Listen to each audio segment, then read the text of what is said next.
The Grand Secretary's Pampered Wife Chapter 115 to Chapter 156.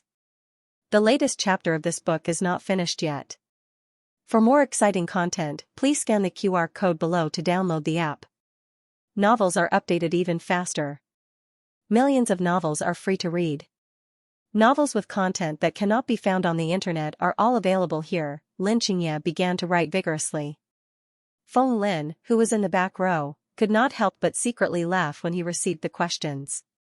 When Xiao Lulang tutored Xianxia, he also listened in. Xianxia was afraid of Xiao Lulang, so he would sometimes take the exam papers for himself to look over. When he felt that there were no problems, he would then present it to Xiao Lulang. After a while, he also knew how to recite the Book of Filial Piety.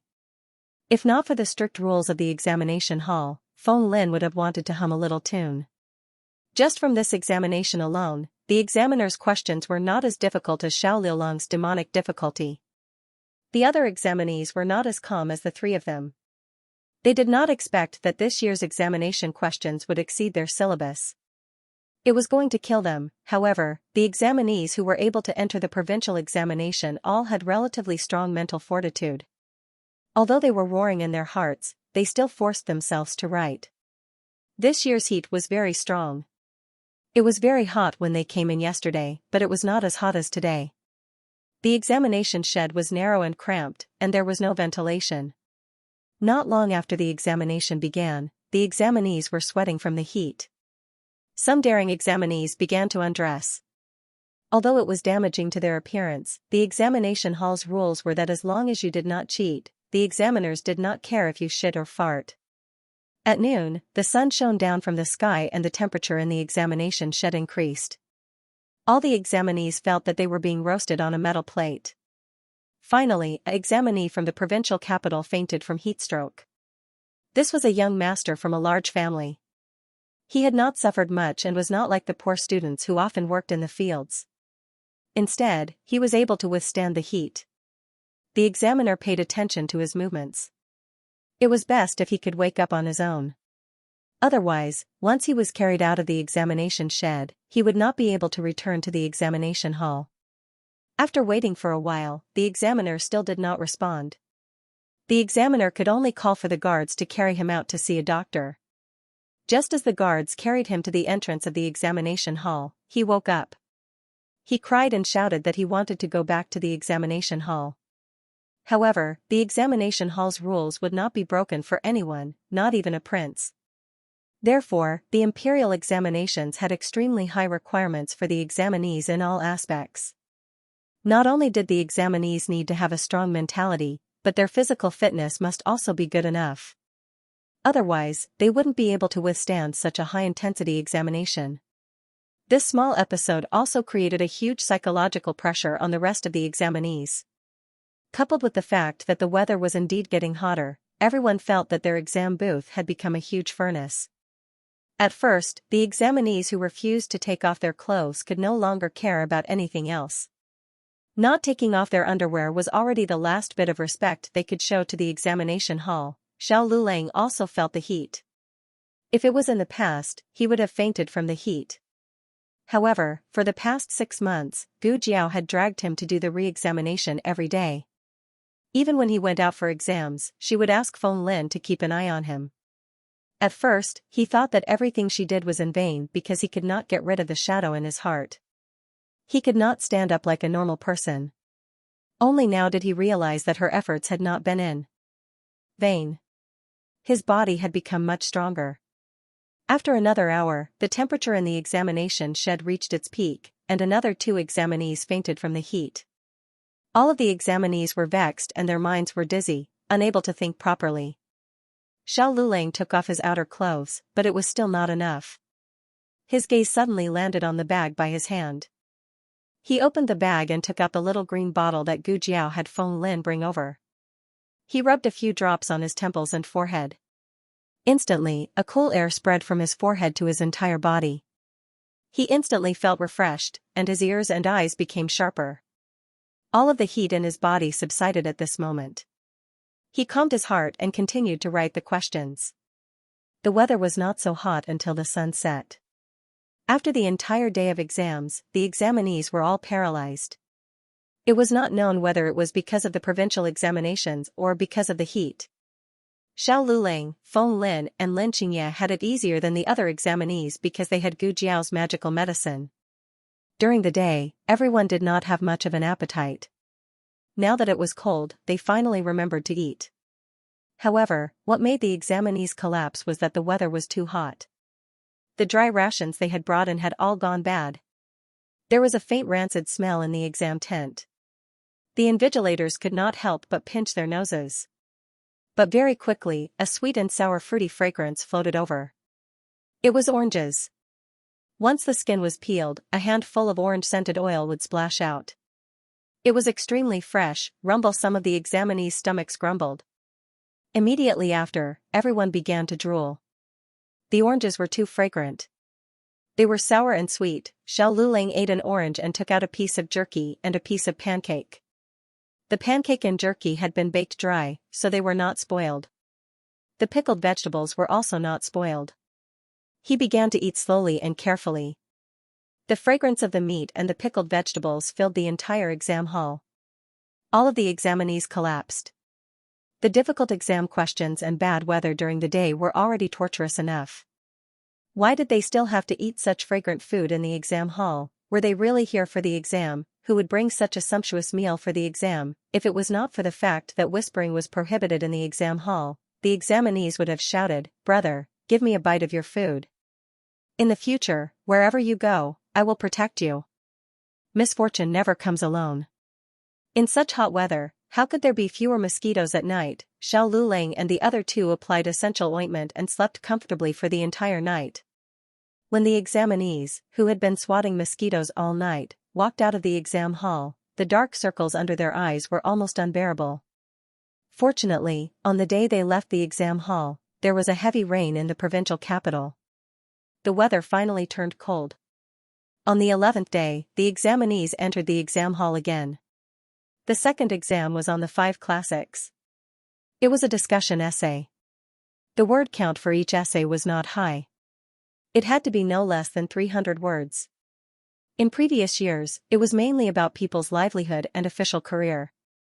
For example, the world's industry and commerce, water conservancy, agriculture, the division of the 6 ministries, and so on. But this year, it was on the pros and cons of removing the vassal state, which directly stunned the examinees. Which examiner was not afraid of death to come up with such a sharp and sensitive question? In the Zhao country, the provincial exam questions were set by the cabinet every year and then handed over to the emperor for review. Only after the emperor approved would the questions be sealed and sent to each major provincial capital. The questions issued by the imperial court were all the same. However, it did not rule out the possibility that some people or accidents were caused, such as leaking or destroying the questions. Therefore, the imperial court would usually prepare 8 sets of questions. During the exam, the main examiner would randomly draw questions in front of everyone. Up until now, there had not been a precedent of all the provincial capitals drawing the same set of questions. Unfortunately, the main examiner of the provincial capital drew the most difficult set of questions this year. Among the group of examinees, there were people like Xiao Lulang, who were taking the provincial exam for the first time. There were also people who had been taking the exam for most of their lives and whose hair had turned white. But anyone who had taken the exam many times could see that this year's questions were not simple. They did not follow the usual routine. Over the years, the examiners had their own preferences. When the examinees did the questions, they would do their best to cater to the examiner's preferences. This was also why every year, people would spend a lot of money to inquire about the examiner's origins and life stories. But the problem was that removing the vassal state was not an ordinary matter of people's livelihood. It could not be decided by the examiner's preferences. This mainly depended on the attitude of the imperial court. If the imperial court advocated removing the vassal state, then the examiner would definitely not give a paper that opposed removing the vassal state a high score. Otherwise, wouldn't the examiner be openly challenging the imperial court and the emperor? From the imperial court's recruitment of the Lin family, the examinees generally understood the imperial court's attitude toward the vassal state. At least for the next 10 years, it would be impossible to remove the vassal state. To be on the safe side, most examinees chose to cater to the imperial court's whims. They quoted classics, eloquently described the drawbacks of removing the vassal state, and vigorously advocated the imperial court's current appeasement policy. And in a certain examination shed, Xiao Lulang did not hesitate to write, "Removing the vassal state is imperative." The last exam was on the 14th. The exam would start on the 15th, and it would be on the 8-legged essay. This was Lin Xianxia's weakest area. In the children's exam, he had never obtained a high score in the 8-legged essay. He had almost always relied on his essays to obtain the title of a scholar. However, this time, when he looked at the questions on the exam paper, he inexplicably felt that they were not as tricky as the questions that Xiao Lulang usually gave him. Moreover, Xiao Lulang taught him some 8-legged essay techniques and let him recite a few neat lines of flattery. There was no meaning, but it made the overall style of the essay look high-end and impressive. He wrote it smoothly and fluently. In short, it was hydrology. Lulang said, "If you don't understand hydrology, use hydrology. Don't leave it empty." Lin Xianxia felt that his hydrology was very good this time. He didn't even understand what he wrote. Although he didn't get a high score, he probably wouldn't fail like before. After the 3 exams, the examinees had lost a lot of weight. Steward Zhou was waiting outside the examination courtyard early in the morning. Seeing the examinees come out one by one, he was worried to death about his 6th young master. Soon, Xiao Lulang and the other 2 came out. No matter how many people there were, Xiao Lulang was always the first to be noticed. Steward Zhou saw him first and then saw Lin Xianxia beside him. Steward Zhou was about to shout, "Young master, you've lost weight," but then the words got stuck in his throat. Why did his young master seem to have gained weight? Actually, Lin Xianxia wasn't fat, it was just that the other examinees had lost weight, making the 3 of them look fat. Steward Zhou quickly walked forward and asked excitedly and anxiously, "How was the exam, young master? You didn't let me come over for the previous 2 exams, I was so bored. Can you pass? Are the questions difficult? Why do I feel that everyone's expression is not good?" Lin Xianxia said, "Later, we'll talk." Steward Zhou looked at the examinees at the side and knew that he was too excited. How was this the place to talk? He smiled and said to Xiao Lulang and Feng Lin, "The exam is finally over, you 2 have worked hard during this period of time. My old master has set up a banquet in the residence, please do me the honor and follow me to the residence for a chat." The Lin family was the richest family in the provincial capital, and Feng Lin wanted to go and see the world. Who knew that Xiao Lulang would reject him? "No, we are going back to the county. We appreciate old Master Lin's good intentions, we will meet again in the future." Lin Xianxia and Steward Zhou were stunned at the same time. Especially Lin Xianxia. Even though he had expected that Xiao Lulang would have to go back after the exam, but when it really came to this moment, he felt very reluctant. These days of tutoring with Xiao Lulang was the most miserable torture in his life, but when he entered the exam hall, he realized that it was his most precious experience. "You, go, later. I will, send, you." Lin Xianxia was anxious and exposed his stuttering problem. His face changed, and a trace of panic flashed in his eyes. Xiao Liulang's face did not show any difference, and the eyes he looked at him with were as calm and cold as usual. "No, you have been away from home for so long, you should go back and take a look." Feng Lin was a little surprised. After reuniting with Xiao Lulang for so long, this was the first time he heard him say such humane words. Thinking carefully, he had changed a lot compared to a year ago. In the end, Lin Xianxia was unable to persuade Xiao Lulang to go to his house. He could actually feel that he had a good teacher-student relationship with Xiao Lulang. Xiao Lulang was cold, but his heart was not cold. But he did not understand why Xiao Lulang was unwilling to go to his house. Steward Zhou smiled. "6th young master, Miss Biao is here. She said that you have worked hard in the provincial exam, and wants to take you out to play for a few days." Lin Xianxia did not like that love-struck cousin. Xiao Lulang and Feng Lin returned to the inn. When they went upstairs, Feng Lin asked, "Do we have to wait for the results to come out before we leave?" "It would take half a month for the results to come out." Xiao Lulang calmly said, "No need, the results will be reported to the county office." "That's fine too." Feng Lin nodded. Even though he wanted to know his and Xiao Liulang's results as soon as possible, but Xiao Liulong's anxious look clearly showed that he was homesick. He missed Jianyong. Ha ha ha, stinky brat. The two were heading to the guest room when they heard the excited voices of the examinees coming from the main hall. Hey, did you guys hear? The Imperial College is going to be reopened in the capital. Really? Who told you? Is there a need to tell me? The Imperial notice has already been posted. It's at the entrance of the government office. If you don't believe me, go take a look for yourself. Students with excellent results will have the opportunity to enter the Imperial College after being recommended by the government office. If you get first place in the provincial exam, you will be able to move to the Imperial College without a recommendation. Students were Shoutsai. Generally speaking, the Junior 3 Yuan would have the opportunity to be recommended. If there were no Junior 3 Yuan, even if you got first place, you would still have the opportunity. Feng Lin pulled Xiao Liulong's sleeve. Lu Ling, you got 2 first places. Even though he had missed the first place in the college exam due to some reason, he was still an outstanding student. Feng Lin slapped his thigh and said, if you had known, you wouldn't have asked for that 1,000 taels of silver. No matter what, you should have taken the exam again. If you get into the Junior 3 Yuan, you will definitely be able to enter the Imperial College. The Imperial College was the highest educational institution in Zhao country. All the students in the world would be proud to enter the Imperial College. Xiao Liulong's expression was very calm. He stood on the stairs and listened to the heated discussions of the examinees in the main hall. But wasn't the Imperial College closed by His Majesty himself? Because the young chancellor was burned to death. Why did it suddenly reopen? It was Imperial Tutor Zhuang who led many important officials to kneel outside the throne room.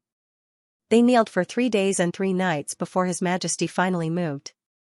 Imperial Tutor Zhuang is really a loyal official of Zhao country. When His Majesty ordered the Imperial College to be closed, anyone who tried to persuade him was punished by His Majesty. Imperial Tutor Zhuang wasn't punished, right? The examinees didn't want such a good official who served the country and the people to get into trouble. How could that be? If he was punished, he wouldn't have reopened the Imperial College. The examinees discussed heatedly with each other. Xiao Liulang revealed a suspicious and thoughtful expression. He quickly lost the mood to listen to the gossip and returned to his room expressionlessly. Lin Xianxia's things had already been taken away by Steward Zhou. Xiao Liulang only packed his own things. Steward Zhou had already paid for the inn's food and lodging, so the two of them didn't need to fork out any more money. At night, Feng Lin wanted to eat the famous snacks in the provincial capital. After coming here for so long, in order to not get a stomachache, I ate all the food made in the small kitchen. I've been holding it in for so long. Feng Lin said, feeling wronged. When he accompanied Xiao Liulang to the prefectural city for the exam, Feng Lin had eaten something on the way and had gotten a stomachache. Although he had Gu Jiao's anti-diarrheal medicine, he had still been frightened. The provincial examination was no small matter. In order to avoid repeating the same mistakes, they had been avoiding certain foods. Xiao Liulang just happened to want to buy something for his family and agreed to Feng Lin's request. The streets of the provincial capital were wide and long. Even if 4 carriages were to drive side by side, it wouldn't be crowded at all. The shops on both sides of the road were lined up in rows and the pedestrians walked shoulder to shoulder. It was truly a bustling scene. Feng Lin looked at the lanterns in the vendor's hand and said enviously, the provincial capital is really lively. It's much more lively than our county city. Even the prefectural city isn't this lively. Xiao Liulang grunted in acknowledgement, which could be considered a response. Feng Lin said longingly, what do you think the capital is like? The provincial capital is already so lively. Will the capital be even more lively? Will the streets in the capital be wider and longer? More carriages? And the shops are bigger? Yes.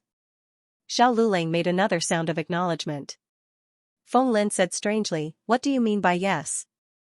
You're making it seem like you've been there before. Sigh, I really want to go to the capital. I even dream of going there. As long as I can go there once, I can die without regrets. Xiao Liulang said indifferently, what's so good about the capital? It's just a place of trouble. Feng Lin sighed and shook his head, you don't have any aspirations. You don't understand. The Imperial College was the holy land for all scholars. If Feng Lin only had a 60% chance of going to the capital in the past, now he had a 100% chance. If he could go to the Imperial College once in his life, he wouldn't have studied hard for more than 10 years in vain. However, he knew his own limitations. With his aptitude, he wouldn't be able to pass the exam and wouldn't be recommended by the prefectural government. The specialties of the provincial capital were sesame sugar and donkey meat. Feng Lin wasn't interested in sugar, but he craved donkey meat. The two of them went to an old donkey meat shop and ordered 2 bowls of donkey meat soup, 2 donkey meat roasts, and a small bowl of braised donkey meat. As the saying goes, donkey meat is fragrant and horse meat stinks. No one would eat donkey meat even if they were beaten to death. As long as the donkey meat was cooked well, its fragrance would fill the entire street. Feng Lin couldn't wait to try the braised donkey meat. Wow, it's delicious. Xiao Lulang was used to Gu Jiao's cooking and Shi Yi felt that the donkey meat was delicious.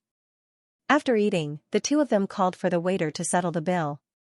However, they were told that someone had already paid for them. Who? Feng Lin asked. Could it be Lin Xianxia? That can't be right.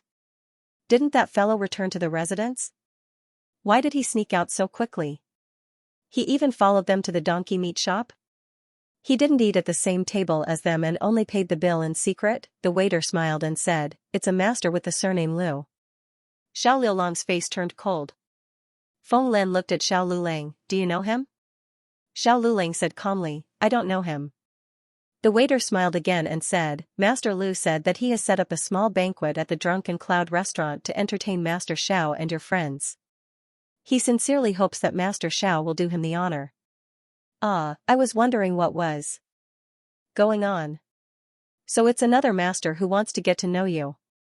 Xiao Liulang's 8-legged essay in the prefectural examination was too outstanding. Along the way, there were many people who wanted to get to know him. Feng Lin naturally thought that this Master Liu was one of them. "Are you going?" Feng Lin asked. "No." Xiao Lulang stood up. "Let's go back to the inn."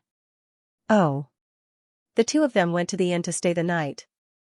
The next day, they planned to go to the carriage shop to hire a good carriage. When they arrived at the entrance, they saw a man dressed as a waiter waiting outside with a smile. "Are you Master Xiao and Master Feng? My master has prepared a carriage to send you two back to the county." "Who is your master?" Feng Lin asked. "My master's surname is Liu," the waiter replied. Feng Lin muttered, "It can't be the one from yesterday, right?" Feng Lin glanced at the other side's carriage. Good fellow, it was even more luxurious than the Lin family's carriage. This Master Liu's background was not small. "I'm not sitting." Xiao Lulang refused without thinking. Feng Lin, great, talented and willful, the two of them hired the fastest carriage and spent twice as much silver as the other carriages. Without stopping, they headed in the direction of the county. Lin Xianxia left the Lin family early in the morning. He planned to send Xiao Lulang and Feng Lin off, but in the end, there was nothing. He sighed. He didn't know if he would see them again in this life. After the provincial examination, the inner curtain officials began to grade the papers. There were a total of 12 inner curtain officials in groups of 4. Each paper was graded by 4 inner curtain officials. If there was not much difference in opinion, the total score would be calculated. If there was too much controversy, it would be presented to the chief examiner and the deputy chief examiner for them to decide again. The first test was the 3 classics and the 5 characters and 8 rhymed poems. The chief examiner was the correct rate and handwriting. In previous years, there were either high correct rates but poor handwriting, or excellent handwriting but not as good as another examinee. This year's situation was a bit special. There was an examinee who turned in a perfect answer sheet. Not only was the question not bad, but his handwriting made everyone feel ashamed of their inferiority. He deserved to be the first in the first test. This year's The Classic of Filial Piety stumped many examinees. An inner curtain official sighed with a smile. "Except for the one just now, I haven't seen a second examinee who wrote The Classic of Filial Piety correctly." "Eh? Wait a minute." As soon as he finished speaking, he found another very excellent answer sheet. Although it was not all wrong, it was much better than the previous one. Especially the classic of filial piety, he wrote it all correctly. The inner curtain official across from him said, "What a coincidence, I also have someone who wrote the classic of filial piety correctly." The two looked at each other and smiled. This year's examinees unexpectedly made people surprised. But when they read the second test, the atmosphere became tense. The vassal kings had always been a big problem for the imperial court. They were either powerful dragons that had once occupied a region and had been given the title of vassal king by the imperial court, or they were feudal princes with royal blood. The former had military power, the latter had royal blood, so they were definitely a big problem. As the saying goes, how could one allow others to sleep beside one's bed? It was just that the imperial court did not have enough power to get rid of these vassal kings, so most of the officials in the imperial court did not advocate removing the vassal kings. Xianping Marquis Fu had always been at odds with Grand Tutor Zhuang, but on the matter of removing the vassal kings, the two families' opinions were surprisingly consistent. No one knew that this time's test questions had been set by the emperor himself. The emperor had wanted to listen to the voices of the people and see what kind of foresight and temperament the students of the Zhao country under his rule had. The result was a lot of flattery, but in this pile of flattery, there was one with outstanding literary talent. Although he did not advocate removing the vassal kings, he was not pandering to the winds of the imperial court. Instead, he analyzed the possible consequences of removing the vassal kings in the short term from the current situation of the entire Zhao country and how to obtain a win-win situation from the economy and agriculture under the pacification policy. This was an article that stunned all the inner curtain officials. If there were no accidents, the first place of the second test would be this article. But very quickly, an examiner found another article that advocated removing the vassal kings. The words used were so sharp that the inner curtain officials' faces turned white. Why didn't this guy just go to the throne room and scold the emperor and the civil and military officials? But, although he scolded fiercely, the reasoning behind his analysis could not be found wrong at all. Originally, when they had read that article, they had felt that it was a win-win situation or a new way out for both sides. But after reading this article that advocated removing the vassal kings, they instantly felt that they were asking a tiger for its skin. If the vassal kings were not removed, the Zhao country would be finished. Mother, The deputy head examiner wiped the cold sweat from his forehead. He suddenly felt that the Zhao country was surrounded by danger. Was the Zhao country really in danger right now? Not really. It was just that this might not be the case in a few decades. This examinee had contained all the dangers in a few decades into a small discussion of the Tao, letting everyone personally feel the consequences and fear of not removing the vassal kings. This person's skill could be seen at a glance. In terms of literary attainment and writing skills, this examinee had won. The problem was, did they dare to give this kind of alarmist and even rebellious article the title of first place? If this was exposed to the emperor, who could bear the anger of the Son of Heaven? The emperor only wanted to see the thoughts of the examinees. He didn't really want to hear anyone scold him. The inner curtain officials hesitated. First put it to one side. The head examiner said.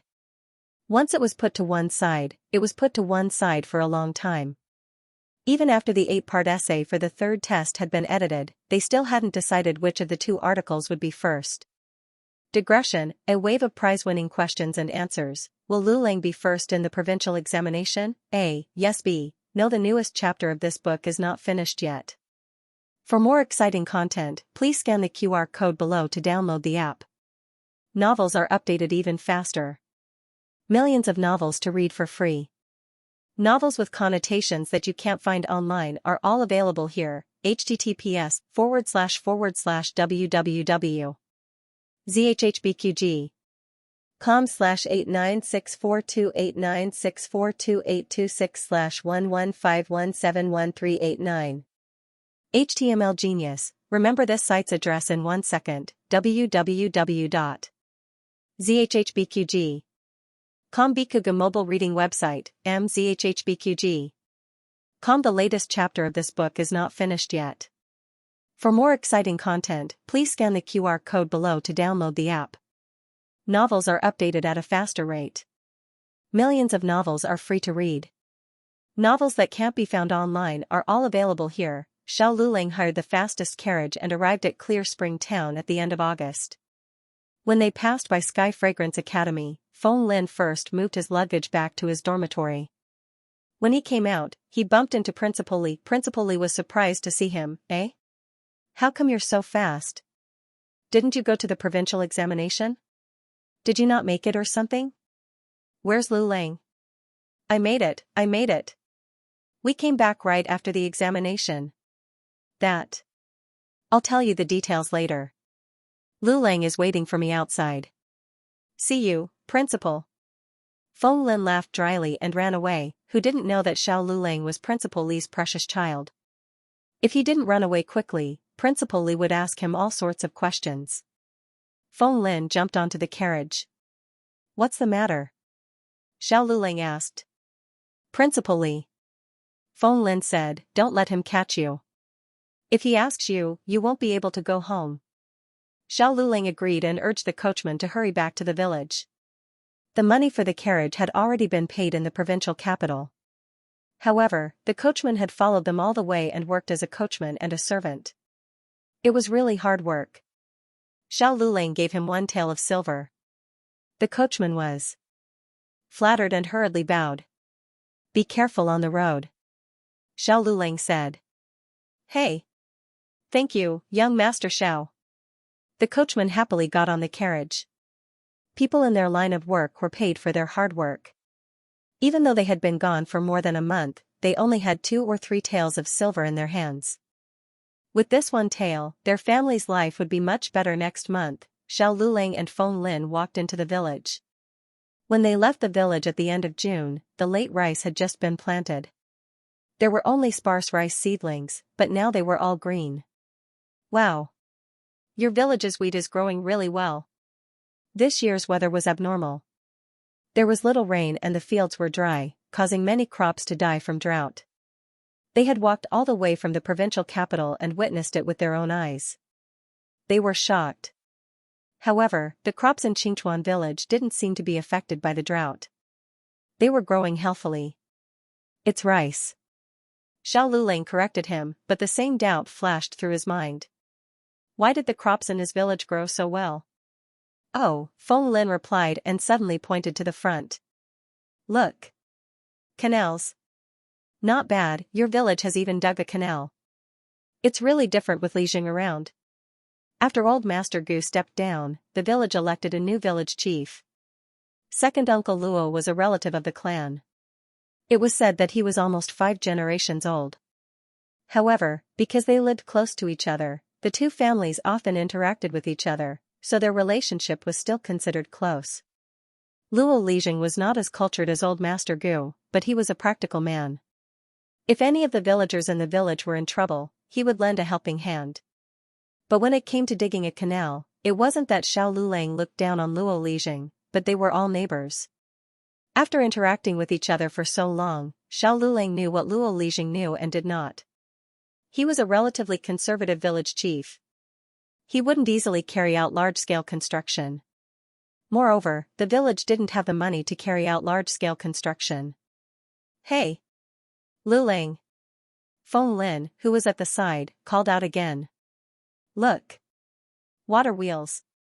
Oh my god! Am I seeing things? Your village actually has a water wheel. The number of times Feng Lin had seen a water wheel in his life could be counted on one hand. Water wheels were good things. They could divert water from lower areas to higher areas. It was best used to irrigate the fields. However, water wheels were rare in this kind of small county. Usually, only the wealthier villages had water wheels. On their way back from the provincial capital, they had seen water wheels a few times. However, because of the drought, the village's ponds had run out of water, so the water wheels had become mere decorations. Feng Lin didn't understand. Speaking of which, where did your village get the water? Xiao Liulang's gaze followed the canal all the way to the back mountain of second Uncle Luo's house. He frowned and muttered, did they use the waterfall on the mountain? That was no ordinary canal. It spanned half a mountain and required a lot of manpower and resources to dig it. Not only that, but they also needed to be very familiar with the terrain of the mountain. Oh my! Lulang is back. It was Aunt Zhang. Aunt Zhang had just come out of second Uncle Luo's house with a basket of wild fruits in her hands. She felt that her family was in luck. Every time Xiao returned from his exams, the first person he saw was her. Aunt Zhang. Xiao Lulang greeted her. Aunt Zhang. Feng Lin also greeted her with a smile. Aunt Zhang already recognized Chief Feng Lin when he came to the village. She smiled and said, "You're finally back. This time you were gone longer than last time. The provincial capital is very far away." People in the countryside didn't know the date of the exams and the release of the results. They didn't know that Xiao Lulang was actually the first one to return home. They only thought that he had been away for a month longer than last time. Xiao Lulang didn't explain anything and said, "Yes, the provincial capital is farther than the prefectural capital. I walked for half a month longer than last time." "I knew it." Aunt Zhang had an "I'm very smart" look on her face. "Okay, you've been away for so many days. You must be thinking about Jianyang. Hurry back, she's here." Today was Tianxiang Academy's holiday, but the private school wasn't. Gu Xiaoshan went to town to take care of the two babies. Gu Jiao was working at home. Xiao Lulang and Feng Lin entered the house. The first person they saw wasn't Gu Jiao, but a man dressed like a farmer. The two of them were stunned. The man heard movement at the door and turned around. His eyes lit up. "Lulang? This is Scholar Feng, right?" Feng Lin stared blankly. I am. You are, Luo Lijing." Xiao Lulang greeted him. Luo Lijing scratched his head and smiled. Feng Lin suddenly realized. "You're the newly appointed Lijing? You're really amazing. You dug the canal and made the water wheel. All the crops in the village have been revived by you." Luo Lijing stared blankly at first, then smiled honestly. "Scholar Feng, you're mistaken. The one who dug the canal wasn't me, and the one who made the water wheel wasn't me." Feng Lin's face was full of surprise. "If it wasn't you, then who was it?" Xiao Lulang had a vague guess in his heart. He subconsciously looked towards the back door of the central room. Coincidentally, Gu Jiao entered the central room while wiping her hands. When she saw Xiao Lulang, her steps paused. She knew when the provincial examination would end and when the results would be released. She estimated that Xiao Lulang would only return after the results were released. She didn't expect him to return so soon. Her stunned expression was a little naturally dazed. Xiao Lulang felt his heart tremble uncontrollably. He calmly shifted his gaze away and greeted Luo Lijing. Luo Lijing was confused. Didn't he just greet him? Gu Jiao looked at Xiao Lulang and unconsciously curved her lips. "Why are you back so soon? Why didn't you stay in the provincial capital to play for a few more days?" Xiao Lulang lightly said, "There's nothing fun in the provincial capital." Gu Jiao, "Oh." Luo Lijing smiled. "I was just talking about you. Feng Shouzai asked me if I dug the canal and made the water wheel." "Haha, how could I have such ability?" As he spoke, he said to Feng Lin, "It's Jianyang."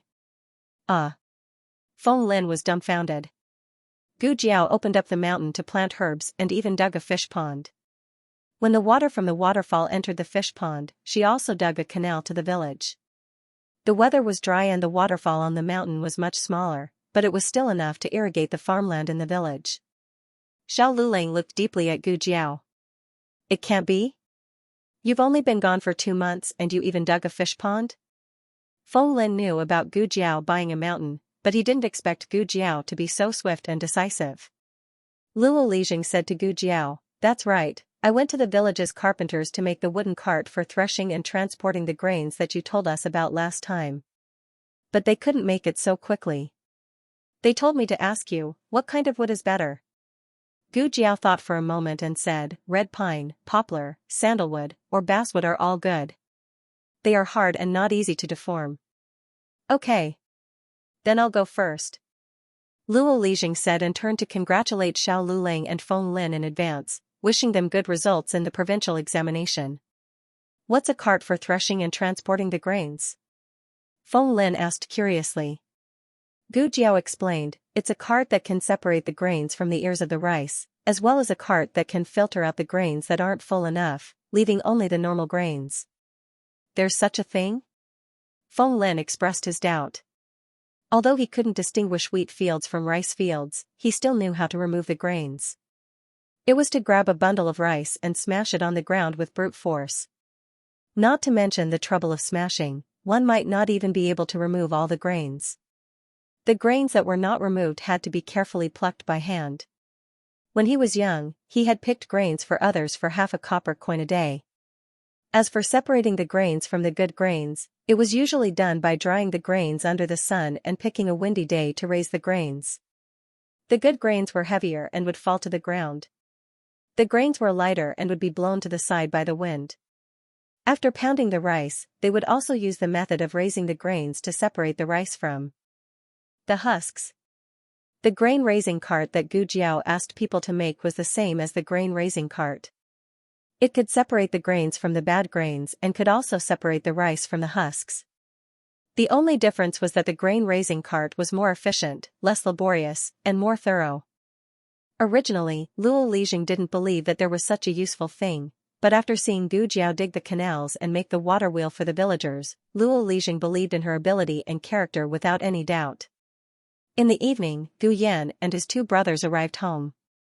Little Jing Kong's eyelids had been twitching since noon. When he entered the house and saw his bad brother-in-law, he finally understood why his eyelids had been twitching for the whole afternoon. He walked into the house and looked at his bad brother-in-law with a serious face. Well, he didn't lose weight. He didn't need to worry about Jiao Jiao.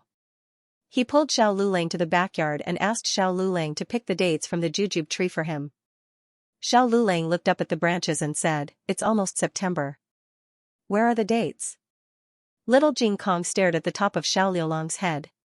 He had strictly recorded his bad brother-in-law's height before, and he could barely reach the first branch.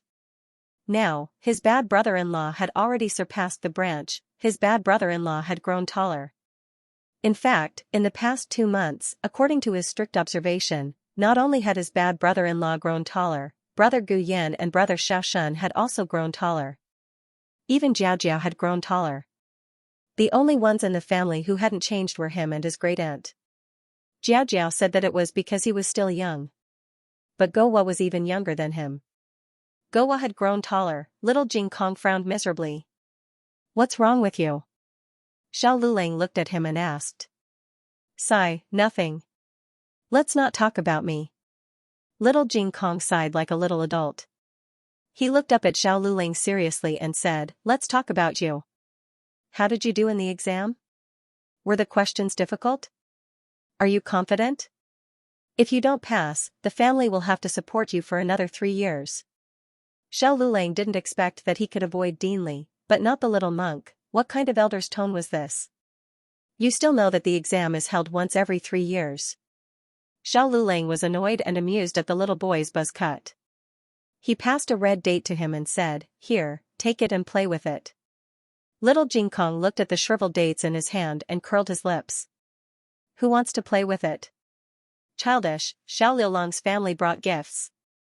The old lady's gift was sesame candy and soybean pudding. The old lady was very happy. Gu Jiao confiscated the sesame candy. She could only eat 1 piece of soybean pudding a day. The old lady was not happy. Gu Yan brought an inkstone made of jade. It was round. He liked things that were round, especially those made of jade. Gu Yan said, "Thank you, brother-in-law."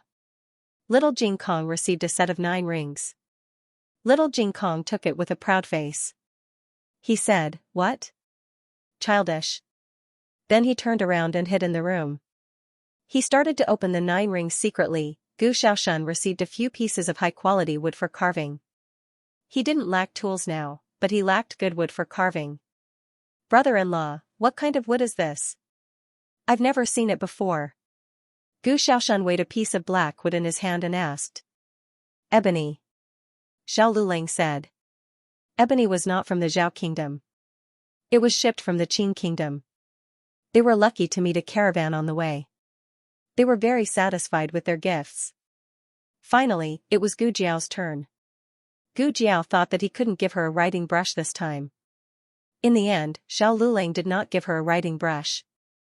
Instead, he gave her a stack of paper. Gu Jiao was speechless. This was not the coarse paper sold in the market. It was a very expensive water-patterned paper.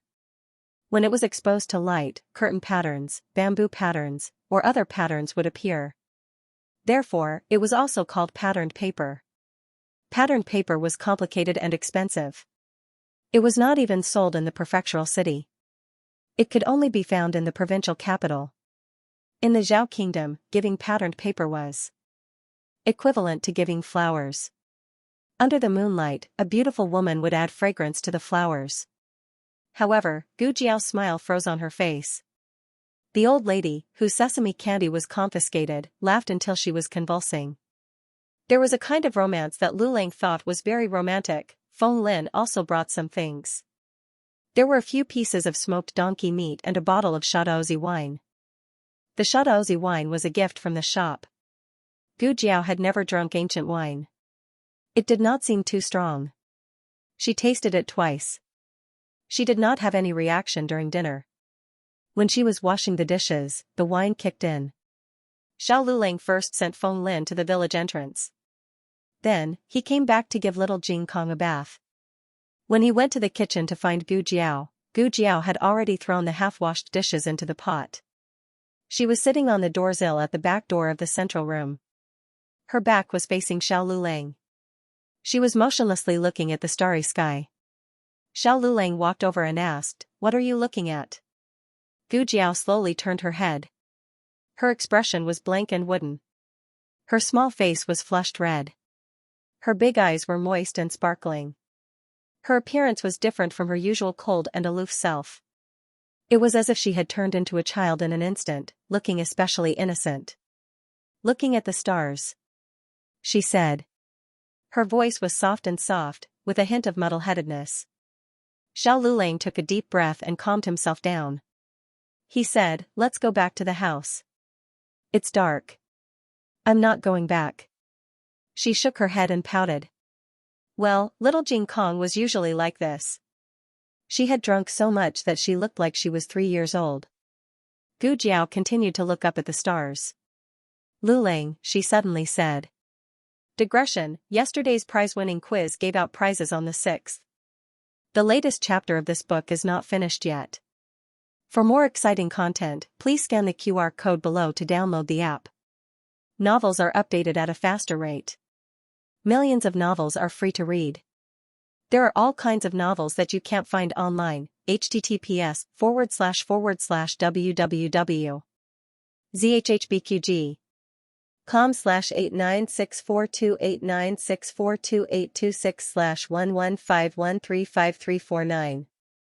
HTML Genius memorized the website's address in 1 second. www.zhhbqg.com Bikuga mobile reading website, mzhhbqg.com. The latest chapter of this book is not finished yet. For more interesting content, please scan the QR code below to download the app. The novel will be updated more quickly.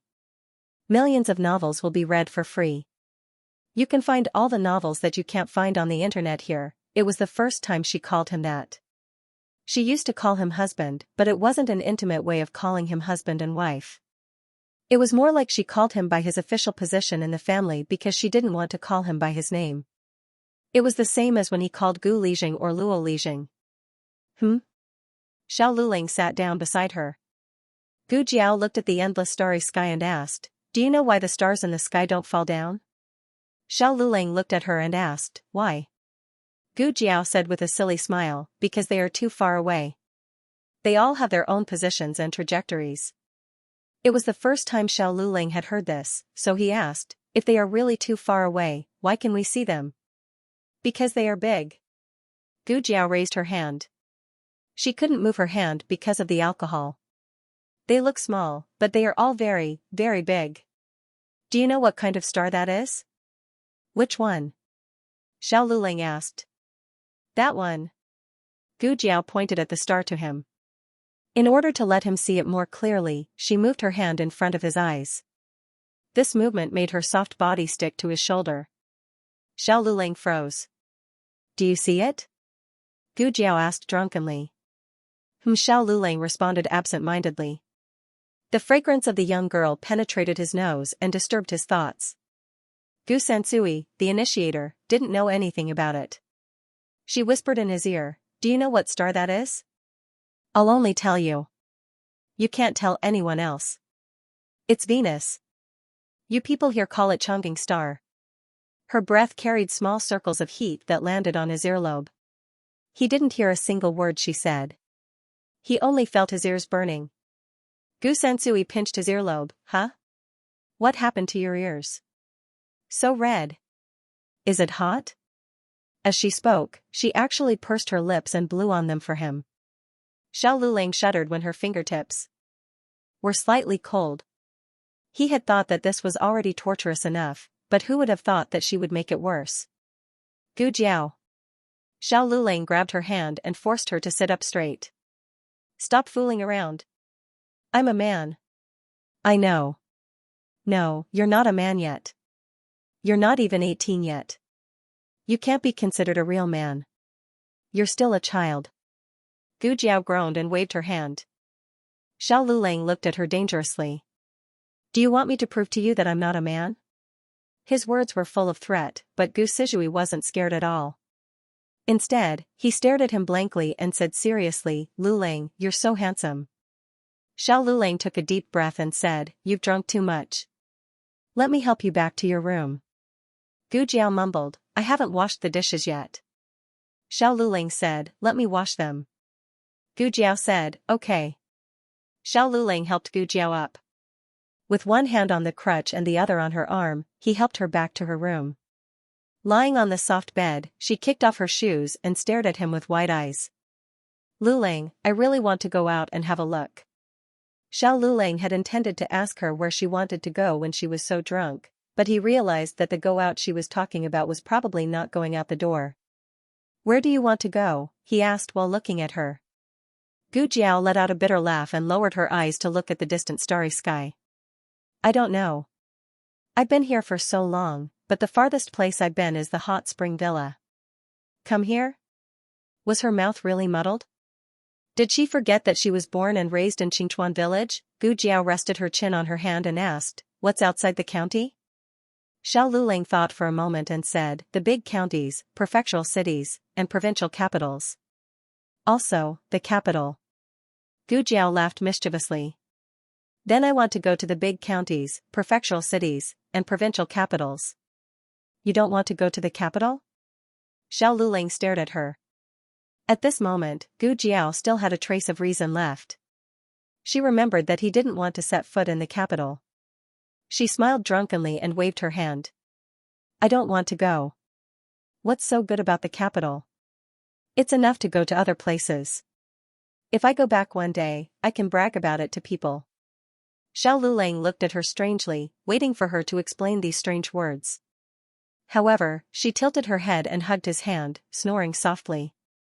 The feeling of having a hangover was not good. When Gu Jiao woke up, it was already late in the morning. Her head still hurt. The moment she sat up, she felt that her head was going to explode.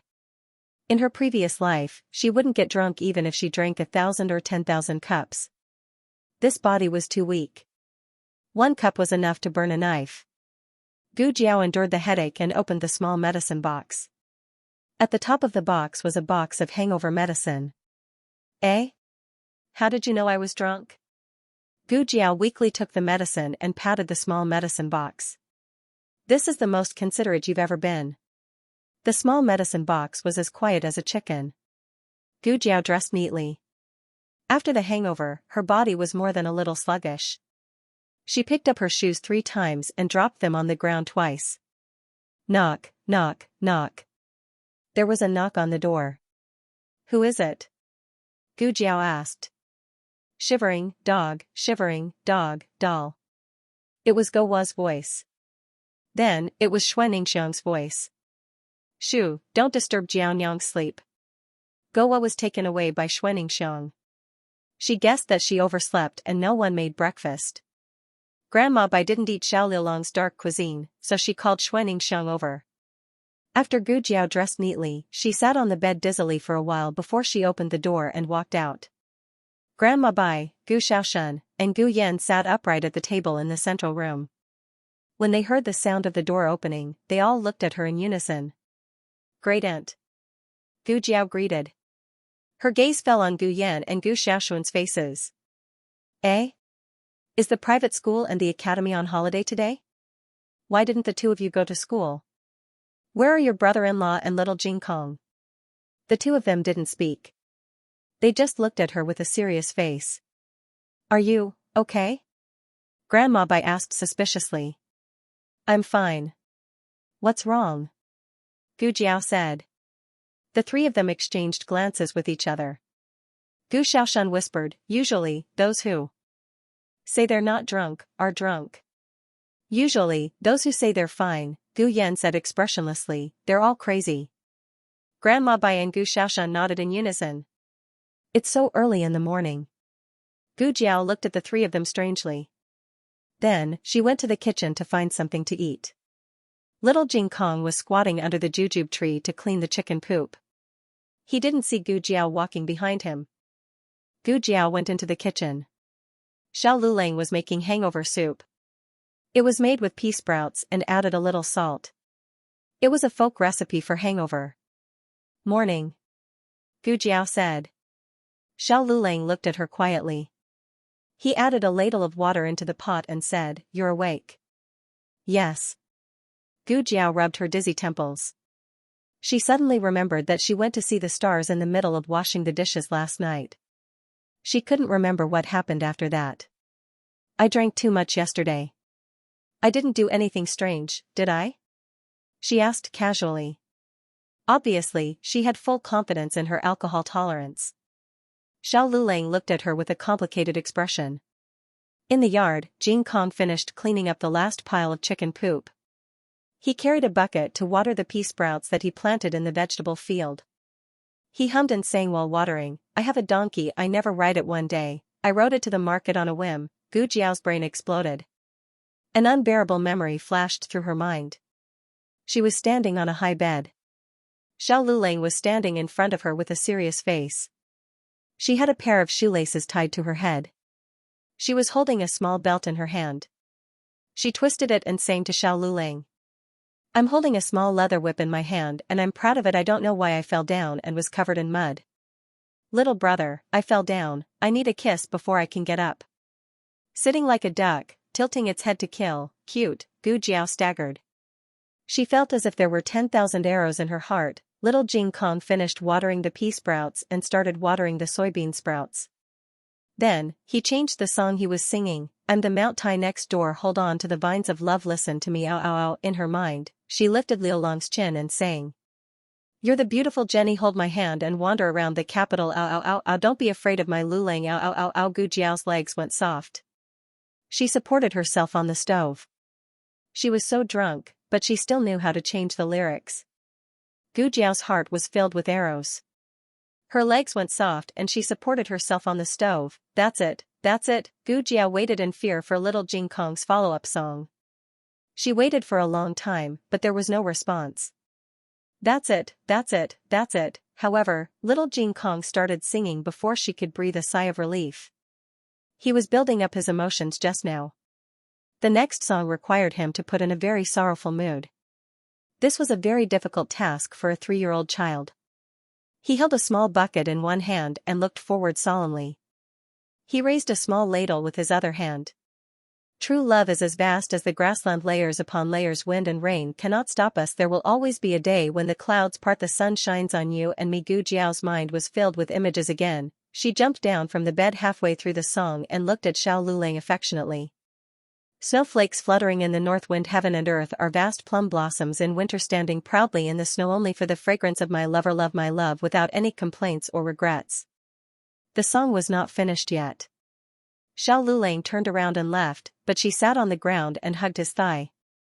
She started to wail and howl, love even in death, I won't be happy if I don't fully express my feelings, love even in death, I won't be happy if I don't cry until I smile, the heart of the universe is still there. Gu Jiao was in a bad mood. It was worse than walking 2 streets and only realizing that she forgot to wear her underwear. Xiao Lulang looked at her and said, the hangover soup is ready. Gu Jiao said awkwardly, no, I'm awake. But it was better not to wake up. Gu Jiao did not know how she got back to her room. She opened the medicine box and rummaged through it. Amnesia pills, knock, knock, knock. There was a knock on the door. I'm not in. Gu Jiao stuck her head into the medicine box. Xiao Lulang, who saw this scene through the crack in the door, was speechless. Xiao Lulang cleared his throat and said seriously, I'm going to the county office. The enrollment documents for the Imperial College have been sent out to all the counties. There's a recommendation for each county. I'm going to see if there's any news from the county office. He was the top scorer in the county. If there were no accidents, the recommendation would be his. Gu Jiao pulled her head out of the medicine box. There was still a box of hangover medicine on her forehead. She asked in a daze, you want to study at the Imperial College? The Imperial College in the capital? Xiao Lulang said, yes, there's only one Imperial College in the country of Zhao. Why are you suddenly, you want to go to the capital? Before she could finish her question, she suddenly stopped talking. Don't you know why this happened? You've been crazy for a whole night. You don't want me to be scared out of my wits? Gu Jiao said, I'll go with you. Xiao Lulang said, okay. By the time Gu Jiao finished washing up and changed her clothes, no one could tell anything was wrong when she came out of the house. She had regained her calm expression. The old lady, Gu Yan, and Gu Shaoshan stared at her for a long time, but they could not see anything. Gu Jiao said lightly, you guys, you're not allowed to skip school. Go get your school bags. Okay. Gu Shaoshan nodded. This was his elder sister. His elder sister was back. Gu Yan also nodded and went to the room to get their school bags. When little Jing Kong heard that Jiao Jiao was going to take them to school, he happily walked out with his school bags. Jiao Jiao. Gu Jiao patted his little head. Last night, there was only one person in the family who was not frightened by Gu Jiao, and that was little Jing Kong. In his eyes, Jiao Jiao did not do anything strange. The way he looked at Jiao Jiao was also the same as usual. Gu Jiao was very gratified. However, it turned out that she was gratified too early. A group of people sat in second Uncle Luo's ox cart. Little Jing Kong sat next to Gu Jiao. The autumn air was refreshing and the cool breeze was blowing. Everyone in the cart tacitly chose to lose their memories. Only little Jing Kong raised his head and looked at Gu Jiao seriously. Jiao Jiao, the song you sang last night was really nice. I learned all of it. He was clearly touching on her sore spot. Gu Jiao, who was poked inside out, was speechless. Little Jing Kong patted his chest and said, I'll sing Jiao Jiao every day from now on. Gu Jiao imagined the horrible scene of being dominated by little Jing Kong's magical singing. Gu Jiao, Strike Her with Lightning, Digression, 3-year-old Gu's Karaoke Songs, Little Mouse Stove, Tarzan Next Door, A Cut of Plum, Love Even After Death. The latest chapter of this book is not finished yet. For more exciting content, please scan the QR code below to download the app. Novels are updated faster and more complete. Millions of novels are free to read. Novels with connotations that you can't find online are all available here. https://www.zhhbqg.com/89642896428226/115131900. HTML Genius memorized the website address in 1 second. www.zhhbqg.com Bikuga mobile reading website, mzhhbqg.com. The latest chapter of this book is not finished yet. For more exciting content, please scan the QR code below to download the app. Novels are updated faster and more frequently. Millions of novels are free to read. Novels that can't be found online are all available here. Gu Jiao and Xiao Lulang first sent their 3 younger brothers to Tianxiang Academy and the private school, then the 2 of them went to the Yamen together. The enrollment documents for the Imperial College had been issued, and the name list had been announced. However, it wasn't Xiao Lulang. How could this be? Gu Jiao asked. This? Magistrate Lu had an awkward expression. He awkwardly looked at Xiao Lulang, then looked at Gu Jiao. I don't know if I should say it. There's no harm in saying it. Xiao Lulang said. Magistrate Lu sighed. Anyone with a discerning eye could see that there was something going on behind the scenes. Ever since the county had held the exam, there had never been a student more outstanding than Xiao Lulang. Even though Xiao Lulang had failed in the exam, he was still ranked first in the county. Moreover, he was a student of Tianxiang Academy. Headmaster Li had unilaterally announced that he was a direct disciple. His reputation was clean, and there wasn't a single blemish on it. Magistrate Lu was also worried. The first person he wrote down was Xiao Liulang's name, but who let him, I really can't say. Please let me go. I'm just a lowly county magistrate. I can't afford to offend those nobles. Who did you give the name to? Gu Jiao asked. Magistrate Lu hesitated, then said, a student with the surname Feng. His name is Feng Lin. Gu Jiao and Xiao Liulang's expressions froze. Which Feng Lin? Gu Jiao frowned, the Feng Lin from Tianxiang Academy? Magistrate Lu was shocked. He looked at the two of them and said, ah, yes. You know him? Gu Jiao turned to Xiao Lulang and asked, how many Feng Lins does your academy have? Only one. Xiao Lulang said. Gu Jiao mumbled, that's strange. Why is Feng Lin's result higher than yours? No, it's not about the results. Xiao Lulang said to the county magistrate, he's not a local at all. He's from Song County. How could he get a local quota? That's what I said, but... Magistrate Lu was halfway through his sentence when he realized that he had almost spilled the beans. He quickly corrected himself, in short, there's nothing I can do. Scholar Xiao, Lady Xiao, you can go back first. Magistrate Lu really felt sorry for Xiao Lulang. He was such a good seedling. It was a pity that he didn't join a good family. Otherwise, how could his future be estimated? This matter should have nothing to do with Feng Lin, Xiao Lulang explained to Gu Jiao as he walked out. Yes, I know. Gu Jiao nodded her head. The two of them weren't people who would lose their minds easily. Perhaps when others heard this news, their first reaction would be to suspect Feng Lin. However, they both knew Feng Lin's character. He wouldn't stab Xiao Lulang in the back. Moreover, he couldn't do it. He didn't have any power or background. This matter was clearly targeted at Xiao Lulang. The other party wanted to use Feng Lin to suppress Xiao Lulang. Their intentions were to be executed, Gu Jiao said, why don't we go to the prefectural city and ask? Oh, don't go. The document was sent from the prefectural city. Magistrate Lu heard that they wanted to appeal and was very worried that he would lose his official position. He hurriedly chased after them and said, to tell you the truth, that person is a noble from the capital. You won't find him even if you go to the prefectural city. What noble from the capital? Gu Jiao only knew one noble from the capital who had a problem with Xiao Lulang. A marquis. Magistrate Lu said that the person who sent the document accidentally let it slip and let him know that it was a marquis. However, as for which marquis he really couldn't say it even if he was beaten to death. A marquis? Gu Jiao muttered. As soon as she finished speaking, a carriage stopped in front of the county yamen. Marquis Gu swaggered down and straightened his clothes in high spirits. Then, his gaze landed on Gu Jiao and the little cripple, Xiao Lulang. Oh? It's you? What a coincidence. Don't tell me you heard about the directorate's enrollment and came to see if there was a spot for you?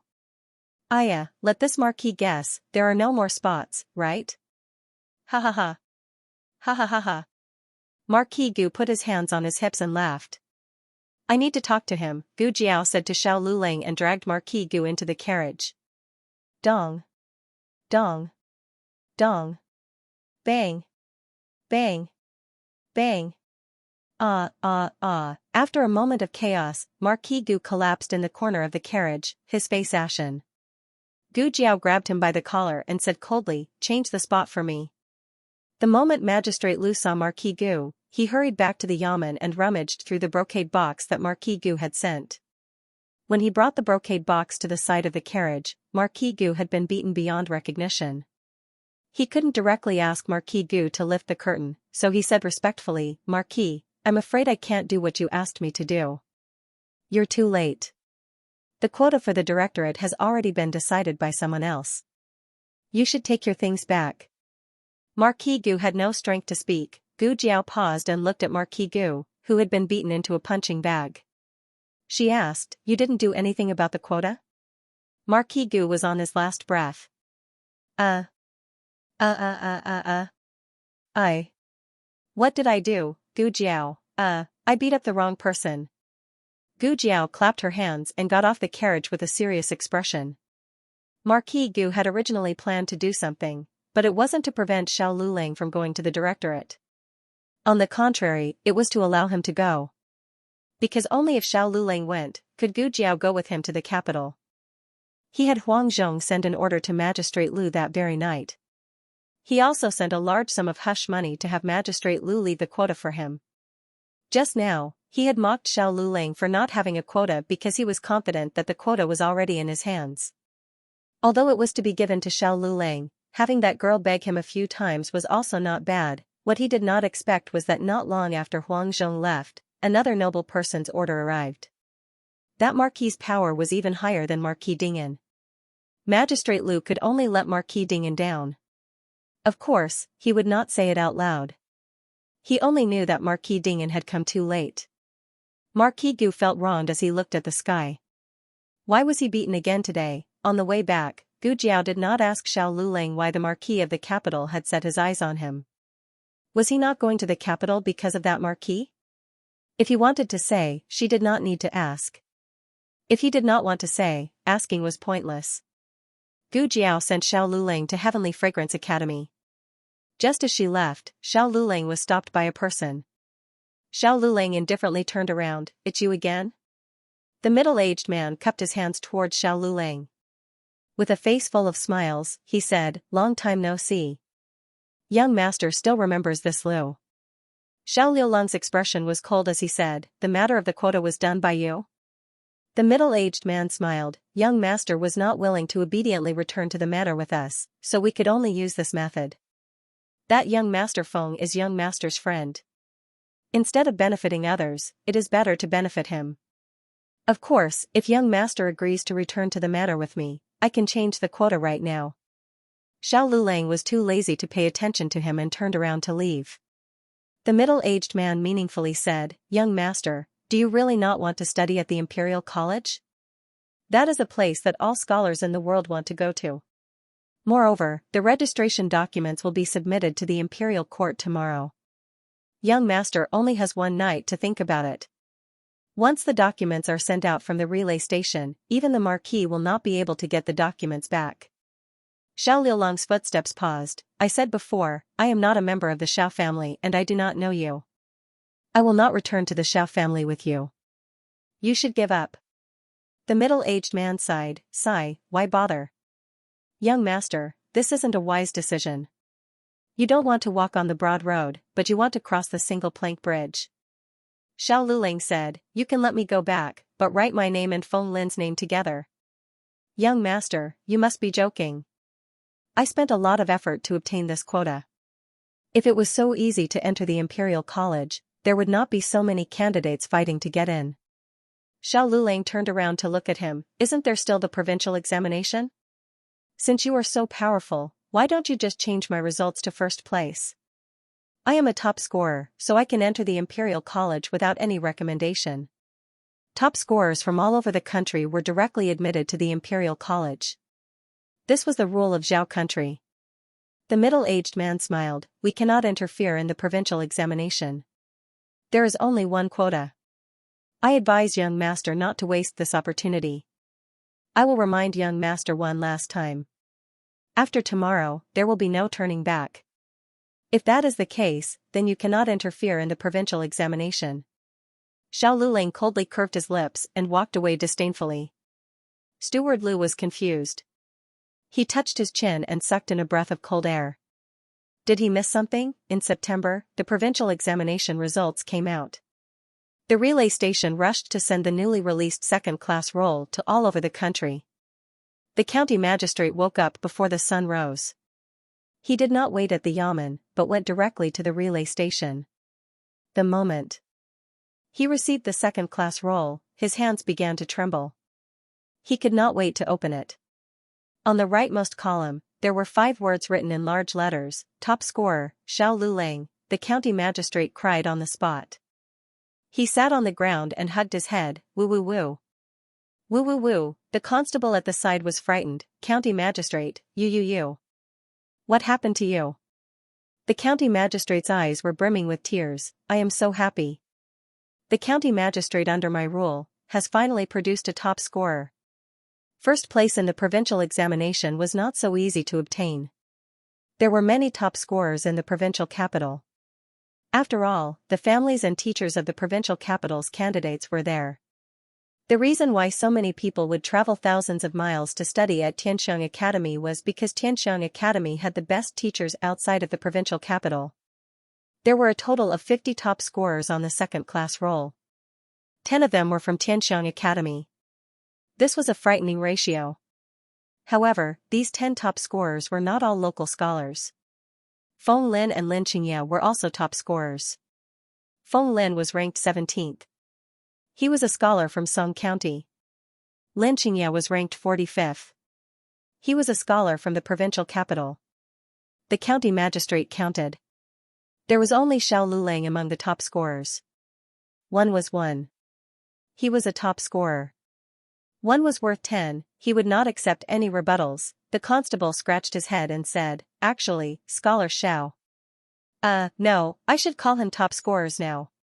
Top scorer Xiao was registered in our county because he married Miss Gu. Otherwise, he would still be a foreigner. The county magistrate, I don't care. His household register is here. He is the first top scorer in my term. The county magistrate personally went to Xiao Lulang to report the good news. The entire village knew that Xiao Lulang had become a top scorer. Did my Dashun pass? Zhou Shi excitedly ran over to Gu Jiao's house to ask the county magistrate. The county magistrate looked at her indifferently. Gu Dashun's name is not there. How can it not be? Zhou Shi did not believe him. Xiao Lulang passed. How can my Dashun not pass? The county magistrate said, I don't like what you're saying. Is Xiao Lulang worse than your Dashun? In Zhou Shi's impression, Gu Dashun had always been the best. Xiao Lulang was lame and poor. Even if he went to the academy, he was always the last place. If this kind of person could pass, why couldn't Dashun pass? Did you make a mistake? Zhou Shi turned her head and saw Xiao Lulang coming back from the academy. She quickly went forward and said, Lulang, tell auntie that Dashun also passed. Xiao Lulang said to Zhou Shi, I didn't see Gu Dashun during the provincial examination. A bolt from the blue, the family sold the dowry of the mother-in-law and daughter-in-law and collected a total of 20 taels of silver. They asked Gu Chonghai to bring Gu Dashun to the provincial examination.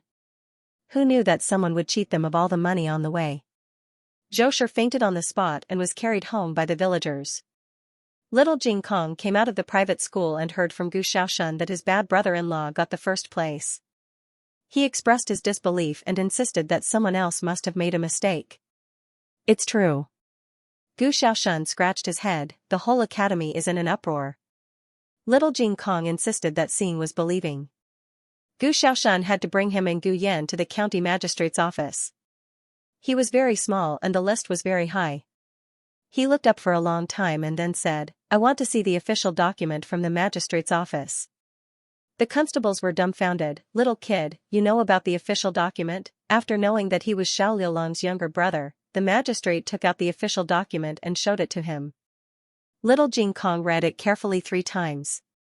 After confirming that it was not forged and that there was no mistake, he nodded with a serious face. He did get the first place. The latest chapter of this book is not finished yet. For more exciting content, please scan the QR code below to download the app. Novels are updated faster and more complete. Millions of novels are free to read. All the novels that can't be found on the internet are available here. https://www.zhhbqg.com/896428964286/115102102. HTML Genius memorized the website's address, www.zhhbqg.com. Bikuga mobile reading website, mzhhbqg. Please scan the QR code below to download the app for more interesting content. Novels are updated at a faster rate. Millions of novels are free to read. All the novels that you can't find online are available here. Bad brother-in-law's grades were so bad. It was not easy for him to get first place. Little Jinkong decided to praise his bad brother-in-law when he got back. However, when he got home, he realized that there was no need for him to praise his good brother-in-law. There were many people in the house.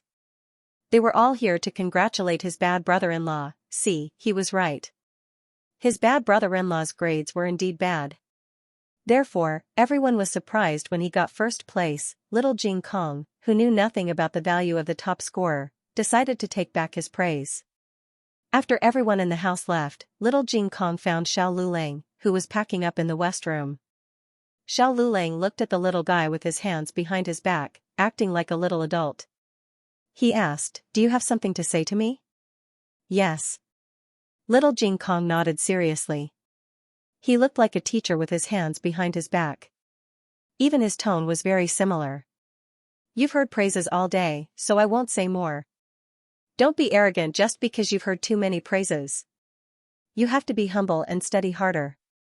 Otherwise, you'll be laughed at if you don't get first place next time." Xiao Lulang looked at him. "Who's laughing at? You?" Little Jinkong snorted. "I'm not that lame. If you don't get first place, you can't support your family." "I'm not an adult yet." Xiao Lulang smiled faintly. "Didn't you say that it's okay if I don't do well?" Little Clear Sky was at a loss for words.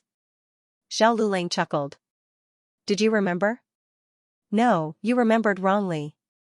I didn't say that." Little Jinkong decisively exercised his privilege as a child, reneging on a debt. This was the knowledge that he had learned in elementary school, taught to him by his deskmate who had been his deskmate for the entire day. Then, little Jinkong quickly changed his position and looked for Gu Jiao to be her little tail. During dinner, Gu Jiao talked about Xiao Lulang going to the Imperial College. "Aren't you going?" the old lady asked. Gu Jiao said seriously, "Why should I go? I'm not studying, I'm not curious about Beijing, not at all." Everyone looked at her in disbelief. Who was the one crying and singing that she wanted to go to the capital that night? Ha ha ha. Gu Jiao was inseparable from the family. It was okay for 1 or 2 days. Xianxia could withstand it. If it was too long, she would die. In the end, the family unanimously decided to go to the capital together. But can a single travel permit bring our entire family? Gu Jiao didn't want to miss out on anyone. "One is not enough," Xiao Lulang said, "but we still have Feng Lin. With his help, we should be able to enter the capital." Steward Lu thought that his plan was perfect, but he didn't know that he had been played by Xiao Lulang. If he didn't scheme against Xiao Lulang wouldn't have gotten what he wanted. The Imperial College opened at the end of October, and it was already September. They had to hurry up and get on the road. Gu Jiao left the matter of opening the mountain to Luo Lijing. Although Luo Lijing didn't study much, he could still read. Moreover, his son had passed the Imperial College examination, so he could understand the drawings and plans left by Gu Jiao. There wasn't anything valuable in the house. They only had Liulong's books. Xianxia said that she would help take care of them. "Oh right, Goa's second uncle is also in Beijing. If you go there, help me meet him. I'll bring something to him." "Okay." Gu Jiao agreed. Xiao Lulang went to Tianxiang Academy and the private school to apply for the withdrawal of his 3 younger brothers. Gu Yan didn't like to go to school, so he was happy to be able to withdraw. Gu Shaoshan went to the academy to learn how to carve characters on wood. In fact, he could learn from little Jinkong. As for little Jinkong, with his level, he couldn't find a suitable class in the private school. If he wanted to skip a grade, he would be in the class that specialized in the Imperial College examination. The Imperial College had a preliminary class, and there were many young geniuses in the preliminary class. Xiao Lulang felt that little Jinkong was more suitable. Xiao Lulang also went to greet Dean Li. Dean Li had mixed feelings. He hoped that Xiao Lulang could go to Beijing for the Imperial College examination every day, but when he really went, he suddenly felt very reluctant. He sighed. "Forget it. No matter where you go, you'll always be my disciple. Xiao Lulang wanted to say something but stopped. I'm afraid you won't be able to become my disciple for the rest of your life. Speaking of which, I should have had a younger brother in Beijing. Dean Li suddenly said, unfortunately, he died young. I didn't even have the chance to see him. Xiao Lulang glanced at him indifferently. He walked out of Zhongheng Hall and sneezed loudly. Gu Jiao took little Jing Kong to the temple. Little Jing Kong said goodbye to the abbot, his senior brothers, and his friends. He didn't see his master. However, little Jing Kong was used to it. His master was rarely in the temple all year round. Are you going on a long trip too? Little monk Jing Fan asked. 4 little monks sat on the steps of the temple, each holding a string of vegetarian meatballs made by Gu Jiao. Little Jing Kong ate a mouthful of Chinese characters and sighed. Yes, my bad brother-in-law is admitted to the Imperial College. Our whole family is going to go to school with him. But why did you say so? Jing Fan smiled and said, because we're going on a long trip too. The abbot is going to take us to the Dharma conference. Oh. Little Jing Kong was actually a little tempted. However, this might be the price of going down the mountain. Since he had Jiao Jiao, he was destined to give up some things. In his heart, Jiao Jiao was still the most important thing. Gu Jiao brought a lot of delicious food. In addition to vegetarian meatballs, there was also vegetarian roast duck, vegetarian dongpa pig knuckle, and 2 boxes of osmanthus cake bought from Li Ji. The 4 little monks had a pleasant afternoon. Gu Jiao also went to the medical center to say goodbye to the second boss. However, shopkeeper Wang told her that something happened to the Hu family and he had already returned to the capital. She might be able to see him in the capital. Gu Jiao went to Dean Li's house and gave some mountain products and hawthorn cakes to old Madame Li. Old Madame Li was still in a daze, but her complexion was much better. The servant said that when old Madame Li woke up, she said that she had a little grandson and was very happy, at the hot spring villa. Marquis Gu rested for a few days and finally recovered from the wounds on his face and body. He went to Madame Yao's courtyard to find her. Madame Yao was ordering the servants to pack their luggage. Marquis Gu was stunned. Madam, what are you doing? Don't you live in the villa? Are you leaving? That's right, I'm leaving. Madame Yao nodded. Marquis Gu panicked and stepped forward to grab Madame Yao's hand. I was wrong. I will never bully that girl again. I will not drive a wedge between them and divorce. You're angry. Don't go. This time, it was Madame Yao's turn to be stunned. Marquis, what are you saying? Who are you bullying? Jiao Jiao? You. You went to find them and threatened them to divorce? Marquis Gu panicked. Marquis. Madame Yao painfully pulled her hand back. Marquis Gu quickly denied it and said, I did not. I am saying that I plan to. Madame Yao was shocked and angry. You still plan to? Marquis Gu shook his head like a rattledrum. Small ripples appeared on his cheeks. I won't. I won't go now. I will listen to everything you say. Don't go. Madame Yao calmed her emotions and said to Marquis Gu, if I don't go, how can I return to the capital? Marquis Gu was surprised. You're finally willing to go back? You've thought it through? But what about Yan and Cough and Jiao Jiao? Madame Yao smiled but did not say anything. On the side, Nurse Fang happily said, Marquis, you probably don't know yet. The son-in-law has become a top scorer and is going to study at the Imperial College. The young master and young miss are going to the capital with him. Marquis Gu was stunned. Did he hear wrongly? That little cripple had become a top scorer. He had just scolded him for being useless, and he had become a top scorer in front of him. What was the meaning of this? Was she here to slap him in the face? Marquis Gu pursed his lips. He was just a top scorer from a small provincial capital. How great was that? There were 20 to 30 top scorers like him in the whole of Zhao country. He was probably the worst of them all. However, this solved his urgent problem. If they still did not return to the capital, Jinyu would have to go through her hairpin ceremony at the villa. Gu Jinyu also heard the news that Madame Yao was packing her luggage. She happily came over to help Madame Yao pack her things. Unexpectedly, she accidentally heard the reason why Madame Yao agreed to return to the capital. It was because Gu Yan and Gu Jiao were going to the capital. Gu Jinyu felt like her heart had been pierced by something. Mother said that she treated her like her own, but in her heart, the person she loved the most was her own flesh and blood. Ah, right. Marquis Gu suddenly remembered that the son of the Gu family was also taking the provincial examination this year. What was that child's name again? Gu Shunzi? Gu Shunfeng, Gu Dashun. Did Gu Dashun pass the examination? Marquis Gu asked. Madame Yao personally went to the yamen to look at the list. She remembered the names on the list clearly.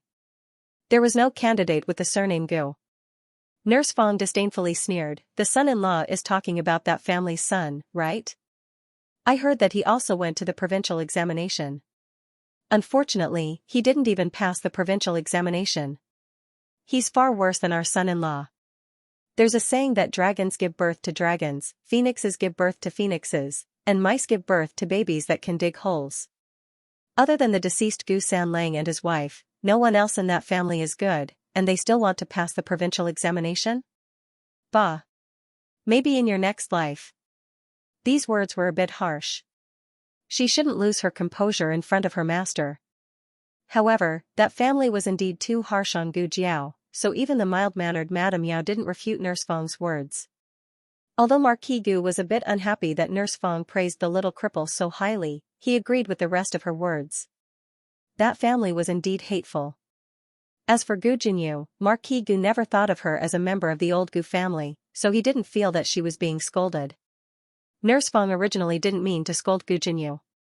She was only referring to those from the old Gu family. However, the speaker didn't mean it, but the listener took it seriously. Gu Jinyu's face flushed red. It was even more embarrassing than being slapped by Gu Jiao on the street. In the end, she didn't go in to help Madame Yao count the luggage. Instead, she turned around with red eyes and silently returned to her room. "Nurse." Madame Yao suddenly spoke from inside the room, "In the future, it's better not to say such things. Be careful that Jinyu doesn't hear it. That child is sensitive. I'm afraid that she will think too much." "Yes, madam." Nurse Feng bowed in response. Madame Yao looked at the 3 sets of clothes in the box. They were all personally made by her. After reuniting with Jiao Jiao, she was anxious to make up for Jiao Jiao and neglected Jinyu. These 3 sets of clothes were all made by her for Jinyu. Madame Yao knew that her daughter would be uncomfortable with them, so she didn't ask her to travel with her. Instead, she arranged for the Marquis' household's best coachman and carriage for her daughter. Marquis Gu didn't have any objections to this. After all, Gu Yan's body was weak. A good carriage would greatly reduce the bumpiness. Gu Jinyu sat in the bumpy carriage. She probably felt that she didn't have any weight in this family. They only gave her 3 sets of clothes, but gave Gu Jiao a carriage. Gu Jinyu looked out the window, her face full of grievance. On a sunny morning, Gu Jiao, Xiao Lulang, and the others set foot on the road to the capital. The weather was still beautiful. After a long journey of more than a month, the group arrived at the capital. Feng Lin did not travel with them. He wanted to make a trip home and took the water route. Feng Lin's travel permit was in Xiao Liulang's hands. Great Aunt and little Jing Kong were registered on his travel permit. He was a supervisor of the Imperial College and could enter the capital with the admission document. Gu Jiao and Gu Shaoshun were registered on Xiao Liulang's travel permit. This kind of school district travel permit was different from ordinary travel permits. One could bring along family members, but only 2 at most. As for Gu Yan and the coachman, they were originally from the capital. It was still early when they entered the capital. They first went to the nearest relay station to rest and feed the horses. At the same time, they also inquired about the residences in the capital. On the way, Gu Jiao and Xiao Lulang had discussed it. They would try to live near the Imperial College so that it would be convenient for him to attend school. They had used some silver to open the mountain. Now, they only had 1,000 taels left. 1,000 taels could buy a few houses in the town, but it was not enough in the capital. The best way was to rent. They were lucky that the relay station happened to have a broker. A broker, also known as a guarantor, was similar to the intermediary in Gu Jiao's previous life. They were registered in the Yamen and could buy and sell servants, property, and animals reasonably. The guarantor's surname was Zhang. He was a young man in his early 30s. When Zhang Bao heard that they were going to the Imperial College to attend school, he immediately cupped his hands and showed a respectful expression. So you are a supervisor of the Imperial College. Then I will help you. Don't worry. Whichever area you like, I will sell it to you at the lowest price. Gu Jiao was not familiar with the capital. Xiao Lulang told her the approximate location of the Imperial College. It was at the northeast corner of the intersection of Chang'an Avenue and Shuangwu Avenue. It was closer to Chang'an Avenue, but Chang'an Avenue was a commercial street and was very congested. So, in fact, both streets were similar. Zhang Bao was surprised. Little brother, have you been to the capital before? Are you very familiar with the capital? The latest chapter of this book is not finished yet. For more exciting content, please scan the QR code below to download the app. Novels are updated faster and more complete. Millions of novels are free to read. Novels with connotations that you can't find on the internet are all available here. https://www.zhhbqg.com/8964289642826/115098502. HTML Genius memorized this website's address in 1 second. www.zhhbqg.com Bikuga mobile reading website, mzhhbqg.com. The latest chapter of this book is not finished yet. For more exciting content, please scan the QR code below to download the app. Novels are updated at a faster rate. Millions of novels are free to read. Novels with content that can't be found online are all available here. Gu Jiao glanced at Xiao Lulang. Xiao Lulang's expression did not change as he said, I heard the dean of our academy mention it. Gu Jiao said to Zhang Bao, my husband's dean lived in the capital for more than 10 years. Zhang Bao suddenly understood, so that's how it is. Gu Jiao said, are there any houses on these 2 streets? There are. Zhang Bao looked at the 2 of them. Their clothes were very simple. Although one of them was a supervisor of the Imperial College, he was a cripple. The other had an extraordinary temperament, but his face was damaged. These 2 didn't have much money, right? Zhang Bao smiled and said, do you want a house with a single entrance or a house with 2 entrances? Gu Jiao thought for a moment and said, we need at least 5 houses. Then it'll have to be 2 or 3 houses. Zhang Bao smiled, houses with 2 or 3 houses are not cheap.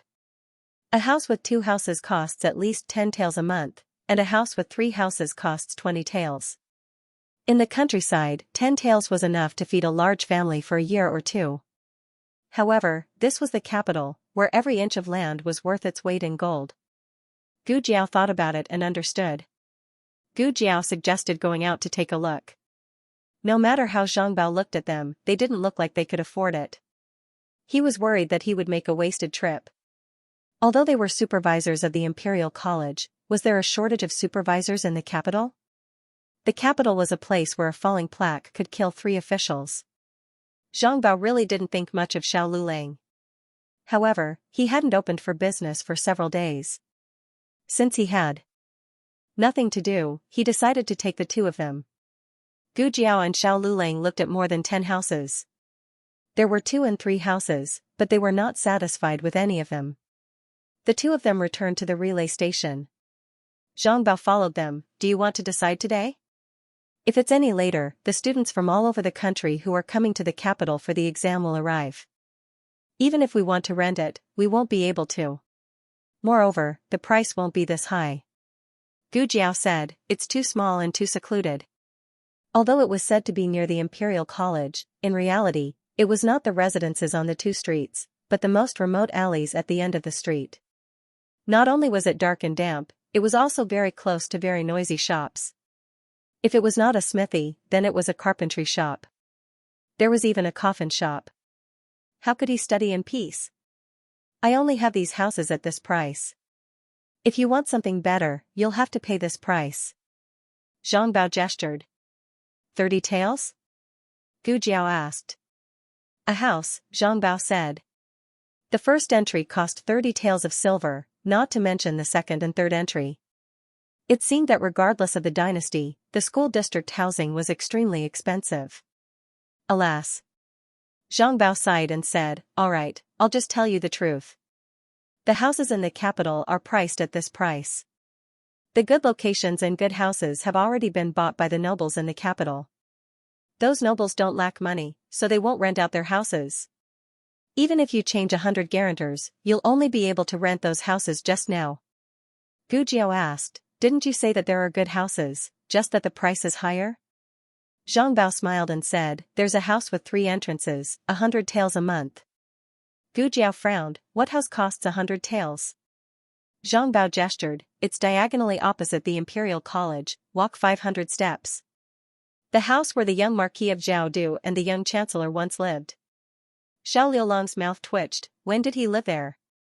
Zhang Bao slammed the table and said, "He lived there.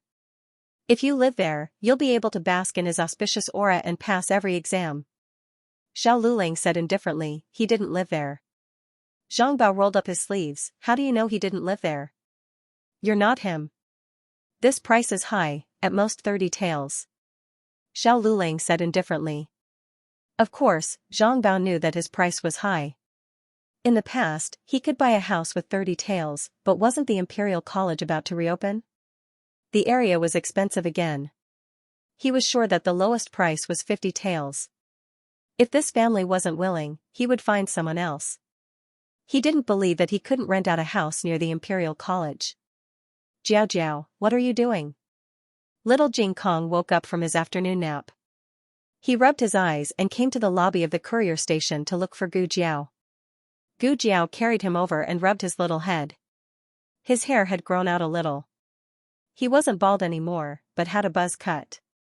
"We're looking for a place to stay." Gu Jiao said, "Did you sleep well?" "Yes, where are we going to stay?" Little Jing Kong leaned in Gu Jiao's arms and enjoyed her rubbing his little head. "I don't know yet." Gu Jiao shook her head. Little Jing Kong looked at the drawings on the table and asked, "What are these?" Zhang Bao smiled and said, "These are house deeds." He was worried that the child would break his things, so he quickly put away the house deeds. Little Jing Kong said, "I have this too."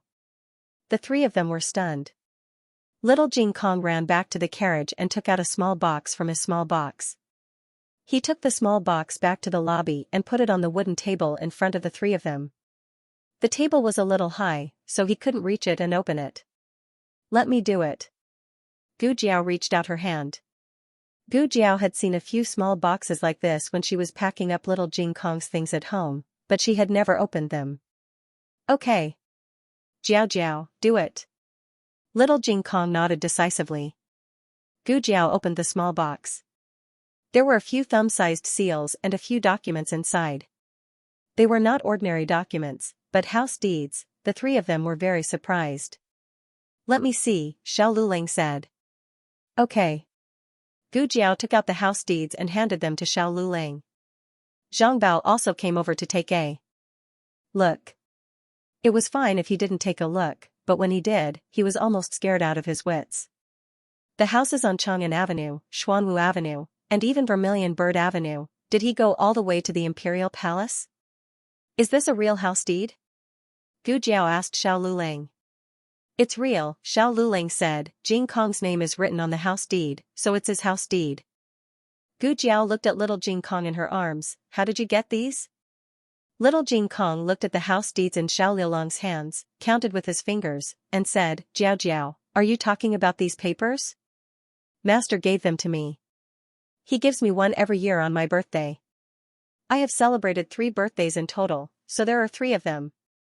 Gu Jiao, Xiao Luling, Zhang Bao. Gu Jiao suddenly couldn't look at the big box of junk in little Jing Kong's eyes. The locations of the 3 houses were better than the previous one. Zhang Bao was just bragging that the house that cost 100 taels of silver was diagonally opposite the Imperial College. It was 500 steps away from the Imperial College, but in reality, it was more than 1,000 steps away. The house that little Jing Kong's master gave him was much closer to the Imperial College. After walking out of the alley, the Imperial College was just around the corner. Zhang Bao had lived for more than 30 years, but this was the first time he made a mistake. He was dressed like a country bumpkin and bought 3 big houses at once. The house on Vermilion Bird Avenue was difficult to buy, as almost all the people who lived there were relatives of the emperor. The 2 houses on Xuanwu Avenue and Chang'an Avenue were priceless. Where did this group of people come from? Little Jing Kong didn't understand what a house deed was. Gu Jiao explained to him that it was a very precious thing, and it was proof that he owned a house. He decisively put all the house deeds in front of Gu Jiao. Give them all to Jiao Jiao.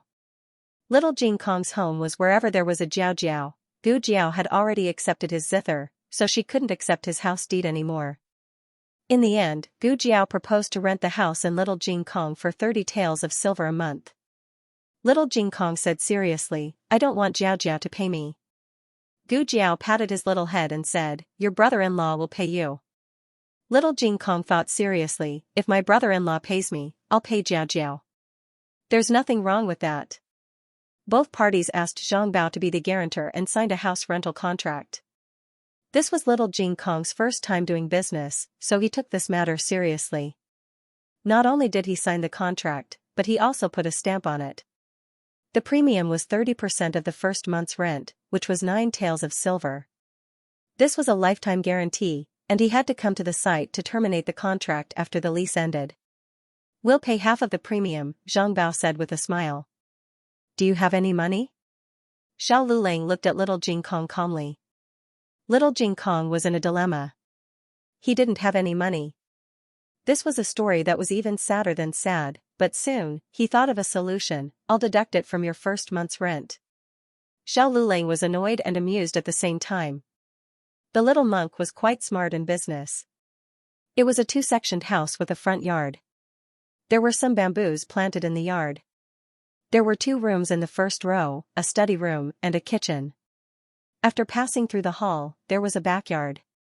There was an osmanthus tree in the backyard, and behind the osmanthus tree were 3 rooms. Just like when they were in the village, Little Jing Kong and Xiao Lulang shared a room, and the rest of them each had their own room. The house wasn't very big, but it had good lighting. Most importantly, it was not only close to the Imperial College, but also to several private schools. This undoubtedly solved the problem of Gu Yan and the rest of them going to school. Hearing that they still had to go to school, Gu Yan and Gu Shaoshan were a little dumbfounded. Didn't we drop out of school? The 2 asked in unison. Gu Jiao opened a suitcase and said, we did drop out in the county town, but we have to continue after coming to the capital. You are still young, what are you going to do if you don't go to school? The 2's faces were ashen. They were happy all the way, but were they happy for nothing? Also, what do you mean by we are still young? You don't seem to be old either. The furniture in the house was complete, but it had accumulated a lot of dust due to the lack of people living in it for a long time. The few of them simply cleaned up the few rooms and moved in first. The courtyard and the kitchen would be slowly cleaned up later. The pots and pans would also be bought tomorrow morning. Dinner was steamed buns bought from outside, and they ate them with the pickled vegetables brought by Gu Jiao. The capital was colder than the county town. Gu Jiao could already feel the coldness of the winter moon on an October night. This was not like the countryside, where they could go to the mountains to chop firewood. They had to go to the market to buy firewood and charcoal. Everyone was exhausted from the bumpy journey.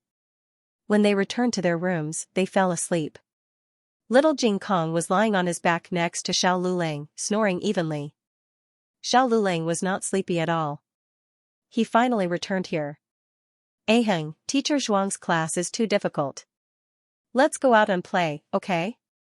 Aheng, this little rabbit is injured. Let's bring it home, okay? Aheng, I want to eat dates. Can you go to the tree and pick them for me? Aheng, can you go and buy osmanthus cake for me? Aheng, can you die for me? The latest chapter of this book is not finished yet. For more exciting content, please scan the QR code below to download the app. Novels are updated at a faster rate.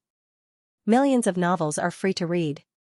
Novels with content that can't be found online are all available here. https://www.zhhbqg com/89642896428226/115069031 HTML genius remembered this website's address in 1 second. www.zhhbqg.com Bikuga mobile reading website, mzhhbqg.com.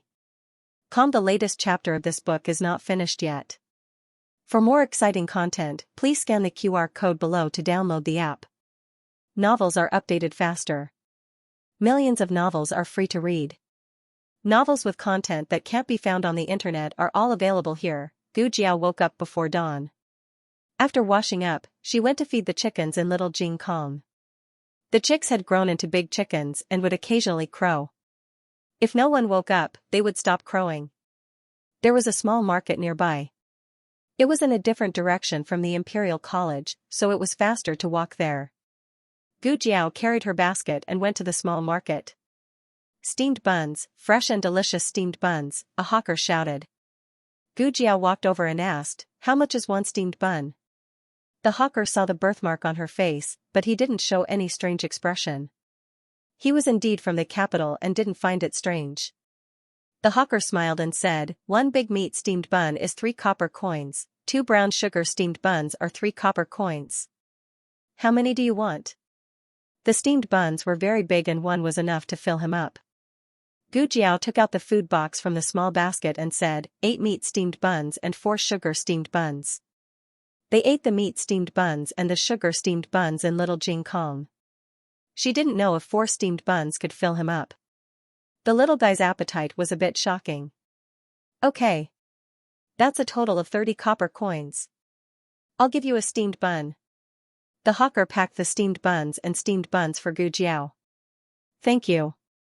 Gu Jiao paid and went to buy pots, bowls, ladles, basins, and other kitchen utensils. Then, she bought firewood. The firewood in the capital was not cheap. A bundle of firewood cost 10 copper coins. According to their firewood burning speed, they could burn for about 2 to 3 days. Gu Jiao asked for 2 bundles of firewood and asked how much charcoal was sold. The hawker selling firewood said, "Do you want black charcoal or silver charcoal?" Black charcoal is 5 copper coins per caddy and silver charcoal is 20 copper coins per caddy. Silver charcoal is so expensive? The hawker selling firewood laughed and said, "Silver charcoal is very useful." This was the truth. Black charcoal was not only not resistant to burning, but it was also very smoky. In comparison, silver charcoal was more resistant to burning and didn't smoke.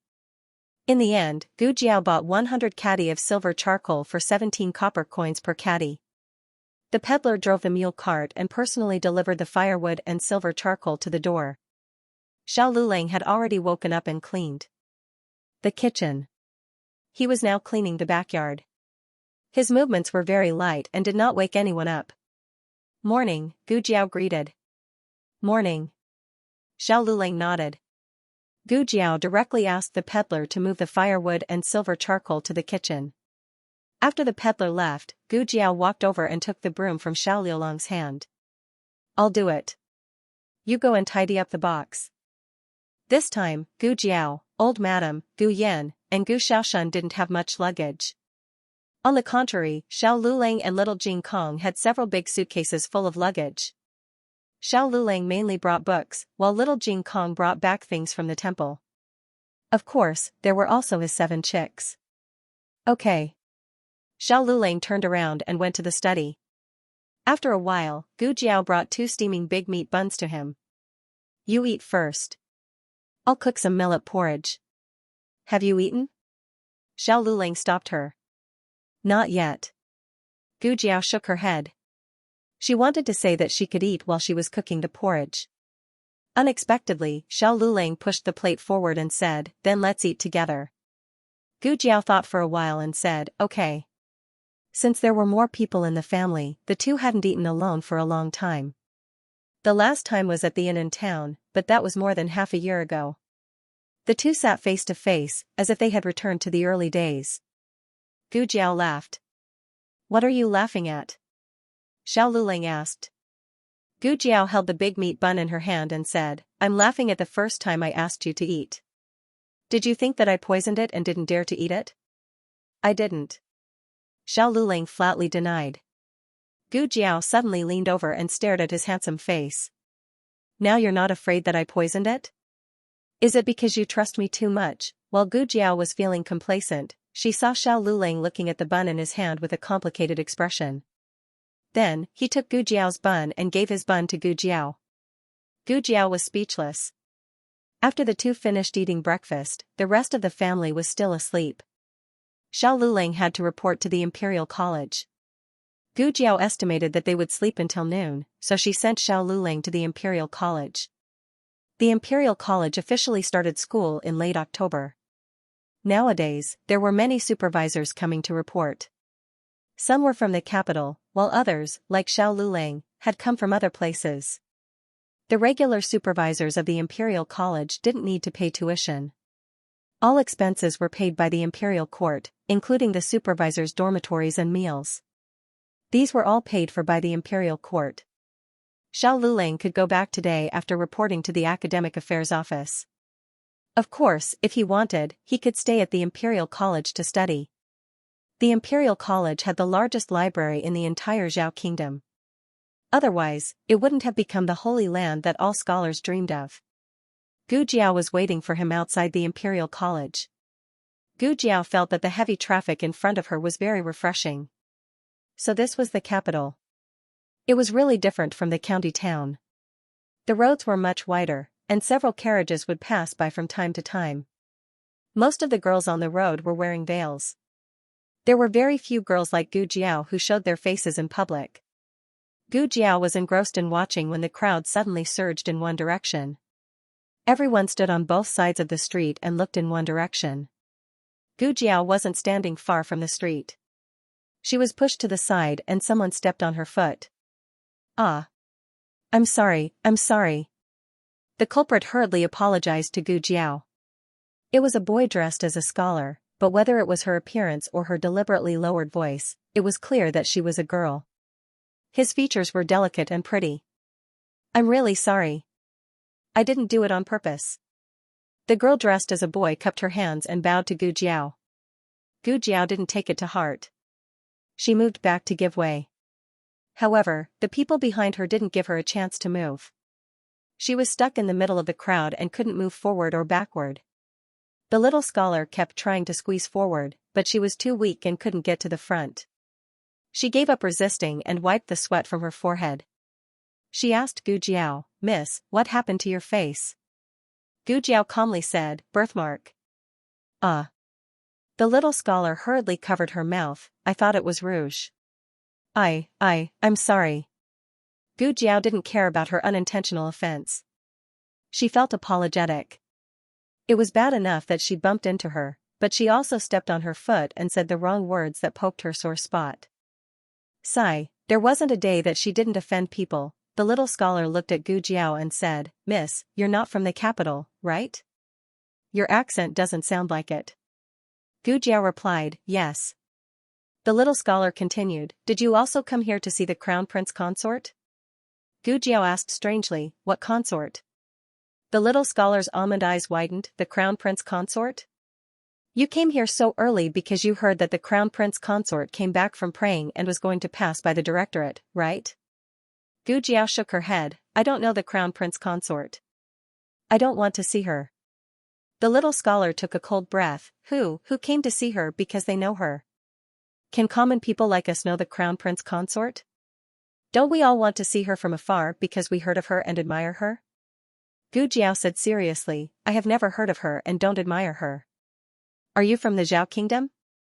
You have never heard of the Crown Prince consort?" The little scholar's voice was unusually loud and caused the people in the surroundings to look at them. Everyone looked at Gu Jiao in disbelief.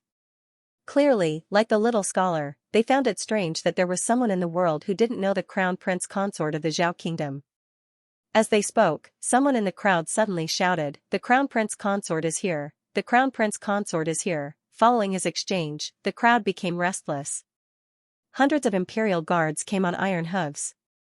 They formed an enormous formation and surrounded the Crown Prince consort's carriage. The common people didn't even see how many wheels the carriage had before the imperial guards escorted the Crown Prince consort's ceremonial procession down the street. The crowd dispersed. The little scholar looked at the disappearing figures of the imperial guards and stomped his feet in anger. I wasn't looking. Was it easy for me to come out? What a waste of waking up so early.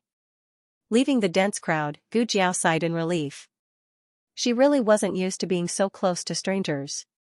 The little scholar saw that Gu Jiao wasn't upset or angry at all and asked curiously, "You really didn't come to see the crown prince consort?" Gu Jiao said calmly, "I said I wasn't." The little scholar asked, "Why?"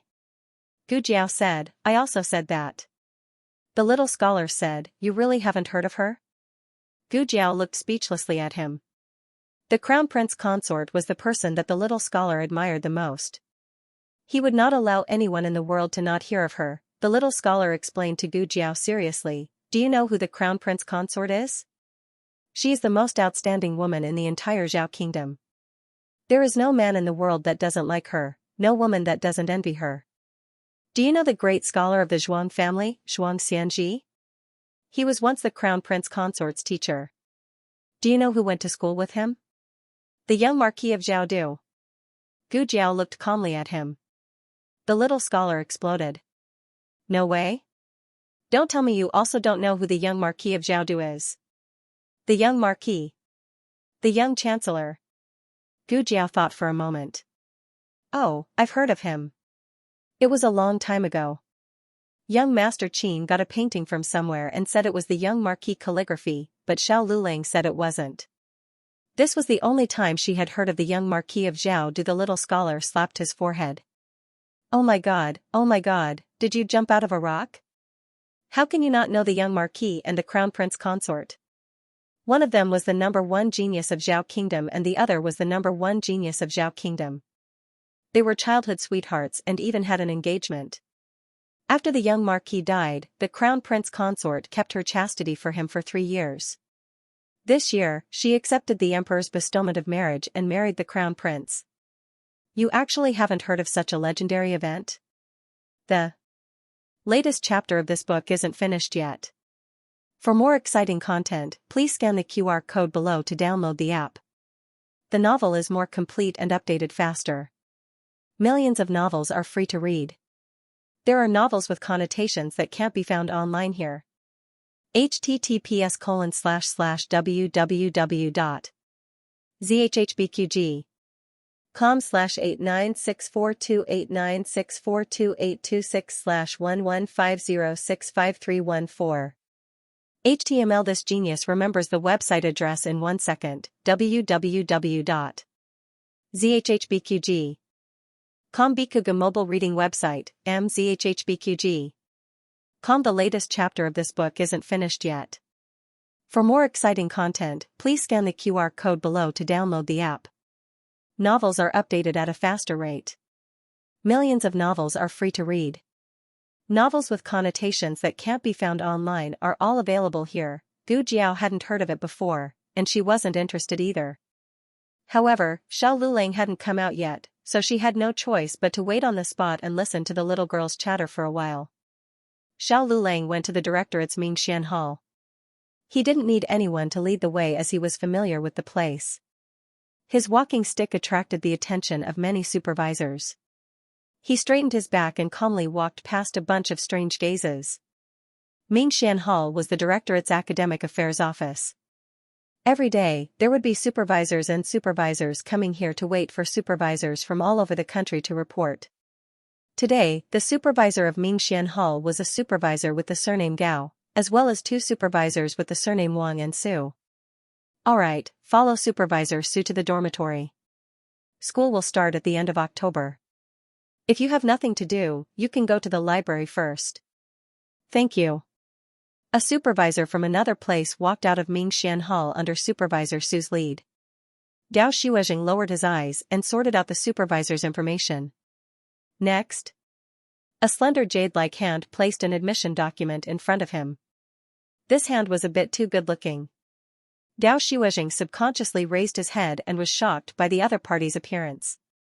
Offer what? Libation? Gao Shuozheng suddenly realized that he had made a fool of himself.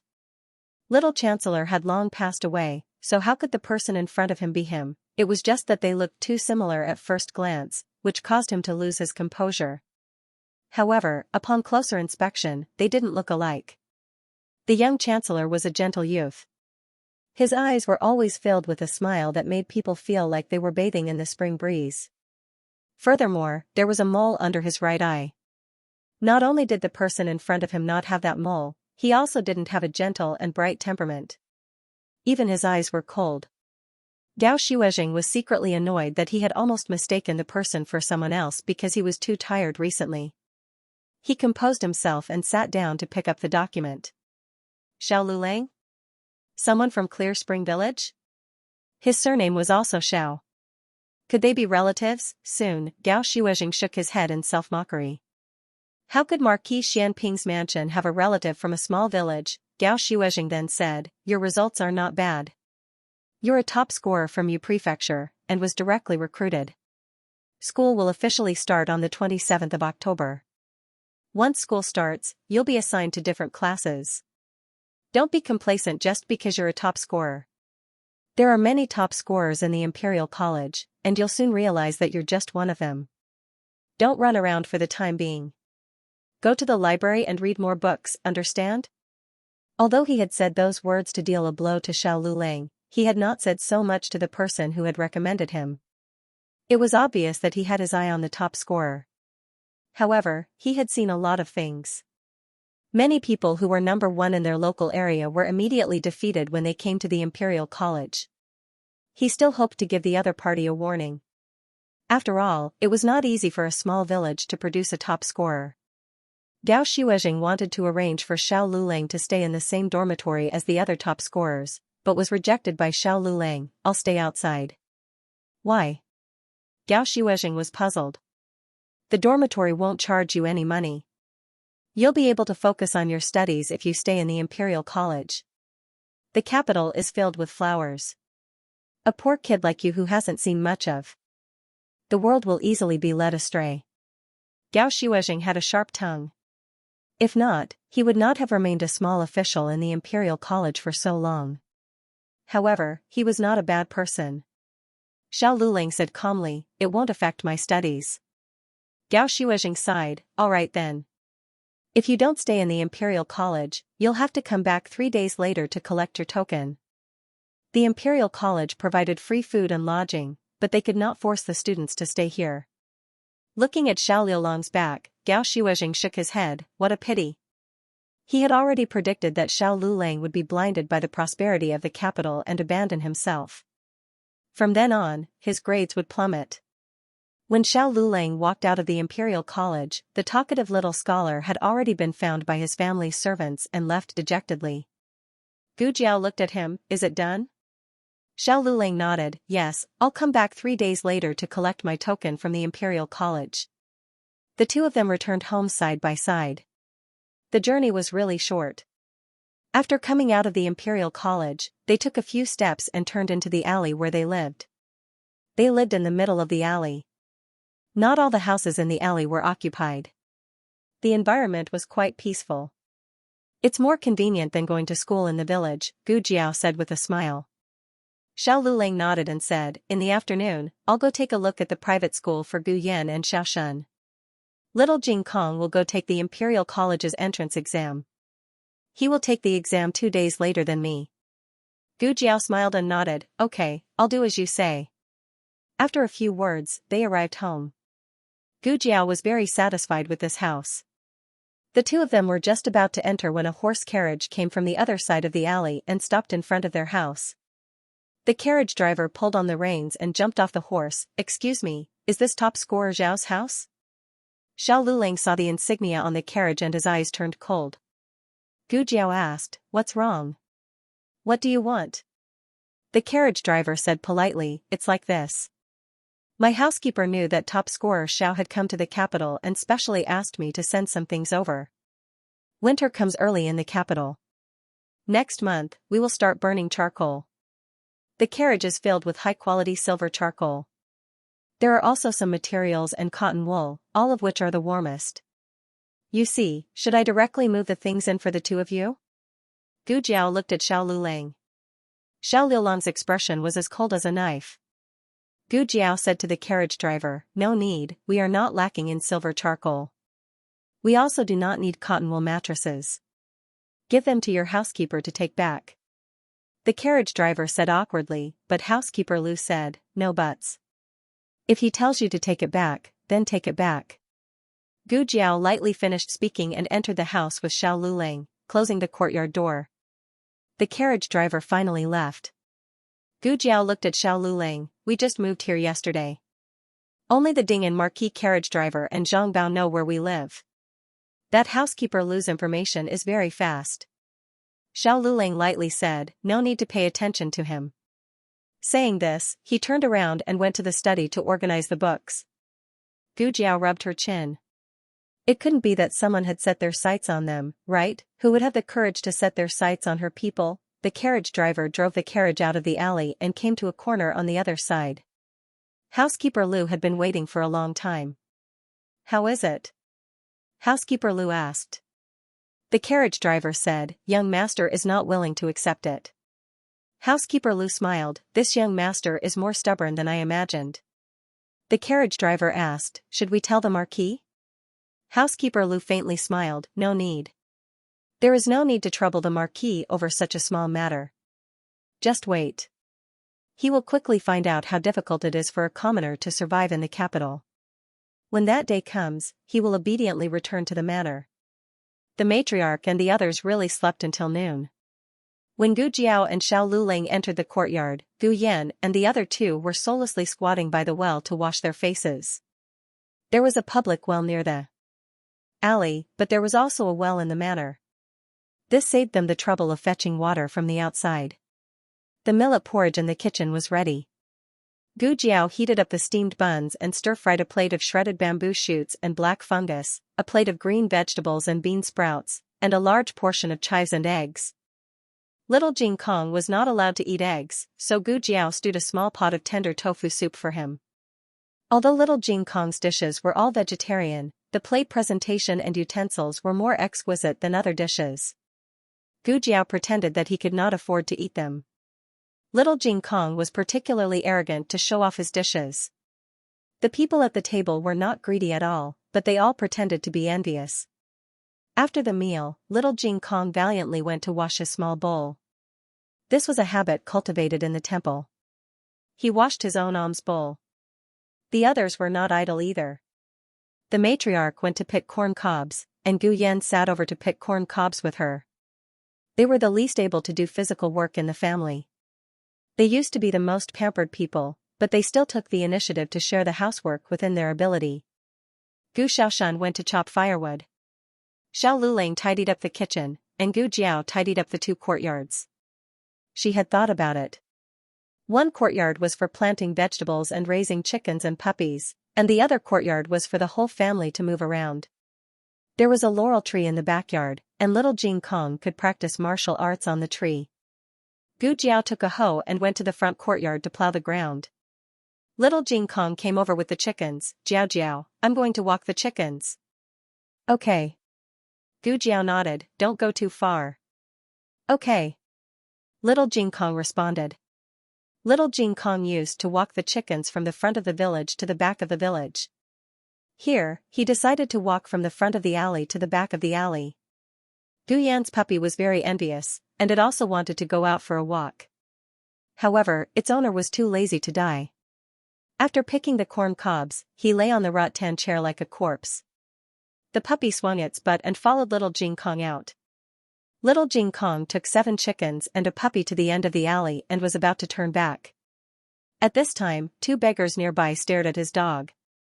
The puppy was no longer a baby dog during its confinement period. It had a small fat body, and its meat looked very fresh and tender. The beggar's saliva flowed out. The 2 beggars exchanged glances, and one of them took out a meat bun from his pocket, broke it open, and shook it at the puppy. The puppy was a little stupid, and it was immediately fooled. It eagerly ran over and was immediately put into a sack. Oh, the puppy barked. Little Jing Kong turned his head, eh? Where's Xiaoba? That's right, little Jing Kong named Gu Yan's dog Xiaoba. After the beggars caught the dog, they stared at little Jing Kong's chickens. 7 chickens, it was enough to eat for a few days. The beggars used the same trick to lure the chickens with big meat buns, but the 7 chickens didn't move. The two beggars simply grabbed the chickens with their hands. Little Jing Kong was only a 3-year-old child, so no one paid any attention to him. Even more so, no one paid any attention to the 7 half-grown chickens. But when the two beggars rushed over, the 7 chickens suddenly flapped their wings and jumped up. They were no longer little chicks that couldn't even jump over the threshold. They could jump as high as half a person, and it was only because the two beggars were short. The 7 chicks jumped onto their shoulders and pecked at their heads. Ah! The two beggars let out a miserable cry. The sack containing the puppy fell from one of the beggars. Little Jing Kong walked over and opened the sack. Xiaoba. Xiaoba was angry that the beggars put a sack over his head, so it decided to fight back. Xiaoba opened its big mouth and bit down. Awoo! It bit its own tail. Little Jing Kong covered his eyes. He couldn't bear to see it. The two beggars fell to the ground after being pecked by the 7 chickens, and they ran away. The 7 chickens fluttered their wings and chased after them. They chased them for half a street until Little Jing Kong called them. Only then did they come back valiantly and spiritedly. However, just as they were crossing the street, a carriage sped past. The 6 carriages in front of them all stopped. Only Little 7 did not stop the carriage. Little Jing Kong ran over with his short legs. The coachman might not notice a chicken, but he could still see a child. The horse carriage was too fast, and it was too late to tighten the reins. Seeing that the child's belly was about to be trampled by the horse's hooves, a long whip came, wrapped around Little Jing Kong, and pulled him out of the carriage. The coachman breathed a sigh of relief and continued to move forward. Little Jing Kong was dizzy, and when he came back to his senses, he was sitting in a cold and broad embrace. He looked at the ground. It's so high. The man was sitting on a tall horse, wearing a black brocade robe, holding the reins with one hand and the whip with the other. He held Little Jing Kong in his arms with the other hand. Little Jing Kong blinked his big eyes and looked at him. Thank you. The man looked at the chicken in his arms and said coldly, it's just a chicken.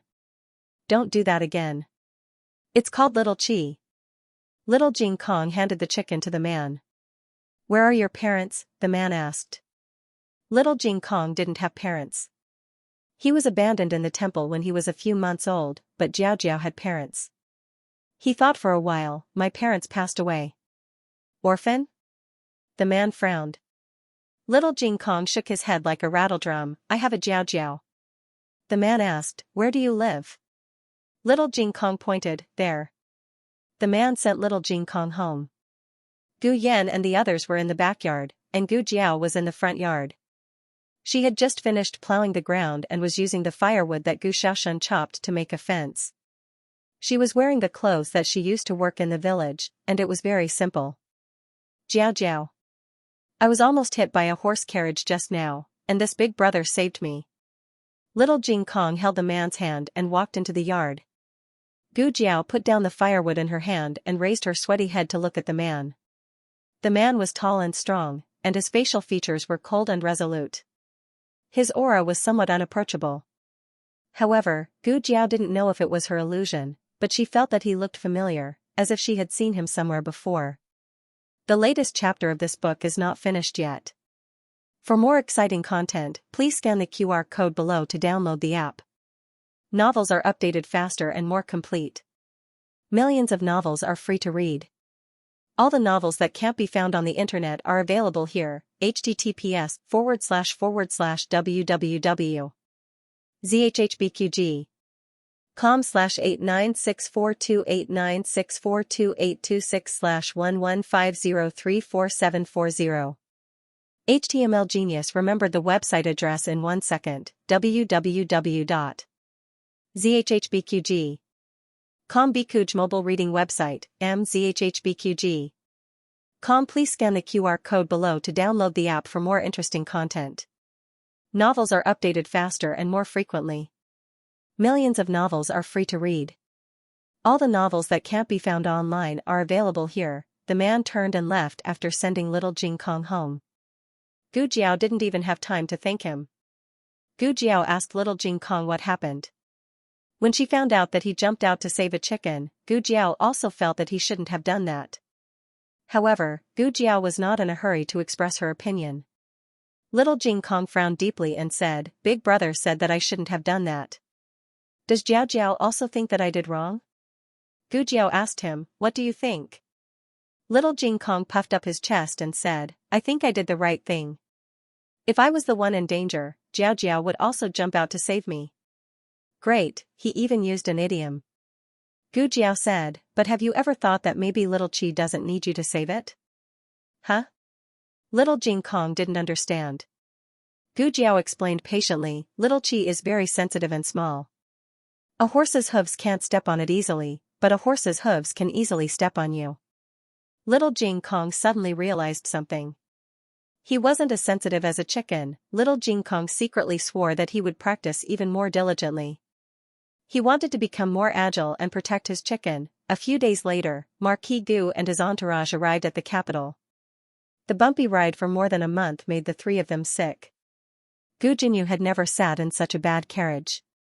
His whole body was so sore that it didn't feel like his own. Yaoshi didn't have any complaints. She was very glad that she sat in this carriage. If it were Jiao Jiao and Yan who had to suffer like this, her heart would ache. It's been hard on you. Yaoshi held Gu Jinyu's hand and said guiltily. Gu Jinyu said warmly, I'm fine. My younger brother's health is not good. He definitely won't be able to take such a jolt. I'm very happy that mother gave the carriage to elder sister and younger brother. Yaoshi patted Gu Jinyu's hand. You're so sensible. Marquis Gu helped Yaoshi and Gu Jinyu off the carriage. The servants in the manor were very happy to see the Marquis and Gu Jinyu, but they could not help but be shocked when they saw Yaoshi next to the Marquis. Yaoshi had lived in the villa for 10 years and had not returned to the manor even once. The male servants guarding the door did not recognize her at all. Marquis Gu said coldly, what are you standing there for? Hurry up and greet madam. The few of them looked at each other in dismay, then stepped forward and saluted in a daze, greetings, madam? What madam? Did the Marquis have a mistress outside? Yaoshi had long passed the age where she would feel embarrassed over such a small offense. Also, she had been taking Jiao Jiao medication for the past half a year, so her mood and body were both very good. Marquis Gu brought Yaoshi and Gu Jinyu into the manor. The servants had already sent the news to old Madame Gu's pine crane courtyard. Old Madame Gu had not seen her son for half a year and was rather worried. She sent someone to call Marquis Gu to pine crane courtyard immediately. Marquis Gu had originally planned to bring Yaoshi to pay respects to the old madam tomorrow, but the old madam had urged him, so he could only change his route halfway to pine crane courtyard. Old Madame Gu was overjoyed to see her son, but when she saw Yaoshi next to her son, old Madame Gu's smile froze. Why is she back? Old Madame Gu asked mildly. Gu Jinyu felt awkward for his mother. Mother? Marquis Gu glanced at old Madame Gu, indicating that she should not embarrass Yaoshi like this. Old Madame Gu pretended not to see. Yaoshi saluted properly, greetings, mother. Gu Jinyu also saluted, greetings, grandmother. Old Madame Gu had originally found Gu Jinyu pleasing to the eye, but now that Yaoshi was here, she started to dislike Gu Jinyu as well. Yaoshi lived with Gu Yan at the Hot Springs Villa. Now that Yaoshi had returned, but Gu Yan was nowhere to be seen, old Madame Gu did not even think to ask. Marquis Gu tried to smooth things over, mother, your son has been running around and is exhausted. I will come to pay respects to you tomorrow. He did not say that Yaoshi and Gu Jinyu were tired, but only that he was tired. How could old Madame Gu not let her own son rest? This was the reason why old Madame Gu disliked Yaoshi. It was not entirely because Yaoshi did not come from a good family, but more so because as long as Yaoshi was here, her son seemed to be possessed and did not care about anyone. Marquis Gu pretended not to understand old Madame Gu's displeasure. He chuckled and said, your son will leave first. He then led Yaoshi and Gu Jinyu out of Pine Crane Courtyard. The three of them had just stepped over the threshold when they bumped into a woman dressed in luxurious clothes and jewels. The woman looked at the three of them, and a trace of surprise flashed in her eyes, but she quickly bowed and said, Master, I'm here to greet you. Madam. Miss. Marquis Gu frowned. Concubine Ling, why are you here? The woman called Concubine Ling smiled and said, I am here to deliver ginseng soup to mother. Did she need to dress up like this to deliver ginseng soup to old madam? Even Gu Jinyu could tell that she was here to stop Marquis Gu. Old Madame Gu's surname was Ling. The former Madame Marquis was old Madame Gu's niece. Concubine Ling was the former Madame Marquis' stepsister and could be considered old Madame Gu's niece. When Madame Ling died of illness, Marquis Gu married Yaoshi. Old Madame Gu was worried that Marquis Gu would not love his 3 sons with his ex-wife after he had a new lover, so she made the decision to take concubine Ling as a concubine. Marquis Gu did not like concubine Ling, but with old Madame Gu's support, concubine Ling's life in the manor was very good. Especially after Yaoshi moved to the mountain villa with Gu Yan, concubine Ling was about to become the official Madam of the manor. In addition, she was the aunt of the 3 young masters, so the 3 young masters were much closer to her than to Yaoshi. Then go send her off, Marquis Gu said faintly and left with Yaoshi. The next day, Yaoshi said that she was sick and did not go to pay respects to old Madame Gu. Nanny Feng advised Yaoshi, "Madam, why do you have to do this? You should be thorough in your etiquette so that people won't gossip." Yaoshi smiled bitterly. "No matter how thorough I am, there will always be people who will find fault with me. If I don't go, old Madame will not be bothered by it." Marquis Gu and Gu Jinyu went to Pinecrane Courtyard. Hearing that Yaoshi was sick, old Madame Gu snorted coldly. "She just doesn't want to see me." Marquis Gu hurriedly said, "Look at what you're saying. How could Yaoshi not want to see you? Look, these gifts were all personally prepared by her. She respects you the most in her heart." The gifts were indeed chosen by Yaoshi and she had put in a lot of effort. However, Yaoshi did not do it for herself. She did it to prevent old Madame Gu from venting her anger on Gu Jinyu. Old Madame Gu pursed her lips. She did not like Yaoshi. It was good that Yaoshi did not come. She would not be annoyed when she saw her. "Where's Yan?" Old Madame Gu finally asked about Gu Yan. "Why didn't he come with you?" Marquis Gu did not dare to say that Gu Yan had arrived in the capital long ago. He smiled and said, "Yan's health is not good. I told him to come slowly. There are doctors accompanying him." And old Madame Gu did not ask further. Marquis Gu said, "I'll bring Jinyu into the palace in a moment to pay respects to your ladyship." At the mention of Consort Shu, old Madame Gu looked at Gu Jinyu with more kindness. "That's good. Your aunt has been thinking about you for a long time. She sent people to the manor to ask about you several times." Gu Jinyu smiled as if relieved of a burden. Jinyu also misses aunt very much. As they spoke, a servant came to report that the 2nd and 3rd young masters had arrived. Old Madame Gu's face immediately showed unconcealable affection. If one were to ask who old Madame Gu doted on the most, it would be none other than her 3 precious grandsons. Even her own son, Marquis Gu, did not have as much weight as her grandsons in her heart. Gu Qingfeng and Gu Qinglin drew the curtain and entered. "Grandmother. Father." The 2 cupped their hands and bowed. Gu Jinyu stood up and bowed to her 2 elder brothers. "Second brother, 3rd brother." Gu Qinglin glanced at her indifferently. Gu Qingfeng said, "No need to be so courteous." His words were polite, but his tone was very distant. Gu Jinyu was used to it. Her brothers did not target her, but her mother. As long as it was her mother's child, her brothers would not like them. "Where's your eldest brother? Why don't I see him?" Old Madame Gu asked. Gu Qingfeng said, "Eldest brother came back very late last night. He went to the army camp early in the morning." It was not easy to be the eldest grandson of Marquis Ding and Fu. He was the heir of the Marquis Fu. He shouldered the rise and fall of the Marquis Fu. It was harder than other children. Old Madame Gu's heart ached for her grandson, but she could not really drag him back from the army camp. Marquis Gu saw that it was about time to cut to the chase. He cleared his throat and said to old Madame Gu, "Mother, I have something to tell you." "What is it?" Old Madame Gu looked at him in confusion. Marquis Gu glanced at Gu Jinyu and took a deep breath. He said solemnly, "It's about the background of the 2 children." Gu Jiao tidied up the house for a few days and finally fixed up the 2 courtyards.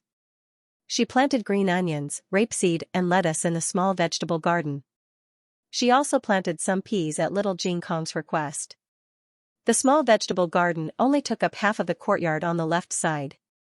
Gu Jiao was thinking of building a grape trellis on the right side and planting some gourds. Next year, she would plant some grapes and loofah during the sowing season. Xiao Lulang had already received the waist tag of the Imperial College and had also signed little Jing Kong up. The Imperial College was also divided into classes. According to their grades and age, they were divided into 4 classes: Heaven, Earth, Black, and Yellow. Outside of these 4 classes, there was also a very special class that specially recruited talented children. It was somewhat similar to the prodigy class in Gu Jiao's previous life. This class was only opened a few years ago. Xiao Lulang had never attended it when he was young. Gu Jiao stopped cutting vegetables. Eh? Wasn't the Imperial College closed for a few years? The elementary school isn't closed? Xiao Lulang added some firewood to the stove. Strictly speaking, the elementary school of the Imperial College does not completely belong to the Imperial College. It is separated from the Imperial College by an alley.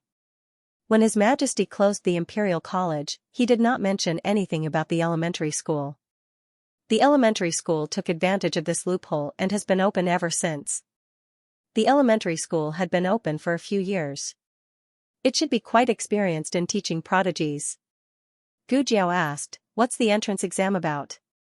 Xiao Lulang said, "Based on the results of the exams in previous years, the main exam is literacy, scripture writing, and arithmetic." Gu Jiao hummed. "There's no problem with these small clearances." Xiao Lulang nodded. However, to be safe, the two of them still spent a lot of money to buy the exam questions from previous years for little Jing Kong to do. Little Jing Kong's accuracy was very high, but his handwriting was slow and ugly. It was extremely ugly, thus, Little Clear Sky's daily schedule had an additional item: writing calligraphy. Little Jing Kong was not happy. He suspected that his bad brother-in-law was depriving him of the joy of being a child. Xiao Lulang said to him, "Jiao Jiao also practices calligraphy every day. You two can practice together."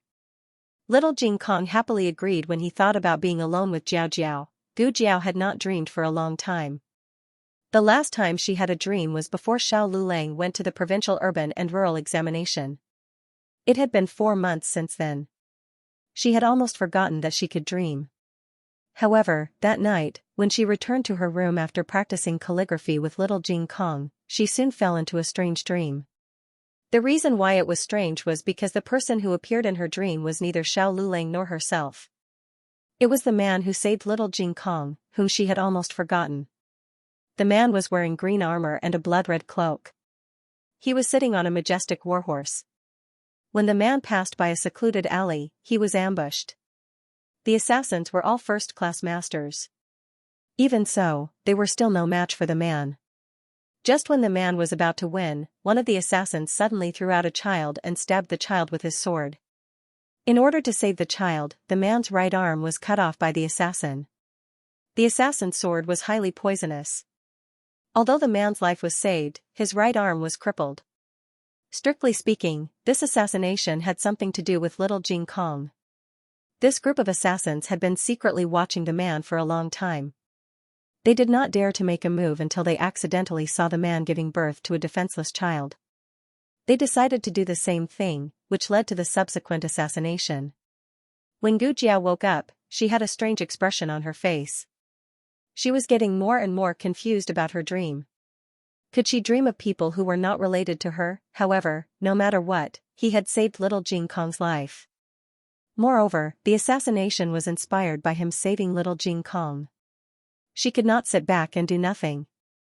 The assassination would take place tomorrow evening. As for the location, she remembered that there was a lucky cloud and mirror where the man was assassinated. The latest chapter of this book is not finished yet. For more exciting content, please scan the QR code below to download the app. The novel will be updated at a faster rate. Millions of novels will be read for free. You can find all the novels that you can't find online. https://www.zhhbqg.com/896428964286/115031802. HTML Genius memorized this website's address, www.zhhbqg.com. Bikuga mobile reading website, mzhhbqg. The latest chapter of the book is not finished yet. Please scan the QR code below to download the app. The novel is updated faster. Millions of novels are free to read. You can find all the novels that you can't find online. The next morning, she found Xiao Lulang and asked him where the Lucky Cloud Tavern was. Xiao Lulang was puzzled. Where did you hear about the Lucky Cloud Tavern? Gu Jiao's expression didn't change. I heard about it when I went to the market yesterday. Isn't the food in that tavern delicious? Xiao Lulang said seriously, it's a shady tavern. Huh? Gu Jiao was surprised. Xiao Lulang explained, on the surface, it's an inn, but in reality, it's a gambling den. Many people have been fooled there, so don't be fooled. Xiao Lulang firmly believed that Gu Jiao was fooled by someone with ulterior motives. He refused to tell her where the Lucky Cloud Tavern was. Gu Jiao scratched her head and had to think of another way. After breakfast, Xiao Lulang went to find a suitable private school for Gu Yan and Gu Xiaoshen. Gu Jiao went to the market with the excuse of buying groceries. She directly hired a carriage and said, go to the Lucky Cloud Tavern. The carriage driver said, the Lucky Cloud Tavern is quite far. Miss, are you in a hurry? If you're not, please wait for a moment. I'll get another customer. I'm in a hurry. Gu Jiao said. Then it'll cost 200 copper coins. The carriage driver said. The Lucky Cloud Tavern was on the other side of the capital. His horse was not a good horse. It would take him more than half a day to go there and back, so he might not be able to get another customer. Okay. Gu Jiao agreed. The carriage driver was quite familiar with the capital's terrain, so he chose the nearest road. However, he didn't know what day it was, but there were 2 important people on the road, so all the people had to avoid them. When Gu Jiao arrived at the Lucky Cloud Tavern, the assassination had already begun. Gu Jiao heard the movement in the alley and jumped off the carriage without saying a word. She went around the other end of the alley. Both sides were in the midst of a fierce battle and did not notice that a thin and small figure had sneaked behind them. Gu Jiao found the sack hidden in the corner and carried the unconscious child out. Then, she found a large stone and put it inside. The assassins were no match for the man. They exchanged glances with each other and were about to start their dirty tricks. One of them picked up the sack with his sword and threw it at the man. The huge sword chi split open the sack and the things hidden inside flew out. The assassins were all dumbfounded. Wasn't it the child's? How did it become a rock? The man was also puzzled. What kind of move was this? Was this the latest bewitching technique, using stones? The man effortlessly split the rock into 2 halves. The best time for the assassination had passed. The assassins knew that they had no chance to kill the man today, so they did not continue fighting.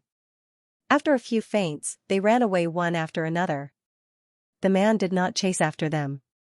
He put away his sword and was about to get on his horse when his ears suddenly twitched. He looked at the alley warily and asked, "Who is it?" His 5 senses were too sharp for him to be discovered. Gu Jiao came out from behind the pillar with the unconscious child in her arms. "It's me." The man recognized Gu Jiao. "Why are you here?" Gu Jiao shrugged. The man's gaze fell on the child in her arms. At first glance, it looked like the little guy from the other day. However, when he looked closer, he realized that the child had a buzz cut. The child's hair was very long and tied up. Moreover, the child's appearance was not as cute as the little guy from the other day. The man pondered for a moment and thought of the stone that flew out of the sack. He seemed to remember that the assassins were also very surprised at that time. Could it be? The man looked at Gu Jiao and asked suspiciously, "Did you swap the child out?" "Yes." Gu Jiao did not deny it. "I happened to pass by and saw them with a child. So, I followed them. Coincidentally, they were fighting with you, so I took the child out." She said it casually, but the man knew that the group of assassins were not ordinary. It was very difficult to follow them without being discovered. He looked at Gu Jiao with even more suspicion. "If I remember correctly, you live near the Imperial College. This place is in the east and the Imperial College is in the west. Why did you pass by here? What are you doing here?" Gu Jiao paused and looked at Xiangyun in not far away. Gambling? The man was speechless. It was fine if she did not want to tell him. Of course, the man did not know that Gu Jiao came specially to save him. While the two of them were talking, the child's parents caught up with them. My son. My son, the woman burst into tears. Gu Jiao returned the child to her and said, he took a little knockout drug. It's not a big dose, so he'll be fine. He'll wake up when it's dark. Thank you, miss. Thank you, miss. The woman held the child and kowtowed to Gu Jiao. Her husband also knelt down and kowtowed. Gu Jiao looked at the man and said, you don't have to thank me. Thank him. He was the one who chased the assassins away. The two of them kowtowed to the man again. After the two of them left, the man was about to leave as well. He grabbed the reins of the horse with one hand and held the saddle with the other. Just as he was about to get on the horse, Gu Jiao stopped him. Don't you need to treat your wound? The man's eyes suddenly flashed with a trace of vigilance. He drew his sword and pressed it against Gu Jiao's neck. Who are you? How do you know that I'm injured? Even the servants in the residence did not know that he was injured. Gu Jiao did not even look at the sword against her neck. She just calmly glanced at the man's waist and said, you're bleeding. The man lowered his head to look. The clothes around his waist were soaked with blood and there was a large patch of red. Gu Jiao said, be careful of losing too much blood. This amount of blood, if it was a normal person, they would have already fainted. He had been fighting for a long time. Gu Jiao looked around. There was no one in the alley. She simply put down the small basket and took out a small medicine box. She said to the man, lift up your clothes and let me see. The man asked, what do you want to do? Gu Jiao lightly said, I'm going to stop your bleeding. The man knit his brows. Gu Jiao did not want to open the medicine box in front of him. She gave him a look and said, turn around and lift up your clothes. Are you a doctor? The man asked. Yes, I am. Don't talk nonsense. You fight so well. How can a doctor be so wishy-washy? Gu Jiao realized that the people here were more or less afraid of treatment. Of course, it could also be because they did not trust her enough. The man was a little hesitant. It was not that he did not trust Gu Jiao, but Gu Jiao was a woman. How could he lift up his clothes in front of a woman? Gu Jiao sighed. If he was not going to do it, then she would. She walked behind the man, took off his armor, and lifted up his shirt. The man did not react at all. It was just stitched up, right? Gu Jiao looked at the wound. It's torn. It needs to be stitched up again. The man's wound was stitched up by the medical officer in the military camp.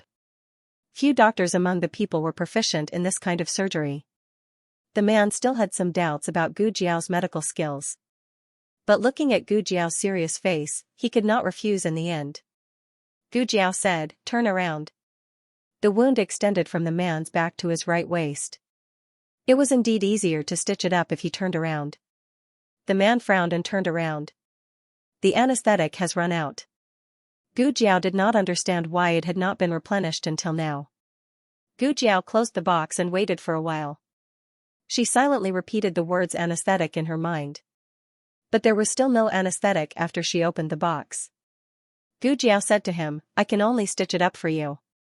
Bear with it. The man was stunned. He said to Gu Jiao, is it an anesthetic? I don't use that. You can stitch it up. Gu Jiao did not explain the difference between local anesthesia and anesthetic. She stitched up his wound carefully. He did not make a sound during the entire process. He was a tough guy. But the two of them did not expect that when she was about to stitch up the wound, an assassin would turn back. The assassin had a bow in his hand. He knocked 5 arrows in a row. The man did not have time to react. He turned around and protected Gu Jiao with his arms. He planned to use his body to take the arrows. He saw Gu Jiao's eyes. They were calm and cold, filled with a flash of killing intent. Gu Jiao pulled out the dagger at his waist. With a sudden swing, she threw it at the assassin's chest. The assassin groaned and fell from the roof. His bow also fell to the ground. The man turned around in disbelief. Gu Jiao calmly squatted down and Continued stitching up the man's wound. It's done, Gu Jiao said. The man looked at Gu Jiao in a daze. He was still in a state of great shock. Gu Jiao blinked her eyes and looked at him. She suddenly realized, yes, I almost forgot about this. As she said this, she took out a bottle of medicine that she had concocted and handed it to him. It's better than your medicine. Gu Jiao was not in a blindfolded contest. She had smelled the medicine when she was stitching up his wound. She carefully identified the ingredients and confirmed that it was not as good as her medicine. The man still had a look of disbelief. Was it not over yet? Gu Jiao looked at the assassin not far away. He's not dead. We can still capture him and interrogate him. Or, do you want to arrest me? No. The man finally came back to his senses. You were defending yourself. If you want to arrest someone, you should be arresting them. Oh, then I'm leaving. Gu Jiao clapped her hands and carried the small basket on her back. She walked out of the alley with a calm expression. Gu Jiao had given the man too much shock. Even the assassins could not cause a ripple in his heart. He hesitated for a moment, but still urged his horse to catch up with her. I'll send you home. Gu Jiao tilted her head and looked at him. The man paused. I also live in the direction of the Imperial College. It's on the way. Up to you. Gu Jiao arrived at Lucky Cloud Inn and got into the carriage that she had hired from the market. The man was actually worried that the assassins had not gone far and had their eyes on Gu Jiao. That was why he offered to send her home. Fortunately, there were no signs of the assassins until they arrived at Gu Jiao's house. They probably did not catch up with her. That was good. He did not want to implicate her. Gu Jiao paid the fare, and the coachman drove the carriage away. The man also left. Goodbye. Gu Jiao nodded. Goodbye. Eh? Jiao Jiao. Dear brother. Little Jing Kong saw the two of them through the crack of the door and ran over. He hid his little hands tightly behind his back to prevent Gu Jiao from seeing them. He tilted his head and asked, Jiao Jiao, why did you come back with dear brother? Is dear brother here to visit our house? His behavior reminded the man of Gu Jiao's behavior just now. They were indeed a family. Even their words and actions were so similar. Gu Jiao patted his little head and said, Dear brother is just passing by. Oh. Little Jing Kong thought for a while, moved a step towards the door, and said, Then I'll talk to dear brother for a while. Okay. Gu Jiao pretended not to see that he was hiding something in his hands. After Gu Jiao entered the house, the man asked Little Jing Kong, What are you hiding in your hands? Little Jing Kong took out his little hands from behind his back and revealed a small box. He said quietly, Jiao Jiao's birthday is coming soon. I'm preparing a gift for Jiao Jiao. This is the first birthday I'm celebrating with Jiao Jiao. I want to give her a surprise. I'm afraid that she has already seen through your surprise, little guy. Little Jing Kong had a lot to say to the person he liked. He turned into a little loudspeaker again and kept blabbering. The man didn't feel annoyed at all. He only felt that this child was very cute. He was very puzzled. How did a woman who didn't even blink when killing someone raise such a naive and ignorant little guy? She must have protected him very well. He thought. Little Jing Kong's blabbering sounds echoed in his ears. The smell of food wafted from the courtyard. The man felt a trace of home in front of this unfamiliar house for the first time. The man said goodbye to Little Jing Kong and returned to the house. As soon as he stepped through the gate, a clever and delicate manservant rushed over with a hurried expression. Why did you come back so late? In the few days that you weren't in the residence, something big happened in our residence. What happened? The man asked. Sigh. The servant scratched his head and cheeks. He had been holding it in for a few days, but he suddenly didn't know where to start. The man ignored him and entered the house coldly. The servant chased after him. It's about the second madam. She lost the child in the past. The young miss in our house isn't the master's flesh and blood. The real young miss is outside and refuses to come back. I heard, she grew up in the countryside. She's timid and hasn't seen the world. She doesn't dare to come to the house. The matter of Gu Jiao and Gu Yan coming to the capital couldn't be covered up. Both of them refused to return to the house, so there were many guesses in the house. The servant sighed, "Aya, after so long, it turns out that the master doted on the wrong person. She's not your biological sister." Gu Chongqing's eyes were cold. "I don't have a sister. I only have 2 younger brothers." Gu Chongqing wouldn't recognize Yaoshi. He also wouldn't recognize the 2 children that Yaoshi had with his father. Digression, and, what a big flag, the latest chapter of this book is not finished yet. For more exciting content, please scan the QR code below to download the app. Novels are updated faster. Millions of novels are free to read. Novels with content that can't be found online are all available here. https://www.zhhbqg.com/89642896428226/115004119. HTML Genius memorized this website's address in 1 second. www.zhhbqg.com Bikuga mobile reading website, mzhhbqg.com. The newest chapter of this book is not finished yet. For more exciting content, please scan the QR code below to download the app. Novels are updated even faster. Millions of novels are free to read. Novels with content that cannot be found online are all available here. Gu Chongqing's body was injured. After returning to the manor, he did not alarm anyone. First, he had a servant call the manor doctor to his courtyard. The manor doctor was already accustomed to Gu Chongqing's injuries. The heir was a person who did not care for his life. It would be abnormal if he didn't have some injuries when he came back. However, after examining the condition of the wound, the manor doctor was shocked. "Heir, may I ask who stitched it up for you?" Gu Chongqing asked. "What is it?" "The military camp doctor stitched it up once and the doctor outside stitched it up once." "Is there a problem?"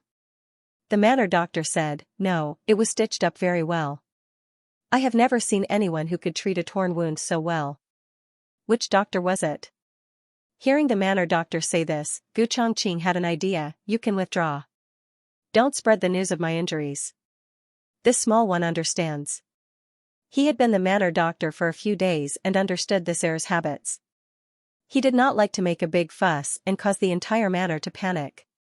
After the manor doctor withdrew, the servant brought over a basin of hot water and a set of clean clothes. Earlier, in order to not attract attention, he had used a cloak to cover the wound. Now, even the cloak was stained with blood. The servant helped Gu Chongqing take off his clothes while muttering, "Heir, how did you get injured this time? Ever since you were transferred to General Ran's command, you have been injured more than before. Is General Ran especially scary? How can there be no injuries when practicing martial arts? General Ran's rule is strict. This is a good thing. It is Zhao country's fortune. Don't say these words again in the future." "Oh." The servant muffled a response. He put the blood-stained cloak into the basket and began to take off his outer and inner robes. "That's right, heir. Did you call the manor doctor over because you were worried? In the past, after you were treated in the military camp, you would not let the manor doctor see you a second time. Since you were worried about that person's medical skills, why did you let him treat you?" "That's right, why did he let her treat him?" Gu Chongqing couldn't answer either. She did not look very old and seemed to be about the same age as Gu Jinyu. It would be good if a girl of her age did not cry out in fright when she saw such a hideous injury, but she could still calmly stitch it up for him. Not only that, she had also killed an assassin. After killing him, she continued to stitch him up as if nothing had happened. He had lived for 20 years, but this was the first time he had seen such a strange woman. His small body seemed to contain a great amount of power. "Your Highness, concubine Ling wants to see you," a maid outside the door reported. The manservant looked at him and said, "Your Highness is injured. Why don't I go and help her?" "No need." Gu Chongqing changed into clean clothes and went to the flower hall to see concubine Ling. Concubine Ling was Madame Little Ling's younger sister. She did not look much like Madame Little Ling. She was more beautiful than Madame Little Ling, but unfortunately, neither she nor Madame Little Ling could compare to Madame Yao. Perhaps it was not only because concubine Ling had the same bloodline as Madame Little Ling, but also because concubine Ling had some of Madame Little Ling's desolation back then. Gu Chongqing was still polite to her. Gu Chongqing said, "It's so late. Concubine Ling, haven't you slept yet?" Concubine Ling smiled, "I'm old now. I don't always feel sleepy like when I was young. It's enough to sleep for 6 to 4 hours a day. These days, you always go out early and come back late. I haven't seen you for a long time, so I wanted to come and see you." Gu Chongqing said, "I've made you worry." Concubine Ling said earnestly, "Don't be too tired. You still have to take care of your body. There will be a long way to go in the manor, but you can't let anything happen to your body." "I know." Although he said so, Gu Chongqing didn't dare to forget the old duke's instructions before he left. He was the eldest grandson and also the eldest brother. He had the old madam, younger brothers and sisters, and the manor's 100 years of history. He had to support the entire manor even if he had to kneel. After the greetings, Concubine Ling didn't have the intention to leave. Gu Chongqing asked, "Is there anything else, Concubine Ling?" Concubine Ling twirled the handkerchief in her hand and smiled embarrassedly, "It's like this. Madam has returned to the manor. You must have heard about her." Gu Chongqing looked at Concubine Ling. "Concubine Ling, are you talking about the 2 children being swapped?" Concubine Ling was slightly stunned, "You know?" Gu Chongqing said, "I just found out." Concubine Ling glanced at the manservant standing behind Gu Chongqing and understood. She said, "Although Jinyu isn't your father's biological child, she has been raised in our manor for many years. We have developed feelings for her. If we send her away, not only will your father and madam be reluctant, even the old madam will be reluctant." Gu Chongqing didn't think much about this matter. He didn't care, so he didn't fuss about it. Concubine Ling smiled warmly, "Jinyu's birthday is coming soon. Do you need me to prepare a birthday gift for her?" Gu Chongqing said, "Concubine Ling, just arrange it like in the past." Although he didn't recognize Gu Jinyu as his sister, he wouldn't deliberately embarrass her. He didn't have the hobby of bullying a young girl. Concubine Ling continued, "Yan also came to the capital. As for Yan and that child, should we also send a birthday gift to each of them?" Gu Yan moved to the villa before she was 4 years old. They hadn't seen each other for 10 years. Gu Chongqing actually couldn't remember what Gu Yan looked like. He nodded, "If you can send it, then send it together. It was just a matter of face." Concubine Ling smiled, "Okay, I'll prepare the gift for your father and let him bring it over." Gu Chongqing didn't have any objections. "Concubine Ling, you can make the decision for such a small matter." Concubine Ling reminded him to take care of his body before leaving. Gu Chongqing knew how badly injured he was. The pain wouldn't go away for 3 to 5 days. However, he slept for a night. When he woke up the next day, he didn't feel much pain. He applied some of the medicine that Gu Jiao gave him. It was cool and the pain in his wound lessened.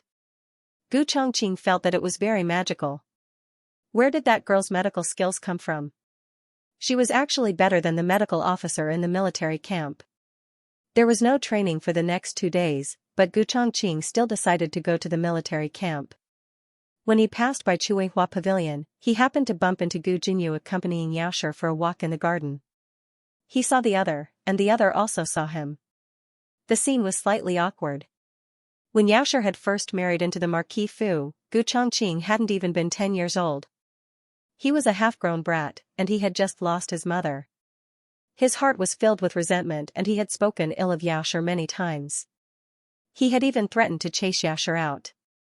In this Fu, if there was him, there would be no Xiaoshi. If there was Xiaoshi, there would be no him. He had even complained about Xiaoshi in front of his grandfather and grandmother. Now that he was older, he would not be as insensible as he had been when he was young. However, he would not call Xiaoshi mother. Not in this lifetime. Xiaoshi nodded from afar. He also raised his hands in a faint greeting. They greeted each other politely and distantly. Logically, this awkward encounter should have ended, but Gu Jinyu suddenly walked down the pavilion and came in front of Gu Chongqing. He curtsied and said, "Eldest brother, good morning." "Good morning." Gu Chongqing's expression was indifferent. Gu Jinyu didn't seem to care. He raised a sweet smile and said, "Eldest brother, it will be my birthday in a few days. Will eldest brother return to the Fu on that day?" Without waiting for Gu Chongqing to speak, Gu Jinyu continued, Nyang Yang said that she will also come. I hope that eldest brother will also come. Facing those eyes that were smiling but could not hide their unease, Gu Chongqing did not reject him as thoroughly as he usually did. I will return when I have time. Gu Jinyu smiled. Many thanks, eldest brother. Gu Chongqing said coldly, don't thank me too early. I might not have time. With that, he brushed past Gu Jinyu and left without looking back. Gu Jinyu thought to herself, it seemed that not being mother's child made eldest brother less angry at her. Before returning to the capital, she had worried that she would be looked down upon by the world after her identity was exposed. In the end, this was not the case. Imperial concubine Shu liked her because of her talent. Old Madam liked her because Imperial concubine Shu also liked her. What did it matter if she was father's flesh and blood? Once she became a county princess and had eldest brother's love, who would dare to look down on her in the future? Oh right, there was also Royal Princein. Last time when she entered the palace, she was so focused on solving problems for the fifth prince that she forgot to mention Royal Princein. This coming-of-age banquet was a great opportunity to meet Royal Princein. After taking a walk, Gu Jinyu found Marquis Gu and told him her thoughts. Marquis Gu was shocked. What? Send an invitation to Royal Princein? That's not appropriate, right? We are not familiar with Royal Prince and he did not dare to rush to establish a relationship with Royal Princein just because he had taken in Royal Princein and his sister for a few nights. Putting aside the interests between the major powers, Royal Princein alone was not someone he could establish a relationship with. The old Marquis might have some face. After all, the old Marquis had military achievements. But he was not his father. Gu Jinyu said confidently, Father, trust me. The royal prince will definitely come. Marquis Gu could not resist his daughter's coaxing. In a moment of impulse, he sent the invitation to Royal Princein. The latest chapter of this book is not finished yet. For more exciting content, please scan the QR code below to download the app. Novels are updated even faster. Millions of novels are free to read.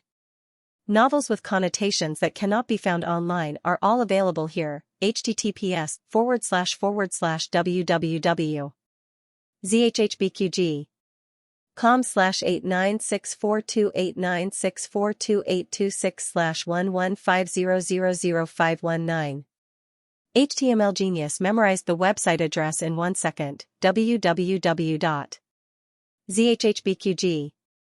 Bikuga mobile reading website, mzhhbqg. The newest chapter of this book is not finished. For more exciting content, please scan the QR code below to download the app. Novels are updated even faster. Millions of novels are free to read. Novels with content that cannot be found online are all available here. That night, Jun Wang received an invitation from Marquis Ding and Fu. Ever since Jun Wang ended his life as a hostage in the country of Chen and returned to the capital, he kept a low profile. Other than studying for the imperial exams, he did not interact with anyone. Everyone in the capital knew this in Jun Wang's personality. Normally, they would not take the initiative to interact with him. Thus, looking at the invitation in his hand, Jun Wang was surprised. In order to not appear rude, Marquis Gu's invitation was for Jun Wang and Zhuang Mengdai. Jun Wang was surprised, but seeing Zhuang Mengdai's name, he was not surprised. Marquis Gu really raised a restless daughter. He did not need to think to guess that it was done by Gu Jinyu who had swapped places. However, Jun Wang did not expect that Gu Jinyu had misunderstood his words, causing Gu Jinyu to have thoughts that she should not have. He only thought that she was trying to win over Zhuang Mengdai and use Zhuang Mengdai to invite him to the Fu to bask in his glory. He sneered and threw the invitation on the table. Wu Yang asked, Jun Wang, what is Ding and Fu thinking? Why? Did they send you and young Miss Kaidai an invitation? The relationship between the two parties was a bit complicated. Last time at the villa was an accident. It was late and there were no inns nearby. He could not see at night and was afraid that his illness would be exposed, so he stayed at Ding and Fu's villa. However, behind Ding and Fu was Imperial concubine Shu. Behind Imperial concubine Shu was the emperor. They were too close to the Zhuang family. Were they not afraid of causing the emperor suspicions? And Jun Wang sneered, if someone really asks, it's just a relationship between two young girls. It can't be considered a faction. Wu Yang curled his lips in disdain, don't go to this kind of foos banquet. When the old marquis was on the throne, he did not have the right to have relations with our Zhuang family, much less now.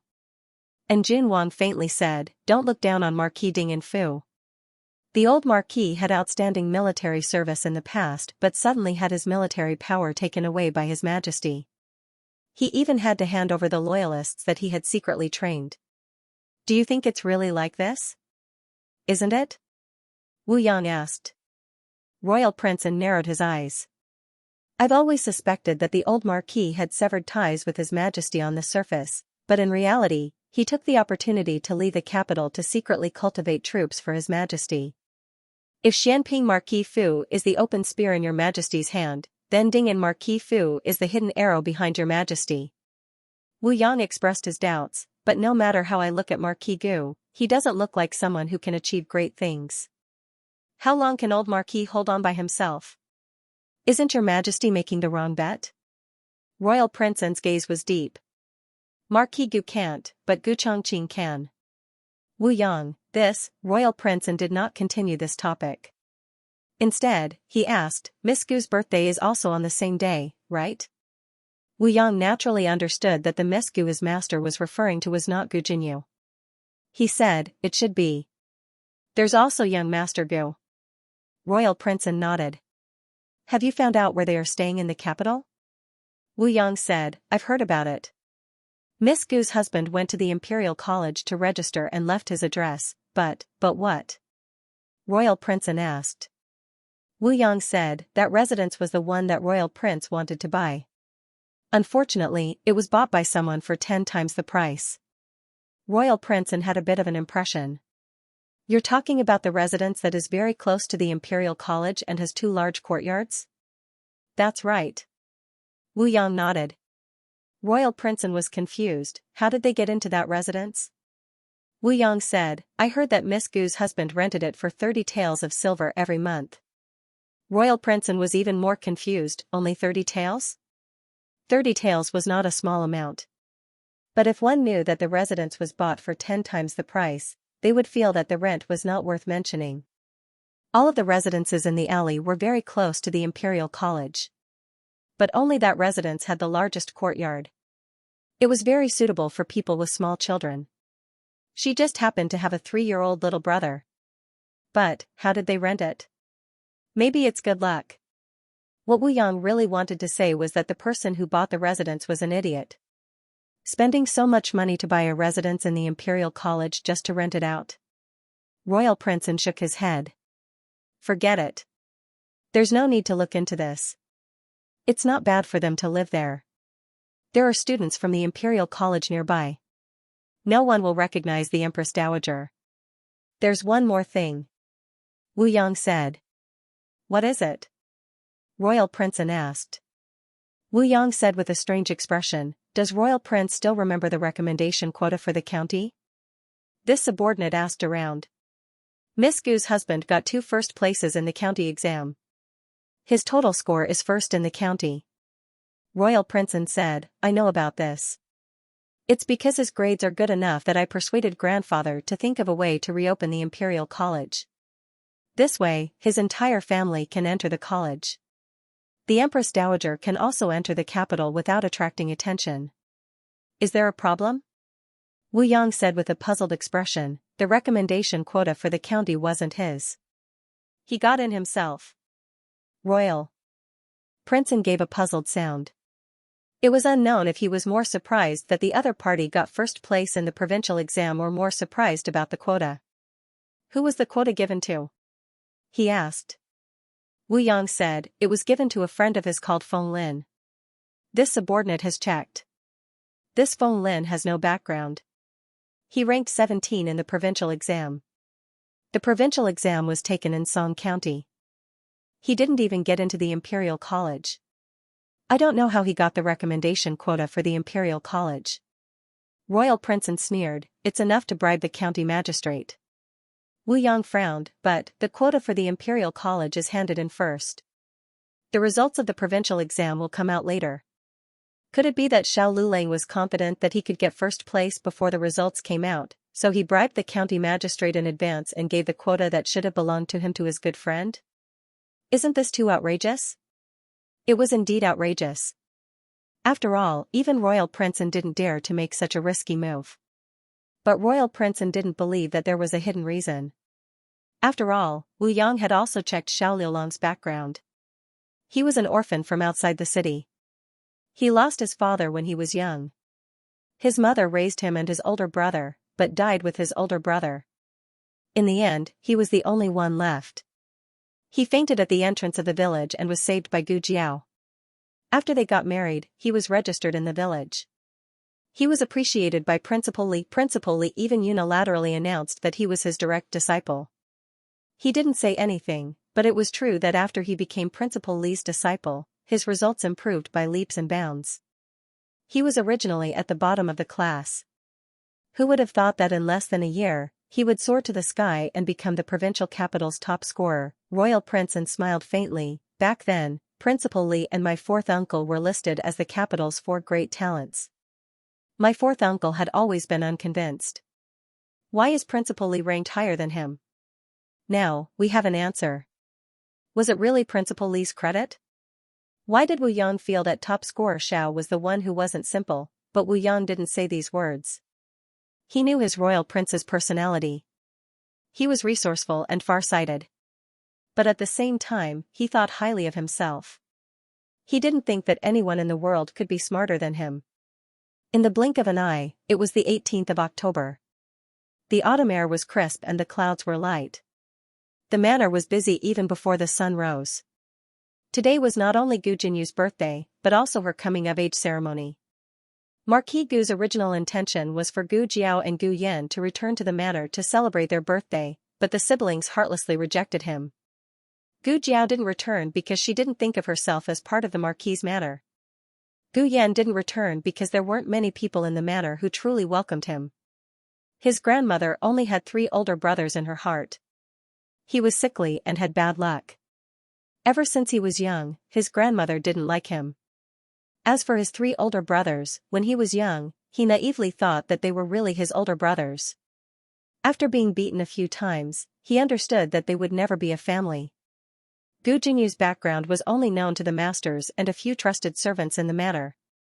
Outsiders didn't know that Gu Jinyu was the wrong daughter, nor did they know that Madame Yao and her children had returned to the capital. They just thought that it was the same as the previous years, that Gu Jinyu was the only daughter celebrating her birthday, so they didn't suspect anything. Madame Yao had given her present to Gu Jinyu last night. Early in the morning, she had gone to the Imperial College to celebrate the twins' birthday. Gu Jinyu couldn't care less about her disappointment because she had too many surprises today. Consort Shu couldn't come to the Marquis' manor because something had happened at the last minute in the palace. She had asked the 5th prince to come in her place.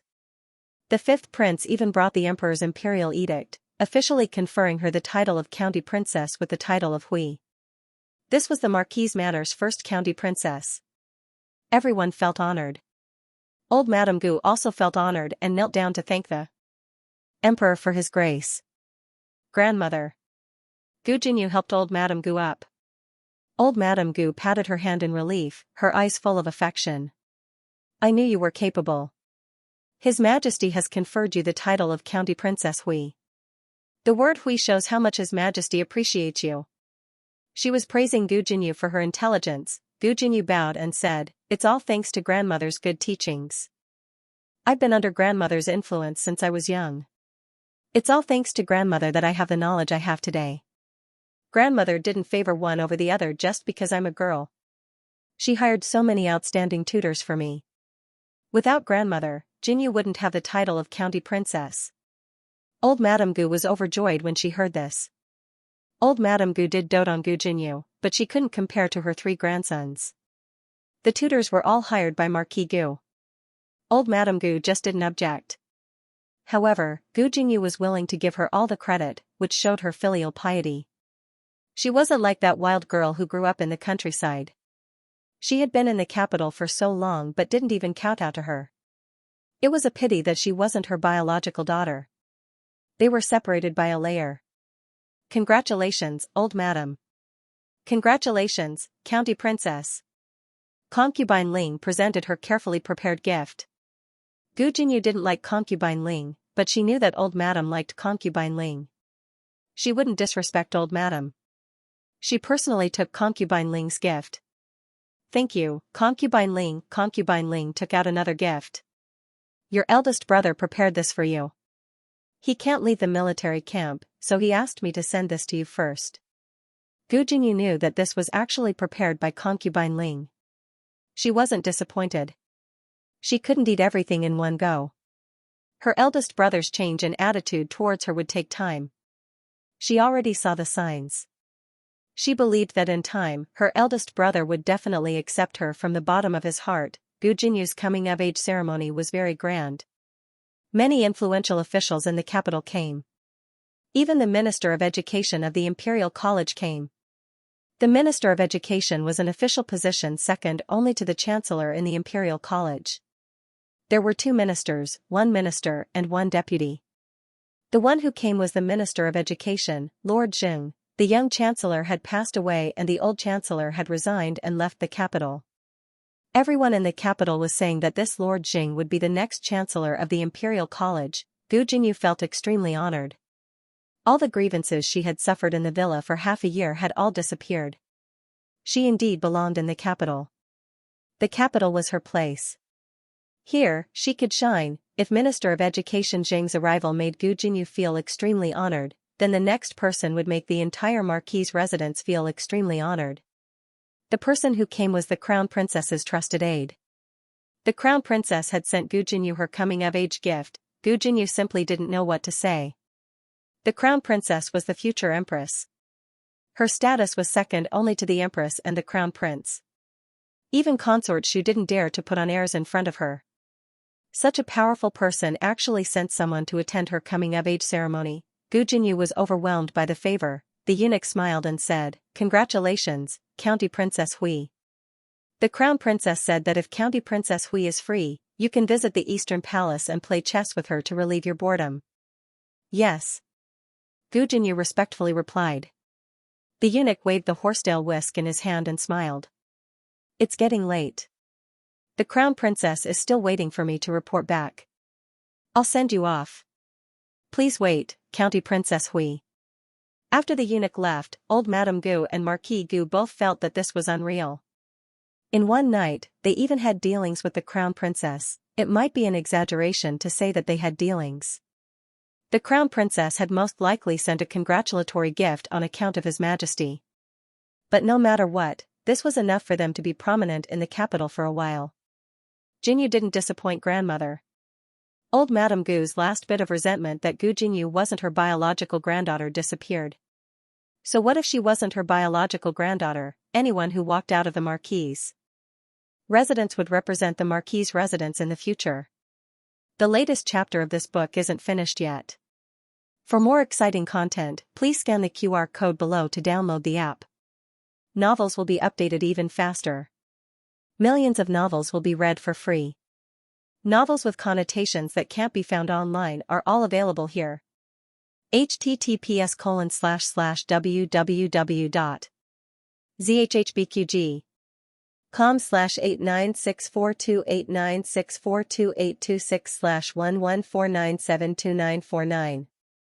HTML Genius memorized this website's address in 1 second. www.zhhbqg.com Bikuga mobile reading website, mzhhbqg.com. The newest chapter of this book is not finished yet. For more exciting content, please scan the QR code below to download the app. Novels are updated even faster. Millions of novels are free to read. Novels that cannot be found online are all available here. Marquis Dingyan Manor was not too far from the directorate, so Yaoshi arrived very early. Gu Jiao had just finished washing up when she heard a knock on the door. She opened it and saw that it was Yaoshi. She could not help but be stunned. Yaoshi gently smiled and said, "I didn't disturb you, right?" Gu Jiao shook her head, "I didn't.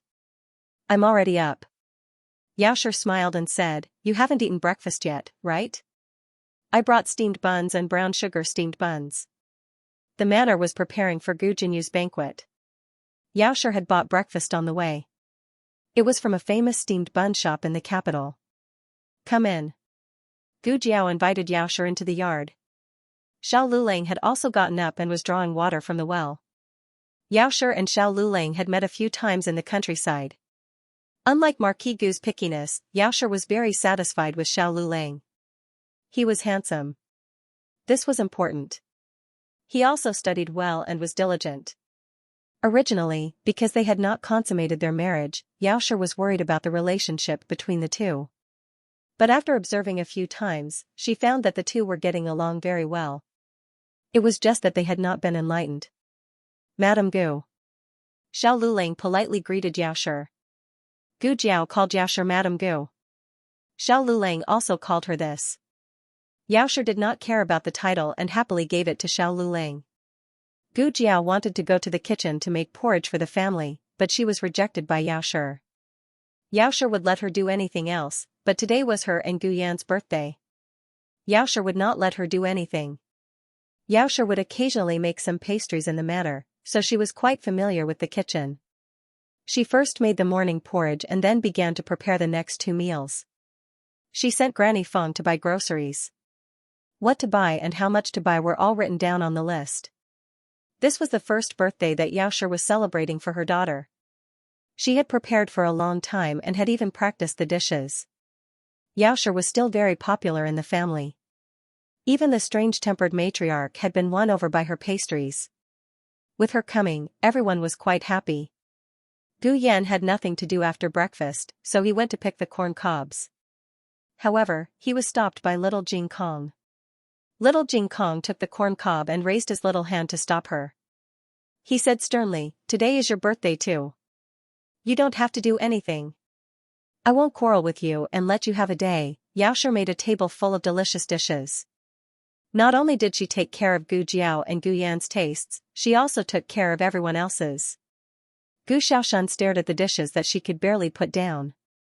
She was so shocked that she was speechless. Was this the new year? Why are there so many good dishes? Braised pig trotters with soybeans. Gu Xiaoshan's saliva immediately flowed down. This was his favorite dish. The pig trotters were shiny and oily. When you poked them with chopsticks, the skin was still springy. Gu Xiaoshan felt that he couldn't take it anymore. The pig trotters were first braised and then stewed in a clay pot. They were sticky and melted in the mouth. Xiao Lulang loved to eat fish, so Xiaoshi made delicious Crucian-carp soup. The matriarch liked sweet things, so Xiaoshi made brown sugar glutinous rice cake and only used half of the sugar. There was also a vegetarian meal for little Jing Kong. Xiaoshi didn't forget to put it in little Jing Kong's exclusive small exquisite bowl. She had asked Gu Yan about these things. She remembered them one by one and prepared them carefully. This was also one of the reasons why everyone liked Xiaoshi. She was always able to take care of people without making a sound. In addition to these dishes, Xiaoshi also made a bowl of longevity noodles for the siblings. There were no extra ingredients for the longevity noodles. She only added a few green onions and drizzled a few drops of sesame oil. However, Gu Jiao felt that this bowl of longevity noodles was better than other noodles. There was an indescribable taste that warmed her heart and made her nose sour. She couldn't tell if this was her own feeling or Gu Yan's.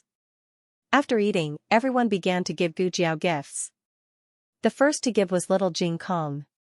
He was the youngest and the most eager. He gave Gu Jiao and Gu Yan a small house made of clay. It was made of clay. After he made it, he asked his bad brother-in-law to help him roast it in the stove. Actually, he remembered that the small house he made didn't look like this. He didn't know why it changed shape after he roasted it. The truth was that he made it too ugly. Xiao Lulang couldn't stand it and secretly repaired it for him.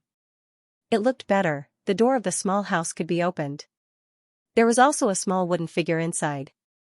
He asked Gu Xiaoshan to help him carve it.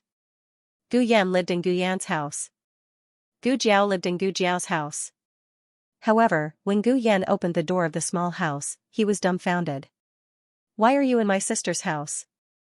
Little Jing Kong, "Ah, I've been discovered, that's right." The scheming monk, little Jing Kong, secretly asked Gu Xiaoshan to make a small wooden figure and secretly put it in Jiao Jiao's house. This way, he could be with Jiao Jiao every day. Gu Yan wasn't happy. He asked little Jing Kong to move out of Gu Jiao's house. Little Jing Kong refused. He even said sternly, "This is Jiao Jiao's gift. You can't destroy Jiao Jiao's things." "Fine, I won't destroy it. I'll move in." In the end, the three wooden figures, Gu Jiao, Gu Yan, and little Jing Kong, all moved into Gu Jiao's small house. Gu Yan's small house was empty. Gu Xiaoshan gave 2 Buddhist scriptures that he carved himself. In exchange for helping him carve the wooden figures, little Jing Kong took out his attire, put on the prayer beads, put on the monk's robe, took out a small wooden fish, and performed a ritual for the Buddhist scripture sincerely. So these were Buddhist scriptures that had been blessed. Gu Jiao flipped through the Buddhist scriptures in his hands. He was in disbelief. Gu Xiaoshan was the most worry-free child in the family. However, because of this, he was easily neglected by his family. Gu Jiao didn't know that he could learn so many words in just a few months. Many of them were rare words. "Can you read all of them?" Gu Jiao asked. "Yes, I can." Gu Xiaoshan nodded. Brother-in-law said that if he didn't know how to read them, he wouldn't know how to answer if someone asked him what he carved. Therefore, even though it was very difficult, he still tried his best to remember these words, including their meaning. Gu Xiaoshan saw Gu Jiao's thoughtful expression. He scratched his head. "Sister, do you not like it?" Gu Jiao looked up and smiled. "I like it. I like it very much." Gu Yan gave Gu Jiao a bracelet. He had bought it with his hard-earned money. From the moment he refused to move back to the Lord Protector's mansion, his father cut off his monthly allowance. Gu Jiao gave him pocket money every month. However, Gu Jiao gave him money to buy a gift for Gu Jiao. He always felt that something was wrong, therefore, he decided to earn it himself. He didn't have any work to do at his great-aunt's place. He didn't know how to copy books at his brother-in-law's place. He also didn't know how to carve at Gu Xiaoshan's place. After thinking about it, he decided on little Jing Kong. Little Jing Kong had a monthly rent of 30 taels of silver. His family was definitely a small local tycoon. Gu Yan's process of earning money was like this. Every day, he fed the chickens in little Jing Kong. 5 copper coins. Every day, he took the chickens in little Jing Kong. 5 copper coins. Every day, he cleaned the chicken poop. 5 copper coins. Every day, he praised little Jing Kong in fancy ways. 10 copper coins. He worked for a total of 10 days and earned 250 copper coins. He originally liked a pair of pearl hair clips, but unfortunately, he didn't have enough copper coins. Therefore, he settled for the next best thing and bought a bracelet. The bracelet was strung with jade stones. Any stone in Gu Yan's house was worth more than these jade stones. However, he didn't earn them himself. Gu Jiao put on the bracelet. It looked very nice. Gu Jiao also prepared a gift for Gu Yan. Gu Yan didn't open it in front of everyone. He wanted to go back to his room and open it secretly. Little Jing Kong was very curious. He really wanted to know what Jiao Jiao gave Gu Yan. "Great aunt, where's your gift?" Gu Yan asked. "I didn't." The old lady turned her face away. Gu Yan muttered, "I clearly saw it. You secretly did it every day." Gu Jiao looked at the old lady. The old lady reluctantly took out a pouch and put it on the table. Then, she looked up at the sky and ignored everyone. "I did it blindly." Gu Jiao picked up the pouch. Little Jing Kong came over to take a look and said in surprise, "Wow. Great aunt. You know how to embroider ducks." "What ducks?" "Those are mandarin ducks. One is your sister. The other is your brother-in-law. There are also a few duck eggs." "No, it's mandarin duck eggs. Look at how this little stinky monk led her astray." The Empress Dowager was a beauty when she was young. The Zhuang family was very powerful. She didn't need to be virtuous. It was enough for her to be beautiful in the harem. Later, the Empress Dowager realized that beauty wasn't necessary. After all, the emperor was blind. Therefore, the Empress Dowager really didn't know how to embroider. The Empress Dowager didn't directly embroider mandarin ducks into duck eggs. It was the result of her secretly sewing many pouches. Gu Jiao's pouch was indeed shabby. It should be replaced. The old lady looked like she didn't care about what was happening outside, but she was very meticulous. Gu Jiao smiled slightly, "Thank you, great aunt." Although the old lady's pouch didn't look good, it was very practical. It was divided into several layers. It could separate banknotes, silver pieces, copper coins, and small items. In addition, it was inlaid with a special sewing layer. How could a normal person think so carefully? This was the Empress Dowager's love for Gu Jiao. It was also the Empress Dowager's excellence. Xianxia made 2 sets of clothes for the 2 children. After coming to the capital, Gu Jiao didn't need to go up the mountain to chop firewood. Xianxia made a set of clothes for her to work at home. The other set was the same as the noble ladies in the capital. It was an elegant and beautiful dress. There was also a box of gifts prepared for Marquis Gu and the older brother in the Fu. The 2 of them didn't open it. Finally, there was Xiao Liulong's gift. Everyone was looking forward to it. He never gave pen or paper. The whole family knew what he would give this time. It couldn't be a copybook, right? Then Xiao Liulang took out a brocade box. Under everyone's impatient gaze, Gu Jiao opened the box. It turned out to be a stack of copybooks. Gu Jiao, everyone, however, it didn't seem to be a normal copybook. Each copybook was a poem. Gu Jiao felt that these poems were very well written, although she didn't understand what they meant. Gu Jiao patiently flipped through each copybook. Xiao Liulang didn't expect that she would flip through the copybooks in front of everyone. His expression inexplicably became nervous. Gu Jiao flipped to the end and found an unexpected surprise. This box was specially made. At the bottom, there was a white magnolia hairpin. Oh, Gu Jiao's eyes widened. This iron-like man finally knew to give her a hairpin. What Gu Jiao didn't know was that this hairpin was also called a hairpin ceremony. When a woman of Zhao country reached the age of 15, the elders in the family would hold her hair and give her a hairpin ceremony.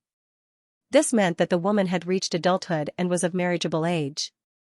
Of course, if the woman got married before she reached the age of 15, she would have a hairpin ceremony on the day of her marriage. This also meant that she had reached adulthood. When Gu Jiao got married, she didn't have a hairpin ceremony. Gu Jiao wouldn't spend so much effort on a fool, but Xiao Liulang still had an impression of it. When Xianxia saw the hairpin that her son-in-law gave to her daughter, she instantly understood what was going on.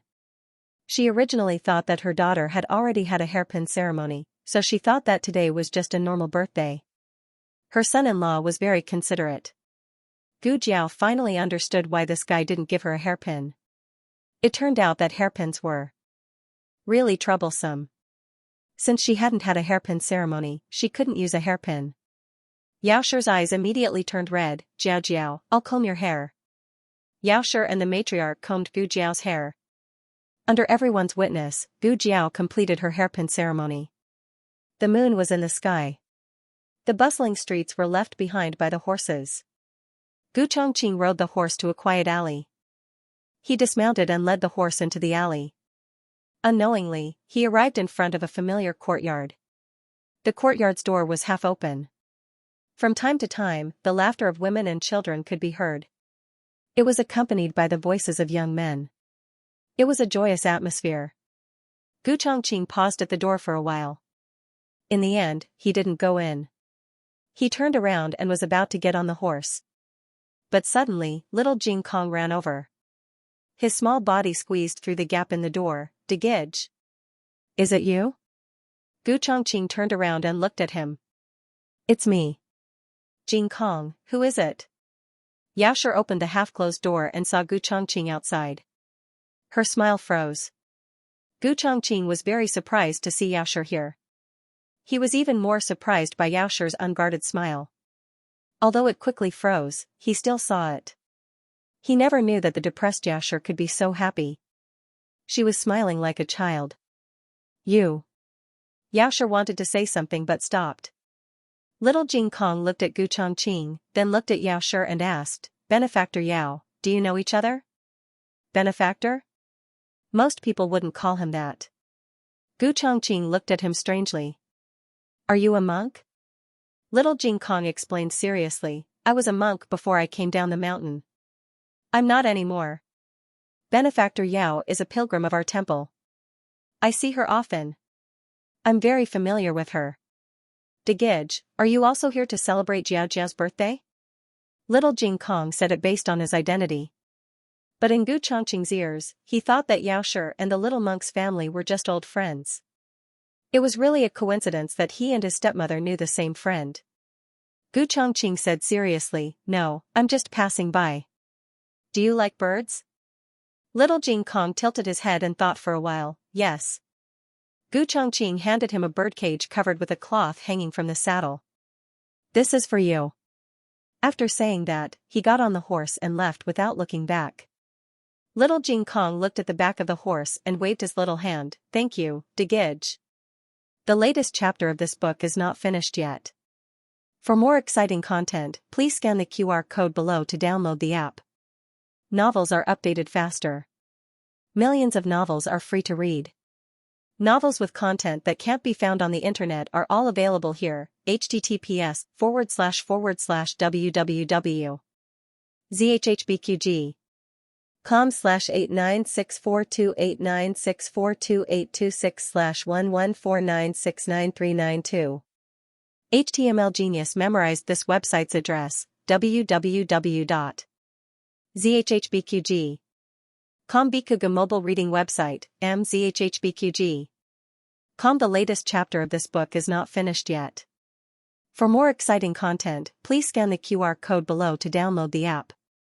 The novel will be updated even faster. Millions of novels will be read for free. Novels that cannot be found on the internet will be available here. Yao Shi lifted the cloth of the birdcage to take a look. There was actually an eagle chick inside. Yao Shi asked Little Jing Kong how he knew that big brother. Little Jing Kong told her how he was saved. "I went to save Little Chi and was almost hit by a carriage. It was Big Brother who saved me. Big Brother is so amazing."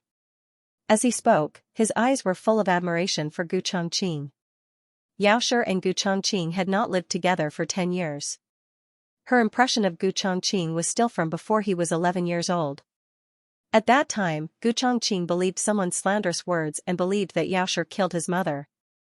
Gu Chongqing did his best to oppose Yao Shi. His gaze towards Yao Shi was full of hatred. He also did not treat Gu Yan well. At first, Gu Yan did not understand and often went to find his 3 brothers. In the end, he always came back with bruises all over his body. Every time Marquis Gu found out, he would beat his 3 sons. But after the beating, someone would report it to the old madam. The ones who suffered losses were Yao Shi and Gu Yan. Yao Shi knew that Gu Chongqing did not beat Gu Yan, but he also did not save Gu Yan from his 2 brothers' evil clutches like how he saved Little Jing Kong. Yao Shi's heart was sour. He could be kind to strangers, but why couldn't he be kind to Gu Yan? Forget it. 10 years had passed. She had already let it go. Gu Yan had a Jiaojiao. He lived a good life here in Jiaojiao. He did not need to go back to the residence to look at anyone's face. He also did not need to suffer any unnecessary harm. Big Brother is a good person, Little Jing Kong said as he hugged the birdcage. Yao Shi smiled bitterly but did not say anything. Gu Chongqing was a soldier of the Zhao country. He had the duty to protect the people of the Zhao country. He was a good person to everyone, but to her and Yan he was someone who wanted to eat their flesh and drink their blood. From Little Jing Kong, Yao Shi found out that Gu Jiao had also met Gu Chongqing, but the 2 of them did not know each other's identity. Gu Chongqing didn't see Gu Yan.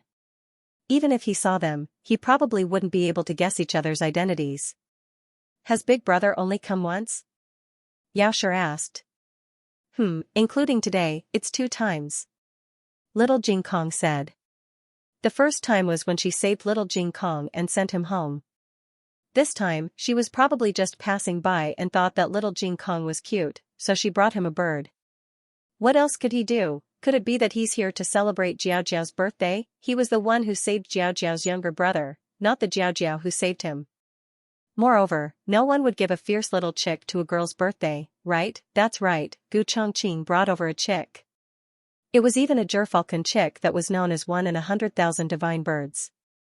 Little Jing Kong didn't know what an eagle was, he only felt that this baby bird was very big. "Okay, from now on, you'll be called Little Jiao," Jiao jiao, jiao jiao. Big brother came just now. He gave me a bird. Little Jing Kong hugged the birdcage and went to look for Gu Jiao. Today, the small alley was very lively. Not long after Gu Chongqing left, Wu Yang came. He was ordered by Royal Princeton to send birthday gifts to Gu Jiao and Gu Yan. Royal Princeton's reason was very open and aboveboard. My royal prince received Marquis Gu's invitation and originally planned to personally come and congratulate him. However, he has not been well these few days, so he asked me to send birthday gifts to Miss Gu and young Master Gu. Since Marquis Gu sent the invitation first, then it was reasonable for Royal Princeton to send gifts. However, Yao vaguely remembered that Marquis Gu wrote Marquis Gu's residence on the invitation. How did Royal Princeton find this place? Gu Jiao asked. How did your royal prince know that we came to the capital? Wu Yang smiled. Royal Prince is also a student of the Imperial College. He saw the register of the Imperial College and knew that young Master Shao also came to the Imperial College. He spent some effort to find this place. Gu Jiao snorted and sized Wu Yang up. I suddenly feel that you look a little familiar. Are you the thief from that night? Wu Yang shook his head like a rattledrum. I'm not. I'm not. Oh my God, it's been so long. How can you still remember? You were almost recognized. When Royal Princeton came, Xiao Lulang was not home. Xiao Lulang only heard about it afterwards. Xiao Lulang's gaze landed on Wu Yang. Wu Yang felt strange being stared at. He coughed lightly and said, Is Grandaunt here? I'll go greet her. A meaningful light flashed through Xiao Lulang's eyes. Wu Yang went to the backyard to see the matriarch and gave her 2 boxes of delicious osmanthus cakes. The matriarch was very happy. Wu Yang saw that the Empress Dowager was in good spirits and was secretly relieved. In fact, Gu Jiao also felt that Wu Yang treated the old lady differently. Commandery Princeton was very strange when he first came. He said that he came to apologize to her for Shuang Kai Dai, but who would come all the way to apologize empty-handed and only send the apology gift the next day? In fact, Royal Princeton was not unaware of his flaw. He just thought that Shi did not have a better excuse. He only prayed that Gu Jiao would not be so smart to think of this flaw. Gu Jiao felt that the assassination that night was related to Royal Princeton. The more she looked at this guy called Wu Yang, the more he looked like the man in black who shot arrows at the matriarch that night. Gu Jiao did not know that Wu Yang missed and thought that they came to kill the matriarch. Therefore, Gu Jiao was very cautious of Wu Yang. When he went to see the matriarch, Gu Jiao stared at him from the side. Wu Yang could not even whisper a few words to the Empress Dowager. Halfway through, Gu Jiao asked little Jing Kong to call him over. However, he came back quickly. Wu Yang sighed and left resentfully. Royal Prince. In another alley near the Imperial College, Wu Yang got on the carriage and reported to Royal Princeton. Does she like the gift? Royal Princeton asked. Wu Yang was not sure. Wu Yang asked, Royal Prince, why don't you personally give the gift to Miss Gu? Royal Princeton sneered, there are many people in the capital who are watching this prince. This prince has to be careful with every move. If someone discovers this place, the Empress Dowager will not be able to hide. On the twins' birthday, the whole family had a fulfilling and happy day. When it was close to midnight, Madame Yao returned to the residence. The residence had been busy for a day and everyone was exhausted. The masters had gone to rest early. The servants still had unfinished work and yawned as they worked. When Madame Yao entered the courtyard, she was surprised to find Gu Jinyu waiting for her in the room. Madame Yao thought about how she had spent the birthday with the twins but neglected Gu Jinyu for an entire day. She felt very apologetic. She walked over and stroked Gu Jinyu's hair. She said, Sorry, mother came back late. She had originally planned to return after lunch, but she really could not bear to leave Jiao Jiao and Yan'er. She had stayed there for a few hours. If Nurse Fang had not reminded her repeatedly, she would not have known that it was already so late. Gu Jinyu's face did not show any grievance or anger. On the contrary, she was very happy. Mother, do you know how many guests came today? Madame Yao was stunned. Her daughter did not sleep in the middle of the night to wait for her. So it was not because she felt wrong that she came back late, but because the banquet was too lively and she was happy until now. Madame Yao sat down beside her. She endured her fatigue and said with a smile, "Did many come?" "Yes." Gu Jingyu recited the names of all the distinguished guests as if he was very familiar with them. He then emphasized the details of a few of them. "Serjing from the Imperial College is also here. He is the Minister of Justice, the next Chancellor of the Imperial College." "That's great." Madame Yao smiled and nodded. Gu Jingyu continued, "Although Royal Prince did not come to the residence personally, he sent someone to give me a generous gift. Mother, look, these are all gifts from him. There are truly too many gifts today. Your daughter will not be able to use them all in this lifetime. Elder sister is not willing to return to the residence, so your birthday must be very shabby. Tomorrow, I will choose some valuable gifts to send to elder sister." Madame Yao thought that there was no need. Turning her head, she saw that Royal Prince had indeed given her daughter a valuable gift, but it could not compare to what Royal Prince had given the Jiao siblings. This time, there really was no need. Gu Jingyu continued to show off, "The Crown Princess also gave your daughter a birthday gift." This was something that Gu Jingyu was most proud of. However, Madame Yao remembered something. When Wu Yang was talking with the matriarch, he seemed to have called out, "The Empress Dowager." His voice was a bit soft, so the matriarch did not hear it clearly. Madame Yao happened to walk past him and accidentally heard it. She should have heard wrong, right? How could Liulan's grandaunt be the Empress Dowager? The Empress Dowager had not only personally made a pouch for her daughter, but also personally combed her daughter's hair for her coming-of-age ceremony. Even the princesses of the imperial family did not receive such treatment. I must be overthinking. Madame Yao shook her head. Mother, what did you say? Gu Jingyu did not hear clearly. Madame Yao returned to her senses. Nothing. I was saying that since these are gifts from guests, then you should keep them well. Gu Jingyu insisted, how can that be? I want to share them with elder sister. Madame Yao was very tired. She patted her hand, no need. You can keep them for yourself. She doesn't have many rooms and can't fit them all. Gu Jingyu still really wanted to give them to Gu Jiaojiao. She wanted Gu Jiaojiao to know that even if she was a daughter that had been brought back, she would still have limitless glory. No one could look down on her. Thinking of something, Gu Jingyu sighed. The only regret is that eldest brother was at the military camp the entire day and could not come back to attend my coming-of-age ceremony.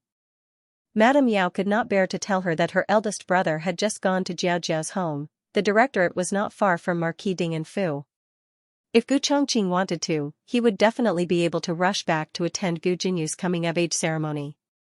It could only mean that Gu Chongqing had not truly accepted Gu Jingyu in his heart. Madame Yao's impression of Gu Chongqing could not be considered good. He was a person without feelings. In the future, if you have nothing to do, don't go looking for your eldest brother. What's wrong? Gu Jingyu asked in confusion. Madame Yao held her hand and sincerely said, listen to mother. Your eldest brother will not accept us. Oh. Gu Jingyu lowered her eyes and complied. She agreed verbally, but the next morning, when she heard that her eldest brother had returned to the manor, she immediately went to wander around Gu Chongqing's courtyard. Gu Chongqing had just finished practicing and came out to see her. He coldly asked, what is it? That. Gu Jingyu shyly and nervously took out a pouch from behind her back. Many thanks to eldest brother for the birthday gift. This is my return gift to eldest brother. I made it myself. The birthday gift had been prepared by concubine mother Ling. Gu Chongqing had long forgotten about it. He did not reach out to take it. Gu Jingyu said in a low voice, I know. I am not father's flesh and blood. I am not worthy to call you eldest brother. I stole the life that should have belonged to eldest sister. If possible, I would rather not have carried the wrong child. The Marquis' manor's glory and wealth are all eldest sisters. I should not have taken the nest for myself. Gu Chongqing more or less wanted to vent his anger on Gu Jingyu, but since she was not Madame Yao's flesh and blood, then he had vented his anger on the wrong person all these years. Gu Chongqing took the pouch. You are very thoughtful. Eldest brother had actually accepted her gift. Gu Jingyu could not believe it and was extremely excited. Is there anything else? Gu Chongqing asked. No. I will go pay respects to grandmother. Gu Jingyu suppressed her excitement and respectfully bowed to Gu Chongqing. She excitedly went to find old Madame Gu. The Imperial College examination was on the 27th of October. On the 22nd of October, Feng Lin also arrived in the capital. He first reported to the Imperial College, allocated his dormitory, and inquired about Xiao Liulang's address. Then, he quickly went to find Xiao Lulang. He didn't go alone. There was an acquaintance by his side. The person who opened the door was little Jing Kong. Little Jing Kong looked at the person outside the door and exclaimed, "Brother Feng Lin. Brother Xianxia." That's right, Lin Xianxia was also here. He was also a student of the Imperial College. However, Lin Xianxia was not admitted to the Imperial College on his own, nor was he recommended by the local county government. He was specially admitted to the Imperial College after the Lin family donated a building to the Imperial College. The two met on the way. Then, Feng Lin and the Lin family entered the capital together.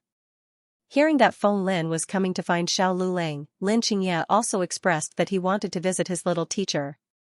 The two of them were very happy to see little Jing Kong. Feng Lin touched little Jing Kong's buzz cut and said, "I haven't seen you for a few days. You have grown taller." Little Jing Kong's face immediately darkened.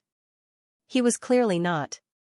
He was gaining weight every day. Lin Xianxia pinched his little face and said, "You have gained weight."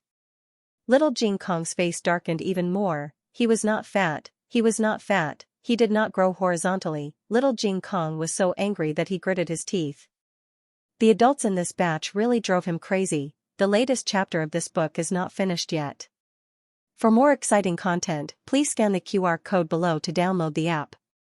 The novel was updated at a faster rate. Millions of novels were free to read. There were all kinds of novels that could not be found online. https://www.zhhbqg.com/89642896428226/114937257. HTML Genius remembered the website address in 1 second. www.zhhbqg.com. Bikuga mobile reading website, mzhhbqg.com. The latest chapter of this book is not finished yet. For more exciting content, please scan the QR code below to download the app. The novel will be updated faster. Millions of novels will be read for free. All the novels that can't be found online will be available here. Great Aunt Jiaonyang. I'm coming. I missed you so much. Feng Lin shouted as he ran into the yard. Xiao Lulang, who was marking little Jing Kong's homework in the study, suddenly jerked his hand and drew a long ink mark on little Jing Kong's homework. It was a sunny day. The old lady was sitting on a rattan chair in the backyard, basking in the sun leisurely. From time to time, she would grab a handful of sunflower seeds and munch on them. Gu Jiao was cooking in the kitchen. Xiao Lulang waited in the study for a long time, but Feng Lin didn't come to find him. The silly boy who was chasing after him. He finally lost him. After greeting the old lady, Feng Lin went to the kitchen to find Gu Jiao. He told Gu Jiao about his journey. He took the waterway back to Song County and met his old parents. He also met his older sister who was already married and his younger sister who was about to get married. In order to support his education, one of the sisters married a widower and the other married a tea merchant who was over 50 years old. Feng Lin, who was already married, had no choice. Moreover, the widower was good to his sister. His sister was pregnant with his child. The couple lived a good life and was very filial to their parents. My sister's marriage. I broke it off. Feng Lin mumbled. Oh? Gu Jiao opened the lid of the pot and added a ladle of water. Feng Lin skillfully added a handful of firewood to the stove. Xiao Lulang, who was watching from outside the door, felt his temples throbbing. Boy, you're even more skilled than me at starting a fire for Jiao Jiao. That tea merchant is not a good person. He's so old and his son is older than me. And his reputation is terrible. I heard that he hit his wife. I don't want my sister to suffer after marrying him, so I returned the betrothal money to him and broke off the marriage. If it was the old Feng Lin, this marriage would definitely be impossible to break off. The tea merchant was in cahoots with the local government. Who could offend him? but Feng Lin had passed. He was already a high scholar. Not only that, he had also obtained a place in the Imperial College and was going to study in the capital. Feng Lin said to the tea merchant, "If you cancel the engagement today, I, Feng Lin, will owe you a favor. Otherwise, when I, Feng Lin, become successful in the future, the first person I will punish will be you." The tea merchant was frightened by Feng Lin's words. After much deliberation, he finally cancelled the engagement. Strictly speaking, I have to thank Lu Lang. If it wasn't for him, I probably wouldn't have been able to get in. Feng Lin was well aware of his own capabilities. Like Lin Xianxia, he was not a gifted student. His grades were all obtained through hard work. Hard work was one aspect of it, but a good teacher was also a very important aspect.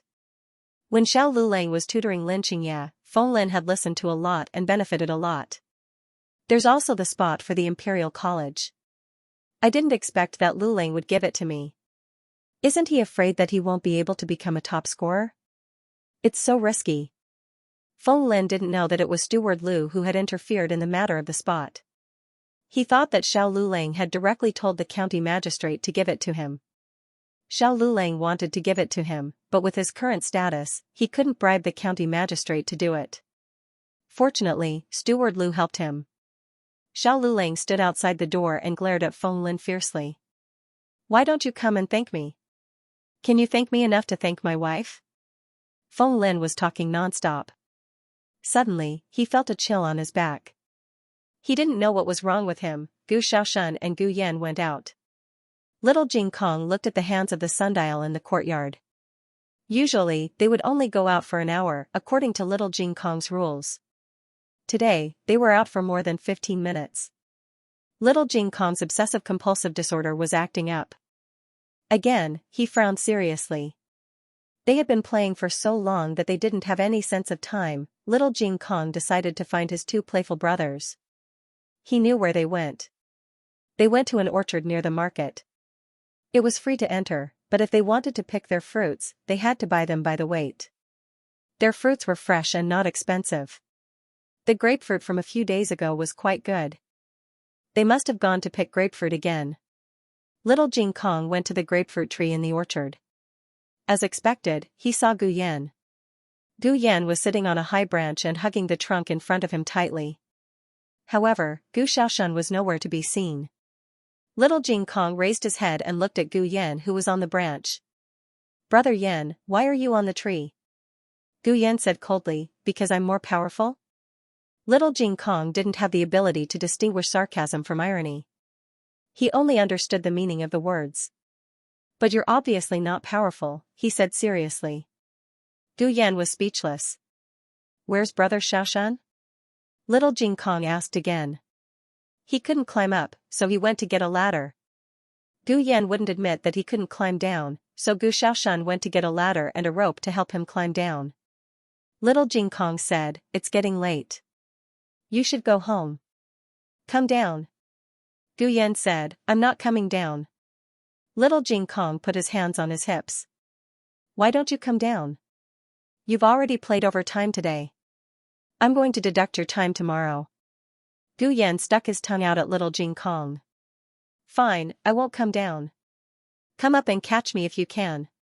Little Jing Kong really couldn't understand Brother Gu Yan's naughty behavior. He was only 3 years old, but he already didn't climb trees, let alone make funny faces at people. He was a mature child, but Brother Gu Yan still hadn't grown up. He was still a baby. "Don't tell me you don't dare to come down?" Little Jing Kong made a bold guess. "No, I don't." Gu Yan firmly denied. According to little Jing Kong's strict observation, whenever Brother Yan lied, he would look left and right. He wouldn't dare to look at people directly. He was right on all 3 of them. "You just don't dare to come down." "I don't. You're the one who doesn't dare to come up." "Why should I come up?" Gu Yan choked on her words. Gu Xiaoshan went to look for a ladder, but he didn't know where he went. Gu Yan's strength was almost used up. He felt that he couldn't hold on any longer. If Gu Xiaoshan didn't come up, he was afraid that he would fall down. Just when the atmosphere was awkward and anxious, Gu Chongqing, who was passing by, heard little Jing Kong's voice. It wasn't that he deliberately walked in this direction, but this was the only way to get to Marquis Ding An's manor from the military camp. If not, he wouldn't have met little Jing Kong last time. He heard little Jing Kong's voice was a little anxious, as if he was arguing with someone. He paused for a moment, then urged his horse to go over. "What are you doing?" His horse stopped behind little Jing Kong. Little Jing Kong raised his head, his big black eyes lit up. "Big brother, it's you. We meet again." "N." Gu Chongqing nodded slightly. "Are you arguing with someone?" Little Jing Kong sighed. "No, it's one of my brothers. He climbed up a tree and can't get down. I'm worried to death." His words were exactly like "It's my family's child who doesn't know any better. He climbed up a tree and can't get down. I'm worried to death." Gu Chongqing felt his eyelids twitch. He was only 3 years old, but he had the heart of a 30-year-old. He raised his head and looked at Gu Yan on the tree.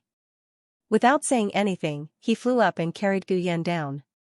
Gu Yan was already exhausted, so he was easy to carry. Also, Gu Yan was very light.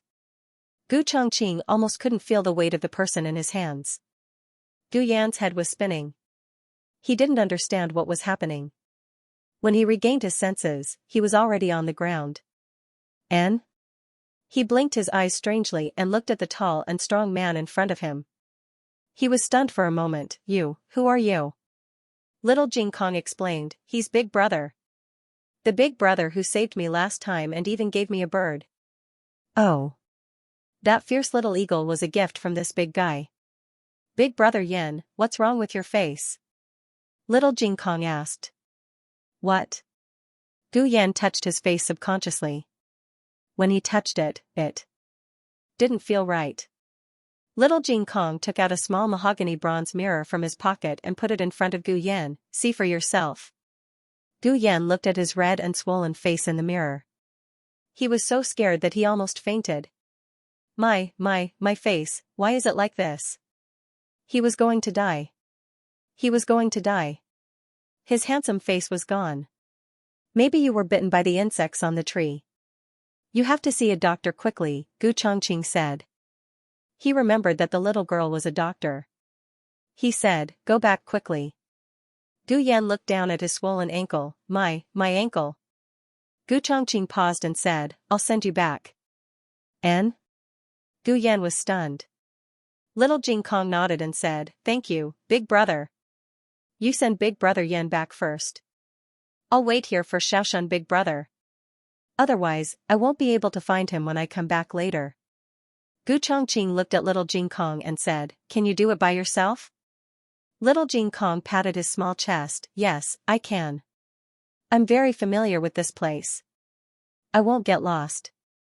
"That's good." Gu Chongqing mounted the horse and reached out his hand to Gu Yan. Gu Yan was stunned and didn't move. Gu Chongqing grabbed Gu Yan and put him on the saddle in front of him. Then, he held the reins tightly with both hands and held Gu Yan in his arms. Gu Yan had never been so close to anyone since he could remember, except for Gu Jiao. But Gu Jiao was his sister. They were fraternal twins and were together before they were born. Gu Yan felt very uncomfortable. He wanted to get off the horse, but he couldn't say the words to scold him. He couldn't tell whether he was frightened by the other party's imposing manner or the condition of his feet and face really scared him. Gu Yan sat on the saddle like a little quail and tried to distance himself from Gu Chongqing. But the saddle was only so big. Gu Yan's back bumped into Gu Chongqing's chest from time to time. Gu Yan gasped in pain and whispered, "Is it made of iron? Why is it so hard?" The road wasn't long. They soon arrived at their house. Gu Chongqing dismounted first and then looked at Gu Yan with a bitter face. "Can you get off?" Gu Yan used his sleeve to cover his swollen face. It was so ugly. It was so embarrassing. "Turn around. I'll get off by myself," he said. Gu Chongqing didn't move. He just looked at Gu Yan coldly. Gu Yan's hair stood on end. He stuck half of his head out from behind his sleeve. "I told you to turn around." Gu Chongqing directly carried him down. If this silly boy could get off, he would write his own name upside down. Gu Yan roared in his heart, "Ah! Even my own brother didn't carry me like this." Put me down. Gu Chongqing carried him into the courtyard and put him on a rattan chair. Gu Yan was so angry that smoke came out of his head. In the past, he would look good no matter how angry he was. But today, his face was swollen like a pig's head. Now that there was smoke coming out of his head, he looked like a cooked pig's head. He even had a death stare in his eyes. Gu Chongqing, who was usually reserved, couldn't help but laugh. Gu Yan couldn't beat him or scold him. His eyes were like daggers. Gu Chongqing suddenly narrowed his eyes. He stuck out his finger and flicked Gu Yan's forehead. Gu Yan was like a baby who couldn't sit still. He fell down. Baby Gu was stunned. Gu Chongqing directly laughed this time. If the people in the barracks saw this scene, they would be scared to death. Gu Chongqing, who was known as the Iron Face King of Hell, actually knew how to tease a child. He even made himself laugh. There was a saying in the barracks, when the King of Hell laughs, the King of Hell's palace opens. Gu Chongqing would only laugh when he killed someone. Those who saw him laugh were all dead. Gu Yan hummed and turned around. He slapped Gu Chongqing's butt. Gu Chongqing went to the orchard and saw little Jing Kong with another 13 or 14-year-old boy. That boy must be Xiaoxuan's brother. Gu Chongqing didn't show up. He rode his horse to the barracks. In the blink of an eye, it was the day of the Imperial College entrance examination. The preliminary exam was originally on the same day as the Imperial College. However, due to various reasons, the preliminary exam was brought forward by 2 days. It was on the 25th. There were 2 exams. One was arithmetic, and the other was poetry. It sounded simple, but the questions were very difficult. The number of questions was also very large. Xiao Lulang and Gu Jiao sent little Jing Kong to the examination hall. Don't be nervous, Xiao Lulang said to the little guy. Little Jing Kong raised his small chin and said, I'm not you. I won't be nervous. Gu Jiao squatted down and checked his small bag again, just like how you usually do at home. Pay attention to your writing. There's no need to rush.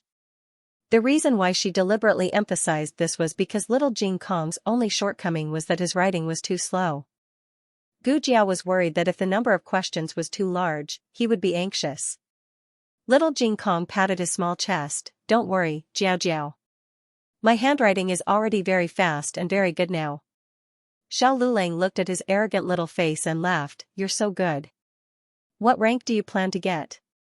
Little Jing Kong said seriously, I'll definitely get the first place. Most of the children who came to take the exam were 6 to 8 years old. Little Jing Kong was the youngest one. If it wasn't for the exam fee being as high as 1 tael of silver, Gu Jiao suspected that they wouldn't even allow such a young child to take the exam. Little Jing Kong took the exam and found his seat. He was the youngest candidate, but he was also the calmest one. The preliminary exam wasn't held in a booth. Instead, dozens of children sat in a large classroom with a large distance between them. When the bell rang, the invigilators in each examination hall began to distribute the exam papers. Little Jing Kong didn't feel any pressure to fill in the first few pages. However, when he reached the last 3 pages, he was dumbfounded. What are all these weird scribbles? They were Qi's folk rhyme, Chen's 5 characters 8 rhyme poems, and Zhao's 7 characters quatrains. They were all questions written in different languages. Gu Jiao and Xiao Lulang, who were outside the examination hall, heard the news. When they heard that there was a 3-language exam this year, they felt guilty. They had made a mistake. They forgot to teach little Jing Kong a foreign language. The latest chapter of this book is not finished yet. For more exciting content, please scan the QR code below to download the app. Novels are updated faster and more complete. Millions of novels are free to read. All the novels that can't be found online are available here. https://www.zhbqg.com/89642896428226/1149333536. HTML Genius memorized the website address in 1 second. www.zhhbqg.com Bikuj mobile reading website, mzhhbqg.com. Please scan the QR code below to download the app for more interesting content. Novels are updated faster. Millions of novels are free to read. Novels with content that can't be found on the internet are available here. Strictly speaking, the two of them couldn't be blamed for this.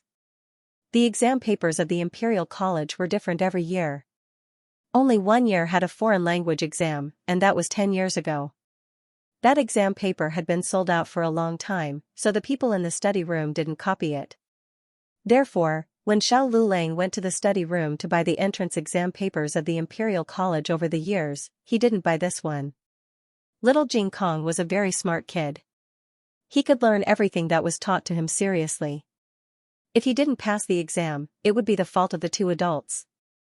The examiners did have the intention to make things difficult for the prodigies this time.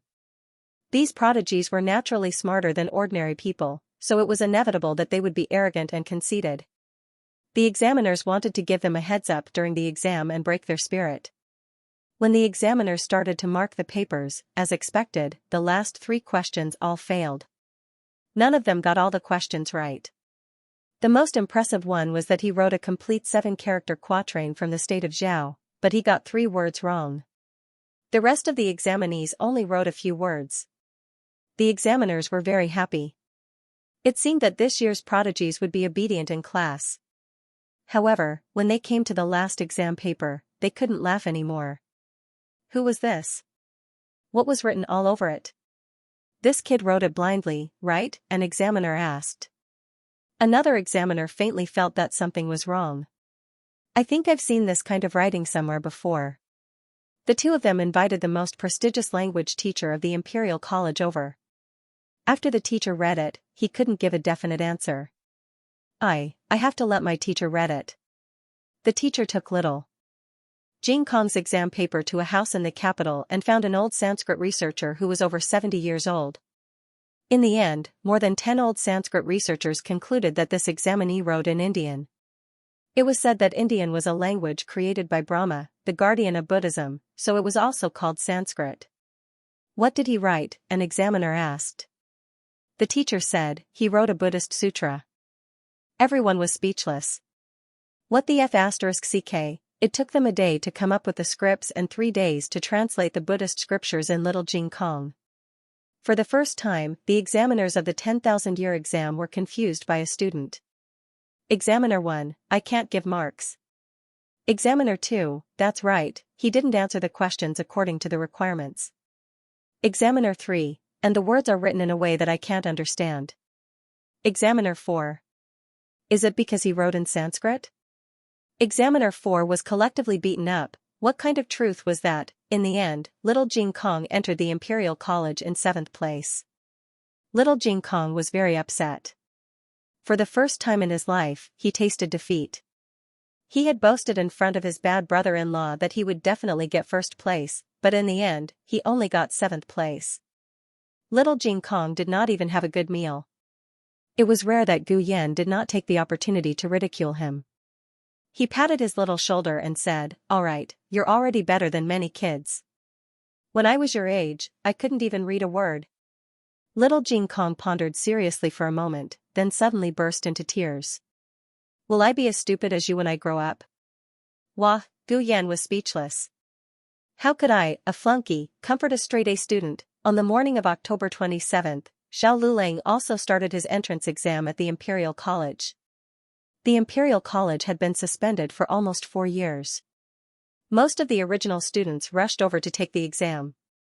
There were 3 grades in the Imperial College. After entering the Imperial College, the ranking was not based on age, but on grades. Those with poor grades would enter the Justice Hall, Chongji Hall, and Guanya Hall. This was the 1st grade, and the semester was 1.5 years. Those with average grades would enter the Cultivation Hall and Sincerity Hall. This was the 2nd grade, and the semester was also 1.5 years. Finally, there was the Easygoing Hall.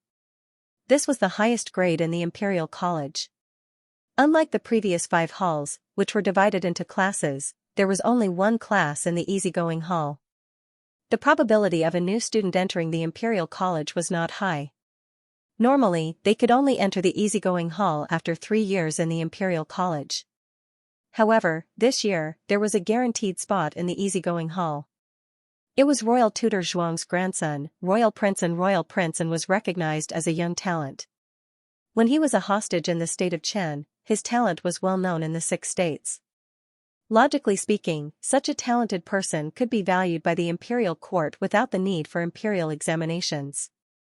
However, the Zhuang family had an ancestral rule that all descendants of the Zhuang family had to take the imperial examinations. Over the years, the Zhuang family had produced many talents in the imperial examinations. Of course, there were also some who failed the examinations. The Zhuang family was so powerful that it was normal for them to pass the examinations. However, if they failed the examinations, they would be ridiculed by the public. The Zhuang family did not care about the public's comments. They insisted that all the sons of the Zhuang family were sent to the examination. Royal Princeton did not disappoint. During the provincial examination, he was the top scorer in the capital. As everyone knew, the competition in the capital was the fiercest. Top scorer in the capital was also the rarest. Otherwise, the Imperial College would not have made an exception and guaranteed him entry into the easygoing hall. The Imperial College's grading speed was not exaggerated. After the examination on the 27th, the results were released on the morning of the 29th.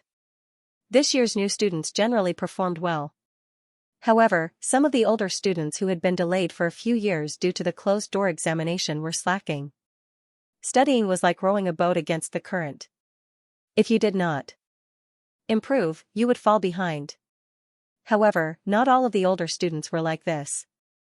The quality of the Imperial College's teaching was unquestionable. As long as they put in some effort, their results would not be too bad.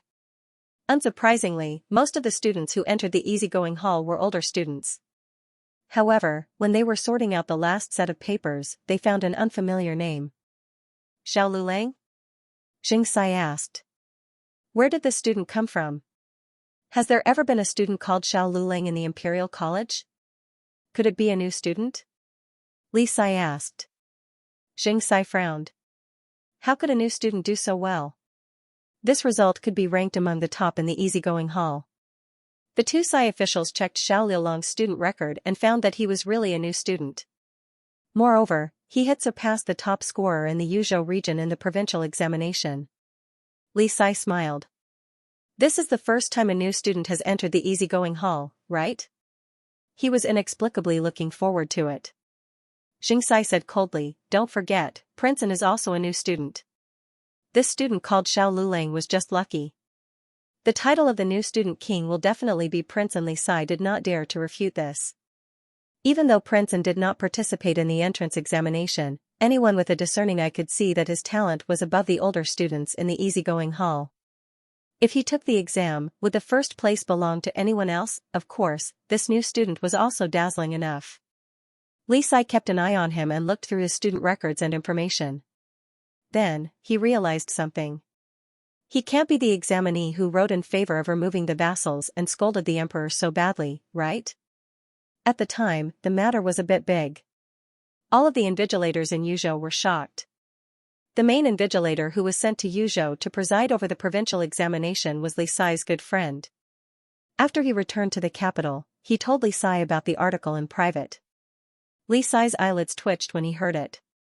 Did that student not want to live? He dared to slander the emperor like that. He did not dare to give too high a score for this test. He was afraid that if the emperor wanted to see it, the emperor would be angry and fall ill. However, he could not stop him from doing too well in the first and third tests. Overall, he still had to understand the yuan. Therefore, this was a very strong student. He definitely did not enter the easygoing hall by luck. However, Li Sai could not explain so much to Xianxia. The Imperial College's examination did not have a ranking. It only showed the student's class. Xiao Lulang entered the easygoing hall.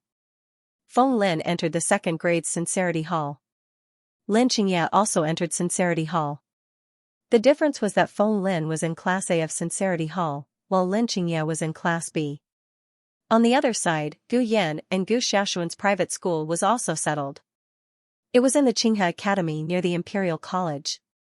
The procedures were completed and they could enter the school next month. Gu Jiao made a table full of delicious dishes and called Feng Lin and Lin Xianxia to the house to celebrate the start of the school year.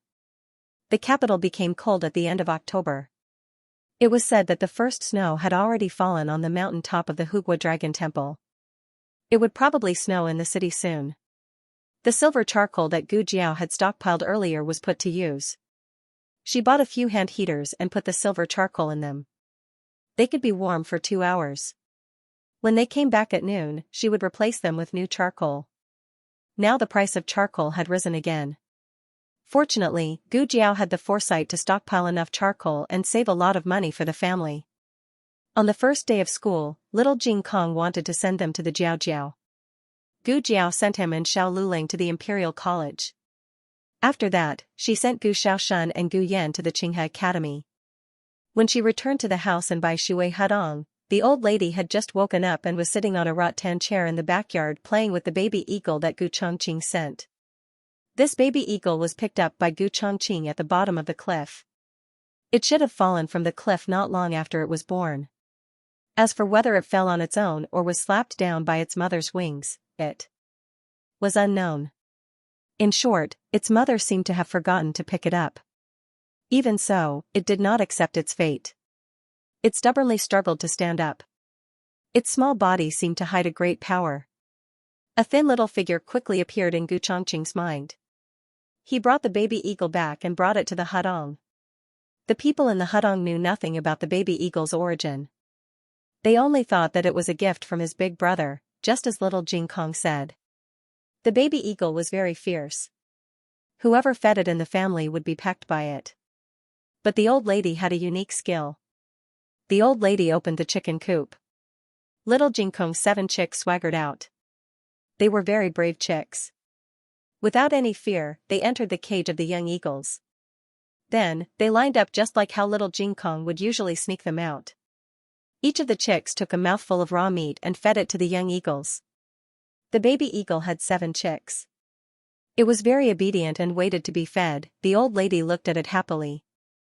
Gu Jiao came over and said, "Great aunt, I'm going to the military camp to give something to second Uncle Go Hua." When they left the village, Xuan Ningxiang asked them to give a letter and a few thick winter clothes to second Uncle Go Hua. There was also a protective talisman that Xuan Ningxiang got from the temple. Gu Jiao also added a jar of pickled vegetables and jerky that she made herself. The old lady nodded, "Go ahead." There were several military camps in the capital. The Gu family was going to Hushan military camp. It was not too far away. If they were fast, they would arrive in half an hour. Gu Jiao hired a carriage. When they arrived at the military camp, the soldiers were training. They could hear the vigorous voices of the soldiers from afar. The carriage stopped outside the military camp. A soldier came over and stopped the carriage. "Who are you?" Gu Jiao got out of the carriage and said to him, "I'm looking for someone. He's Deputy General Hu's subordinate. His name is Zhou Erzwang. Go Hua's father was Zhou Dazhuang." The soldier looked at Gu Jiao from head to toe and said impatiently, "Visitors are forbidden in the military camp. Leave quickly." Gu Jiao said, "Just for a while." The soldier said coldly, "That's not allowed." Gu Jiao said, "I brought something for him. I'll leave after giving it to him." The soldier became more and more impatient, "Leave it here. I'll send it to you later."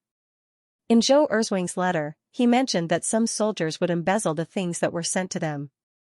Gu Jiao still wanted to hand it to him personally. "When will they finish training?" "I'll wait for him here." The soldier frowned, "Hey, what's wrong with you? Is the military camp a place where you can stay as you wish? How do I know that you're not a spy?" "I'm not," Gu Jiao said. The soldier shouted, "You think you're not a spy just because you say so? I'll say that you are. What's going on?" A dignified voice came from the direction of the military camp. The soldier turned to look and immediately bowed respectfully. "Sir Lieutenant. There's a woman here. She said that she's looking for someone from our military camp, but they're training now. I told her to go back first. I'll send the things in later." The sir walked out of the military camp and came to the two of them. The soldier bowed even lower. The sir's gaze fell on Gu Jiao's face. "It's you?" Gu Jiao nodded, "It's me." The soldier was stunned. "You two know each other?" No matter how he looked at it, this little girl didn't look like she came from a good family. How did she know the sir? And when the Sir spoke to her, he didn't seem as scary as usual. What happened to the iron-faced Yama? Gu Chongqing looked at Gu Jiao. You know someone in the military camp? Gu Jiao nodded again. Yes, we're from the same village. His family is next door to me. His family asked me to bring him something. Gu Chongqing asked, what's his name? Who's his subordinate? Gu Jiao said, Zhou Erzwang. He's deputy general who's subordinate. Gu Chongqing said, you came at a bad time. Deputy general who has just been transferred to the Qishan military camp. The Qishan military camp is very far from here. If you go there now, you won't be able to come back at night. Give me the things and I'll bring them over for you tomorrow. Thank you. Gu Jiao moved the things down. The soldier was dumbfounded. What was this little girl's background? How could she make the Sir personally run errands for her? Gu Chongqing looked at the soldier. Don't you know that deputy general who is no longer in the military camp? The soldier choked. Gu Chongqing's gaze was like a knife. You knew, but you didn't tell her. You even let her leave the things here. I think you want to pocket it for yourself. The soldier's legs went soft. I don't dare. Gu Chongqing said coldly, so you don't know? As a sentry, you don't even know that there's such a big transfer in the military camp. That's dereliction of duty. Sir, please have mercy. The soldier fell to his knees. If Gu Chongqing had mercy, he wouldn't be the iron-faced king of hell. The soldier was finally dragged away and punished with 100 canes. He almost lost half his life. Gu Chongqing wasn't helping Gu Jiao vent her anger. He had always been very strict with his subordinates. Gu Jiao handed the things to Gu Chongqing and went back in the carriage. Before she left, Gu Jiao asked him to tell Zhou Erzwang her address. If anything happened to Zhou Erzwang, he could go to her home to find her. The latest chapter of this book is not finished yet. For more exciting content, please scan the QR code below to download the app. Novels are updated faster and more complete. Millions of novels are free to read. Novels with connotations that can't be found online are all available here. https://www.zhhbqg.com/89642896428226/114899923. HTML Genius memorized this website's address in 1 second. www.zhhbqg.com Bikuga mobile reading website, mzhhbqg.com. The latest chapter of this book is not finished yet. For more exciting content, please scan the QR code below to download the app. Novels are updated at a faster rate.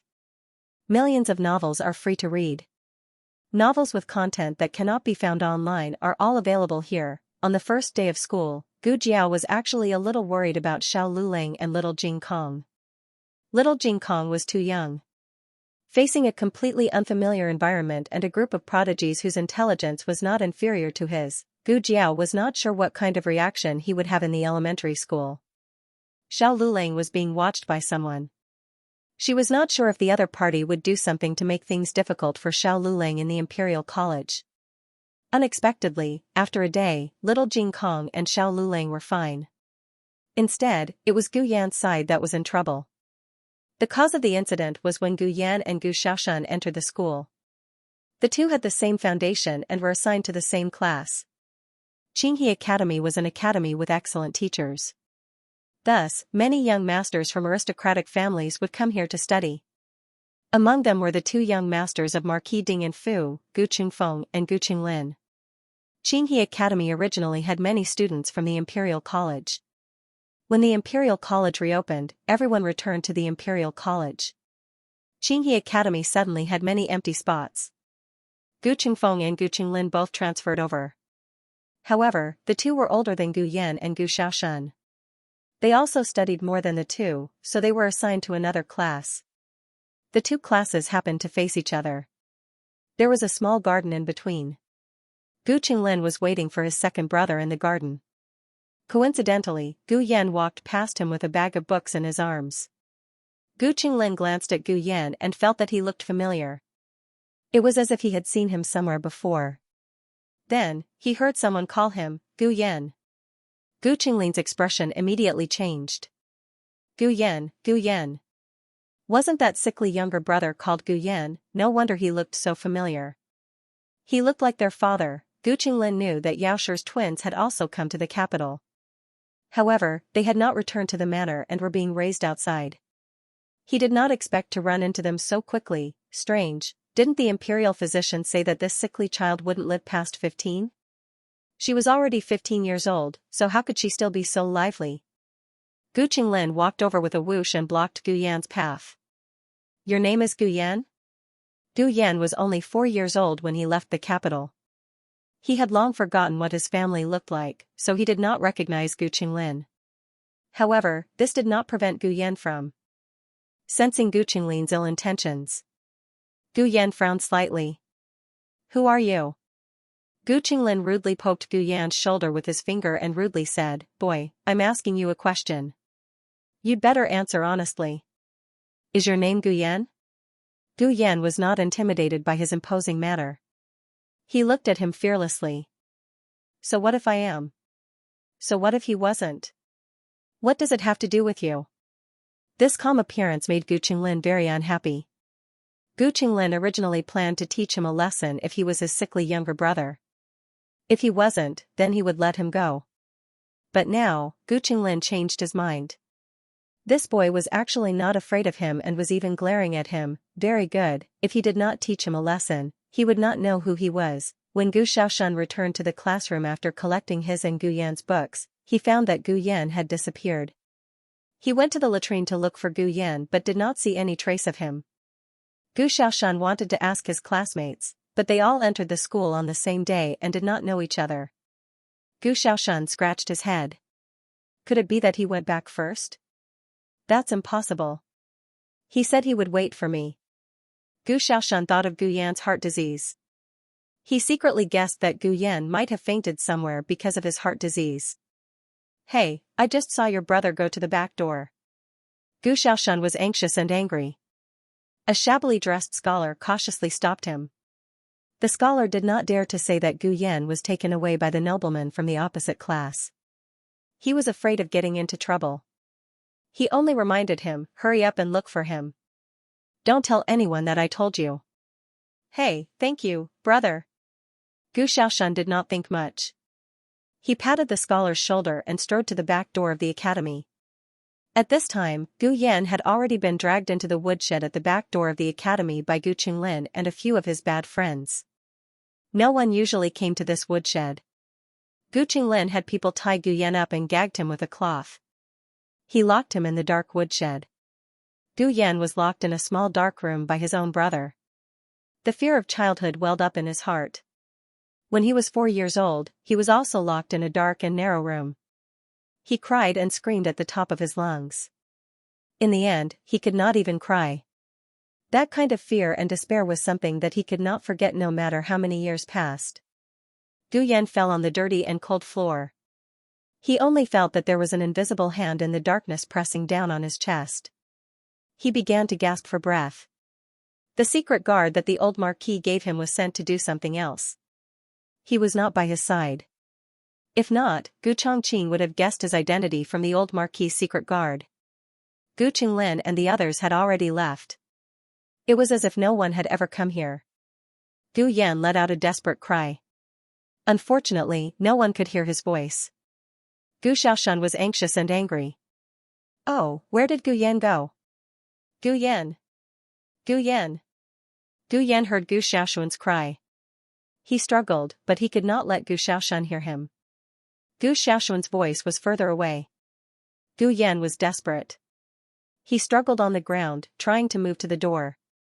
But his heart suddenly hurt violently. His heart disease was acting up. He had the medicine that his sister gave him, but he could not get it. Gu Jiao sat in the carriage.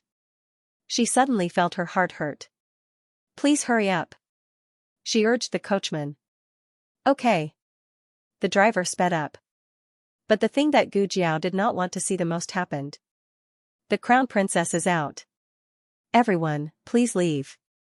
The entire street was filled with imperial guards who were holding wooden boards to avoid the carriage. The carriage's path was immediately blocked. Gu Yan felt like he was going to die.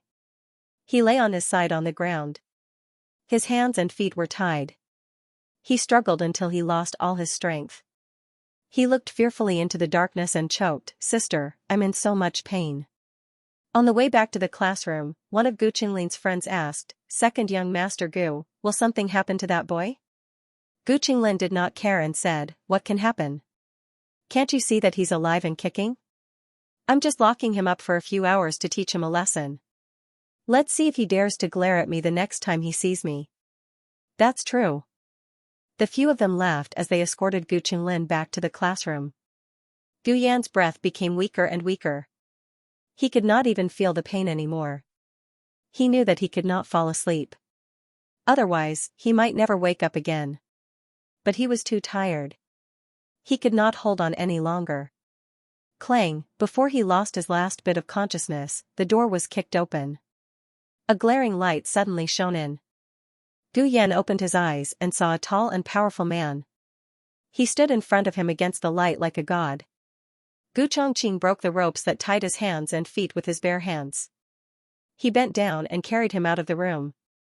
Gu Yan leaned into the other person's arms. He was a little dazed. He grabbed the other person's clothes as if he was grabbing onto his last life-saving straw. He opened his mouth. Gu Chongqing lowered his head. "What did you say?" Gu Yan said weakly, "Medicine." Gu Chongqing put Gu Yan down and began to look for medicine on him. After a while, he found a small porcelain bottle. He poured out 2 pills and fed them into Gu Yan's mouth. Gu Chongqing took off the water pouch from the saddle and fed Gu Yan some water. Gu Yan's face was not so pale. His heart did not hurt as much, but he was still very weak. He did not even have the strength to speak. Gu Yan recognized him. He raised his hand and grabbed his clothes. He only used 2 thin fingers to grab a little, like a weak and wronged cat. Gu Chongqing sighed helplessly, "I'll take you home first." Gu Chongqing happened to pass by and heard a weak whimper. At first, he thought it was a cat. Later, he felt that something was wrong, so he jumped over the wall and came to the woodshed. He was a martial artist. His hearing was excellent. If it were someone else, they would not have been able to hear Gu Yan's movements. Gu Yan sat on Gu Chongqing's horse again.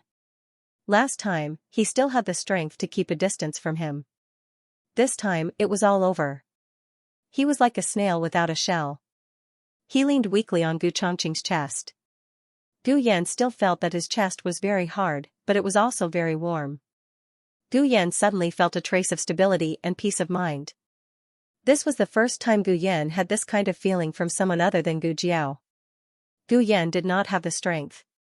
To prevent him from falling, Gu Chongqing held the reins with one hand and held his waist with the other.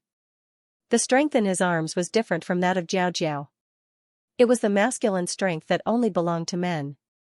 When Gu Chongqing sent Gu Yan home, Gu Yan was already asleep. Gu Jiao just arrived at the door and bumped into the two. Gu Jiao looked at Gu Yan. Her eyes suddenly became cold. Gu Yan's breath had stabilized. But his clothes were dirty and his face was scratched. It was obvious that something bad had happened. Gu Chongqing said, "I found him in the academy's woodshed.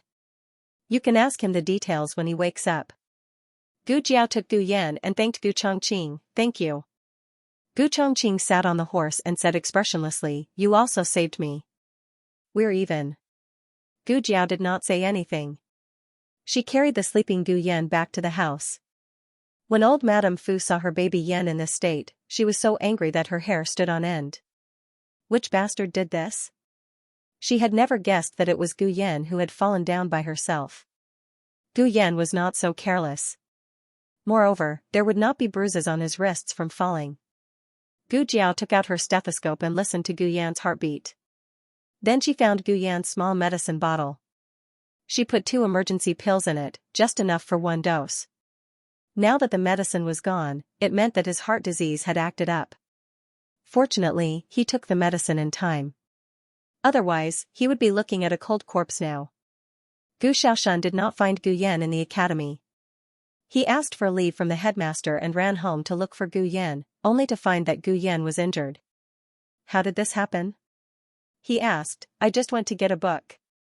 Gu Jiao said, go back to the academy for class first and ask for leave for Gu Yan. Oh. Gu Xiaoshan did not dare to disobey his sister. He went back to the academy. Gu Jiao did not go anywhere. She sat by the bed and waited for Gu Yan to wake up. Who did this? Gu Jiao asked. Gu Yan lowered his eyes and clenched his fists. Gu Jiao was his sister, so she could empathize with his emotions. You know each other?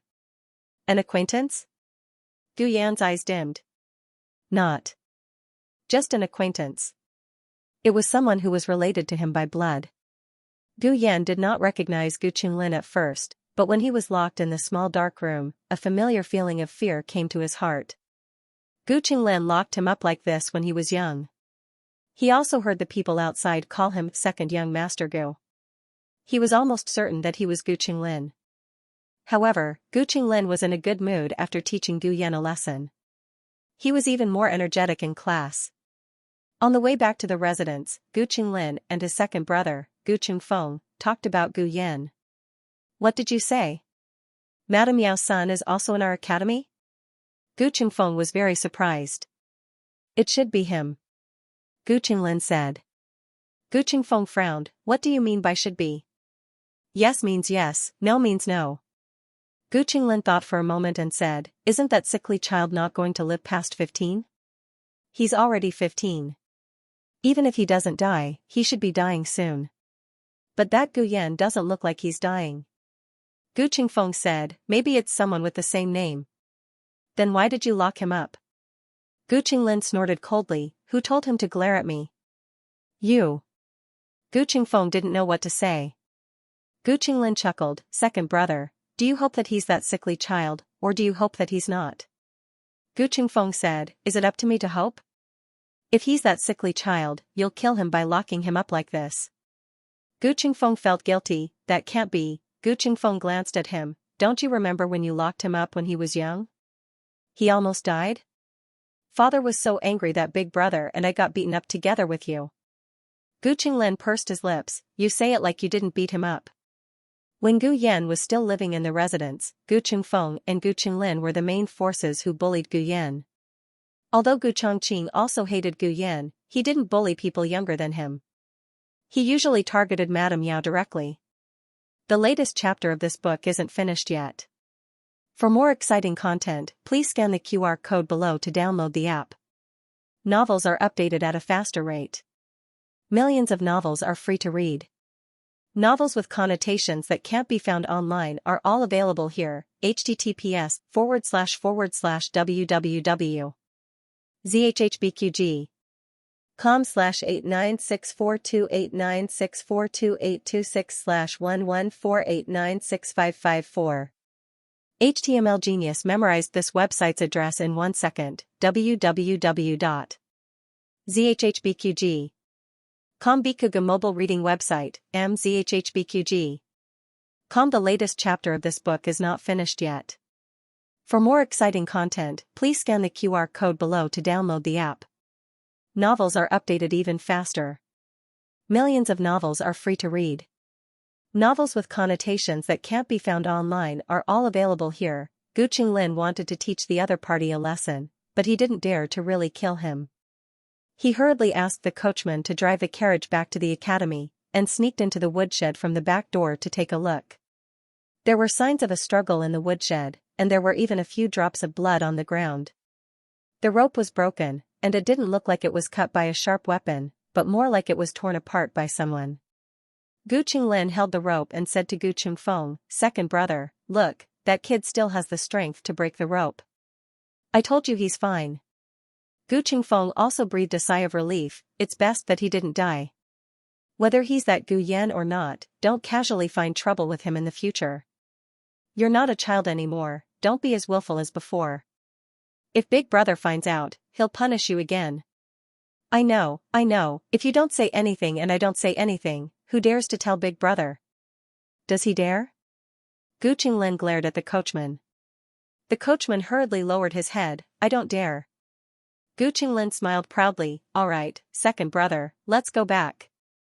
Don't let it slip. Gu Qingfeng shook his head and sighed, and sat on the carriage back to the residence with his younger brother. The two of them thought that this matter was over, but early the next morning, Gu Qinglin felt a chill on the back of his head. He choked on cold water and even fell while walking. He said sullenly, "What luck?" The two of them entered the academy together. Gu Qingfeng was slightly more studious than Gu Qinglin, and went to the teacher to hand in his homework first. Gu Qinglin looked like he was idle, and couldn't sit still as if there were nails on the stool. He went to the latrine. Just as he walked to the latrine, one of his friends from yesterday came over. That person's face was still injured, and his eyes were full of fear. Third young Master Gu, someone is looking for you." "Who's looking for me?" Gu Qinglin glanced at him. "Did you fight with someone?" That person smiled awkwardly. "It's good that it was a fight. He was simply being pushed to the ground and rubbed against by someone." Gu Qinglin relied on his awe-inspiring elder brother to do whatever he wanted in all the major academies. No one dared to provoke him, so he naturally did not think that fighting with others was scary. At most, he would call a few more people and beat the other party up. Gu Qinglin wanted to see who was so arrogant as to trouble him to meet him personally. That person brought Gu Qinglin to the woodshed where they had locked up Gu Yan yesterday. Outside the woodshed, there were already people kneeling on the ground. They were all Gu Qinglin's friends who had been at the crime scene yesterday. Everyone stared at the bird's nest head with a swollen nose and swollen face. His head was crooked and his mouth was slanted. His whole body trembled. Gu Qinglin's first reaction was confusion. His second reaction was anger. These were all his people. It didn't matter if he hit them, but if others hit them, it meant that they didn't give him, Gu Qinglin, face. "Who did it?" he roared. Everyone wanted to say something but stopped. They looked at him sympathetically and lowered their heads, not daring to say anything. Although they usually called each other brothers and went through fire and water together, that was under the premise that their lives were not in danger. Now that their lives were about to be lost, third young Master Gu, "You're on your own now." Gu Qinglin rolled up his sleeves and said arrogantly, "Which coward is it? You don't have the guts to come out and see me, right?" As soon as he finished speaking, a white hand reached out from the woodshed and grabbed Gu Qinglin's collar. She dragged him in without any hesitation. Gu Qinglin didn't even have time to scream before he heard the door close with a bang. "You know that I'm, if you hit me again, I'll, woo." Gu Qinglin's initial clamor gradually turned into a whimper for mercy. However, no matter how much he begged, Gu Jiao did not let him go. When Gu Yan was so helpless, did this guy let Gu Yan go? Gu Yan, who didn't cause any trouble, was bullied by him. How could he, who had no reason to cause trouble, be let off? Gu Qinglin was beaten until he screamed like a pig being slaughtered. The group of scoundrels outside could feel the pain just by hearing it. They originally thought that they were pitiful, but after seeing what happened to Gu Qinglin, they realized that the girl had gone easy on them. "Why aren't you calling for help?" Gu Qinglin roared. Calling for help? Who would dare? This girl could smash their heads with one punch. Gu Jiao beat Gu Qinglin until he couldn't even recognize his own father. Then, she lifted his chin with a cold stick, forcing him to look into her cold eyes in the dark. "In the future, do you still dare to touch my little brother?" "What little brother?" Gu Qinglin's brain was about to explode. It took him a while to realize who Gu Jiao was referring to. His hair stood on end. "You're that guy's sister?" His name was also Gu Yan, and he also had an older sister. This time, he couldn't be mistaken, right? That guy was the bastard child of his father and the Yao family. This detestable brat was also the same. "My little brother almost died. You'd better experience it for yourself." Gu Jiao pressed the wooden stick against his throat. He was pressed down until he couldn't breathe. I didn't want to kill him." Gu Qinglin swore that he only wanted to teach Gu Yan a lesson. Who knew that he really almost died? Gu Jiao didn't care about this. Her little brother almost died, so he also wanted to go to hell. Gu Qinglin didn't go to the classroom after class. Gu Qingfeng searched for him for a long time but couldn't find him. He thought of the small woodshed where Gu Qinglin locked up Gu Yan and ran there to take a look. Sure enough, he found Gu Qinglin tied up and covered in bruises. "Third brother. Third brother. Third brother." Gu Qinglin's dull eyes finally focused. He hugged Gu Qingfeng. Second brother. Second brother. Second brother. His whole body trembled so much that it scared Gu Qingfeng. You. What happened to you? Who dares to bully you? Consort Shu was their aunt, the fifth prince was their cousin, and they even had an iron-faced Yama who was a commandant in the military camp. Just based on this identity, no one dared to bully them in a small place like Qinghe Academy. But the scene in front of him was all real. Gu Qingfeng had never seen Gu Qinglin so scared. Gu Qinglin trembled for a long time before he found his voice again. It's that bastard. He's Gu Yan. He actually dared to let people beat me. I want to go back and tell Big Brother. Let Big Brother teach him a lesson. Gu Qingfeng was puzzled. He has the guts? But, you were the one who locked him up first. Even if you tell Big Brother may not stand up for you. Gu Qinglin felt wronged. What's wrong with me locking him up? He's the son of that vixen. He deserves to be locked up. And I only locked him up. I didn't beat him up. Look at how his sister beat me up. Gu Qingfeng looked at his little brother carefully. He was really pitiful. His sister? The girl who grew up in the countryside? Other than her, does he have another sister? The light in the small woodshed was too dim. Gu Qinglin actually didn't see Gu Jiao's face clearly, but he heard that Gu Jiao's voice was very young, about the same age as Gu Jinyu. She should be Gu Yan's twin sister. Gu Qingfeng was puzzled. Wasn't there a rumor in the manor that the girl grew up in the countryside, was timid and afraid of trouble, and didn't even dare to return to the manor? She actually had the guts to beat Gu Qingfeng up? Doesn't she know who you are? Gu Qingfeng asked. How would I know if she knows? Gu Qinglin was beaten black and blue. How could he remember to ask her? What about your friends? Gu Qingfeng asked again. Gu Qinglin choked. Second brother, don't mention them. A bunch of useless trash. They can't even beat a country girl. Gu Qingfeng gasped. He knew his younger brother's bad friends. A few of them had some skills. How could they lose to a girl? No matter what, the other party must have beaten Gu Qinglin until he was scared. Otherwise, Gu Qinglin wouldn't really think of using his elder brother to support him. Gu Qingfeng also felt that the other party had gone too far. If she really wanted to get back at him, she could have just locked Gu Qinglin up. Why did she have to hurt him? Gu Qingfeng thought for a while and said, but if my elder brother knows that you locked someone else up first, he will definitely punish you first. Gu Qinglin clenched his fists. Let me think about how to tell my elder brother. He was scared of being beaten up by that girl. If his elder brother didn't stand up for him, he was afraid that he wouldn't dare to go to Qinghe Academy for the rest of his life. Gu Chongqing still didn't know that his younger brother had made up his mind to sue Gu Yan. He went to the Mount Qi barracks during the day and delivered the things that Gu Jiao gave him to Zhou Erzwang.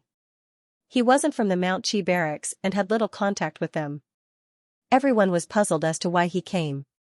When they found out that he was delivering things to a small squad leader, they couldn't help but feel surprised. Deputy General who called Zhou Erzwang to his tent. How do you know Ergu? Zhou Erzwang expressed that he didn't know him. Deputy General who frowned. You don't know what he gave you personally? Do you know how long it takes to come here from the Mount Qi barracks? Zhou Erzwang was confused. I really don't know him. Deputy General who saw that Zhou Erzwang didn't seem to be lying, but Ergu wouldn't run errands for a small squad leader for no reason.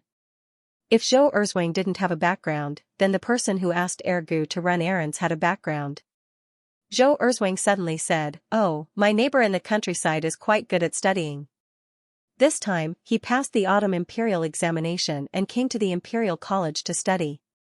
My sister-in-law asked them to deliver the things to me. So, that student from the imperial college got to know Ergu, although Deputy General whose official position was higher than that of a military officer, he was already 40 years old. How old was Gu Chongqing? Moreover, what was his background? What was Gu Chongqing's background? Deputy General who cleared his throat and said to Zhou Erzwang, in a few days. We will be selecting a squad leader. Do your best. This meant that he was going to promote Zhou Erzwang. Zhou Erzwang's name sounded stupid, but he wasn't stupid. He understood tacitly and said, "Rest assured, General Hu. I will do my best." "Okay, you can go now." After Gu Chongqing left the barracks, he rushed back without stopping. When he passed by Chang'an Main Street, he subconsciously slowed down. In the past, he would take another alley, but today, he took by Shui Alley. The sky was already dark, and the autumn wind was bleak. Every family hung up lanterns. Gu Jiao was busy cooking in the kitchen, and Xiao Lulang was in the study correcting little Jing Kong's homework. Because of his failure in the exam, little Jing Kong's daily schedule after school was not only added writing practice, but also learning 6 languages. Today, he learned a nursery rhyme from the Chen state. Xiao Lulang picked out the key words in the rhyme and asked little Jing Kong to write down each word from memory 10 times. Little Jing Kong went to the yard to practice after he finished writing, leaving teacher Xiao alone to correct his homework. Little Jing Kong's small body was curled up on a tree. His hands were holding his feet behind him. This movement was very difficult, but little Jing Kong was obviously used to this kind of discomfort. Gu Xiaoshan was carving wood at the side, and Gu Yan was lying on a rattan chair to recuperate. He was still very weak, and his face was pale.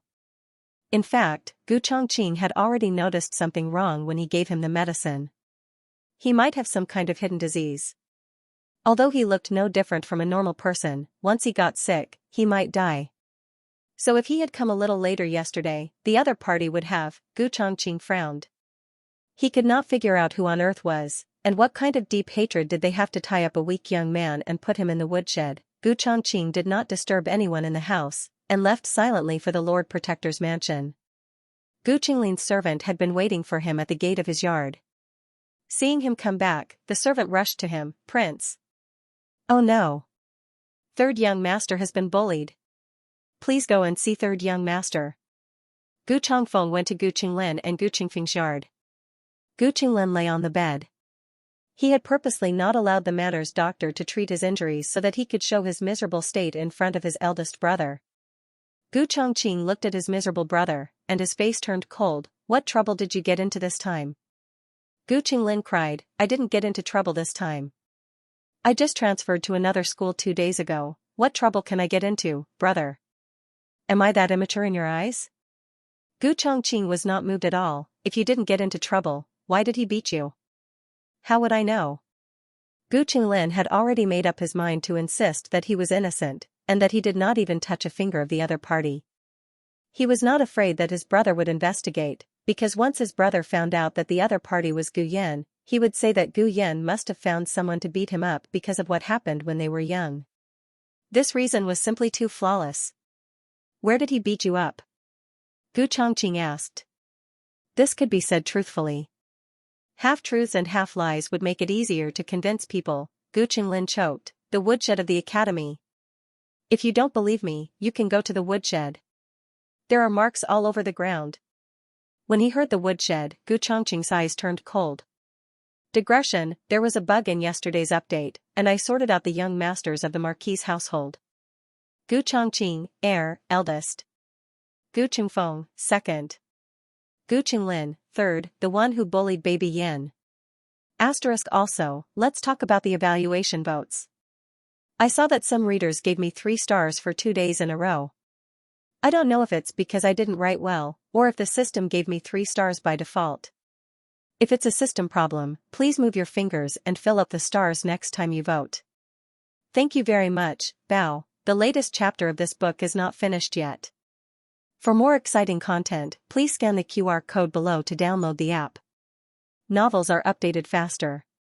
Millions of novels are free to read. Novels with content that can't be found online are all available here. https://www.zhhbqg.com/89642 89642826114865892 HTML Genius remembers this site's address in 1 second. www.zhhbqg.com Bikuga mobile reading website, mzhhbqg.com. The newest chapter of this book is not finished yet. For more exciting content, please scan the QR code below to download the app. novels are updated even faster. Millions of novels are free to read. Novels with content that can't be found online are all available here. Gu Chongqing hoped that it wasn't what he thought. Did she not only beat you, but also tied you up and locked you in the firewood room, not letting you out? Gu Qinglin was startled. Big brother, how did you know? Gu Chongqing clenched his fists. He suppressed his boiling anger and asked, was the one who beat you a little girl? Gu Qinglin was even more dumbfounded. No way, his big brother was so amazing, he could even tell that the injuries on his body were caused by a woman. At this point, what didn't Gu Chongqing understand? He had guessed correctly. It was this brat who had bullied the other person's little brother first, so the other person had come to return the favor. And this brat still dared to shamelessly say that he was innocent. How did the Marquis estate raise a piece of trash like you? Gu Chongqing finished speaking and casually tidied him up. Gu Qinglin was simply dumbfounded. What was going on? How did he get beaten again? Gu Qinglin, who had been beaten up, didn't realize that he had been exposed. He continued to act. Big brother, what are you doing? I was beaten because I didn't have the ability. But who told grandfather to only teach you martial arts and not me and second brother? Otherwise, I could beat them back myself. Why would I look for you? Speaking of this, Gu Chongqing was even angrier. Was it because grandfather didn't teach them martial arts? It was because they couldn't endure that hardship. In the past, Gu Chongqing also felt that grandfather's requirements were too strict. He could do it because he had no other choice. He was the eldest grandson of the Marquis estate. He shouldered the fate of the Marquis estate. His two little brothers didn't have to work so hard. But today, he saw that child in the courtyard. He was only 3 or 4 years old, but he trained harder than he did when he was young. That child didn't make a sound, no one even forced him. With this comparison, Gu Chongqing felt that he really was someone else's little brother. Gu Chongqing looked at Gu Qinglin, his last trace of sympathy gone. Go kneel in the study. Gu Qinglin suspected that he had misheard. Big brother, what did you say? Gu Chongqing said coldly, I told you to kneel in the study room. Gu Qinglin exploded. Why do you want me to kneel? I've already been beaten up to this extent, and you're still punishing me? Are you really my big brother? Gu Chongqing looked at his younger brother, who not only did not repent, but also spoke arrogantly. For a moment, anger rose in his heart. When her mother passed away, her 2 younger brothers were still very young. Because they pitted them, the whole residence spoiled them, especially Gu Qinglin, who was almost spoiled beyond recognition. Over the past few years, Gu Qingfeng had slowly restrained himself. Only Gu Qinglin was still as naughty and mischievous as when he was a child. However, he was no longer a real child, and no one would easily forgive him for his mistakes. It's because I'm your big brother that I have to discipline you. Do you want to go to the study yourself, or do you want me to drag you to the study? Gu Qingfeng had been eavesdropping outside for a while. Seeing that his big brother was about to get serious, he hurriedly walked in. Big brother, third brother, stop arguing. When Gu Qinglin saw Gu Qingfeng, he suddenly felt wronged. Of his 2 brothers, it was obvious that his second brother was closer to him. Big brother always had endless books to study and endless martial arts to practice. Only his second brother was truly by his side. He said, second brother, be the judge. Big brother wants to punish me. Gu Qingfeng whispered, don't talk so much. When Big Brother was punishing third brother, he had already guessed what Big Brother had guessed. He had long felt that this method was not reliable. If Big Brother was so easy to fool, he would not have earned the title of Iron Face King of Hell in the military camp. Gu Qingfeng desperately tried to signal third brother with his eyes. However, Gu Qinglin was in a fit of anger and could not see anything. Big brother, you're punishing me for a wild brat. You'll regret it. What are you going to say? Do you know who he is? The last sentence was covered by Gu Qingfeng's hand in time, and he could not say the correct pronunciation. Gu Qingfeng was so scared that he broke out in cold sweat. Was third brother planning to expose Gu Yan's identity? If he told Big Brother that he had already recognized that brat as Gu Yan, it would be no different from proving that he was the one who started it. Moreover, the whole family knew that Gu Yan had a heart condition. Wasn't locking him up in a small dark room the same as asking for his life? this wasn't bullying, this was murder. Even if Gu Qinglin did not want to kill at that time, could Gu Qinglin explain himself clearly? Would Big Brother believe him? Big Brother punishing you is for your own good. Look at you, you caused trouble and still came home to speak rudely to Big Brother. Gu Qingfeng glared at Gu Qinglin, giving him 10,000 signals with his eyes. Gu Qinglin understood this time and did not say anything. Gu Qingfeng secretly sighed and said to Gu Chongqing, Big Brother, third brother did cause trouble and deserves to be punished. However, look at how badly he is injured. He has already been taught a lesson. If he is punished to kneel again, he won't be able to take it. Let him recover first. Big Brother was strict, but he still loved third brother very much. Gu Qingfeng secretly made a reassuring gesture to Gu Qinglin. Unexpectedly, before he could finish the gesture, a quarrel broke out outside the courtyard. A manservant rushed in with a hurried expression, Third young master. Not good. Madam is here. She wants to see you. We can't stop her anymore. Gu Chongqing's impression of Madame Yao was correct. Madame Yao had always been a weak woman, but now, the servants in the courtyard could not stop her. It was as if she had gone crazy and barged in. She arrived in front of Gu Qinglin's bed and ignored Gu Qingfeng and Gu Chongqing in the room. She raised her hand and gave Gu Qinglin a resounding slap. Gu Qinglin was stunned by the slap. This was much more shocking than being beaten by Gu Jiao. His understanding of Gu Jiao was limited to the rumors of the servants. In the end, he had no idea what kind of person Gu Jiao was.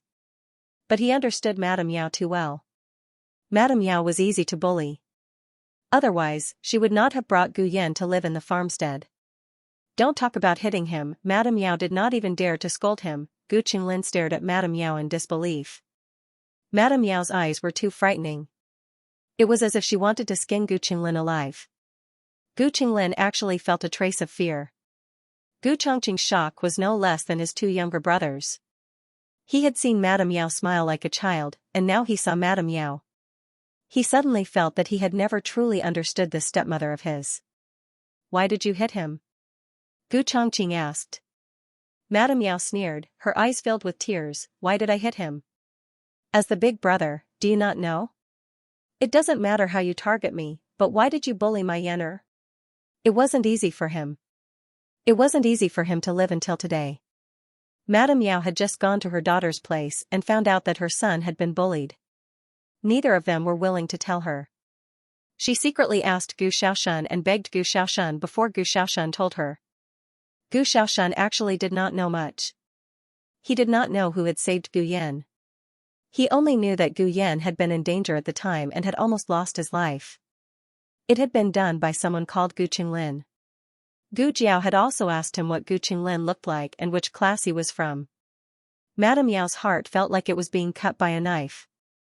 She could not imagine her own son being tied up and locked in the woodshed, struggling until his hands were covered in blood. She was a mother, her heart would hurt. Madame Yao's tears fell down in large droplets. You don't have to acknowledge him as your younger brother. You can just treat him as a completely unrelated stranger. He has his older sister. He will not come back to fight with you. He has already hidden so far away. Why can't you let him go? Towards the end, Madame Yao was practically shouting herself hoarse. When you bullied him when he was young, I took into account that you were children. But you are not children now. Why do you still treat him like you did in the past? Don't you know that he has a heart condition? Must you kill him before you are willing to let him go? Why? Just because you hate me? What did I do wrong? I have never harmed your mother. I have never wanted to take away your father. Your mother's death has nothing to do with me. Why must you place these debts on my head? Madame Yao had never defended herself against the rumors in the outside world. She had always silently endured them. However, today, when she learned that her son had almost died at the hands of his half-brother, Madame Yao could no longer control herself. The emotions that she had accumulated over the past 10 years completely exploded at this moment. She no longer had her usual demeanor. She was like a crazy woman who could fight with her life at any moment. In the end, she was just a mother. A mother who had been separated from her daughter for more than 10 years and bitterly held on to this day by her sick son. Nothing could happen to her child. That would be taking her life. If one had to die before she could stop, then she would do it. She would kill Gu Qinglin. She would take him down with her. Madam. Gu Chongqing grabbed Madame Yao's wrist and said to Madame Yao, "You're tired. Go back to your courtyard to rest first. I will properly discipline third brother here. Someone come. Send Madame back." He gave the order. The ones that came were not rough grannies, but hidden guards. The hidden guard grabbed Madame Yao's arm. "Don't hurt her," Gu Chongqing said. "Yes." The hidden guard complied. No matter how irrational Madame Yao was, she knew that she could not beat a hidden guard. She turned around in a daze and allowed the hidden guard to take her soulless body out. Gu Chongqing put away the dagger that he had taken out from Madame Yao's sleeve. He turned his head and coldly looked at Gu Qinglin. Gu Qinglin's heart skipped a beat. "Big brother. Listen to my explanation. I recognized him. But I didn't do it on purpose. I didn't want to kill him. I thought it wasn't him. Gu Qingfeng face-bombed. It was over. The thing he was most worried about had happened. He really could not explain it clearly. The newest chapter of this book is not finished yet. For more exciting content, please scan the QR code below to download the app. The novel will be updated even faster. Millions of novels will be read for free. All the novels that can't be found online will be here. https://www.zhhbqg.com/896428964286/114862180. HTML Genius will remember this website's address in 1 second. www.zhhbqg.com. BQG's mobile reading website, mzhhbqg. The latest chapter of this book is not finished yet. For more exciting content, please scan the QR code below to download the app. Novels are updated even faster. Millions of novels are free to read. Novels with content that can't be found online are all available here. Gu Qingfeng wanted to explain for his younger brother, but his elder brother's aura had completely cooled down. He was so scared that he couldn't speak coherently. At this moment, he really did blame Yao Shi. Why did her normally bullied appearance suddenly disappear just like that? With her making such a fuss, he couldn't cover up anything. What didn't have became something. "Big brother," Gu Qingfeng began. "You shut up." Gu Chongqing coldly shouted and turned to look at Gu Qinglin. "Go to the ancestral hall and kneel for me. Without my orders, you're not allowed to get up." "Big brother." Gu Qinglin's expression changed. Just now, he was just telling him to kneel in the study. Now he was going to the ancestral hall. The ancestral hall enshrined the ancestral tablets. Normally, only those who committed unforgivable mistakes would go there as punishment. Gu Qinglin refused. "I'm not going to the ancestral hall. You have to go even if you don't want to." As soon as Gu Chongqing's voice fell, he directly grabbed Gu Qinglin's collar. Gu Qinglin had already been beaten up quite badly by Gu Jiao. With his elder brother grabbing him like this, he felt that his neck almost fell off. Gu Chongqing threw him into the ancestral hall of the Marquis Fu and left 2 guards to guard. "You're not allowed to give him food or water." Gu Qingfeng grabbed his elder brother's arm. "Big brother, third brother's injuries are not light. Punishing him like this, aren't you afraid that he'll be bitterly disappointed?" Gu Chongqing coldly said, "If he's bitterly disappointed, won't others be bitterly disappointed?" Gu Qingfeng argued, "That brat is an outsider. Are you going to punish your own brother for an outsider? Did you forget that before mother died, she asked you to take care of me and third brother? You swore in front of mother's bed that you would not allow anyone to bully us. But look, what did you do?" Gu Chongqing looked at him deeply. "You also go and kneel." Gu Qingfeng was stunned. After Gu Chongqing locked his 2 younger brothers in the ancestral hall, he turned around and returned to the courtyard. In the meantime, Gu Qingfeng and Gu Qinglin's manservants came to deliver food to the 2 of them, but they were all stopped by the guards at the door. The servants had no choice but to seek help from Pinecrane Academy. "What did you say? Liner and Fenger have been locked up in the ancestral hall?" Old Madame Gu had just asked someone to remove the headband and was about to rest when she heard the news.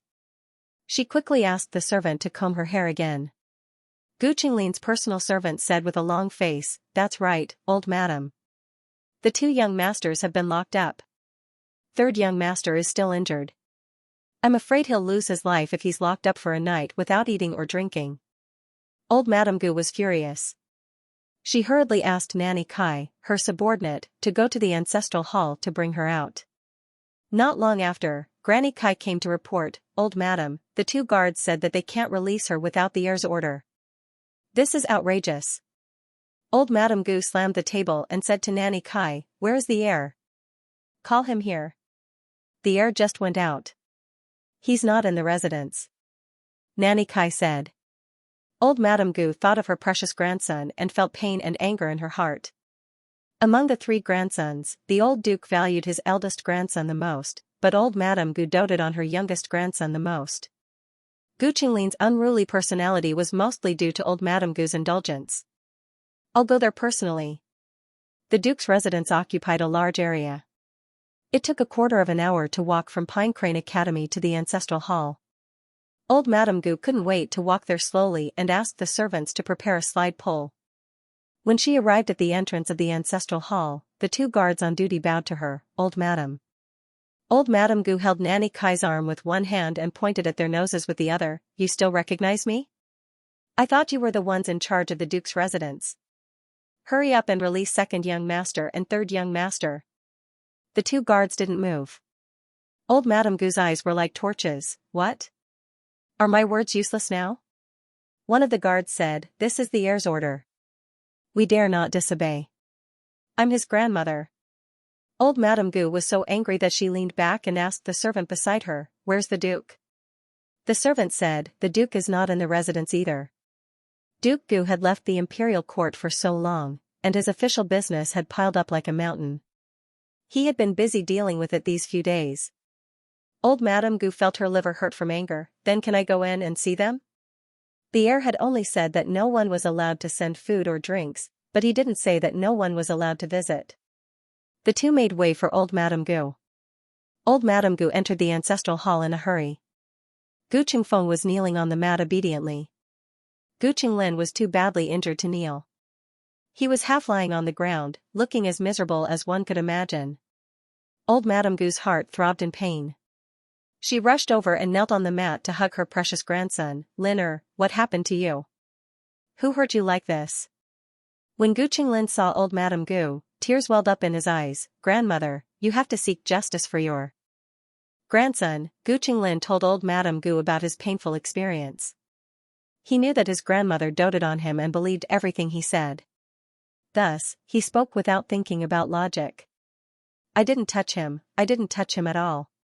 He recognized me as his third brother and hated me for bullying him when he was young, so he asked his older sister to beat me up. That girl grew up in the countryside and farmed a lot. She was so strong that she didn't know how to control her strength. I took into account that she was my younger sister, so I didn't hit her. Grandmother, in the end, eldest brother punished me. Eldest brother didn't believe me. Grandmother. Gu Qinglin's tears and snot were all over his face as he cried miserably. Old Madame Gu's heart was broken. She said to the guards outside, "If you don't let me take them out today, I'll die here." The guards were in a difficult position. They couldn't disobey the heir's orders, but they couldn't let anything happen to old Madame Gu here. Fortunately, Gu Chongqing only went to deal with a small matter and returned home quickly. After hearing the news, he went to the ancestral hall. Old Madame Gu actually valued her eldest grandson, but sure he needed to maintain the relationship between people. Gu Chongqing trained with the old duke all year round and wasn't always by old Madame Gu's side. He didn't act like a spoiled child like his younger brothers, so he wasn't as close to old Madame Gu as his younger brothers were to old Madame Gu. When old Madame Gu thought of how he treated his younger brother so cruelly, she was so angry that she wanted to punish him. "Open your eyes and see what you've done to your younger brother." Gu Chongqing said seriously, "Grandmother, it's cold in the ancestral hall. You'd better go back to Pinecrane Courtyard. Be careful not to catch a cold." Old Madame Gu gritted her teeth. "You also know that it's cold in the ancestral hall. Aren't you afraid that your brother will catch a cold?" look at how badly he's injured. Instead of taking revenge for him, you're punishing him? What kind of elder brother are you? Gu Chongqing glanced at Gu Qinglin coldly. Gu Qinglin lowered his head guiltily, not daring to meet his elder brother's sharp gaze. Old Madame Gu said coldly, why are you glaring at him? Come at me if you dare. Gu Chongqing said calmly, he has committed a crime and he knows it clearly. Old Madame Gu said angrily, what did he do? With old Madame Gu backing him up, Gu Qinglin became bolder, yes, elder brother. I already said that I didn't do anything. Why don't you believe me? Gu Chongqing's gaze was cold, Gu Yan almost lost his life. Old Madame Gu was unhappy, Yao said that her son almost lost his life. Did he really almost lose his life? You don't believe your brother, but you believe an outsider? I was the one who saved him. I was the one who fed him the medicine. I saw him almost die in front of me with my own eyes. Gu Chongqing didn't say these words. Because even if he said it, they would think that Gu Yan was injured. Could it be that Gu Qinglin did it? As the elder brother, you saw Gu Qinglin kidnap Gu Yan with your own eyes, who knew who he had offended outside and was so narrow-minded that they blamed it on Gu Qinglin. Gu Chongqing wasn't siding with Gu Yan. The whole thing didn't have much to do with whether the other party was Gu Yan or not. What was important was Gu Qinglin's character. If he hadn't seen it with his own eyes, Gu Chongqing wouldn't have believed that his own brother had become so crooked. Gu Chongqing refused to let him go no matter what. Old Madame Gu was so angry that she asked him to kneel in front of the ancestral tablets to receive his punishment. Gu Chongqing didn't even make a sound when she hit him with the ruler. Are you letting your brother out or not? No. Old Madame Gu was so angry that her hand trembled and the ruler hit Gu Chongqing's face. Old Madame Gu was stunned. Grandmother! Don't hit him. Gu Qingfeng hugged old Madame Gu's arm. At this time, concubine Ling also arrived. She persuaded old Madame Gu to go back. Okay, I won't let anyone send food to Liner, but I have to let the mansion doctor treat his injury so that he can kneel obediently. Concubine Ling was a very smart woman. She could always find a way to make both sides compromise. Gu Chongqing didn't say anything and returned to his courtyard. Call the mansion doctor. Concubine Ling ordered. Yes. The servant girl answered. The servant girl went to call the mansion doctor while concubine Ling went to Gu Chongqing's courtyard. I saw that your face was injured, so I brought you some medicine. As soon as she finished speaking, she saw that Gu Chongqing's servant was already applying medicine for him. She smiled, walked over and said, Eh? This doesn't look like the medicine in our mansion. Is it a new medicine from the military camp? Gu Chongqing paused. No, it's from the doctor outside. How can you use medicine from outside casually? Just use the one in the mansion. Concubine Ling handed over the medicine in her hand. Gu Chongqing said lightly, No, this is very good. Concubine Ling was stunned and took back the medicine with a smile. Okay, I'll listen to you. She paused and then said, Chongqing, this is a matter between you two brothers. Logically speaking, as a concubine, I should not interfere. However, Qinglin is your younger brother. No matter how many mistakes he has made, you should not convict him based on the madam's one-sided words. I'm not saying that you're wrong, but doing so will make Qinglin think that you're partial to madam and don't love him anymore. Gu Chongqing said, if being fair once is considered partial to others, then what is my indulgence for him in the past? Concubine Ling was speechless. After a while, she said, but he's your brother. You should love him more. Gu Chongqing didn't continue this topic. Instead, he changed the topic. Concubine, was my mother really killed by Yaoshi? Concubine Ling looked at him strangely. Why are you suddenly asking this? Gu Chongqing said thoughtfully, there's always been a rumor in the mansion that Yaoshi killed my mother. Concubine Ling smiled faintly. There's no evidence. Just listen to it. Don't take it to heart. Gu Chongqing said, I have evidence. It's because I have evidence that I believed it for so many years. What evidence? Concubine Ling asked. Gu Chongqing said, when my mother was sick, someone wrote a letter to my father. It was basically expressing their feelings to my father and asking him when he would marry her. That letter fell into my mother's hands. My mother's illness worsened. Concubine Ling's face was shocked. I didn't think that something like this would happen to Xianxia. Gu Chongqing recalled.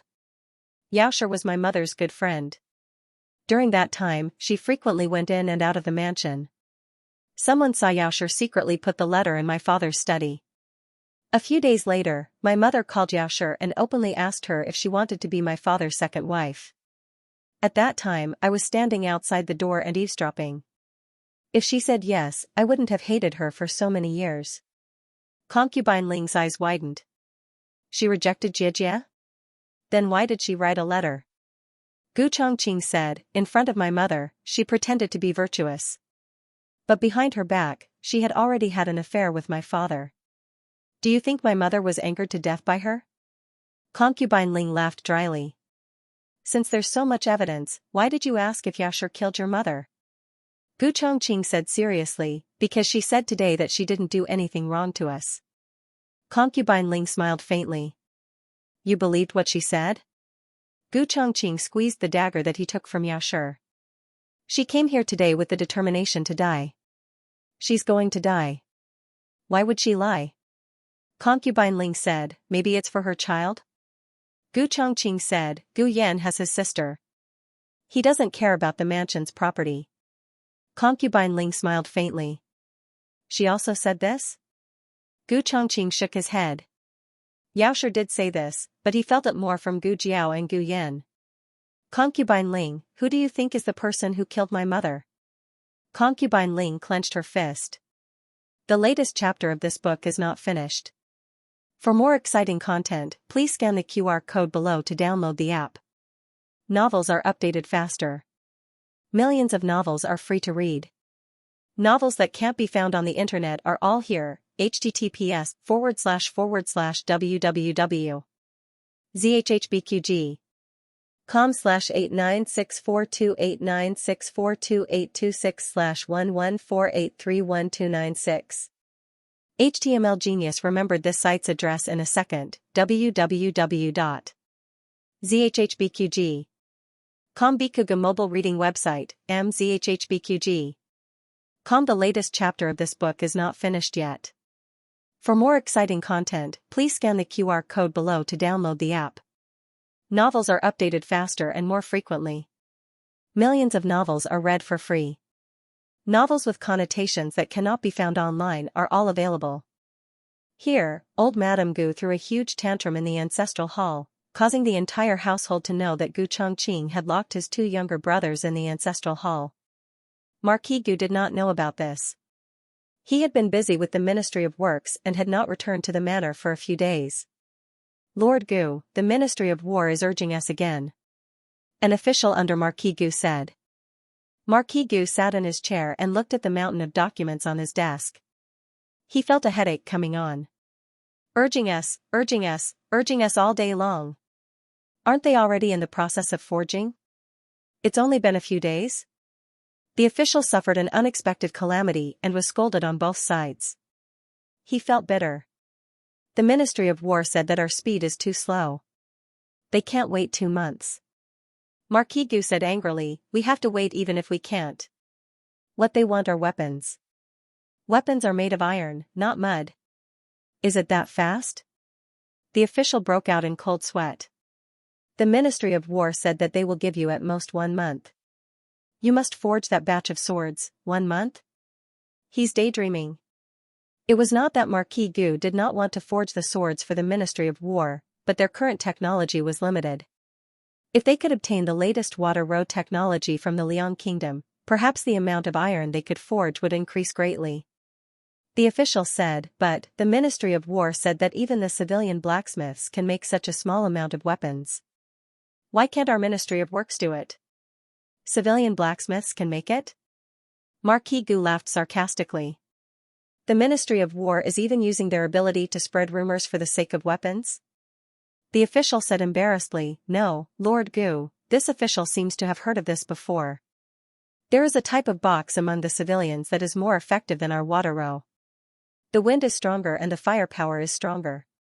In a day, it can forge 10 times more iron. 10 times? Marquis Gu waved his hand. No, no, no, that's impossible. Even the Liang Kingdom could not do it. The Liang Kingdom passed down the earliest water road technology to the Zhao Kingdom, but it should not be 10 times worse than theirs. The official asked, why don't we send someone to investigate? It said that it's a place called Clear Spring Town in Yuzhou Province. Marquis Gu waved his hand. Oh, that's even more impossible. I just came from Yu Province. How could I not know of such a powerful technology? Marquis Gu was determined not to investigate. The Ministry of War couldn't wait any longer and immediately sent someone over. In early November, there was a light shui in Beijing. The moment little Jing Kong stepped out of the house, he did not look where he was going and tripped. Ever since he left the mountain, little Jing Kong rarely wrestled. Gu Jiao almost forgot that he was a famous wrestling monk. However, he was still adept at throwing himself. He hugged his head, bent his knees, and rolled around the yard like a small ball. Gu Jiao had just come out of the kitchen.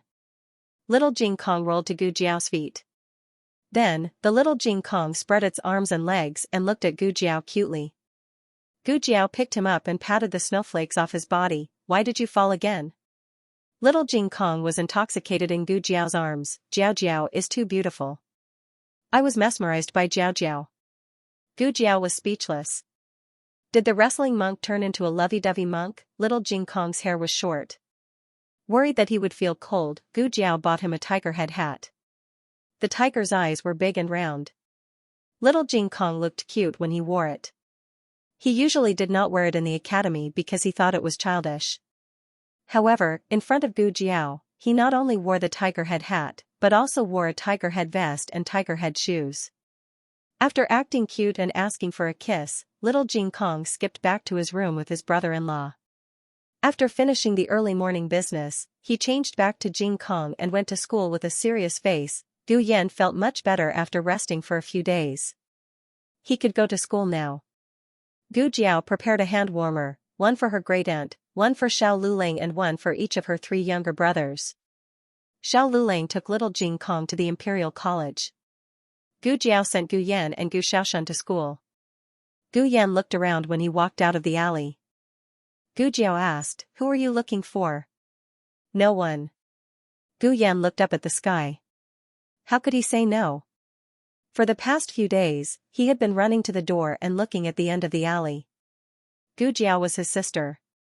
How could she not know what he was thinking? However, that person had not appeared since he saved Gu Yan. Gu Jiao sent them to the academy. Then she went to Chang'an Avenue. She had been here for a long time. She had familiarized herself with the nearby terrain.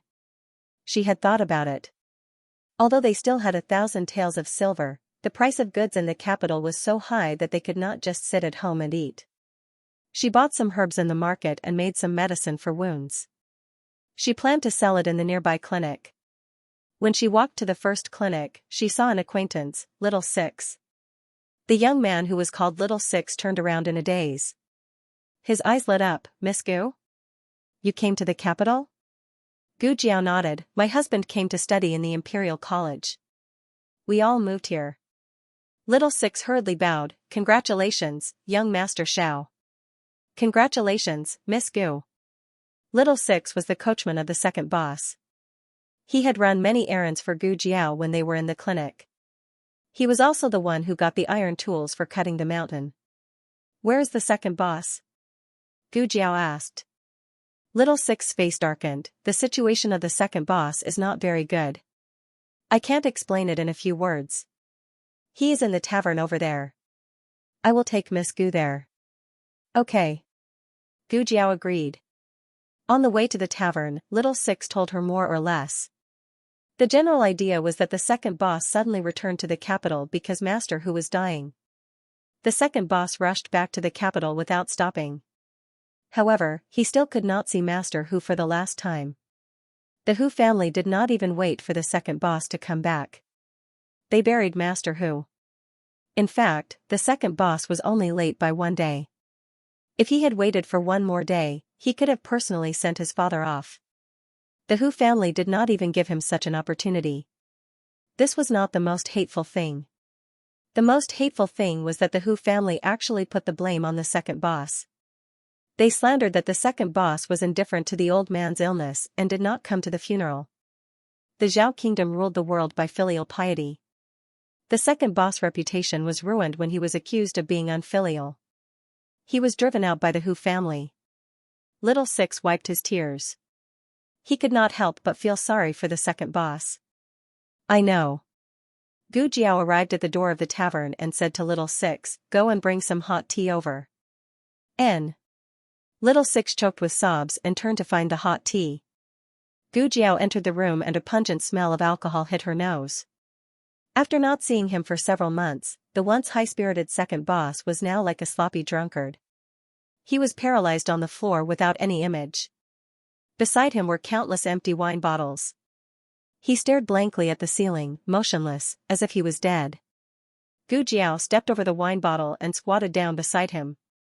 She opened the small medicine box and took out 2 hangover pills. Here.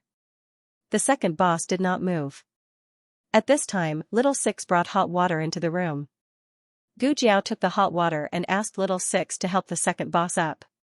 She forced him to take the hangover pills. Little Six looked at the disheveled and unkempt second boss and choked with sobs. "Master, Miss Gu came to see you." The second boss sat on the floor with a dull expression. Gu Jiao looked at him and calmly asked, "How did your father die?" The second boss suddenly came back to his senses and looked at Gu Jiao in a daze. The emotions that he did not dare to vent in front of his family suddenly broke down. His tears fell down uncontrollably.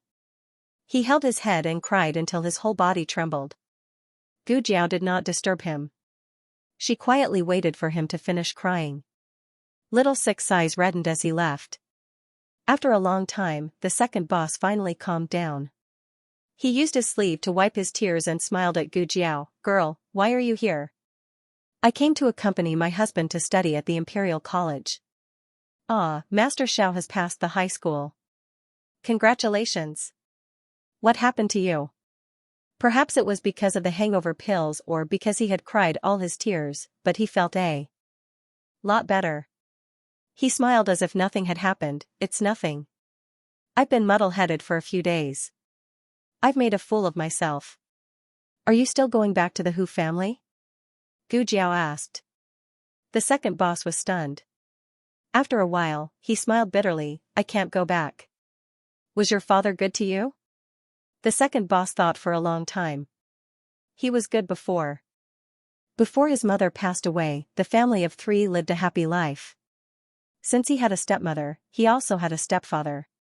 "So you blame your stepmother?" The second boss wanted to say, "How many stepmothers in the world are good?" But when he was about to say it, he remembered that Gu Jiao's mother was also a stepmother. He said, "If my stepmother was half as kind as the Marchioness, I wouldn't be like this. But it's no use. No matter how kind she is, her 3 stepsons still don't like her." "So you think I'm wrong?" "No, you're not wrong. I won't comment on the matters of the Marquis family. But for your matters, the one who's wrong is your father. He was so heartless to you. Why do you feel sad for his death?" Gu Jiao wasn't blaming the second boss. She really didn't understand. She didn't have this in her emotional reserves. Whoever was good to her, she would be good to them. Whoever bullied her, she would bully them back, even if the other party was her own father. She looked at the second boss strangely. Second boss already knew that she was different from the others. Her way of thinking was different from theirs. He bitterly smiled and patiently explained, "Actually, I don't know how to explain it. Maybe. I just remember how he treated me well in the past." Gu Jiao still didn't understand. Maybe she wouldn't understand in this lifetime. "What do you plan to do if you don't go back to the Hu family?" "I don't know." Gu Jiao seriously thought about it. "How about selling medicine with me?" The second boss, he didn't comfort her. "Thank you." At first, the second boss thought that Gu Jiao really wanted to drag him to sell medicine in the streets. Later, he realized that Gu Jiao wanted to open a medical center. The second boss would provide the capital, and Gu Jiao would invest in the technology. They would each own 50% of the shares. If other people advised the second boss like this, the second boss would definitely not agree. He didn't have the confidence or the will to fight. Gu Jiao was different. She had a kind of power that made people believe in her. The second boss made up his mind, okay. Let's do it. However, the second boss was expelled from the Hu family. He didn't have much money on hand. Even if he bought the cheapest shop nearby, he would need at least 3,000 taels.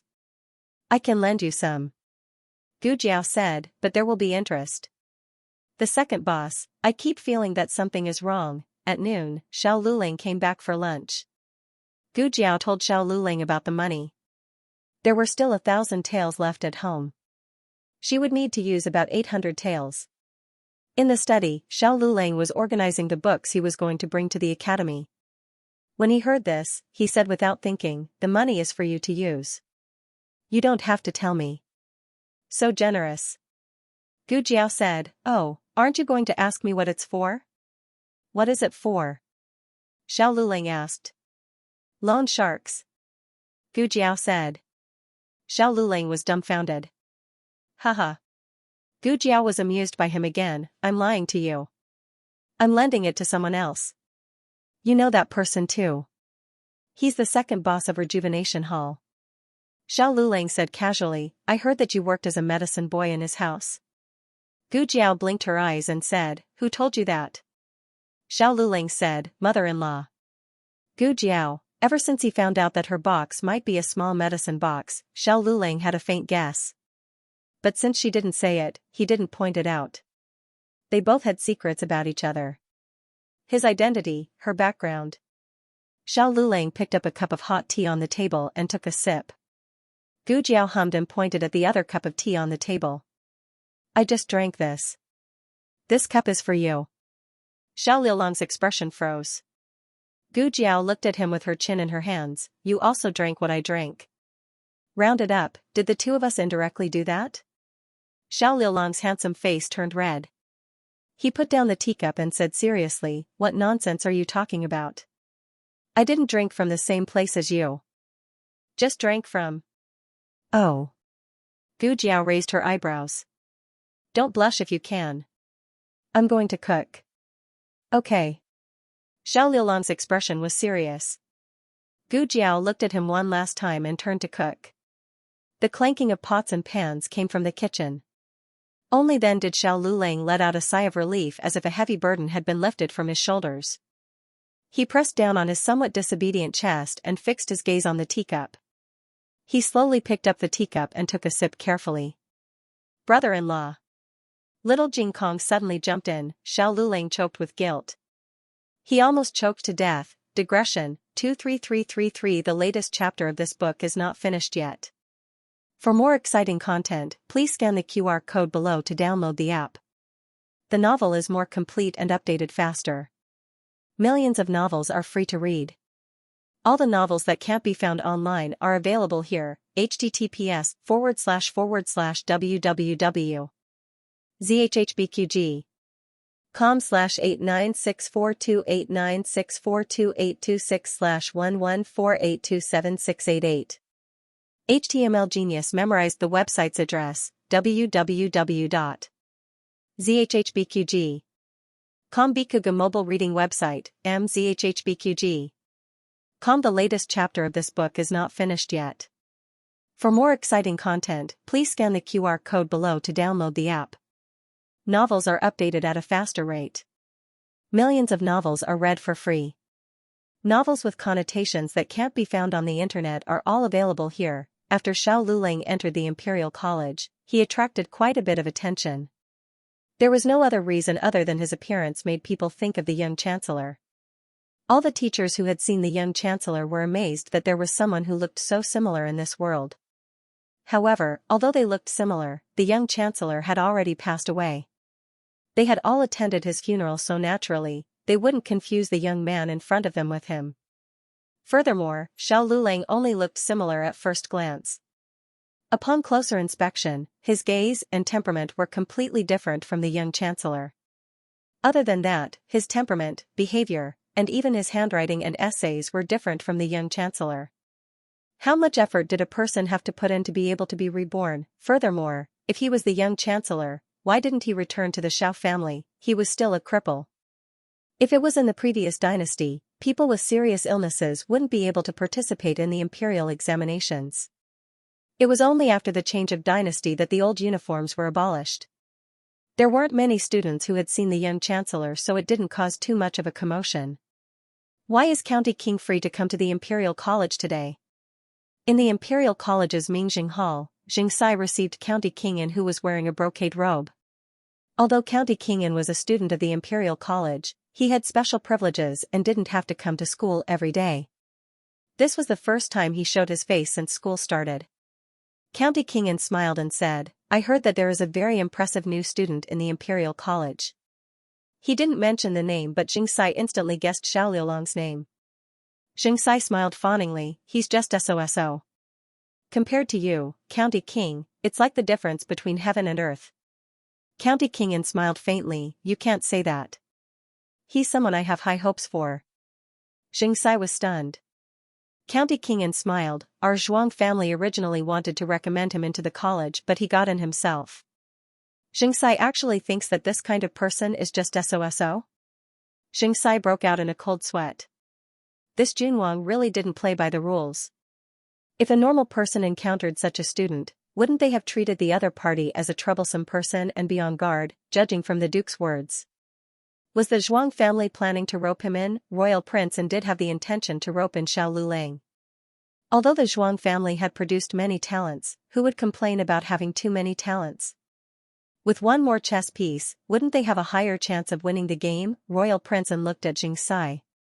"Tell me the truth. How capable is Xiao Lulang?" "This?"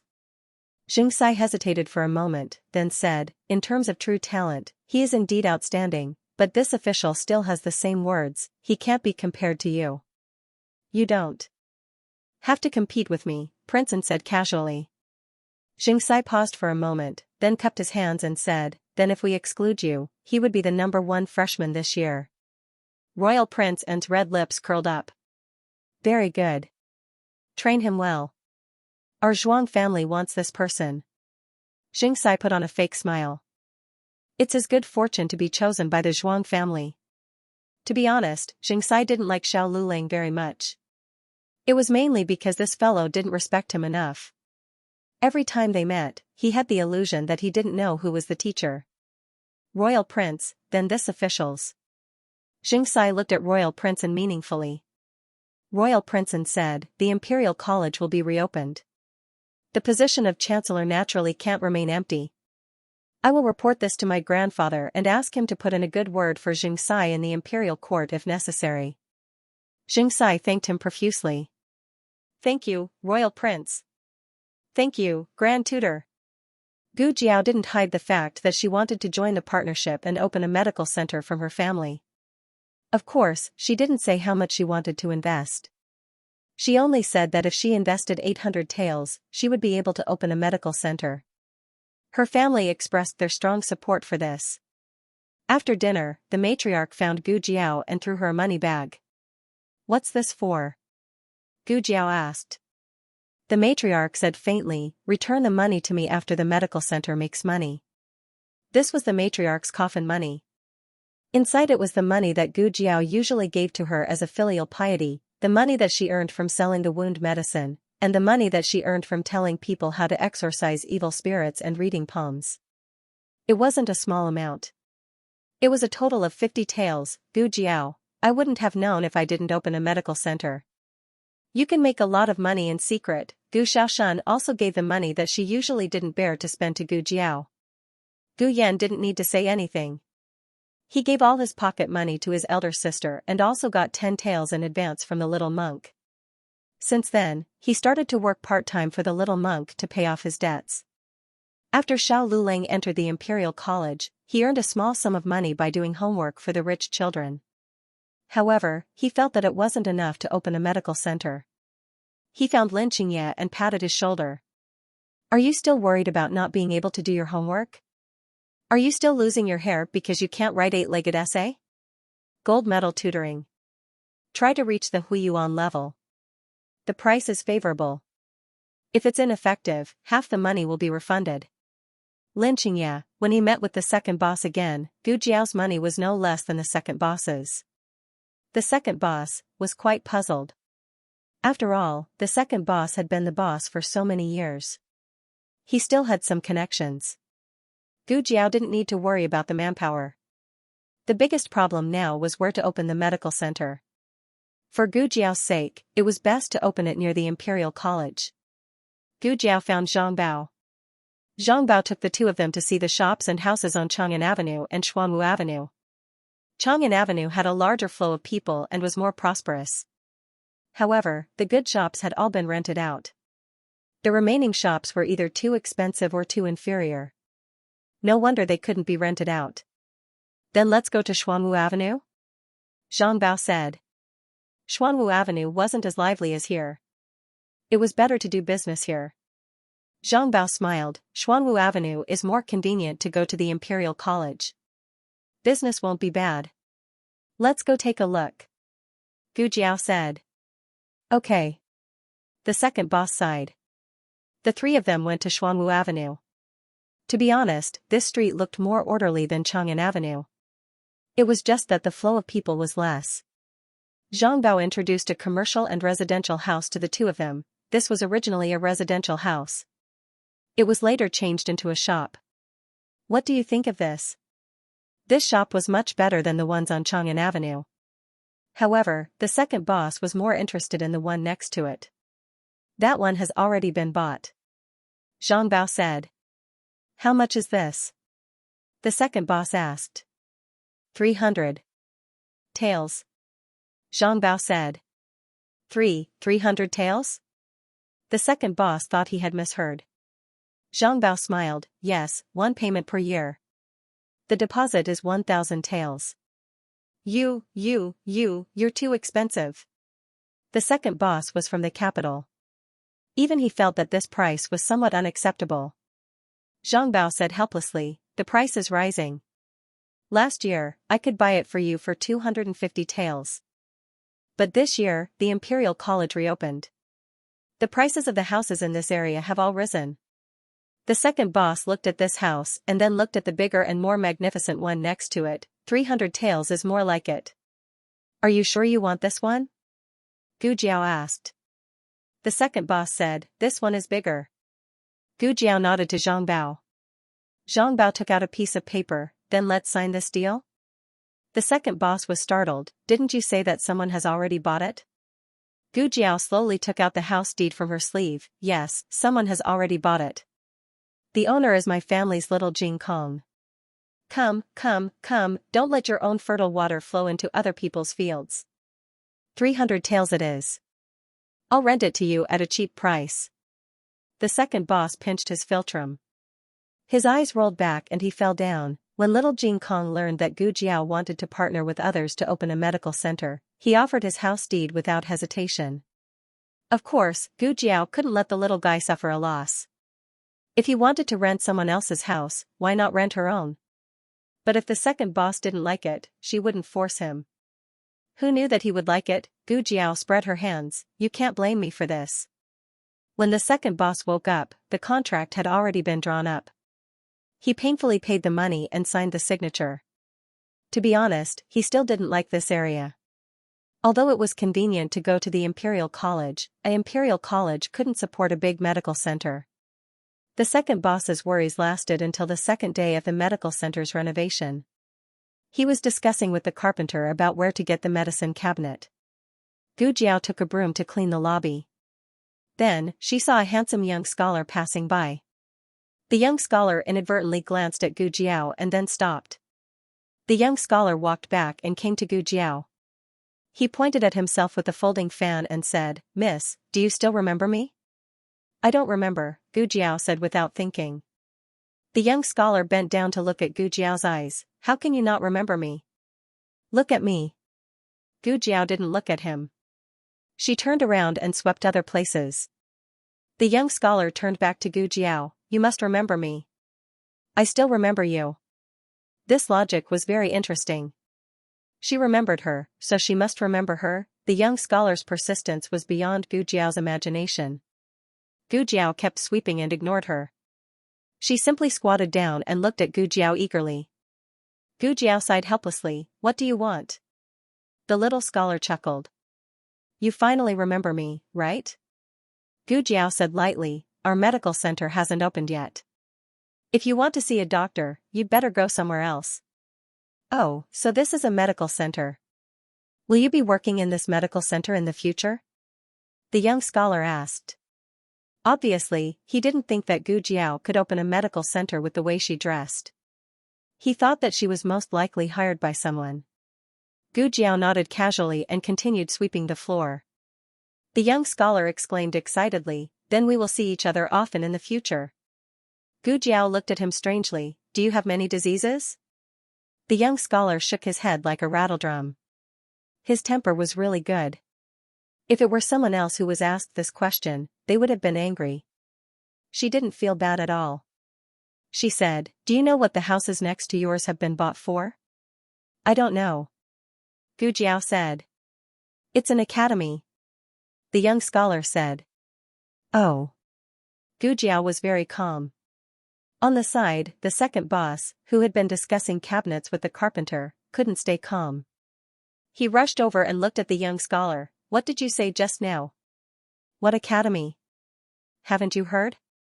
The Crown Prince Consort is going to open a girls' academy.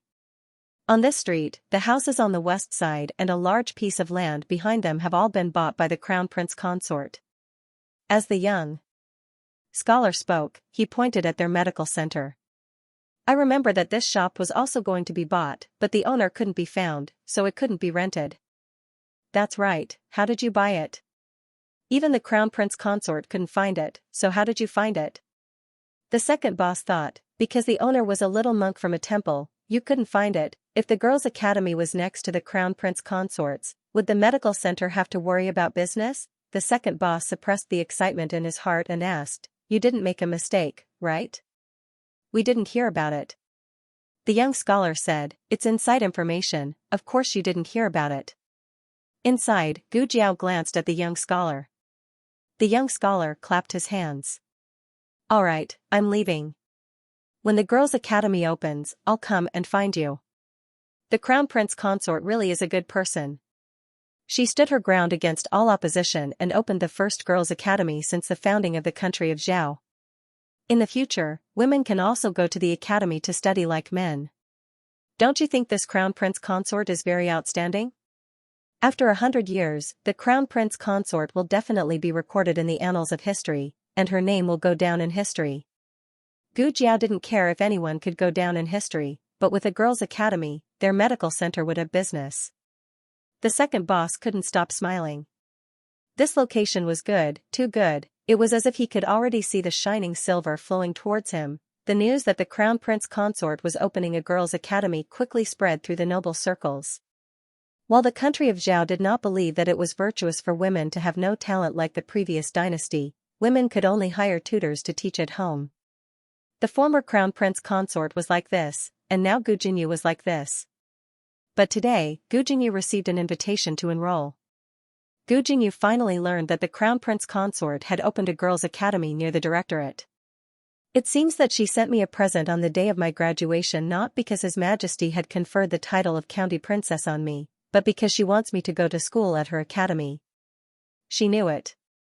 How could the high and mighty Crown Prince Consort think highly of a little county princess like her? The girls' academy had just opened, and there were not many who were willing to send their daughters there.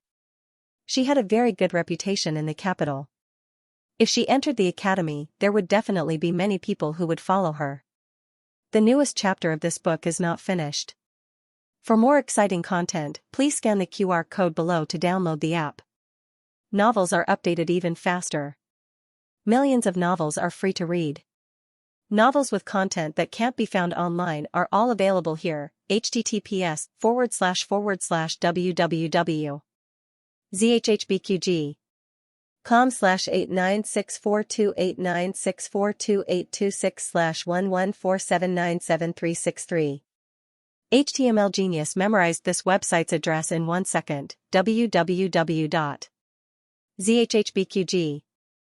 Bikuga mobile reading website, mzhhbqg.com. The latest chapter of this book is not finished yet.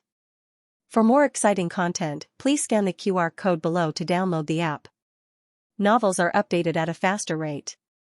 Millions of novels are free to read. Novels with a deeper meaning that could not be found online are all available here. Gu Jinyu felt a little disappointed when she thought about how the Crown Princess had given her a gift with ulterior motives. Miss, the Crown Princess has invited you to enroll in the academy. Will you go? A young maid beside her asked. I don't know. Women should not show their faces in public, but this was another chance for her to make a name for herself. If she stayed in the manor, her fame would be limited. She longed for more people to see her talent, and there was no better place than the academy. But she was worried that old Madame Gu and her mother would not agree. Old Madame Gu was more conservative. Her father had lobbied for a long time to hire a tutor for her. If they knew that she was going to study outside, Gu Jinyu frowned. Just as she was vexed, a servant reported that the Marquis had returned. Gu Jinyu hurried to the door to welcome him. Marquis Gu had been busy at the Ministry of Works for many days. He had lost a layer of skin. He walked out of the carriage haggardly. When he entered the residence, he saw his daughter walking towards him with a smile on her face. Father! Gu Jinyu called out sweetly. Marquis Gu felt all his exhaustion disappear when she called him father. He smiled and looked dotingly at his daughter. It's so cold. Why did you come out? I came to wait for father. Gu Jinyu said with a smile. Marquis Gu said with satisfaction, you're the most considerate. Oh right, how's your mother? Is she in the residence? Yes, mother just went to bed, Gu Jinyu said. Marquis Gu frowned. She went to bed so early. Are you feeling unwell? He had just finished speaking when he saw the invitation in Gu Jinyu's hand. What's that in your hand? Gu Jinyu handed the invitation to Marquis Gu. The Crown Princess has set up a girls' school and wants me to go. Marquis Gu opened it and took a look. What did your mother say? Gu Jinyu said softly, Mother went to bed. I haven't had the chance to tell her. What do you think, father? Marquis Gu said, if your mother thinks it's okay, then you can go. Gu Jinyu hesitated. I'll do it. Marquis Gu did not find this difficult. Thinking of something, Marquis Gu asked, only one invitation? Did they say how to enter the school? Gu Jinyu said, just one invitation. The person who sent the invitation said that noble ladies who are famous for their talents in the capital are exempted from the entrance exam. If anyone else wants to enroll, they just have to pass the exam. There's still a test? Marquis Gu frowned deeply. That girl only knew how to farm and was illiterate. How could she pass the exam? Is there a way to get another slot? He asked. Gu Jinyu asked innocently, does father want elder sister to enroll as well? I'll ask. If it's possible, I'll ask Crown Princess to give elder sister a spot. If there's no more, I'm willing to teach elder sister how to read and read. I'm just afraid that even if you're willing, she won't appreciate it. Forget it. Keep the card properly. Marquis Gu returned the card to Gu Jinyu. Seeing that she was hesitating to speak, he could not help but ask, what's wrong? Gu Jinyu said in a low voice, father hasn't been back for a few days. He probably doesn't know that something has happened in the manor. Marquis Gu asked, what happened? Gu Jinyu lowered her eyes and pinched her handkerchief as she said, third brother and second brother were locked up in the ancestral hall by eldest brother. Marquis Gu sucked in a breath of cold air. What did they do? No, your second brother doesn't do anything anymore. Is it your third brother? What did he do again? Gu Jinyu looked troubled, it seems. Third brother and elder sister got into a quarrel and elder sister beat him up. Third brother is seriously injured. Why does that girl beat up everyone she catches? Marquis Gu's teeth hurt. He rolled up his sleeves and said coldly, has that girl returned to the manor? Elder sister, eldest miss hasn't returned to the manor. Gu Jinyu was only halfway through her sentence when Nanny Fong, who had appeared nearby, interrupted her. Nanny Fong bowed to the two of them and said neither obsequiously nor haughtily, third young master bullied little master and caused little master's heart disease to act up. Eldest miss was angry and taught third young master a lesson. Third young master only suffered superficial wounds. Compared to little master, it's not worth mentioning. They were indeed superficial wounds. The kind that would keep him bedridden for a month. Gu Yan was already alive and kicking. Gu Qinglin's torment had just begun. Every night, he was in so much pain that even medicine didn't help. Nanny Fong sighed, third young master has always been spoiled. He also cries for his parents when he suffers from superficial wounds. Poor little master. When his heart disease acts up, he doesn't cry or make a fuss. How disheartened must he be, but everyone thinks he's fine. Gu Jinyu's face was burning. Nanny Fong's words not only mocked Gu Jinyu, but also put a label on Gu Qinglin. Later, even if Marquis Gu saw a wailing Gu Qinglin, he would only think that he was spoiled. Marquis Gu frowned, has Yan met Qinglin? Nanny Fong sneered, it's a coincidence that the three young masters entered the same academy. On the first day of school, third young master recognized little master, but little master didn't recognize him. He was kidnapped to the woodshed and locked up for an entire day. Later, his heart disease acted up and he narrowly escaped death. Marquis Gu was furious, unfilial son. Make him kneel in the ancestral hall. After saying this coldly, Marquis Gu didn't even look at Gu Qinglin's injuries. He got into the carriage and went to Jade Water Alley to see Gu Yan. Only Nanny Fong and Gu Jinyu were left on the lawn. Gu Jinyu opened her mouth. Nanny Fong curtsied, second young miss, it's getting late. You should go back and rest. This servant also needs to go back and serve madam. Nanny. Gu Jinyu stopped her, I was going to say it just now. Nanny Fong nodded, this servant understands. Although second young miss isn't the Marquis estate's biological daughter, madam raised her. How could second young miss not help madam but someone else? Wouldn't that be too cruel and unscrupulous? Gu Jinyu's face paled. Nanny Fong smiled faintly, this servant is a servant and doesn't know how to speak. Please forgive me, second young Mississippi. Gu Jinyu didn't know what to say. She felt like she was being scolded, but Nanny Fong didn't say anything against her. Nanny Fong was Madame Yao's trusted aide. Only Gu Yan could be angry with her, but as a good girl, Gu Jinyu couldn't. Nanny, you're exaggerating. Gu Jinyu said, Nanny, go take care of my mother. Nanny Fong said earnestly, second young miss, you should remember madam's words. Don't interact with the late madam's three sons. They won't accept second young miss and won't be your support in the future. Forgive this servant for speaking bluntly, but second young miss can only rely on madam and eldest young Mississippi. Gu Jinyu smiled faintly, I'll remember, Nanny. A girl who grew up in the countryside and only knew how to dig for food in the fields. What right did she have to be her support? Because of that crippled husband who understood Yuan in high school, Nanny was indeed old. Marquis Gu went to see Gu Yan. Gu Yan was fine, but he still pretended to be dying. Marquis Gu was furious.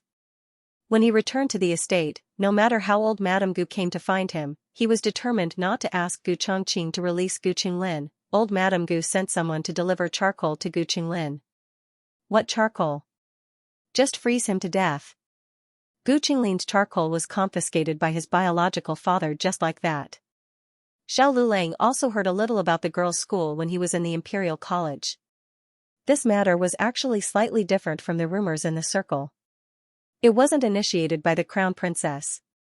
As early as 10 years ago, Empress Dowager Zhuang had proposed to open a girls' school, but it was unanimously opposed by the emperor and the cabinet ministers. This matter was left unsettled. Now that the matter was brought up again, it was most likely the emperor's idea. Grand Tutor Zhuang led hundreds of officials to plead to reopen the Imperial College, and his prestige in the court and the people's hearts soared. The emperor wanted to accumulate prestige for the imperial family, so he used the crown princess's name to open a girls' school. Since it was opened by the court, the quality of the girls' school must not be too bad. During dinner, Xiao Lulang talked about the girls' school at the dining table. Little Jing Kong exclaimed, girls' school? Does that mean Jiao Jiao can go there too? Old Madame vaguely felt that the two words girls' school sounded strangely familiar. She tried to recall but couldn't remember anything. However, this didn't stop her from supporting Gu Jiao to go to school. You can go. Gu Jiao. She didn't want to go. A certain someone who had experienced a series of cruel examinations such as the college entrance examination in her previous life didn't want to flip through books again in this life. Her family didn't force her. After all, the feeling of being forced to go to school was too depressing.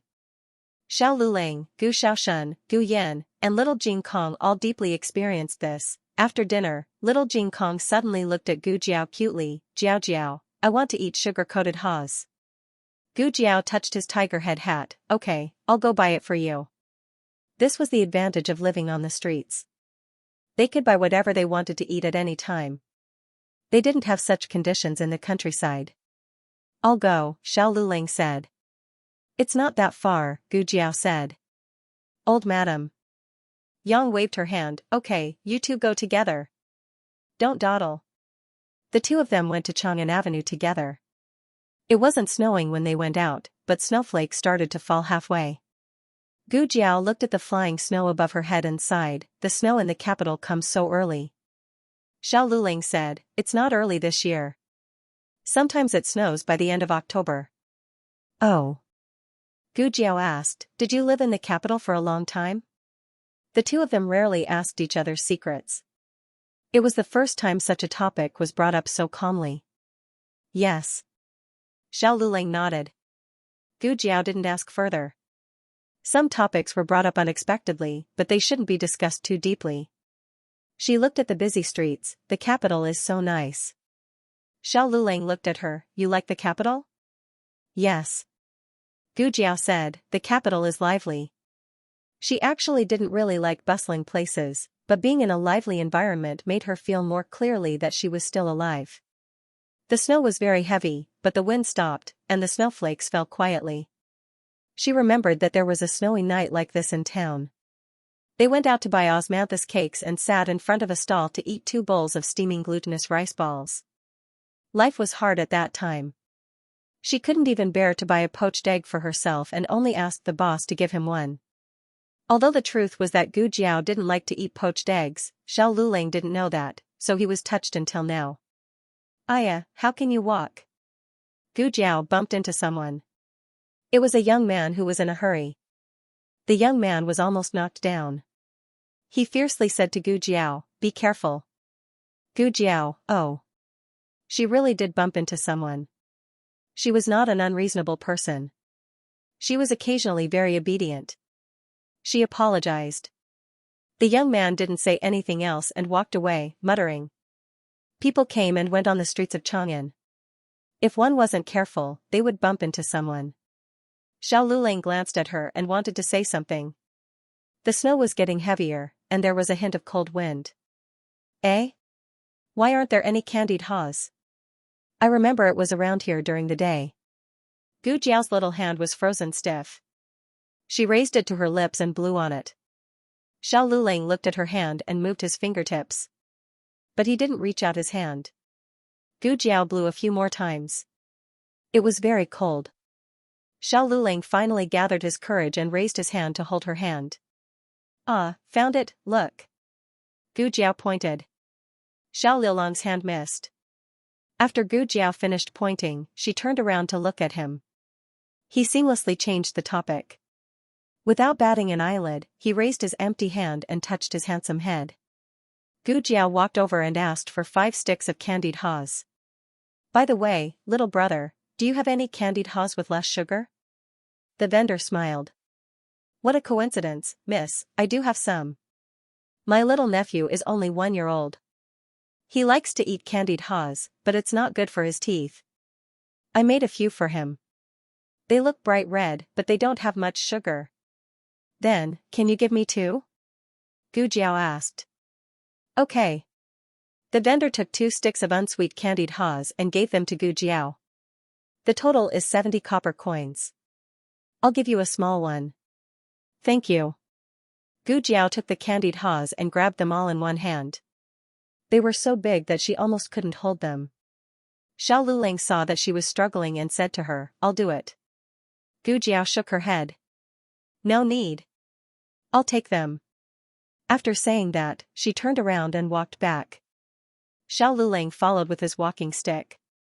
As they walked, a soft little hand suddenly reached over and held his hand. Xiao Lulang was stunned. Gu Jiao tilted her head and blinked. If you take the candied haws, you won't be able to hold my hand. Didn't you want to hold my hand just now? Xiao Liulong's face turned red. He suddenly felt that his heart was full. The latest chapter of this book is not finished yet. For more exciting content, please scan the QR code below to download the app. Novels are updated at a faster rate. Millions of novels are free to read. Novels with content that can't be found online are all available here. https://www.zhhbqg.com/8964289642826/114792314. HTML Genius memorized this website's address in 1 second. www.zhhbqg.com Bikuga mobile reading website, mzhhbqg.com The latest chapter of the book is not finished yet. For more exciting content, please scan the QR code below to download the app. The novel is updated faster. Millions of novels are free to read. There are all kinds of novels that can't be found online. The couple held hands and didn't let go until they reached the door. Seeing Xiao Liulong's unsatisfied expression, Gu Jiao leaned close to him and whispered, "If you want to hold hands, I'll let you hold hands next time." "No." With a deadpan expression, Xiao Liulang walked into the courtyard with the same hand and foot. Gu Jiao took the Tonghulu into the house. Old Madam's house was the warmest, so they all sat there. Xiao Liulang went straight to the study. Gu Jiao brought the Tonghulu over. Little Jing Kong's eyes lit up when he saw the Tonghulu. "Jiao Jiao, come and warm up by the fire." "Okay." Gu Jiao gave him a Tonghulu with less sugar and another Tonghulu with less sugar to Old Madam. She also gave 2 Tonghulu with normal sugar to Gu Yan and Gu Shaoshun. Gu Yan didn't eat much. He just liked to have fun. Old Madam stared at Gu Yan's Tonghulu, and tears flowed out of her mouth uncontrollably. "Where's brother-in-law?" Gu Yan asked. "Your brother-in-law went to the study," Gu Jiao said. Old Madam ordered little Jing Kong, "Go and ask your brother-in-law to warm up by the fire." "No need." Gu Jiao said, "He's not cold at all. His palms are sweaty." The speaker didn't mean it, but the listener took it seriously. A stone stirred up 1,000 ripples, his palms were sweaty. "How did you know? You two are holding hands?" Little Jing Kong suddenly felt that the Tonghulu wasn't delicious anymore. Little Jing Kong jumped down from the small chair and decisively held Jiao Jiao's hand. Bad brother-in-law held hands. "I want to hold hands too." Gu Yan held Gu Jiao's other hand. Little Monk held hands. "I want to hold hands too." The confused Gu Jiao. Gu Shaoshun looked even more confused. The old lady was happy. The 2 idiots were finally making progress. Her little great-grandson was just around the corner. To commemorate this important development, the old lady decided to eat 1 less candied fruit tonight. She placed the preserved fruit high on the bedside table. Happy. The moonlight was like water. It quietly flowed on the bedside table, and the candied fruit was sparkling and translucent under the moonlight. The old lady left. The old lady came back. She grabbed the candied fruit and stuffed it into her mouth. To hell with the commemoration. If you're happy, you should celebrate. You should eat to celebrate. The heavy snow continued to fall throughout the night and only stopped when it was almost dawn. When Gu Jiao woke up early in the morning, the courtyard was already covered with snow. Fortunately, he had moved the chicken house and the dog house to the woodshed last night. Otherwise, if he let them freeze outside for a night, he was afraid that they would become a few small popsicles. Gu Jiao went to the backyard to get water from the well to wash up. The weather was so cold, but the well water was warm. After washing up, she went to the kitchen to start a fire to cook, but was surprised to find that someone was already sitting in front of the stove to start a fire. It was Xiao Liulang. So early? Although he used to get up early, he never got up this early. Yes. Xiao Liulang looked back at her. At this moment, the sky was not yet bright, and the snow was basically reflecting the light of the snow. An oil lamp was lit in the kitchen, and the bright light from the stove was reflected on his handsome face. She only felt that this person was truly a peerless young master. Beautiful things would make one feel beautiful just by looking at them. Gu Jiao curved her lips. "Did you sleep well last night?" "Yes, and you?" he asked. Gu Jiao walked over and took the firewood from his hand. "Well, you can go and read." "I'll do it." The kitchen was not big, and it was a little narrow when the two of them squeezed together. He smelled the fresh fragrance of Chinese soap on her body, as well as the unique scent of a young girl. He suddenly felt that the kitchen was a little hot, but he did not say anything. He got up and went out. However, he did not go back to the study to read. Instead, he took a shovel and began to clear the snow in the yard. Soon, little Jing Kong also got up. He was always the third one in the family to get up. When he saw the snow in the yard, he was so excited that he shouted, "Oh, oh, oh, I'm Mount Tai next door, catch the vine of love." Gu Jiao's hand trembled, and she almost lit the whole kitchen. Can this be connected? Don't shovel. Don't shovel. Don't shovel. I want to play in the snow. He threw himself into the snow. There was no such heavy snow in Yuzhou, so it was no wonder that he was so excited. The little guy was healthy and was not afraid of catching cold. Xiao Lulang did not care about him and let him play in the snow. He took a shovel to shovel the snow in the corridor. He shoveled the snow outside the old lady and Gu Yan's room first. About half an hour later, Gu Xiaoshan also got up. At this time, little Jing Kong had successfully turned himself into the light shui man, Jing Kong. He was covered in snow, and his long eyelashes were stained with snowflakes. Little Jing Kong sat in the snow and looked at him with blinking eyes. "Brother Xiaoshan, do you want to play?" "Oh, okay." Gu Xiaoshan walked over, rolled little Jing Kong into a light shui ball, and started to roll. Little Jing Kong was rolled so hard that he stuck out his tongue and rolled his eyes. "Oh. I asked you to play in the snow." "I didn't ask you to play with me, Gu Xiaoshan, but you're more fun." The two of them played crazily for a while until Gu Jiao came out and carried the sweaty and drenched little ball back into the house to change her clothes. Gu Xiaoshan also took a shovel and shoveled the snow with Xiao Lulang. Breakfast was tofu and pickled vegetable soup and mutton steamed buns. To make up for little Jing Kong's regret that he couldn't eat mutton, Gu Jiao made a basket of buns for him. The snow-white buns were eaten one at a time.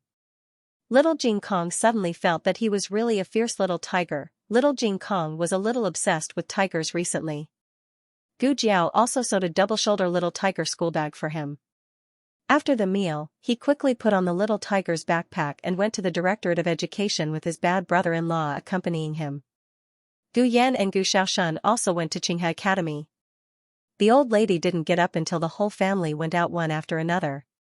Gu Jiao gave her a bowl of mutton soup. "Great aunt, I'll go to the clinic later." "If you're bored." "I'm not bored, I'm not bored." "Go ahead." The old lady waved her hand. Gu Jiao looked at the old lady strangely. Based on her understanding of the old lady, she was most likely up to something again. "What did you do again?" The old lady drank a mouthful of mutton soup. "Nothing. She just called all the aunties in the alley over and played leaf cards for a few days. She won a lot of money, haha." Gu Jiao felt that her great-aunt was really capable. She couldn't stay idle no matter where she went, and she was always able to mingle with people. Her social skills were excellent, and she was miles ahead of her and Xiao Lulang. The old lady was a shrewd person. Gu Jiao wasn't worried that she would be deceived. She should be worried about other people. She didn't know how unlucky they were to fall into the hands of her great-aunt. "Remember to bring an umbrella," the old lady said. Gu Jiao turned around and smiled. "Okay." Gu Jiao wasn't afraid of the sun and rain, but someone reminded her to bring an umbrella. It was a new experience. She happily took an oil paper umbrella, said goodbye to her great-aunt, and went to the medical center. The second boss was a practical person. In less than 10 days, the medical center had begun to take shape. The layout of the lobby made people's eyes light up. It not only retained the characteristics of the original medical center, but also added a consultation desk. The second boss smiled and said, "Didn't you say that if there was a knowledgeable person here to divert the patients, it would make the treatment more efficient?" She did say that. Perhaps the second boss understood and walked out was the ability of the second boss. Thinking of something, the second boss said, "I secretly went in yesterday to ask around. There really is a women's school next door. In the open space behind, the school is almost finished. I think it will open around the same time as us. When there are more people coming, we can take advantage of the good luck. It doesn't matter who opens first." Gu Jiao didn't care. she opened the medical center with her own strength. She didn't need anyone's help. The two of them were talking at the door when suddenly a man in his mid-30s came in. He was dressed luxuriously and had a dignified aura. He didn't look like an ordinary person. The other party looked at the two of them and asked, "Who is the owner of your medical center?" The second boss said, "We are the owner." "Both of you?" The other party looked at Gu Jiao suspiciously. It was obvious that not only was Gu Jiao young, but she was also a woman. She also didn't dress well. Gu Jiao had seen this kind of gaze many times. Gu Jiao faintly glanced at him and said, "What's the matter?" The man was still polite. "I want to ask, are you willing to rent the medical center to me?" "What do you mean?" the second boss asked. The man smiled faintly and said, "To tell you the truth, I am from next door. I don't know if you have heard that we are opening a women's school. It was opened by the Crown Princess. Currently, there is still a brothel and there is no suitable location. So, I want to rent your shop and convert it into a brothel." "No." Gu Jiao refused without hesitation. The man looked at Gu Jiao in surprise. He clearly didn't expect that the other party would be so ungrateful after he mentioned the Crown Princess. In reality, the women's school wasn't opened by the Crown Princess. It was His Majesty's idea. However, when Empress Dowager Zhuang proposed to open a women's school, His Majesty didn't stand on Empress Dowager Zhuang's side.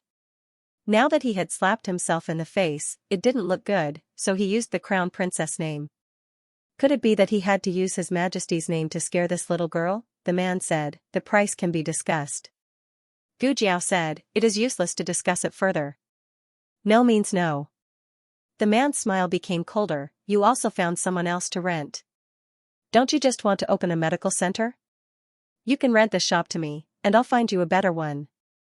Gu Jiao looked at him like he was an idiot. "Since there is a better shop, why don't you use it?" The man choked. The second boss knew that the other party had a powerful background and didn't want to be on bad terms with the other party. However, he also understood Gu Jiao's temper.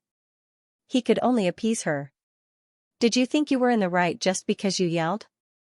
The man saw that he couldn't get through to Gu Jiao, so he looked at the second boss on the side and said with a smile, "Why do you have to make it so ugly? When I find the owner and tell him not to rent the shop to you, won't you still have to move out?" The second boss spread his hands. "That may not be the case." The man frowned.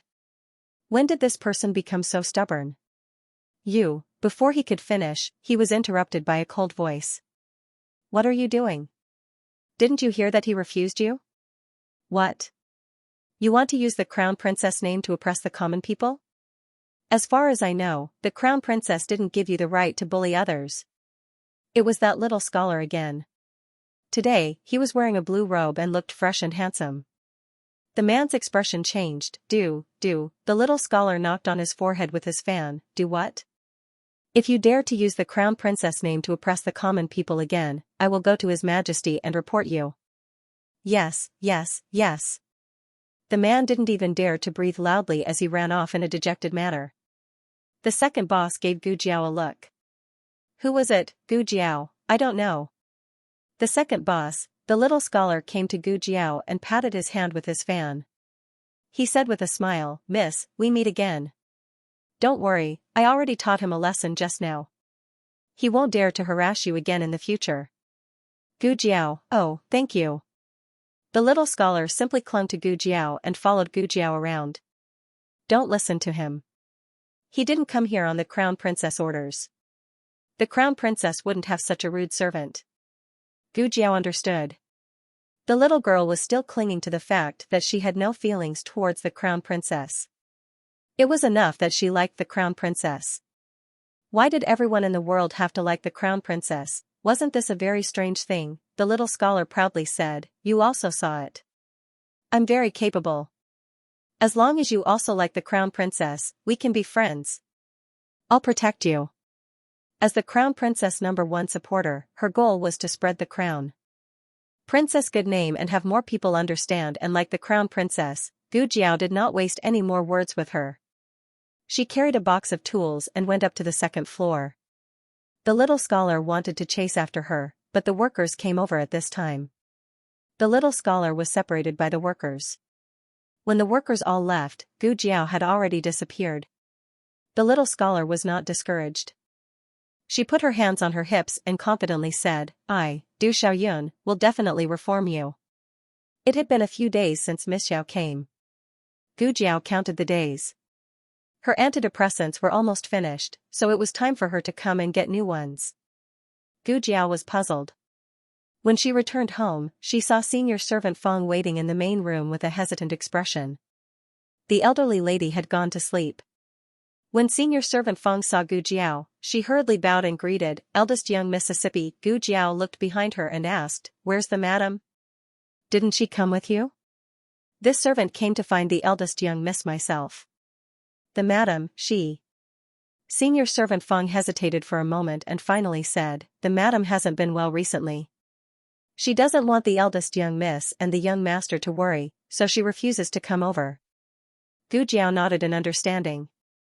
"I'll go with you to the Marquise estate." The latest chapter of this book is not finished yet. For more exciting content, please scan the QR code below to download the app. The novel will be updated even faster. There are millions of novels to read for free.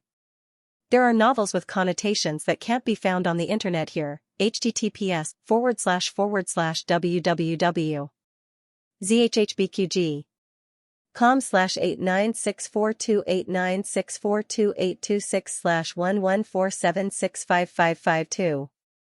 HTML Genius memorized the website's address in 1 second. www.zhhbqg.com. Biku Pavilion's mobile reading website, mzhhbqg.com. The latest chapter of this book is not finished yet. For more exciting content, please scan the QR code below to download the app. Novels are updated faster and more frequently. Millions of novels are free to read. There are all kinds of novels that can't be found online. Gu Jiao was a very straightforward person. What she accepted and what she did not accept, she would put it all on the table. She couldn't open the knot in her heart when she was young, so she couldn't live with Madame Yao calmly. However, this didn't mean that she would ignore Madame Yao. She still interacted with Madame Yao as a doctor. This visit was to treat Madame Yao's illness. Other people had nothing to do with her, so she didn't want to see them. Nanny Feng understood eldest Miss's temper and knew that she wouldn't visit old Madame Gu or other people in the residence. In order to avoid gossip, Nanny Feng simply didn't mention that eldest Miss had returned to the residence. The servant guarding the door thought that Nanny Feng had only invited a doctor back to the residence.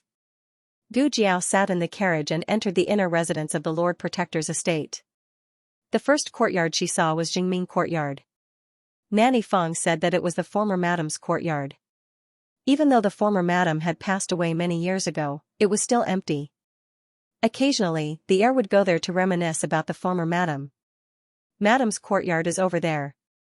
Nanny Feng pointed to the end of the path. "It's so far away?" Gu Jiao said. Nanny Feng sighed. "Yes, but wasn't it far away?" Madam's status in the residence was awkward.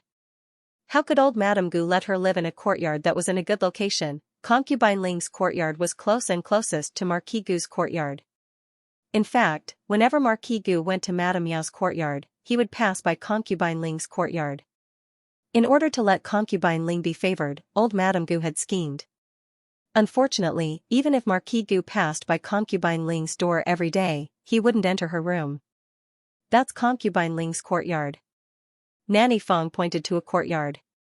Gu Jiao glanced through the window. It was a refreshing and elegant scene with pavilions, terraces, and withered flowers everywhere. Gu Jiao didn't care too much. She was just a concubine. It wasn't worth it. The carriage stopped in front of Madame Yao's courtyard. Nanny Feng went to get a stool for Gu Jiao, but Gu Jiao jumped down. Nanny Feng was startled. "Which noble young miss is so fierce? Is Madame inside?" Gu Jiao asked. "Ah, yes." Nanny Feng regained her senses. She should be in the warm room right now. The winter in the manor. Isn't this cold?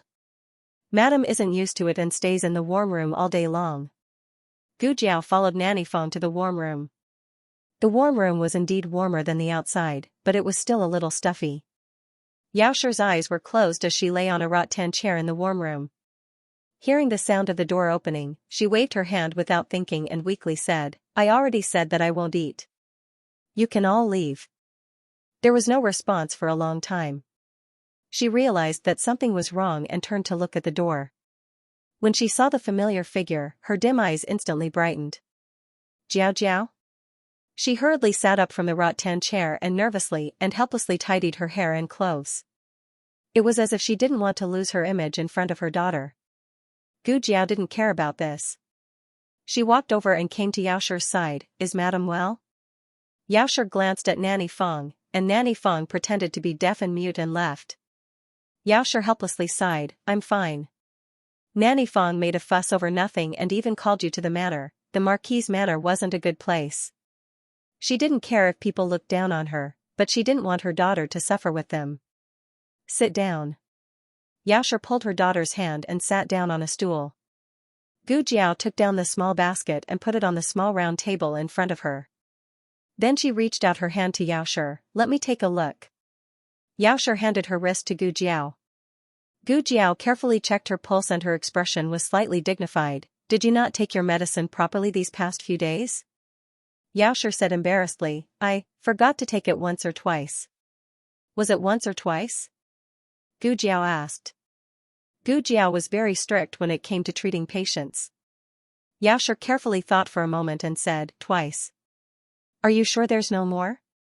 Gu Jiao looked into her eyes. I'm sure."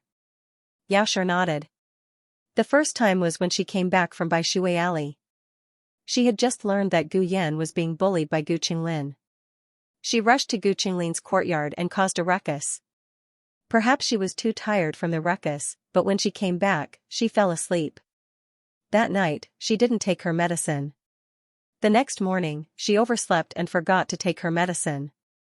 It was only these 2 times and no more. "What's wrong?" Yaoshi asked. Gu Jiao said truthfully, "Your pulse isn't very good. If you only forgot twice, then it shouldn't be a problem with the medicine. It should be because you were too agitated." Yaoshi also felt it. Her illness was clearly almost cured, but that day, she couldn't control her emotions and almost died together with Gu Qinglin. If it wasn't for Gu Chongqing taking her dagger, she would have killed Gu Qinglin and hanged herself. Speaking of which, the dagger was still in Gu Chongqing's hands. He knew her motive, but she didn't know why he didn't make things difficult for her. Yaoshi immediately thought of many things.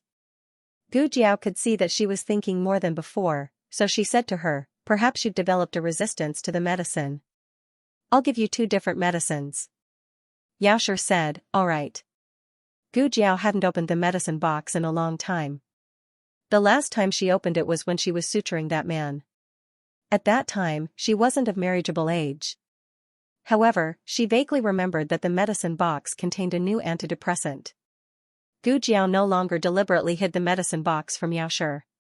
Yaoshi occasionally saw the things inside and felt it was strange, but she just thought it was because she didn't know enough and didn't suspect anything. Gu Jiao took out the antidepressant and told Yaoshi how to take it. "In the future, don't forget to take your medicine." Yaoshi shook her head and said, "I won't." At that time, she was so angry that she lost her mind. But after she sobered up, she felt a lingering fear. If she really died with Gu Qinglin, she would never be able to see her 2 children again. Jiao Jiao and Yan would also be like the 3 brothers, becoming motherless children. How could she treat the siblings like that? Gu Jiao accompanied Yaoshi and chatted for a while. Then, she watched Yaoshi take the medicine. One of the medicines had a calming effect. Yaoshi leaned against the rattan chair and fell asleep not long after. Gu Jiao took a blanket and covered her with it. Hearing that there was no movement inside, Nurse Fong gently pushed the door and entered. She looked at the sleeping Yaoshi and whispered to Gu Jiao, "Is the madam asleep?" Gu Jiao nodded and got up to leave the room. Nurse Fong also followed her out and closed the door. "Eldest miss, how is the madam's condition?" Gu Jiao said, "Her condition has relapsed. It's similar to when she was in the mountain villa." Nurse Fong said in fear, "Is it that serious?" Gu Jiao said, "It's not as serious as it was at the beginning." Nurse Fong's expression softened and she lamented, "After the madam came back, her mood wasn't very good. She just endured it until that day when she went to buy Shui Alley and learned that the young master was being bullied. The madam completely exploded and ran to the third young master's courtyard to cause a scene. The madam even brought a dagger. At that time, the madam said, "Don't live anymore. If we die together." This servant was really scared. Fortunately, nothing happened, otherwise, Gu Jiao didn't know that there was such a thing. From Nurse Fang's description, Yaoshi had completely lost her mind at that moment. It wasn't strange that Yaoshi wanted to teach Gu Qinglin a lesson, but it was inconceivable that she wanted to kill Gu Qinglin and die with him. The former was the anger of a mother, and the latter was the suicide of a depressed patient. Yaoshi had been treated steadily for so long and had only stopped taking medicine twice. It shouldn't be like this. What has the madam been eating recently?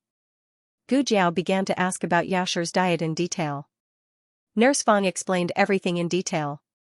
Ever since the incident with Nurse Fang, this servant has paid special attention to the madam's diet. Is there any breakfast left? Show me the card. Gu Jiao said. There is. The madam doesn't have a good appetite. She ate a little and then stopped eating. It's all behind the green screen cabinet. Nurse Fang went to bring over Yaoshi's breakfast. Gu Jiao checked it one by one. Nurse Fang said, "Is there a problem?" Gu Jiao shook her head, "No, take me to the madam's bedroom." Okay. Nurse Fang took Gu Jiao to Yaoshi's room. Gu Jiao checked every corner, including the incense, soap, and rouge. There's no problem, she said. Was she thinking too much? Gu Jiao asked again, does the madam have a close relationship with anyone? Nurse Fang shook her head, no, the madam doesn't go out of the residence. When she goes out, it's to visit the eldest miss and the young master.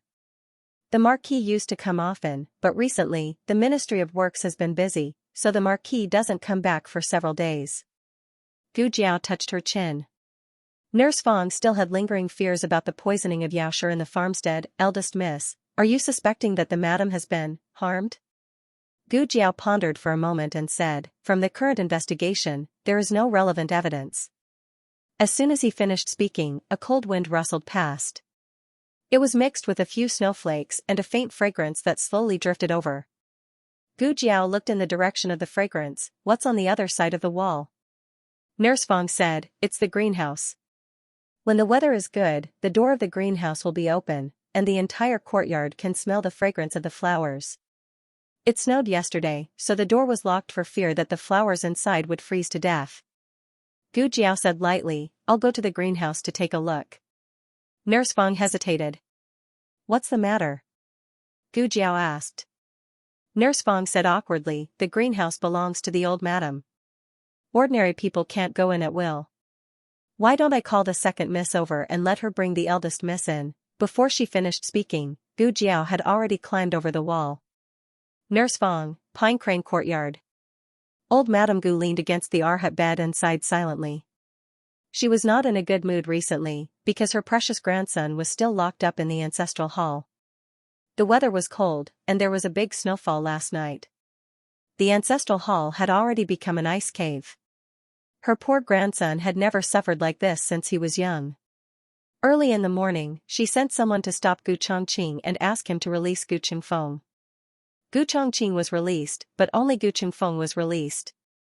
Old Madame Gu was so angry that her head hurt. She only felt better after using some of the incense sent by concubine Ling. But she still felt stifled. They've grown up and their wings have hardened.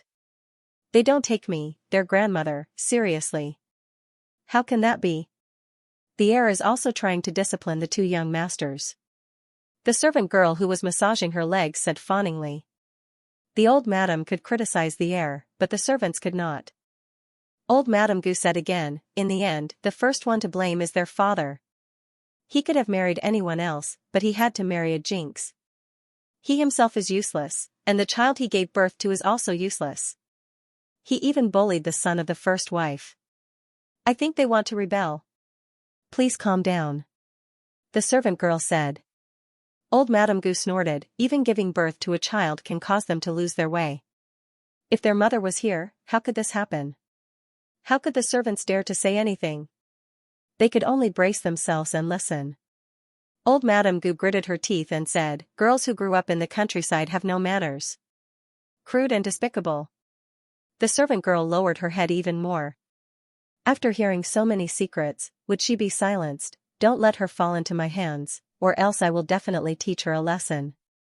Old Madame Gu got angrier as she spoke. "Where's Xiao? Call her here."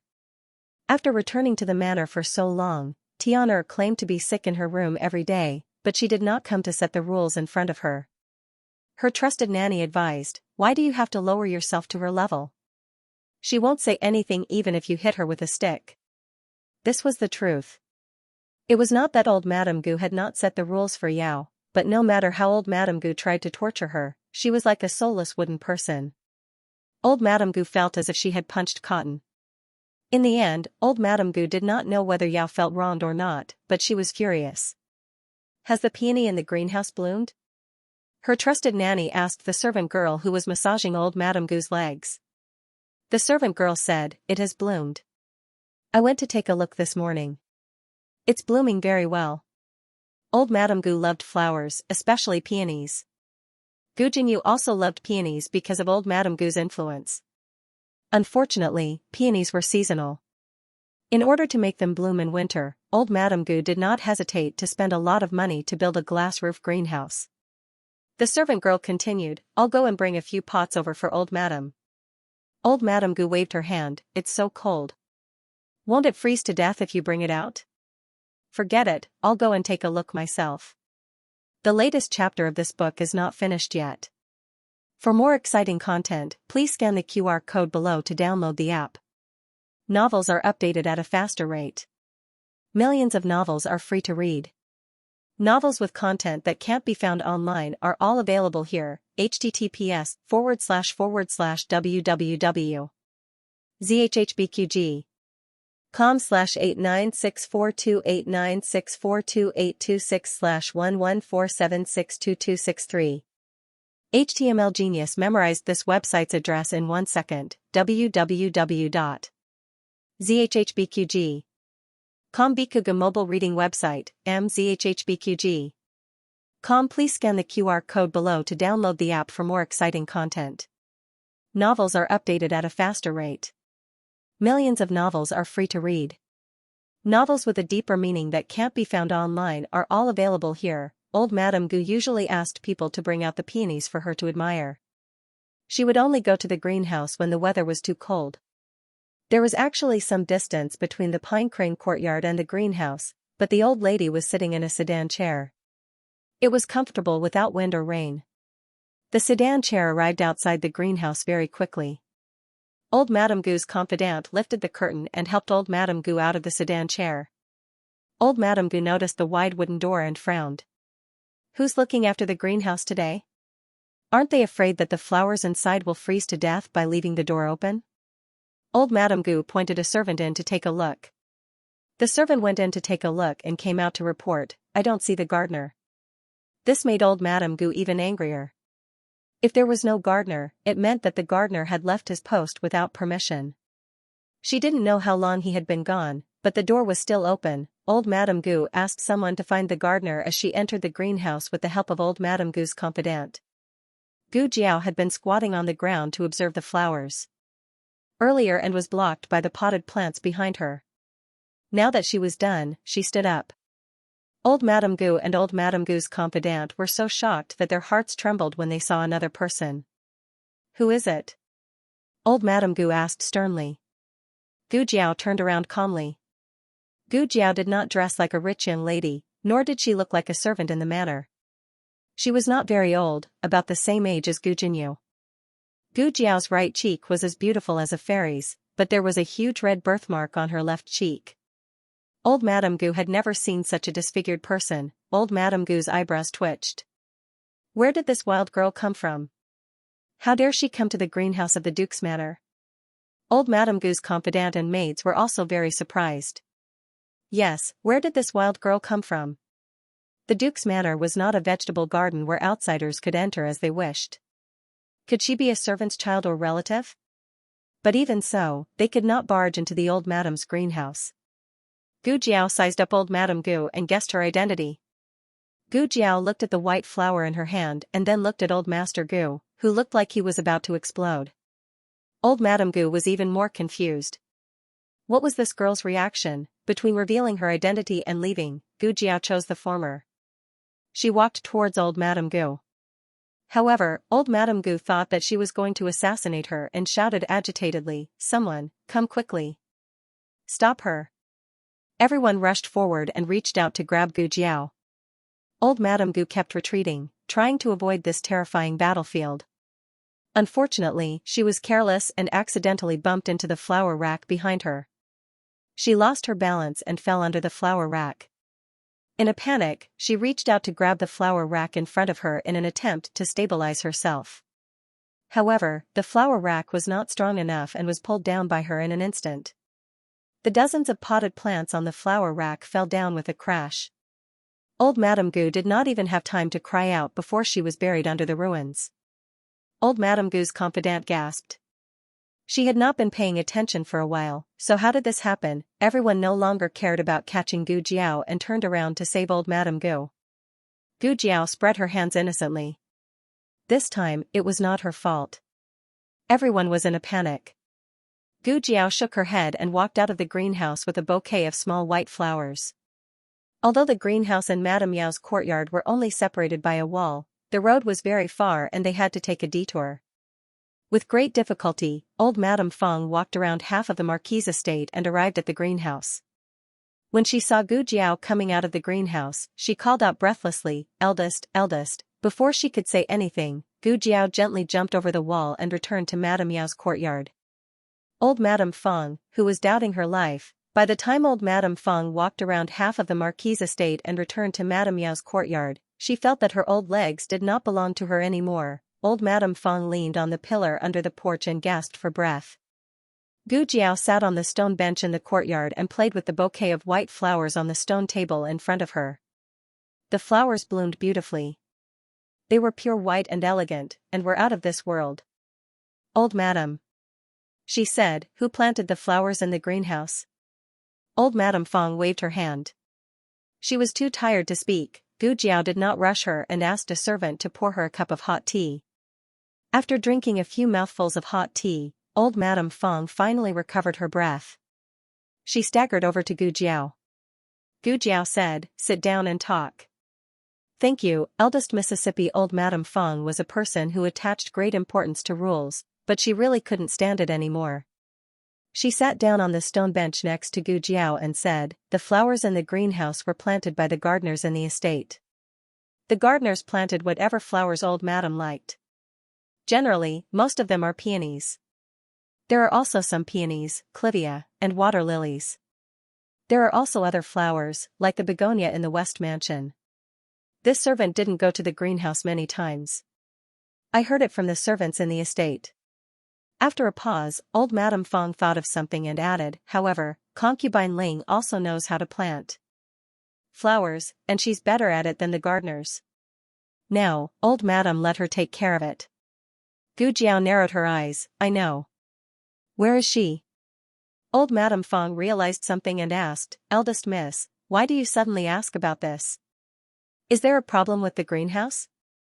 "There is a problem. As for who did it, we have to find out." Gu Jiao didn't think about whether it was intentional or not. She didn't believe that there were so many coincidences in the world. Otherwise, Madame Yao wouldn't have been poisoned in the farmstead.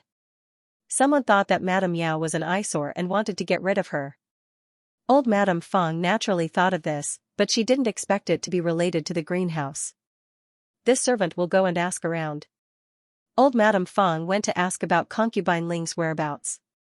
In the end, concubine Ling wasn't in the estate at the moment. She went back to her maternal home to visit her relatives. "I'll come back another day."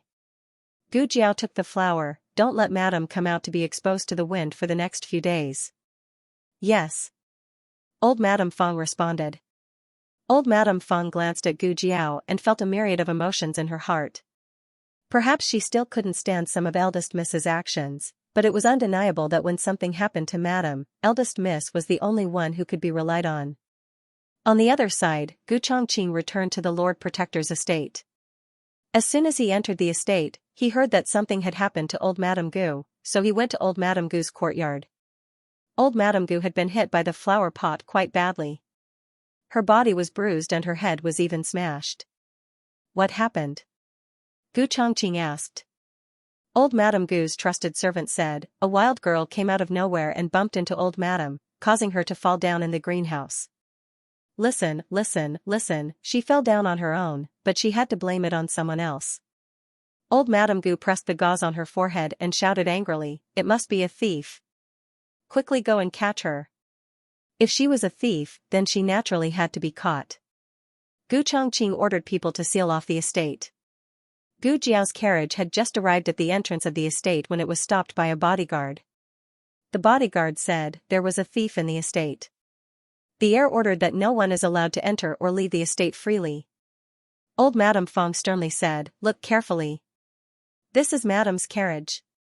How could there be a thief in Madame's carriage? The bodyguard said, excuse me. Gu Chongqing's personal guards only listened to his orders. Not to mention Madame Yao's carriage, even if old Madame Gu's carriage came, they also couldn't pass. While the two sides were arguing, Gu Chongqing heard the commotion and walked over with a cold expression. Old Madame Fong bowed to him, heir. Gu Chongqing looked at the carriage behind her, Madame wants to go out?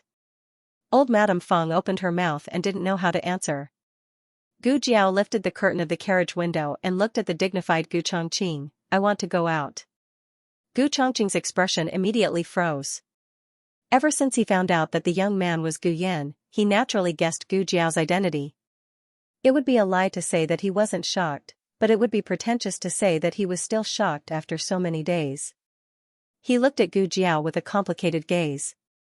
Gu Jiao just found out that this person was actually her and Gu Yan's half-brother, Gu Chongqing. No wonder she dreamed of him. No wonder he didn't come for so many days. He should have guessed her and Gu Yan's identities. This was really, she didn't know how to put it. The two families were obviously not on good terms, but by a freak combination of factors, they were strangely involved. He saved little Jing Kong, she saved him, and he saved Gu Yan. Gu Jiao calmly looked at her half-brother in front of her and held her chin with her small hand, you won't let me go? Gu Chongqing was slightly startled by her calm and unhurried tone. Didn't she have any burdens about their identities? No. Gu Chongqing came back to his senses and said to the imperial bodyguard, let them go. Yes. The imperial bodyguard didn't ask any more questions and respectfully stepped aside. Nanny Fong was very puzzled. Looking at the eldest miss and the heir's attitude, it seemed like they knew each other. Gu Jiao put down the curtain. The carriage had just taken 2 steps. When she suddenly stopped the carriage, she lifted the curtain again and threw out the bouquet of white flowers. Gu Chongqing subconsciously caught it. In fact, according to Gu Chongqing's previous training, he should avoid things thrown by others. Even he didn't understand what happened just now. He looked at Gu Jiao strangely. Gu Jiao didn't say anything else. She just pulled down the curtain and then left in the carriage. The people around were confused. What was going on?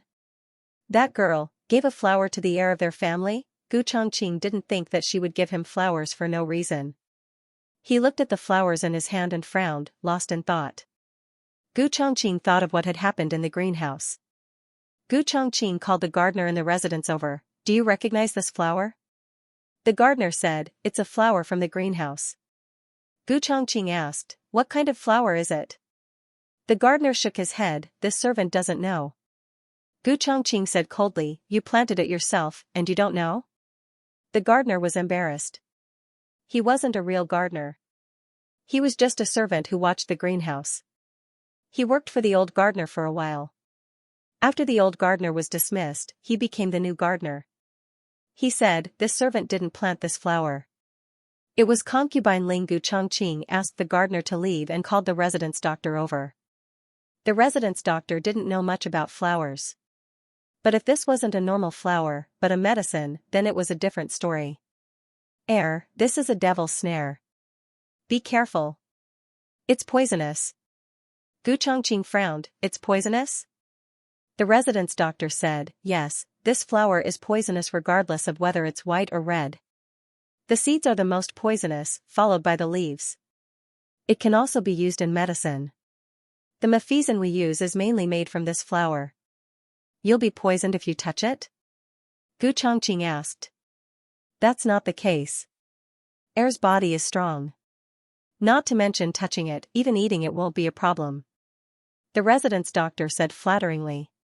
Did he mean that he would eat poison when he had nothing to do? The residence doctor continued, but if it's someone with a weak body, just smelling the flower's fragrance will also affect them. They will either become excited or depressed. Gu Chongqing continued, if it's someone who already thinks too much and often smells the flower's fragrance, will it worsen their condition? The residence doctor nodded, it will. If it's serious, it may cause hallucinations. Even worse, it's not uncommon for people to commit suicide or lose their rationality. Gu Chongqing thought of Yashir, who had almost died together with Gu Qinglin. He thoughtfully asked, is this flower common? The residence doctor said, it's common. It's found in the mountains. Unfortunately, most people don't recognize it. Just because it's pretty, they picked it and brought it home. In the end, they were poisoned. That night, concubine Ling returned to the residence. As soon as she entered, she saw Gu Chongqing's servant waiting for her. She asked, what's the matter? The servant said, concubine Ling, the heir is looking for you. Concubine Ling was stunned and smiled, okay, I know. Concubine Ling went to Gu Chongqing's courtyard. Gu Chongqing was practicing his sword in the courtyard. When he saw her, he quickly put away his sword and threw it to the servant. Concubine Ling, come and sit, he said. The two of them sat down on the stone bench. A servant served tea and snacks. Gu Chongqing said, this is a new snack made in the kitchen. I specially saved it for concubine Ling. Concubine Ling, try it. Concubine Ling tasted it, it tastes good. Gu Chongqing said, concubine Ling, if you like it, eat more. These flower cakes are all made with fresh flowers from the greenhouse. Concubine Ling smiled, what kind of flower is it? It tastes so good. It's this kind of flower. The servant smiled and took out a few datura flowers from behind him. Concubine Ling's expression changed, and she spat out the snack in her mouth. The latest chapter of this book is not finished yet. For more exciting content, please scan the QR code below to download the app. Novels are updated faster. Millions of novels are free to read. Novels with connotations that can't be found online are all available here. https://www.zhhbqg.com/896428964286/114734427. HTML Genius remembered this site's address in a second. www.zhhbqg.com Bikuga mobile reading website, mzhhbqg.com. The latest chapter of this book is not finished yet. For more exciting content, please scan the QR code below to download the app. The novel will be updated faster. Millions of novels will be read for free. There are all kinds of novels that can't be found online. After vomiting, concubine Ling seemed to realize something. She smiled and covered her mouth with a handkerchief. I'm allergic to pollen. Gu Chongqing's expression didn't change. Why didn't you tell me earlier that you're allergic to pollen? You wouldn't have to take care of the greenhouse for grandmother if you did. Concubine Ling opened her mouth but didn't know what to say. Take it away. Gu Chongqing said to the servant. The servant took the plate of desserts away. Concubine Ling clearly saw the servant take a piece of dessert and put it into his mouth as he walked. Concubine Ling's eyelashes trembled. Concubine Ling, Gu Chongqing called her. Concubine Ling looked away and clenched her hands under her wide sleeves. She smiled and said, what's wrong? Gu Chongqing looked at her and said, I just said that since you're allergic to pollen, I won't let you take care of grandmother's greenhouse in the future. I'll talk to grandmother. Concubine Ling lowered her eyes and smiled. I'll be careful. It won't get in the way. Gu Chongqing said, why let you take the risk? Concubine Ling smiled and looked at Gu Chongqing. Since you said so, then fine. But if you can't do it, remember to tell me. Okay. Gu Chongqing nodded slightly. Concubine Ling stood up. It's getting late. You should rest. I'll go back. She had only taken a few steps when Gu Chongqing suddenly stopped her. "How's grandmother?" "Huh?" Concubine Ling was slightly surprised. She turned around and looked at Gu Chongqing with a smile. "She's in good health. But she misses her 3 little grandsons. If you have time, you can take Qingfeng and Qinglin back to see her." "I will," Gu Chongqing said. Concubine Ling didn't stay any longer. She turned and left the courtyard. On the way back, she passed by the greenhouse and saw a few servants and maids cleaning the greenhouse. "Pull out all the white flowers. Such a beautiful flower, it's a pity to pluck it." The old madam fell and the crown prince took his anger out on these flowers. "That's enough. Don't talk about it anymore. Be careful not to spread it to the ears of the old madam and the heir." A chill ran down her spine. "Auntie, what's wrong? Are you feeling unwell? You don't look well," the maid beside her asked. Concubine Ling tightened her clothes and said in a trembling voice, "I'm fine. I'm fine." At night, there was another light shui in Beijing, but it was not as big as the previous night. The family closed the door and ate in the house. Gu Jiao made carrot and pork soup, tofu and mushroom soup, and a few side dishes. Little Jing Kong got today's delicious meal: vegetarian meatballs, green peppercorn, fried rice with sausage, and shrimp egg soup. He had recently unlocked the skill of eating eggs, and he felt that it was delicious. Jiao Jiao ordered a bowl of lovely egg soup every day. His tableware was beautiful, and the delicacy of the plate arrangement was much better than the other dishes. He ate with relish, and he didn't forget to stick out his chest, shake his head, and send a smug expression to the others. Xiao Lulang started to tutor Lin Xianxia again, so he didn't come back for lunch every day. He ate with little Jing Kong at the Imperial College. Dinner became the most tidy part of the family every day. After dinner, the old madam, as the head of the family, would ask everyone how they were doing today. Little Jing Kong reported for the longest time every time. He was a taciturn child in school and was a very cold child. When he was at home, he was a little loudspeaker. He was lively, and he would only stop when Gu Jiao praised him. Today, there was nothing special about everyone. When it was Gu Jiao's turn, Gu Jiao hesitated for a moment, then told them about Yao Shi. She didn't tell them that Yao Shi was framed in the Ho Fu, and that Yao Shi almost died together with Gu Qinglin. She only told them that she wanted to bring Yao Shi over. Everyone liked Yao Shi, so they didn't have any objections. The only problem was the room. Gu Yan expressed that he could move in with Gu Xiaoshen and give the room to Yao Shi.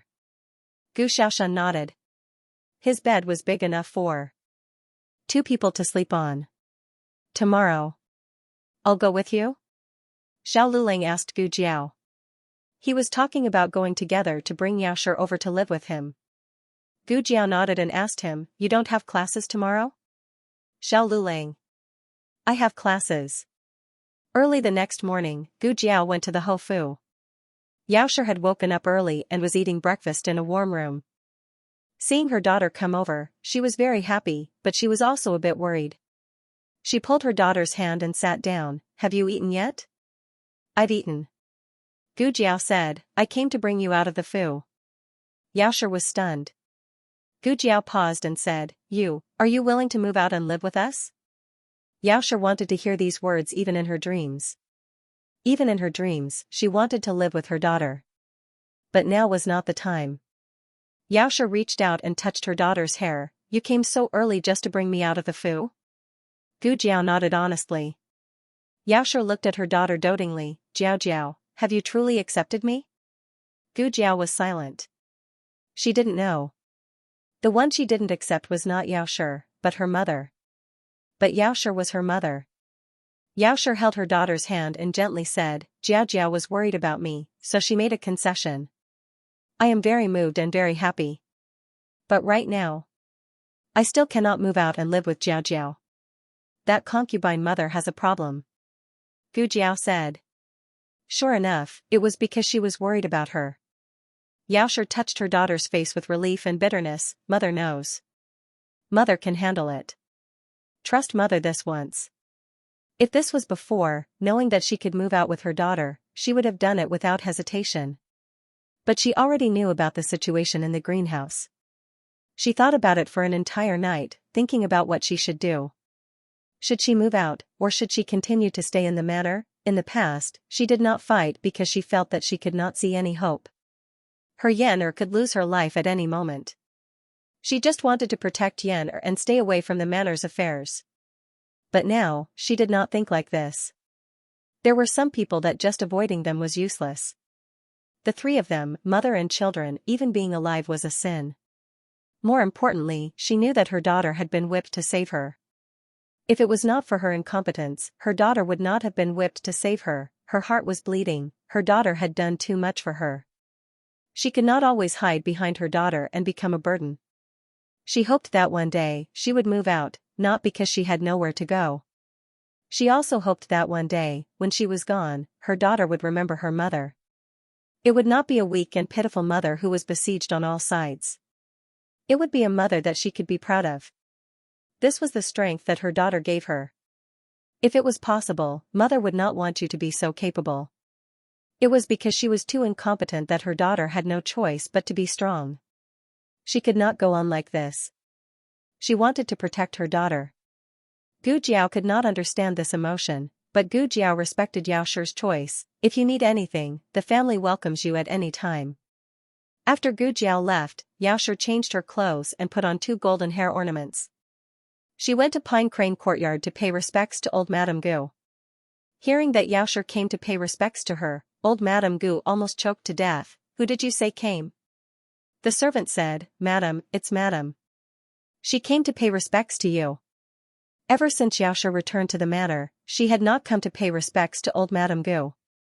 What happened today? Did the sun rise from the west? Old Madame Gu was not in a good mood. Firstly, Gu Qinglin was still locked up in the ancestral hall. Secondly, she had been frightened by a thief and had an accident in the greenhouse. Unfortunately, her grandson had not caught the thief yet. She had never been so unlucky in her life. Hiss, her whole body hurt, let her wait outside. Tell her that I have not woken up yet. Yaoshi was ignored for almost an hour, but she did not complain at all. Old Madame Gu laughed. Oh? She's changed her personality? If this was 10 years ago, she would have left with a sullen face. In the end, old Madame Gu called her in. Not only did Yaoshi come, she also brought snacks that she had made herself. Old Madame Gu laughed coldly. What? Are you trying to poison me? Daughter-in-law does not dare, Yaoshi said respectfully. Even the tone of his voice had changed, revealing a hint of flattery and fawning. Old Madame Gu could not help but look at Yaoshi again. In the past, Yaoshi was as cold as she could be. She had an appearance of having no desires. Even old Madame Gu found her to be an eyesore. Today, she had changed her clothes and put in her hair ornament. She finally had some self-awareness as a noble lady. As a woman, she had to dress herself up beautifully and be submissive in front of her mother-in-law. Old Madame Gu no longer felt like she had punched cotton. It was rare for her to find Yaoshi more pleasing to the eye. Mother, please try it. Yaoshi presented the snacks with both hands. Her respectful appearance was full of praise. Old Madame Gu calmly picked it up and tasted it. Then, old Madame Gu was stunned. She could not tell that this poor daughter-in-law's cooking was so good. It was much better than the chef in the manor, Yaoshi said respectfully. I also practiced for a long time before I dared to take it out to show filial piety to mother. I hope mother will not dislike it. Everyone in the room was so shocked that their jaws dropped. Did they hear wrongly? Did this really come out of the madam's mouth? Although Yaoshi did not come from a high family, she had a strong backbone. She was not willing to curry favor with old Madame Gu like concubine Ling. Old Madame Gu was very pleased with Yaoshi's attitude. In addition, she was injured and did not have a good appetite. Yaoshi's snacks were somewhat edible. Yaoshi said gently, Mother, let me give you a massage. The bruises on your body will be better after I massage them. Xianxia often feels uncomfortable. I've massaged him before, and the imperial doctor praised me for doing a good job. Old Madame Gu's body was in great pain. Hearing her say this, she hesitated but still let her try. Yaoshi did not personally take care of Gu Yan all these years. She was indeed very good at massaging. She was much more professional than the young maidservants in the manor. The manor doctor could also massage, but after all, men and women should not touch each other. Old Madame Gu was very pleased. The places that Xianxia massaged did not hurt as much. Of course, she felt comfortable. Xiaoxia's appearance as a daughter-in-law finally gave her a sense of pride as a mother-in-law. Mother, I've thought about Linner's matter. Hearing that Xiaoxia still dared to mention Gu Qinglin, old Madame Gu's face darkened. Gu Qinglin was beaten to this state by her daughter, and because of the matter with Gu Yan, he was locked up in the ancestral hall by her eldest son. She still had the face to mention it? Xiaoxia said, when the heir returns to the manor tonight, I will go find him and ask him to release Linner. I will tell him that Yenner is fine now. He was indeed alive and kicking. On the other hand, Gu Qinglin was beaten so badly by Gu Jiao that he could not get up even now. Old Madame Gu's expression softened. It was true that she hated Xiaoxia's child, but the most important thing now was to release her precious grandson. Gu Chongqing might not listen to the words of others. Since the person involved did not pursue the matter, Gu Chongqing could not continue to hold on to Gu Qinglin and not let him go. Old Madame Gu said warily, why are you suddenly trying to curry favor with me? Xiaoxia lowered her eyes and sighed, this daughter-in-law has thought it through. All these years, this daughter-in-law has not fulfilled her duty as a daughter-in-law and has troubled mother. In the future, when Yenner and Jiao Jiao grow up, they will have to rely on your protection. Sorry, Jiao Jiao, mother will use you to show off her pitifulness first. No matter how hard one tried, flattery would never work. Old Madame Gu retracted her doubtful expression, it's good that you know your place. On the other hand, concubine Ling came to greet old Madame Gu. As soon as she entered the room, she saw the strange scene of old Madame Gu and Xiaoxia getting along harmoniously. Concubine Ling's expression froze. She could not believe her eyes. She was about to go forward and greet them when Xiaoxia turned around and gestured for her to keep quiet. Xiaoxia slowly stood up and pulled the blanket over old Madame Gu. Then, she gently lowered the curtain. Concubine Ling opened her mouth to speak, but stopped. Old Madame Gu was asleep. She could not wake her up. I will come back later to serve mother. Xiaoxia said to the servants in the room and turned to leave. When she brushed past Concubine Ling, she said lightly, Concubine Ling, why don't you leave too? Don't disturb mother's rest. Since she had already said so, how could Concubine Ling not leave? Concubine Ling felt that it was very strange. Xiaoxia today seemed to be different from before. What exactly had changed? It seemed to be her clothes, but it also seemed to be her aura. Concubine Ling followed behind Xiaoxia and left Pine Crane Courtyard. Just as they left the courtyard, Xiaoxia suddenly turned around and raised her hand to slap Concubine Ling. With a loud slap, Concubine Ling was stunned. The latest chapter of this book is not finished yet. For more exciting content, please scan the QR code below to download the app.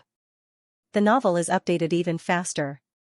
Millions of novels are free to read.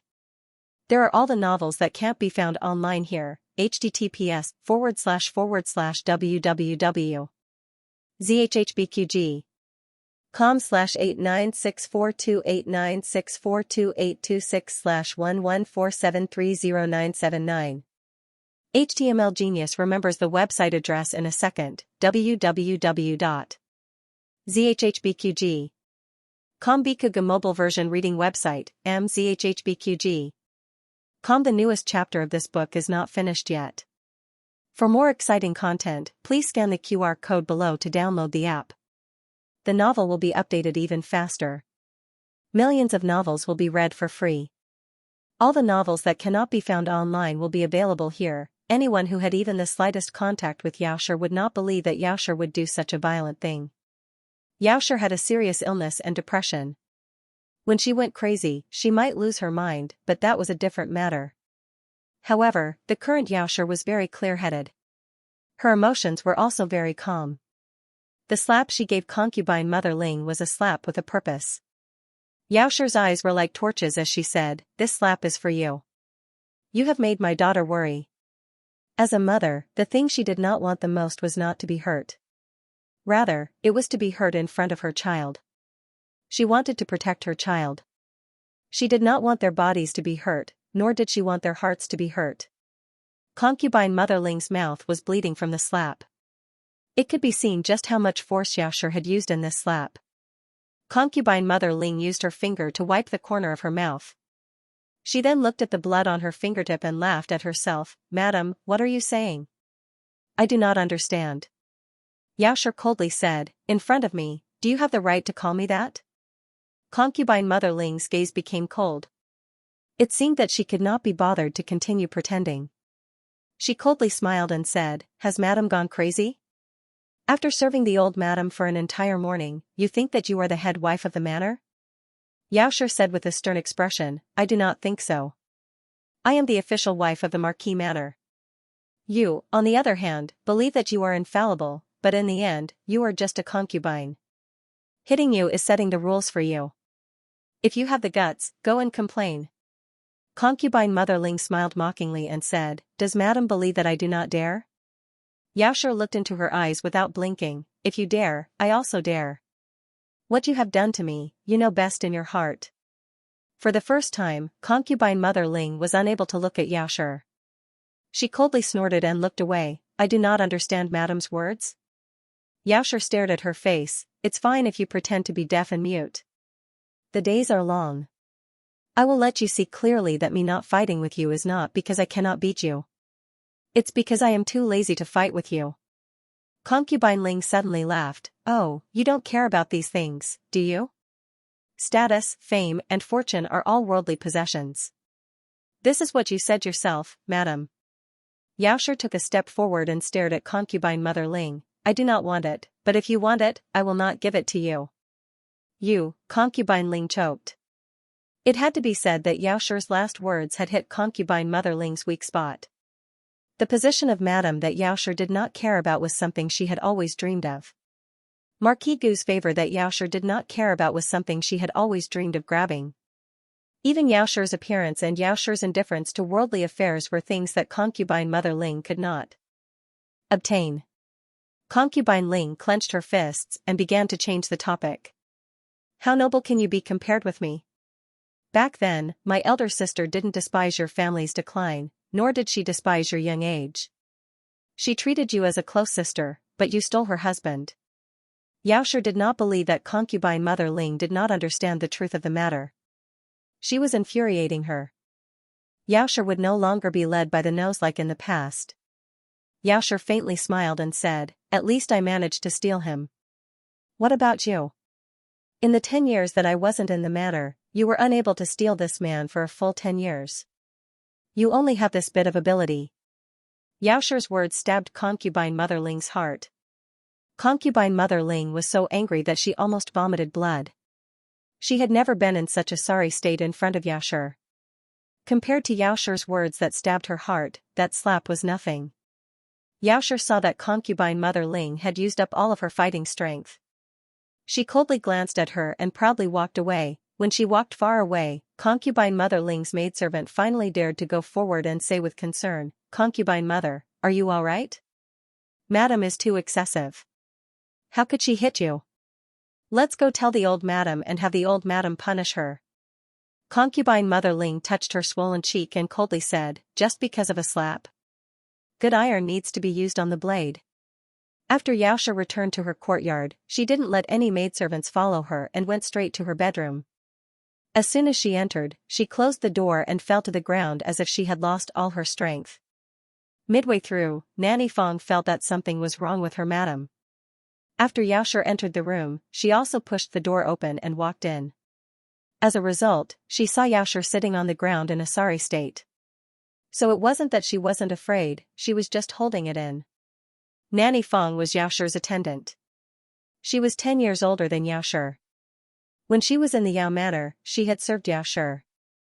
It could be said that she had watched Xiaoshi walk step by step to where she was today. She knew Xiaoshi's personality very well. She didn't cause trouble, and was a little afraid of trouble. Otherwise, she wouldn't have been forced to move to the farmstead. When Xiaoshi boasted to the eldest miss, Nanny Fong didn't have much hope. She only thought that she was just saying it. Who would have thought that she would rudely hit Concubine Mother Ling? This was under the condition that she didn't have an illness. To be honest, Nanny Fong was quite surprised by this madam. "Nanny. Xiaoshi looked at Nanny Feng with grievance. Nanny Feng laughed and knelt down to fix Xiaoshi's hair ornament. Madam did very well. Madam is very brave. In the future, just be like this and put on the airs of the main wife. If you're afraid, don't show it in front of others. Don't let those vile people look down on you. If we don't fight, others won't believe us. Since that's the case, then fight openly and let them understand how fierce we can be when we fight. Xiaoshi's emotions calmed down little by little. She nodded. I was naive in the past. I thought that if I didn't fight, they would let me and Yen go. I won't be so stupid in the future. There were too many things to do in the Ministry of Works, so Marquis Gu couldn't return home last night. Tonight, he dragged his tired body back home. Without saying anything, he went to Xiaoshi's room. It was so late, but Xiaoshi didn't sleep. She even left a lamp in the room for him. Marquis Gu was moved. Sure enough, after living in the farmstead for more than half a year, his relationship with his madam was much better than before. Marquis Gu's tiredness was swept away. He opened the door with a refreshed expression. Madam, I'm back. As soon as he finished speaking, a washing machine fell in front of him with a bang. Marquis Gu raised an eyebrow strangely. This is... Xiaoshi turned around and coldly looked at him. I heard that you went to Jiao. Marquis Gu's heart skipped a beat. He straightened his back and said, which bastard said that? Huang Zhong. Xiaoshi faintly said. Huang Zhong slowly walked out from behind the pillar with his head drooped. Marquis Gu's expression immediately changed. You traitor. Huang Zhong's head drooped even lower. What did it mean when the gods fought? The little devil suffered? This was it. You created this mess yourself. Go clean it up yourself.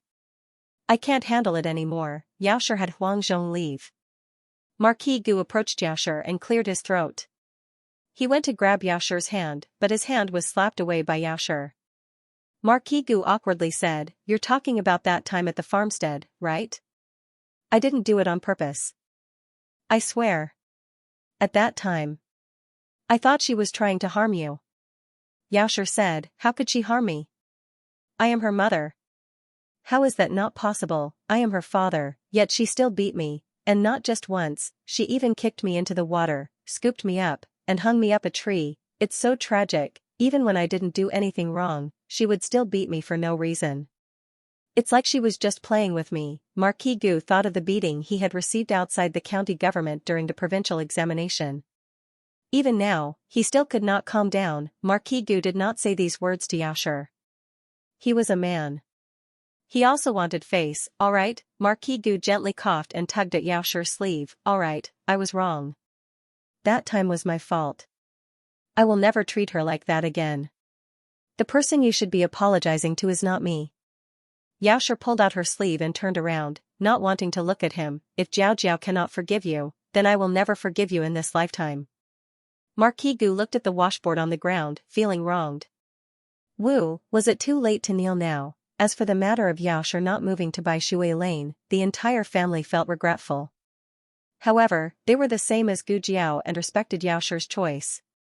After half a month of knocking and hammering, the medical center finally began to take shape. The medical center had a total of 2 floors. There was a backyard and a row of rooms in the back. Gu Jiao placed great importance on protecting the privacy of her patients. She did not set up all of her patients in the main hall like a normal medical center. The main hall was the counter, the consultation desk, and the pharmacy. The normal consultation rooms were on the 1st floor, and the patient rooms were on the 2nd floor. The rooms in the back had not been put into use yet. Gu Jiao's idea was to build an operating room and a treatment room. Of course, this was all for later. What do you think our medical center should be called? In the main hall, the second boss asked Gu Jiao, who was flipping through the accounts. Gu Jiao turned a page. Anything is fine. You decide. The name did not matter. The most important thing was the doctor and the medicine. The doctor's medical skills needed to be high, and they needed to have medical ethics. The medicine needed to be of good quality and the price needed to be fair. Her medical center was not only open for the rich. She needed to be honest with both the old and the young. What do you think of the Miracle Hands Hall? The second boss's tone was very casual as he asked. Gu Jiao made a sound of surprise. The Miracle Hands Hall is very good. The second boss's eyes spun. Then it's decided? Gu Jiao nodded. N. The second boss waved his large hand. Bring the plaque in. Miracle Hands Hall, Miracle Hands Hall. He had made up his mind to compete with Miracle Hands Hall. Gu Jiao shook her head. At this moment, the second boss was like a child who wanted to fight with others. The second boss was truly devoted to his medical center. Perhaps it was because he was born with a passion for this line of work. Otherwise, he would not have been oppressed by the Hu family to such an extent. He still did his best to run his medical center. After he was driven out of the Hu family, Clear Spring Town's medical center did not belong to him anymore. However, the connections he had left behind in the past were still there. After shopkeeper Wang received his messenger pigeon, he did not say anything and rushed to the capital. The old doctor originally wanted to come, but he was old and could not bear the torment. Thus, he sent his disciple over. His disciple was also someone who could be trusted. Her medical skills were still somewhat inexperienced, but she had a good character and was hardworking and eager to learn. In addition, there was also a doctor that he had met in the capital. He had a disagreement with the second boss's stepbrother and left Miracle Hands Hall in a fit of anger. He had also been invited over by the second boss. Everything had been prepared. They were just waiting for an auspicious day to open. The second boss flipped through the almanac. On the 25th, the city will open. This is the day. Coincidentally, the girls' school next door was also set to open on the 25th. The news of the girls' school had already spread. There were voices of praise among the people, and naturally there were voices of opposition. However, the imperial court was very good at creating momentum. After announcing that several famous talented women in the capital would be entering the girls' school, the voices of opposition weakened. There were two ways to enter the girls' school. One was to enter without an exam. Those who received this qualification were usually talented women who were already famous in the capital. For example, Zhuang Mengdai's older sister, Zhuang Yuxi, or the Marquis Fu's daughter, Gu Jinyu. The other way was to enter through an exam. Because of what had happened last time, Marquis Gu had not been allowed to step into Yao Shi's room for many days. It was impossible for him to apologize to that girl. He thought of another way to express his love for her daughter to Yao Shi. He entered the palace and asked to see Imperial concubine Xu. Nyang, could you please help me get a spot to enter the girls' school? Imperial concubine Xu heard this and was surprised. Doesn't Jinyu already have a spot? Marquis Gu rubbed his hands and said embarrassedly, it's not for Jinyu, it's for Jiao Jiao. Imperial concubine Xu frowned. Jiao Jiao? That girl who grew up in the countryside? Marquis Gu nodded. Imperial concubine Xu had no feelings for that girl. She did not like Yao Shi's children to begin with. She had also grown up in the countryside. She had heard that she was ignorant and ugly. This kind of person would only embarrass the Marquis Fu. Imperial concubine Xu did not quite agree. Marquis Gu coaxed. Aya, I've let this child down. She has been wandering among the commoners for many years and suffered so much. As her father, I have never doted on her for even a day. Now, I can't even handle her schooling. Imperial concubine Xu did not believe that her brother really doted on that girl. If he really did, why would he wait until today to beg her? School was about to start, what was he doing so early? Did Yao Shi let you come? Imperial concubine Xu asked. No, definitely not. Marquis Gu shook his head like a rattledrum. If he said it wasn't, then it wasn't. Imperial concubine Xu did not believe it. But in the end, he was her brother. Imperial concubine Xu still agreed. Imperial concubine Xu was not familiar with the crown princess. She directly went to find His Majesty. His Majesty did not say anything and had someone go to the Eastern Palace to get an invitation for her. The newest chapter of this book is not finished yet. For more exciting content, please scan the QR code below to download the app. Novels are updated even more quickly. Millions of novels to read for free. Novels with content that cannot be found online are all available here. https://www ZHHBQG. com/89642896428226/114697597. HTML Genius memorized this website's address in a second. www.zhhbqg.com. Bikuga mobile reading website, mzhhbqg.com. The latest chapter of this book is not finished yet. For more exciting content, please scan the QR code below to download the app. Novels are updated faster. Millions of novels are free to read. Novels with content that can't be found online are all available here. After Marquis Gu received the admission card, he directly asked Huang Zhong to send it to Gu Jiao. He had already thought about it. On the first day of the girls' school, he would take his wife to the girls' school and give her a big surprise. His wife saw his efforts for her daughter with her own eyes. She should believe his love for her daughter. Of course, he considered that the girl might not appreciate it. As smart as he was, he had already thought of a countermeasure. Eldest Miss, Marquis Gu said that as long as you agree to go to the girls' school, he will give you 500 taels of silver. In the medical center, Huang Zhong truthfully passed on Marquis Gu's words. Gu Jiao was working. When she heard this, she put down the herbs in her hands. Are you sure?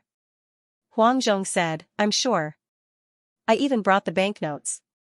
Gu Jiao said, give the money with one hand and receive the admission card with the other.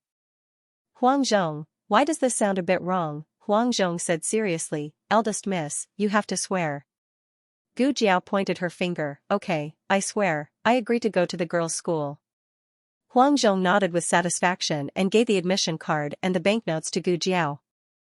What Huang Zhong didn't know was that as soon as he left, Gu Jiao put up the admission card on the door of the medical center. Admission card for sale, 100 taels of silver for one. The second boss opened his mouth in shock. This also wants to be sold? This also meant that before Huang Zhong arrived, someone had already sent an invitation to the school. This person was no other than Princeton, who Gu Jiao had met twice in the county. Princeton asked Imperial concubine Zhuang for the admission card. He didn't even bear to give it to Zhuang Mengdai and directly sent someone to send it to Gu Jiao. Gu Jiao put it up for sale without saying anything. And it was already sold. Gu Jiao said nonchalantly, yes, sell it. Why wouldn't I sell it? Then what did you two talk about just now? The second boss was very clear that Gu Jiao would not go to the girls' school. Gu Jiao said, he asked me to agree, and I've already agreed. Is there a problem? The second boss's jaw dropped. So the main point was to agree to this segment? Weren't the girls going to the girls' school? This works? At the very least, the second master knew a little about the relationship between the father and daughter. He really sympathized with Marquis Gu now. You've been tricked by your daughter so many times, why don't you learn your lesson? The person who came to buy the second card soon appeared. It was also an acquaintance, an unexpected acquaintance. Do you really have the admission cards for the girls' school next door? A young lady dressed in luxurious clothes walked in arrogantly. Xiao Liuzi felt that he couldn't receive this person, so he quickly called the second boss over. The second boss had never seen her before. Seeing that she was not dressed like an ordinary noble lady, he didn't dare to neglect her. He politely cupped his hands and said, we have it here. Miss, do you want to buy it? The young lady arrogantly asked, how do I know if your admission cards are real or not? The second boss smiled and said, Miss, you look like a person with status. With such a big medical center opened here, the monk can run away, but the temple can't run away. If it's fake, you can just send people to smash my medical center. The young lady looked up at the brand new plaque above her head and felt that the other party's words were not without reason. Their family's power was monstrous. If they really dared to deceive her, she would smash this shop and send everyone to jail. The young lady took out a 100 tael banknote. The second boss was about to take it in his hands. At this time, Xiao Liuzi hurriedly walked over and whispered something in the second boss's ear. The second boss's eyebrows jumped and his hand that was about to take the banknote stopped. What's wrong? The young lady asked. The second boss smiled and said, the admission card. 200 taels. Didn't it say 100 taels? That was the previous price. You're still raising the price? Aya, are you buying or not? If you're not buying, then I'll buy. Behind the young lady came another person who wanted to buy the admission card. This person was not the medical center's shill, but was sincerely looking to buy. The young lady fiercely glared at her. Who said I'm not buying? How much is it? The second boss smiled and showed 2 fingers. The young lady sucked in a breath of cold air. She was about to say that they were going to double the price when she saw the second boss show the remaining fingers. 500 taels. The second boss wanted to cry.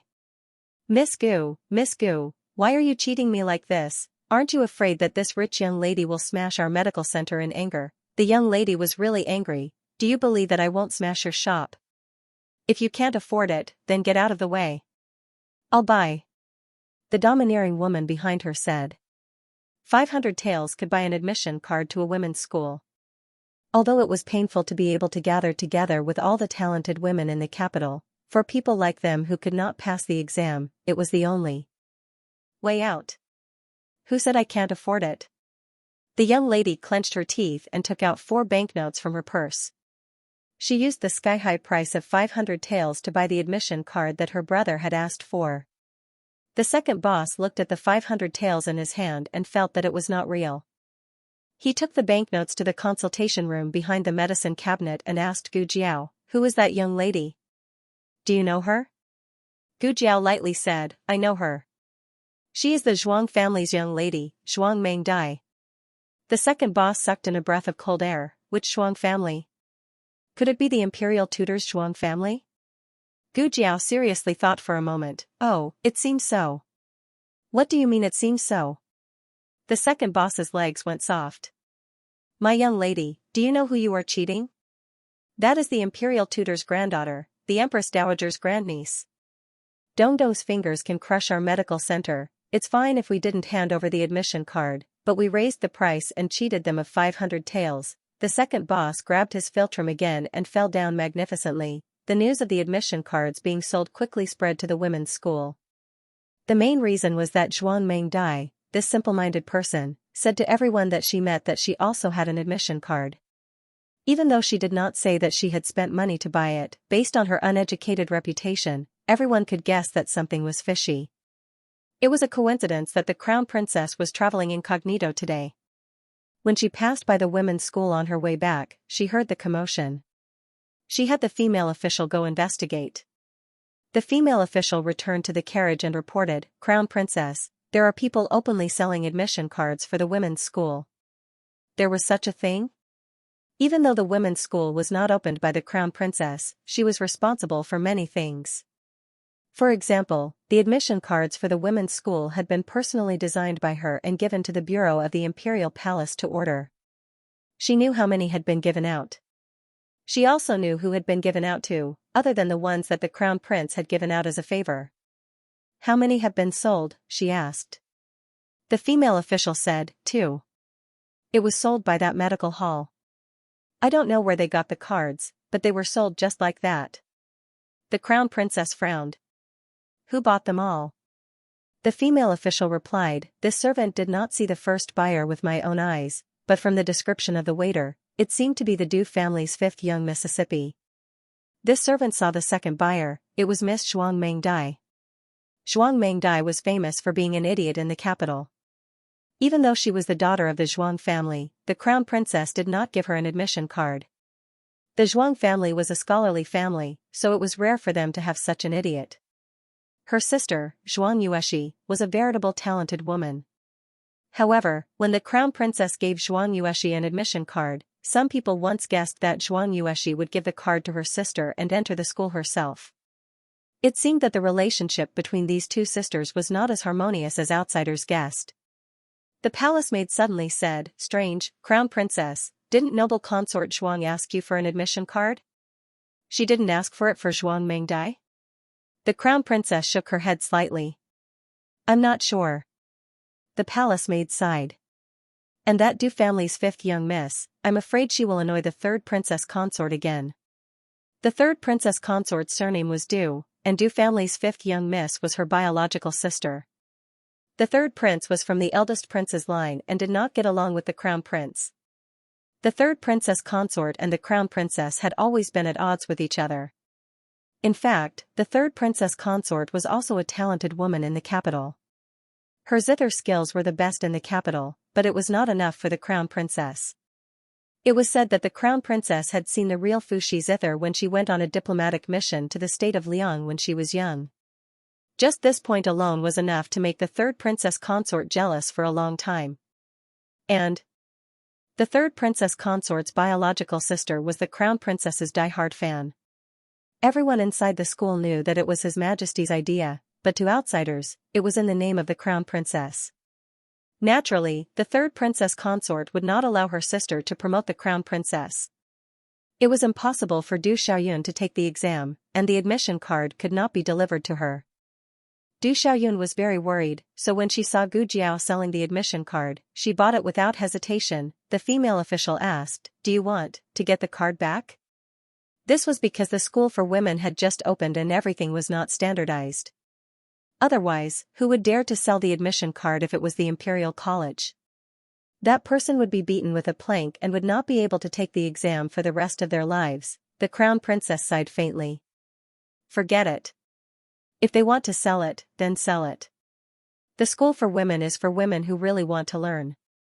Zhuang Mengdai did not care, but the female official felt sorry for fifth Miss Du. She will be beaten again. That's right. When the third princess consort found out that her biological sister had found someone to buy an admission card to the school for women, she was so angry that she went on a rampage. Disregarding her identity as the imperial consort, she rushed back to her maternal family that very night and ruthlessly taught Du Xiaoyun a lesson. The latest chapter of this book is not finished yet. For more exciting content, please scan the QR code below to download the app. Novels are updated even faster. Millions of novels are free to read. Novels with connotations that you can't find online are all available here. https://www. zhhbqg.com/89642896428226/114693738. HTML Genius remembers this site's address in 1 second. www.zhhbqg.com Bikuga mobile reading website, mzhhbqg.com. The newest chapter of this book is not finished yet. For more exciting content, please scan the QR code below to download the app. Novels are updated even faster. Millions of novels are free to read.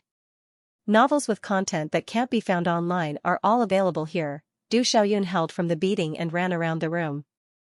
Look at you, so crude. How are you an imperial consort? The crown prince consort won't be like you.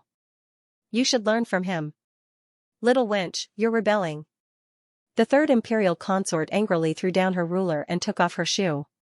She used the sole of her shoe to slap her younger sister. The person that the third imperial consort hated the most in this life was the crown prince consort. In reality, in terms of family background, the third imperial consort was stronger than the crown prince consort. The third imperial consort's mother was the legitimate daughter of Duke Luo's Fu. Of the four major families in the capital, Marquis Xianping Fu ranked first, followed by Duke Luo Fu. The crown prince consort's maternal family wasn't very powerful. She relied on her own talent to get to where she was today. The third imperial consort was the same age as the crown prince consort. She entered the palace as a study companion for the princesses. The two were compared almost from a young age. The crown prince consort was better than her in every aspect. Not only was she smarter and prettier than her, she was also more liked by the princes and princesses. The only thing that the third imperial consort was better at was the zither. But even this bit of limelight was completely stolen by the crown prince consort after she saw the real Fuxi zither. How could the third imperial consort not be jealous of her? However, the third imperial consort was engaged to the imperial family, while the woman who stole her limelight was only engaged to a young marquis. That little childhood friend was 3 years younger than her. In reality, the young Marquis of Zhaodu had a greater reputation in the capital than the third imperial consort. But no matter how great his reputation was, he was still a subject, while the third imperial consort was the monarch. The third imperial consort found a wonderful balance in her heart. Unfortunately, the young marquis died in a fire not long after. Her fiancé died before she married, so he had to die. She cursed him to death. The third imperial consort was waiting to see her archenemy make a fool of herself. Who knew that after the mourning period, she married the crown prince and successfully became her imperial sister-in-law. The crown prince consort was the future empress. She was just a consort that would be sent to a fief. Even more tragic was that she had to bow to her archenemy. That was what everyone in Beijing said. Ever since she was young, the crown princess has been more outstanding than the third princess consort. No wonder the crown princess is a head taller than her when she marries. The entire Jing city loved the crown princess. As long as the crown princess existed, no one would see the third imperial consort. She couldn't control other people, but she could at least control her biological sister. The third princess consort was still angry after beating her sister. She said fiercely, "If you dare to go to a girls' school, I will break your legs." Du Xiaoyun's stubborn temper was exactly the same as the third princess consort's. "Hit me. If you have the ability, then fight right now. Even if you break it, I'll crawl over you." The third princess consort was furious. She threw away her shoes and picked up the broom beside her. Seeing that her younger daughter was about to be beaten to death by her elder daughter, Mrs. Du hurried to mediate. "Well, you two sisters should stop arguing. Isn't it just studying? Just let her study. It's not like you don't know how much she loved studying since she was young." The third princess consort said angrily, "Does she love studying? She is trying to curry favor with the crown prince consort." Du Xiaoyun stared at bird's nest hair and face full of bumps and snorted, "Yes. I want to curry favor with her. Who told her to be so outstanding? She is proficient in zither, chess, calligraphy, and painting. She is way better than you." The third princess consort had a good relationship with her maternal family and never put on airs in front of him. Otherwise, Du Xiaoyun would have been dragged out and beaten to death 100 times for offending her superior like this. "Shut up." Mrs. Du scolded her younger daughter fiercely. However, everyone knew that it was fine if she didn't get the invitation. But once she got it, she wouldn't give up going to a girls' school so easily. The third princess consort was so angry that she sat on the carriage back to the mansion with a dark face. The third prince's mansion was on Vermilion Bird Avenue, which was quite far from here. On the way back, the third princess consort was upset and felt that the carriage was even more bumpy than usual. "That stinky girl, I'm so angry. I'm so angry. Is there no one better than the crown prince consort in the world? I'm her biological sister. Look at how she is helping an outsider." As the third princess consort scolded, she felt that her stomach was hurting from anger. The two accompanying maids obediently sat on both sides of her and didn't even dare to breathe loudly. "Say something," the third princess consort said with a frown. The two maids trembled and looked at each other. Maid Su said, "But third princess consort, is it really okay for you to beat fifth miss like that? She's your biological sister. If this spreads out..." What Maid Su really wanted to say was that your reputation is no longer as good as the crown prince consort's. If it gets any worse, there won't be any place to criticize you. The third princess consort gritted her teeth and said, "Does she have any awareness of her biological sister? Which family's younger sister would always speak up for outsiders? I asked her to learn the guqin from me, but she refused and said that I can't play as well as the crown prince consort.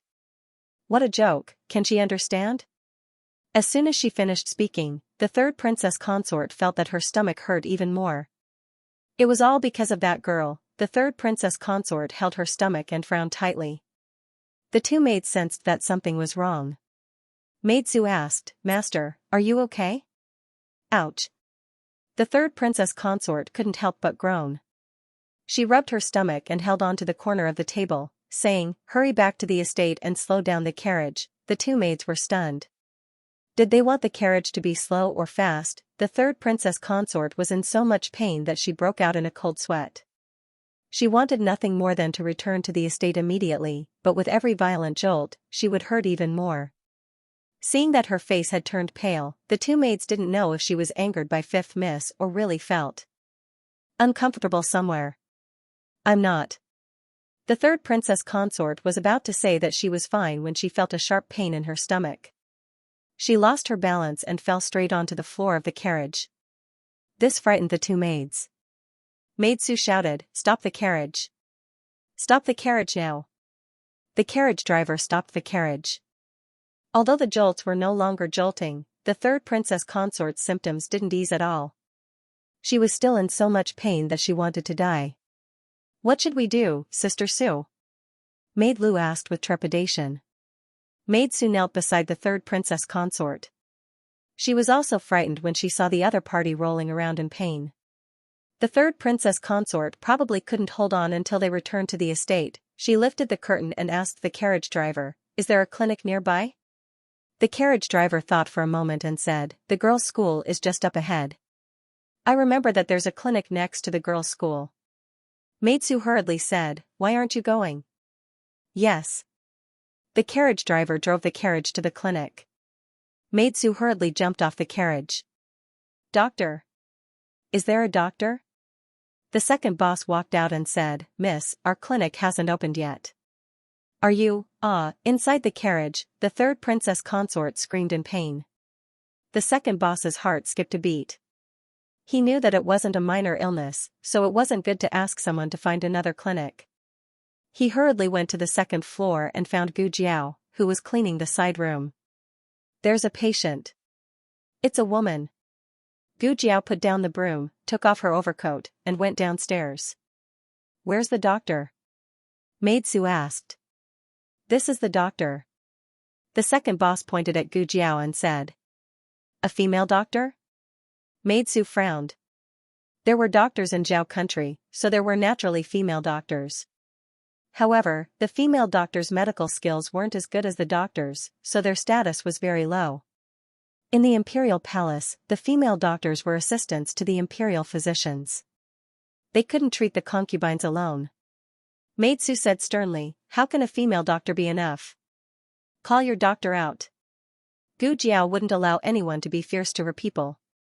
She stood in front of the second boss and said, "I'm the doctor. If you want to see, then see. If you don't, then get lost."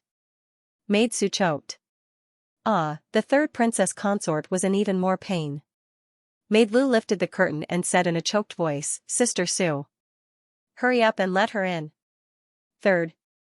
Madam seems to be dying." Maid Sue's heart skipped a beat. Gu Jiao got into the carriage. The sky was a bit dark, so there wasn't much light in the carriage. "Light all the oil lamps," she said.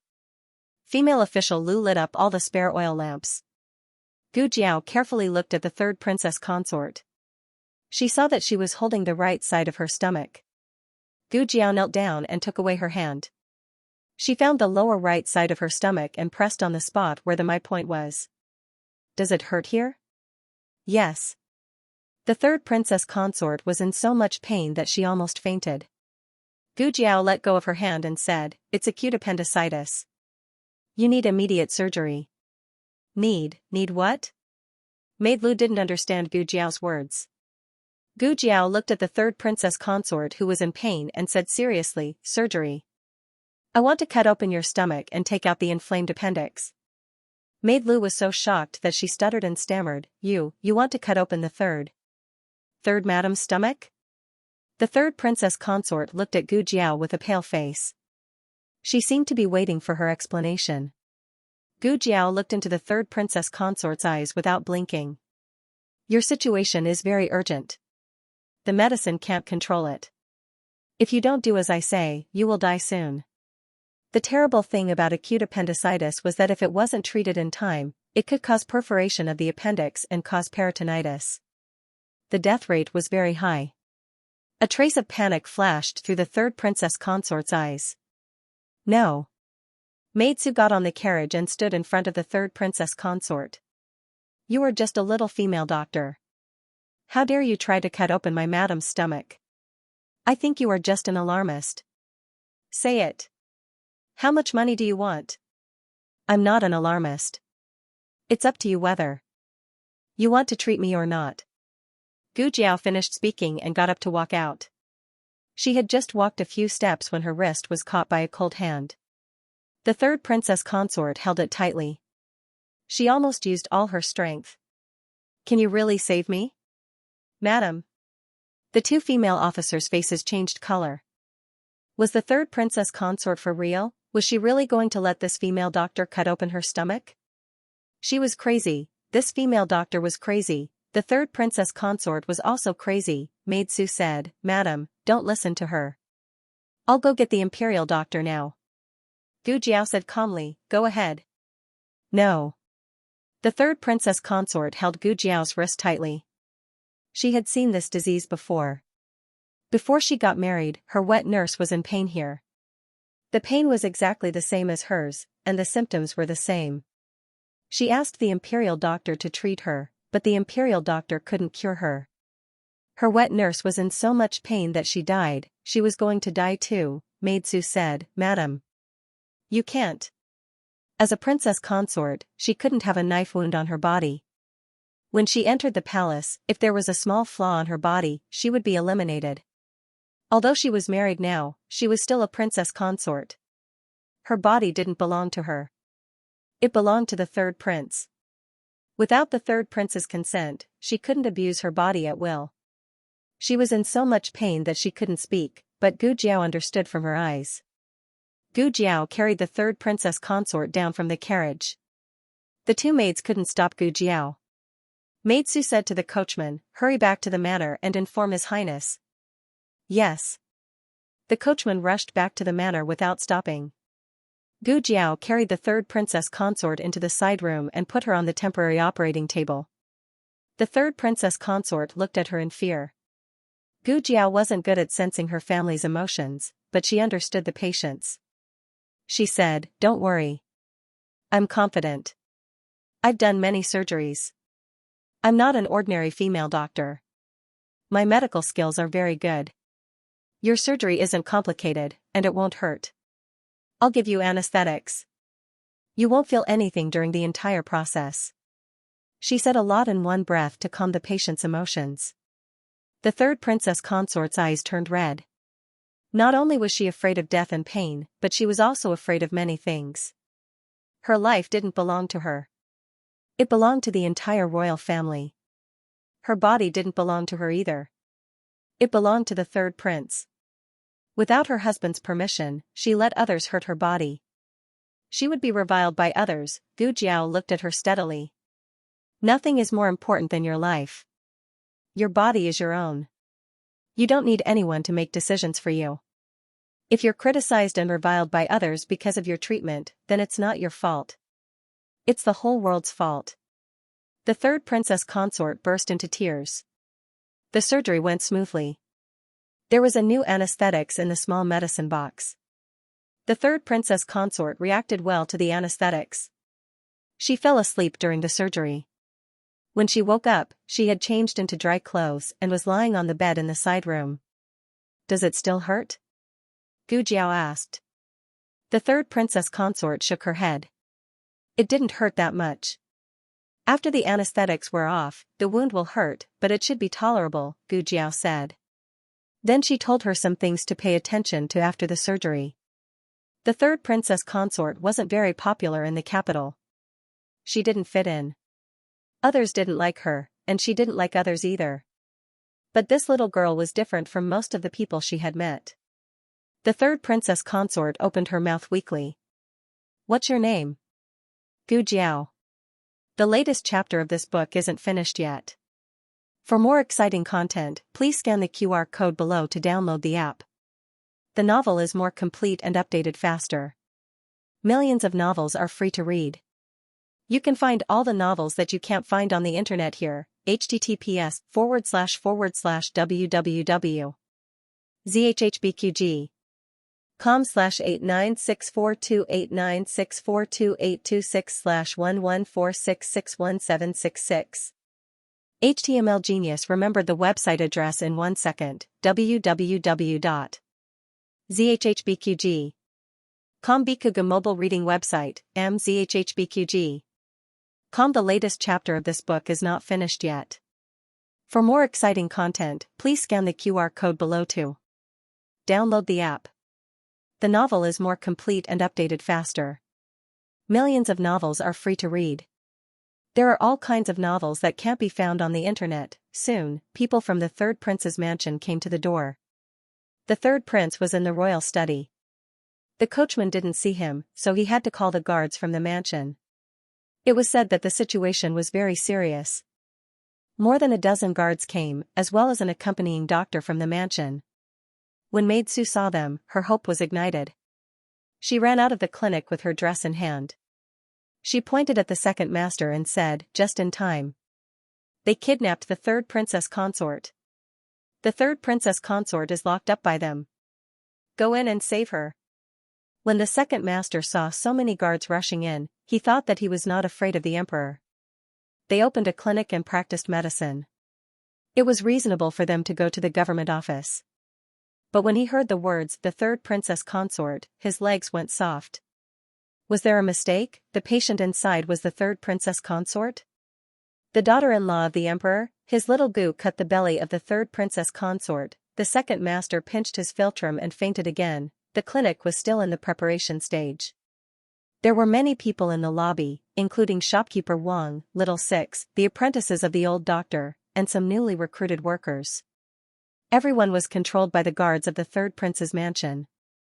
The leading guard was about to rush into the wing room to save the third princess consort when the door of the wing room creaked open. The third princess consort grabbed Gu Jiao's hand and walked out with difficulty. Her other hand instinctively covered the wound.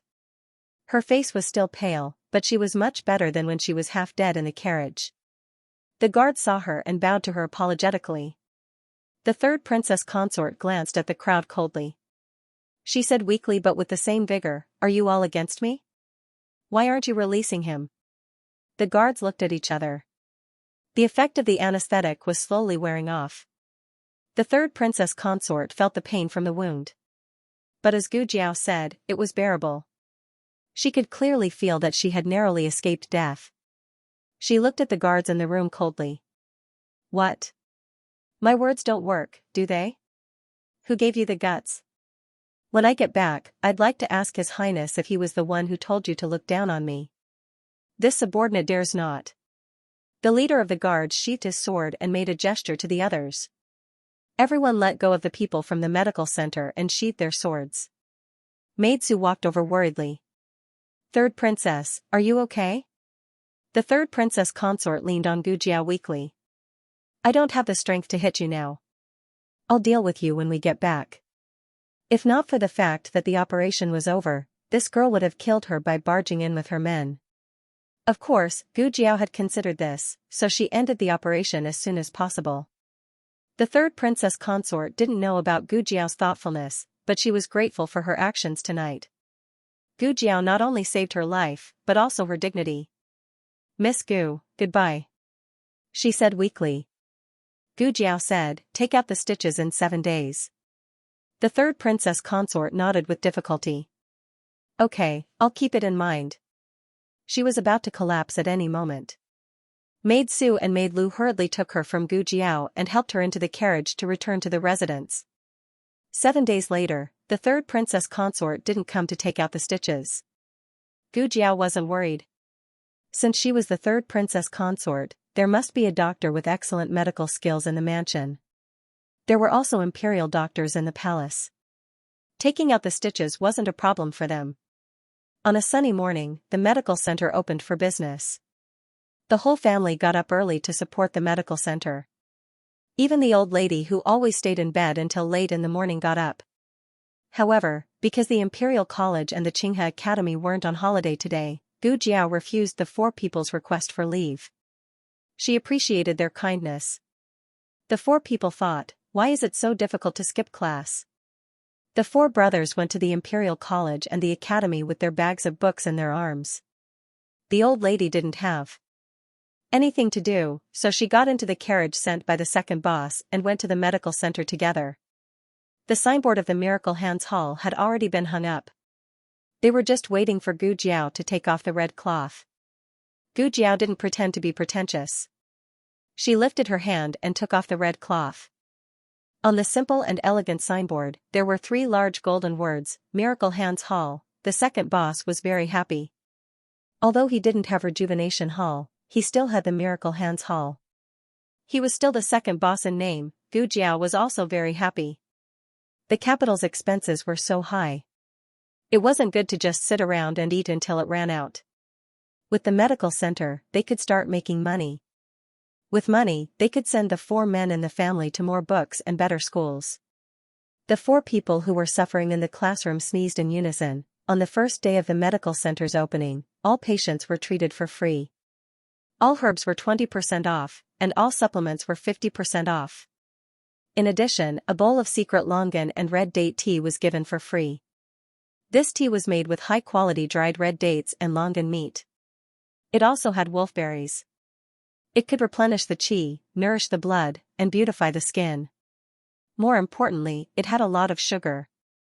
It was delicious. The old lady stayed by the stove and slurped down bowl after bowl of soup. Not many customers came, but the soup was already half gone.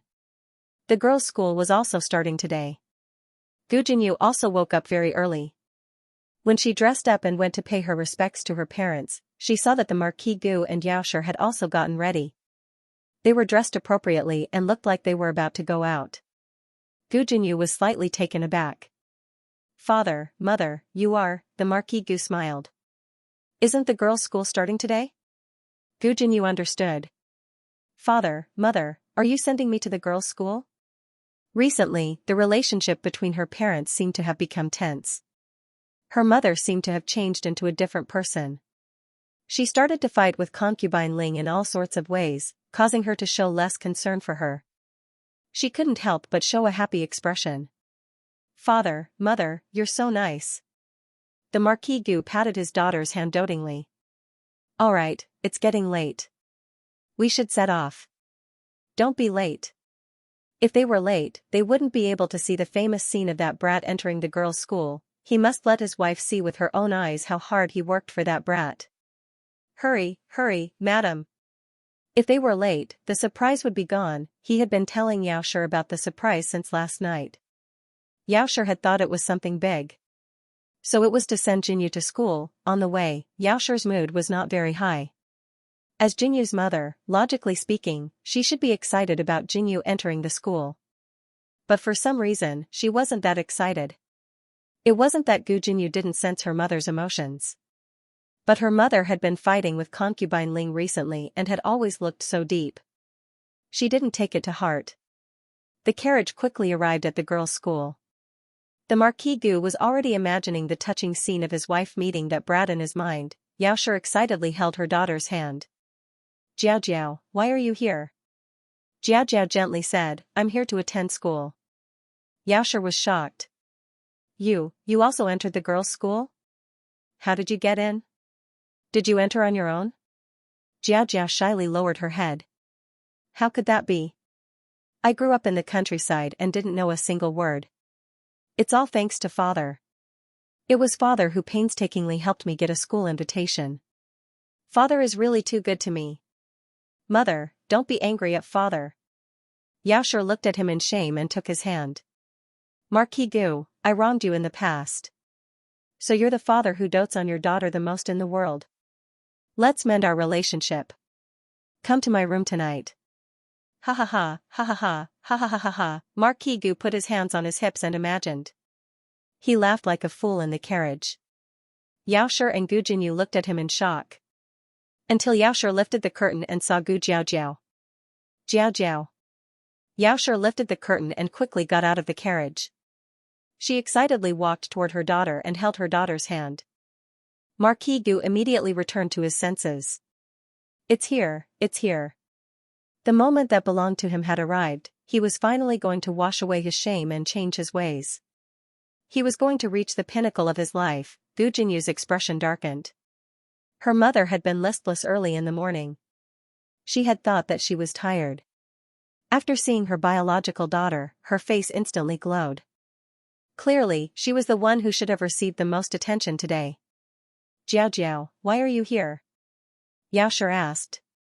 "Marquis Gu, tell me, tell me." "I'm here to go to school," Gu Jiao Jiao said. "I'm here to work." Marquis Gu. Xiaoshi also did not understand why her daughter had come here to work. Gu Jiao Jiao pointed at the medical center behind her and said, "The medical center is open for business." Xiaoshi did not know that her daughter had partnered with the second boss to open a medical center. Marquis Gu also did not know. Last time, he had Huang Zhong go to Jade Water Alley to find Gu Jiao. Gu Jiao was not in the residence. The matriarch said that Gu Jiao had gone to the medical center next to the girls' school. Huang Zhong had reported this to Marquis Gu. Marquis Gu only thought that she had gone to be someone's medicine boy again. Marquis Gu was furious. Wasn't it better to be a high and mighty student? Marquis Gu did not want to be a bad father in front of Xianxia, but he really could not control his temper. What are you thinking? Why aren't you going to school? Didn't you agree to me? I've already given you the invitation and the money, and you've only given me this? Gu Jingyu understood what was going on. Father had secretly given Gu Jiao an invitation. She stepped forward and said, "That's right, elder sister. It's very difficult to enter a girls' school. If you don't have an invitation, you can only take the exam." Gu Jiao glanced at her indifferently. "Oh, you think I won't be able to pass?" Gu Jingyu said aggrievedly, "That's not what I meant. I just think that elder sister should not waste father's efforts. I definitely do not look down on elder sister. Actually, I already mentioned to father that if elder sister is willing, I can come and help elder sister with her revision." Gu Jiao said, "Then why didn't you come?" Gu Jingyu immediately choked and could not speak. Wasn't this a little too unconventional? Who would answer like this? Gu Jingyu laughed dryly and said, "Then I'll come every day to teach elder sister." Gu Jiao said indifferently, "No need. I won't learn." Gu Jingyu, "Then you shouldn't have asked just now." Marquis Gu could not bear to see his precious daughter being wronged. He said to Gu Jingyu, "It's getting late. Jingyu, you should go to class. Don't be late." Gu Jingyu bit her lip and softly replied, "Yes, father, mother. I'll go in first. Elder sister, take care." After Gu Jingyu left, Xianxia held her daughter's hand and entered the clinic. Marquis Gu followed behind the mother and daughter without any sense of presence. He was forgotten like air. Second master was very considerate. He had prepared a courtyard in the back room for Gu Jiao. The side room had its own secluded little courtyard. The mother and daughter entered the courtyard. Marquis Gu followed but was hit in the nose by the closed door. Marquis Gu's nose instantly swelled like a pig's. After entering the room, Gu Jiao took Xiaoxi's pulse. Without the devil's snare flower's influence, Xiaoxi's pulse was much better. Xiaoxi's depression and hysteria were not caused by the devil's snare flower, but the devil's snare flower did worsen Xiaoxi's condition. Thinking about it this way, it was fortunate that she had resolutely moved out of the Marquis's residence. Otherwise, she might not have survived until the day Gu Jiao appeared. After that, the two talked about the residence. There was an urgent mission in the military camp. Gu Chongqing had not returned to the Marquis's residence for many days. Although Gu Chongqing had let Gu Qinglin out of the ancestral hall, he still could not get out of bed. Gu Qingfeng went to school every day. Without Gu Qinglin stirring up trouble, he was much more well-behaved. The only one who had a headache was concubine Ling. However, it was not Xiaoxia who had a headache. It was she who had a headache over Xiaoxia. Xiaoxia had been going to Pine Crane Courtyard more often recently. She did not miss a single visit in the morning. Old Madame Gu found pleasure in setting rules for her daughter-in-law through Xiaoxia. Every time, she would call Xiaoxia in front of her and put on the airs of a mother-in-law.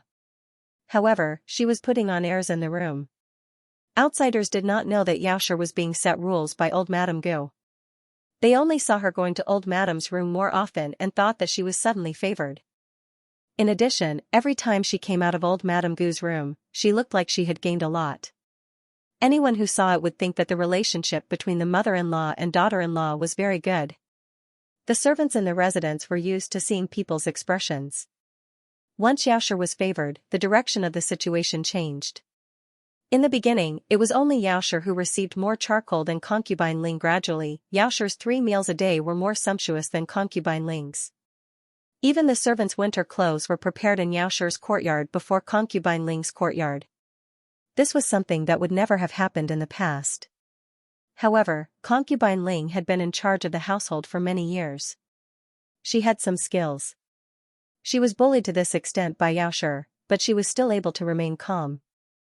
Xiaoxia suspected that the rumors against her were all spread by concubine Ling. Perhaps the previous madame's death was also related to concubine Ling. Unfortunately, Xiaoshi did not have any evidence. She's so calm. It's very difficult for me to find anything that can be used against her. This was Xiaoshi's first time fighting in the residence. She lacked experience. At this time, the matriarch, who had been sleeping in the inner room, yawned and walked out.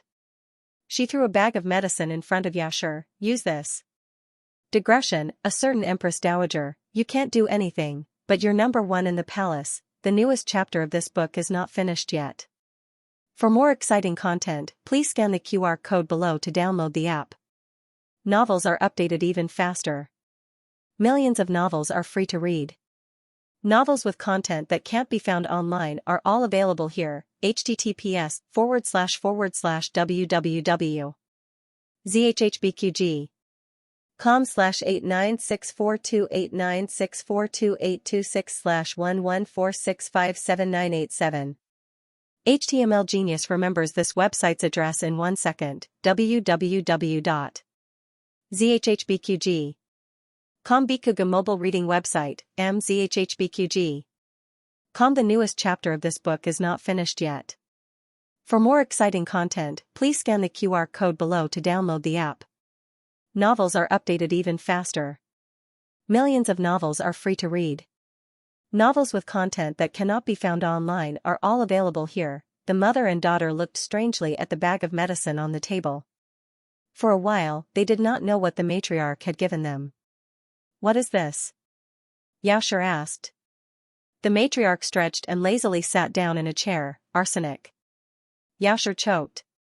Gu Jiao also nearly choked. If she did not remember incorrectly, the matriarch had casually taken it out of her pocket, right? Were all the matriarchs these days so hardcore? She even carried arsenic with her? Where did you get the arsenic? Gu Jiao looked at the matriarch and asked.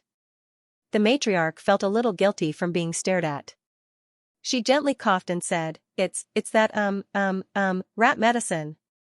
She vaguely said the word but Gu Jiao still understood. She said it was for sale. A few days ago, Gu Jiao found that there were rats in the house, so she used the arsenic to make some rat medicine. The rat medicine was gone, and the rats did not appear again. She thought that the rat medicine had all been eaten by the rats. It turned out that the matriarch had taken it and sold it. Selling the wound medicine could no longer satisfy your needs, right? You're even selling rat medicine now. The matriarch cleared her throat. The medicine is quite effective. Everyone in the neighborhood has a bag. Gu Jiao, you've already made it so that everyone in the alley has a bag? The corners of Gu Jiao's mouth twitched. Aya. It smells so good. Is it time to cook? I'm going to the kitchen to take a look. The matriarch slipped away. Xiaoshi stood up. That's right, it smells so good. I'm also going to take a look. Gu Jiao's gaze fell on the bag of medicine in her hand. Bringing arsenic into the kitchen was very scary. All right, Xiaoshi awkwardly smiled. Holding the bag of medicine in her hand, she said, I threw it away. Oh. Gu Jiao pretended to believe her. Xiaoshi chased after the matriarch, and the two went to a secluded corner. Xiaoshi raised the bag of medicine and humbly asked for advice. My child's grandaunt, how exactly do you use this? The matriarch first gestured to give the medicine, then gestured to raise her head to drink. She winked at Xiaoshi. Go through the motions, do you understand? With only the two of you, she won't be able to explain herself. Xiaoshi seemed to understand, but how do we get rid of those maidservants? Concubine Ling always had her trusted maid by her side. Of course, you can't get rid of her maidservant. Get rid of her yourself. As the matriarch spoke, she leaned close to Xiaoshi and whispered into her ear, do you understand? Xiaoshi suddenly realized, brilliant, truly brilliant. After Xiaoshi came up with a plan, she impatiently left. Watching Xiaoshi excitedly leave, the matriarch sank into deep confusion. What exactly did I do in the past? Why are you so full of evil tricks? Xiaoshi took the arsenic and returned to the manor. It was her first time doing something like this, so she was quite nervous. However, when she thought of the grievances and scapegoats she had suffered all these years, she felt that it was nothing more than this. She first carried out the first step of her plan, lure the snake out of its hole. Concubine Ling was a very cautious person. It was not likely that she would come out alone unless concubine Ling was doing something shameful. For example, seducing Marquis Gu. Xianxia first released the news that Marquis Gu was in the back mountains. In order to make the news reliable, Xianxia tricked Marquis Gu into going to the back mountains. When concubine Ling heard that Marquis Gu was in the back mountains, she immediately dressed up and went alone to create a romantic chance encounter with Marquis Gu. However, the person she met was not Marquis Gu. Instead, it was Xianxia, who had been waiting in the back mountains. Madam? Concubine Ling was startled and quickly pulled up her slightly slippery clothes. Xianxia looked at her figure that was about to be revealed and faintly smiled. Concubine mother dressed like this, who did you come to the back mountains to meet in secret? Concubine Ling quickly wrapped her cloak tightly around herself. Suppressing her guilty conscience, she said, I just came for a walk. If there's nothing else, I'll be leaving first. Xianxia smiled and said, since you're already here, why don't you go in and sit for a while? After the Marquis finishes picking fruit, he will come find me. With Xianxia present, concubine Ling could not use any of her skills, but she did not want to leave like this. After all, she had dressed up very beautifully. If the Marquis did not see her, she would not be satisfied.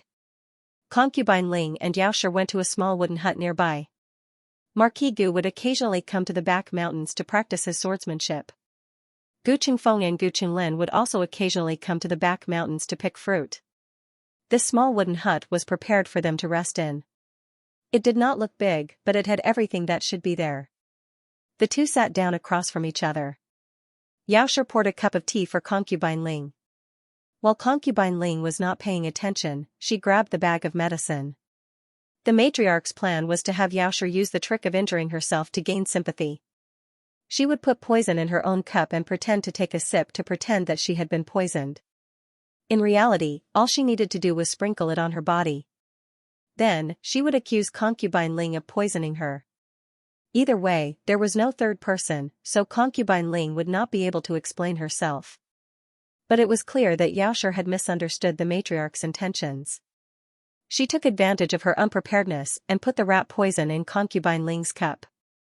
How could concubine Ling have expected that Xianxia would so brazenly poison her? She picked up the teacup and drank it without any hesitation. Then, she met with tragedy. The matriarch was selling rat poison. That could not be the original dosage. It was mixed with flour. It was a fake rat poison. It would not kill, but it was enough for concubine Ling to drink. Concubine Ling fell to the ground and could not get up. Her nose was crooked and her mouth was slanted. Her entire body was twitching, and she was foaming at the mouth. Those who knew would say that she had been poisoned. Those who did not know would think that she had suffered a stroke at such a young age. What was even worse was that her sorry state was seen by Marquis Gu, who had come to find Xianxia. Concubine Ling wanted to pretend that she had died. What happened? What happened to her? Marquis Gu asked with a face full of shock. I don't know. Xianxia played dumb. Marquis Gu immediately called for servants to send concubine Ling back to her courtyard. He also called for the manor's doctor to treat concubine Ling. The doctor diagnosed that concubine Ling had been poisoned and quickly urged concubine Ling to vomit. This was what Xianxia had suffered in the past. However, the doctor's medical skills were not as good as Gu Jiao's. The medicine was also not as advanced as Gu Jiao's. Concubine Ling suffered more than Xianxia. After a total of 4 hours, concubine Ling was finally able to speak. She was almost half dead. The first thing she said was to accuse Xianxia, she poisoned me. Marquis Gu frowned, don't talk nonsense. How could Madame poison you? Not only did Marquis Gu not believe it, even old Madame Gu and Gu Qingfeng did not believe it. The three of them did not like Xianxia. However, disliking her was one thing. Whether or not they believed that Xianxia had the guts was another thing. If Xianxia really had such means, why would she be forced out of the manor by them? Gu Qinglin came to see her in a wheelchair. He dismissed the servants and asked in a low voice, Concubine Yang, are you trying to trick me? Concubine Ling felt wronged, I am not. Old Madame Gu also came to question her, what were you thinking? How could you do such a stupid thing? Didn't she just stay in the manor for a few more days? Even if you want to force her out, you should think of a better way. Aunt. Concubine Ling was so wrong that she even called her mother's name. She admitted that she had harmed Xianxia before, but this time it was not her. It was really her who harmed me, Aunt. Old Madame Gu glared at her. She harmed you by using arsenic mixed with flour? The doctor had already said that as long as the treatment was timely, that level of arsenic would not kill anyone. I know what you are thinking. There is no need to lie in front of me. Do you take me for a fool? Do you think I can't see through it? Old Madame Gu was very angry. She was not angry at Concubine Ling for doing such a stupid thing. She was angry that Concubine Ling did such a stupid thing and did not admit it.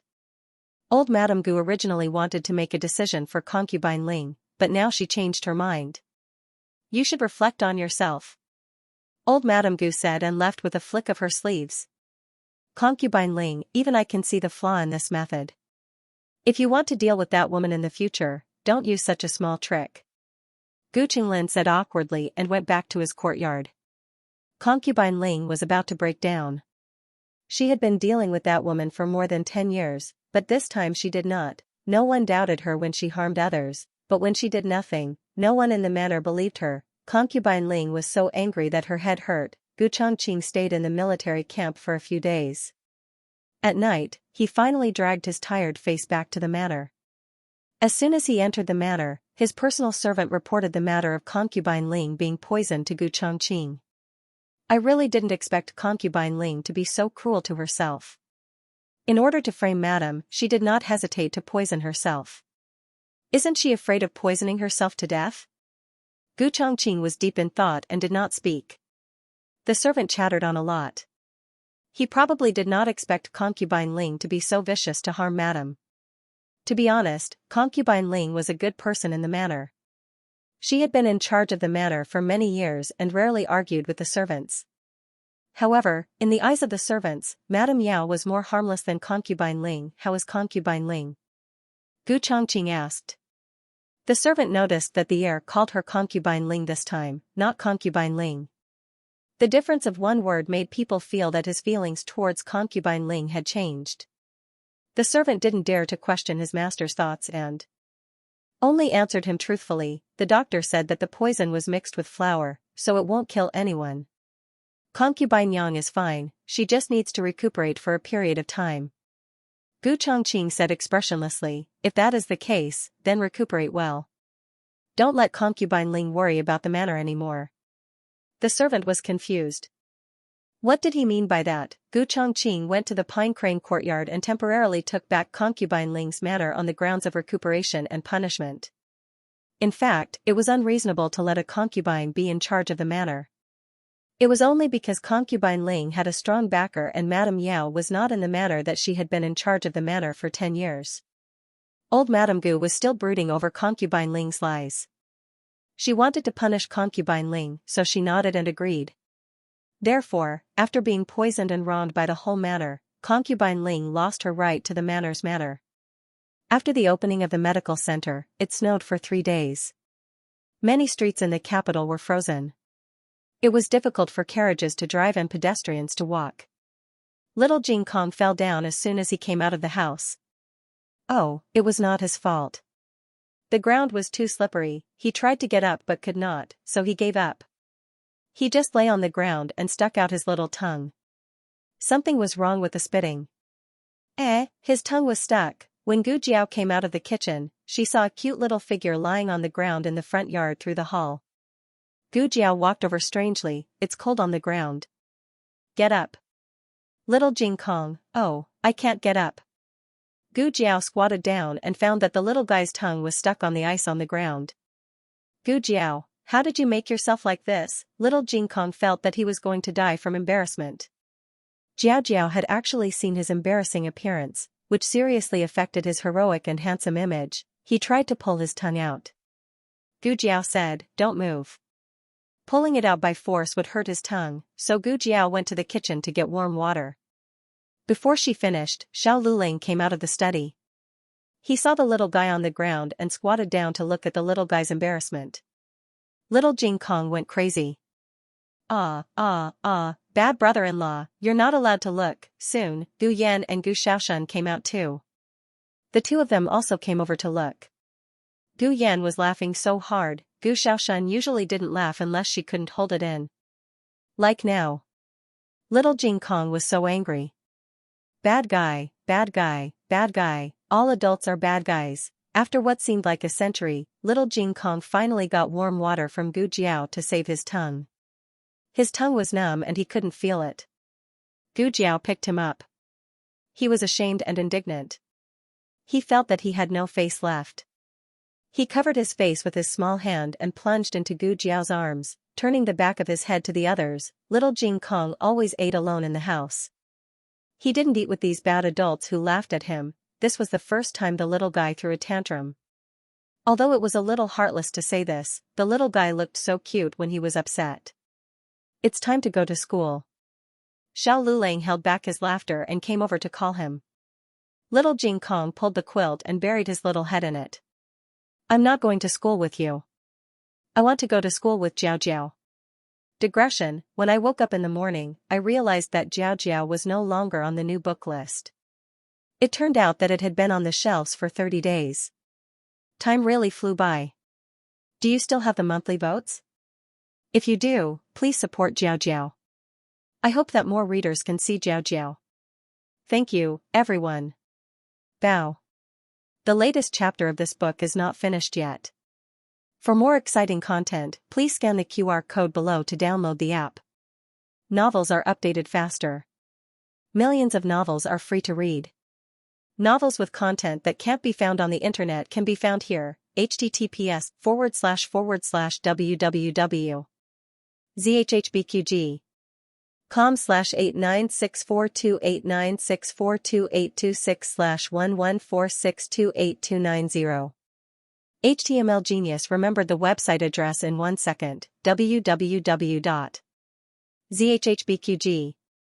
Bikuga mobile reading website, mzhhbqg. The latest chapter of this book is not finished yet. For more exciting content, please scan the QR code below to download the app. The novel will be updated at a faster rate.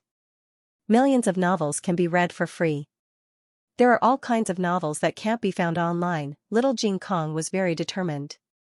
Xiao Lulang had no choice but to go to the Imperial College by himself. Little Jing Kong closed the door tightly. Gu Jiao knocked on the door. Can you go to school now? Little Jing Kong asked from behind the door. Have they all left?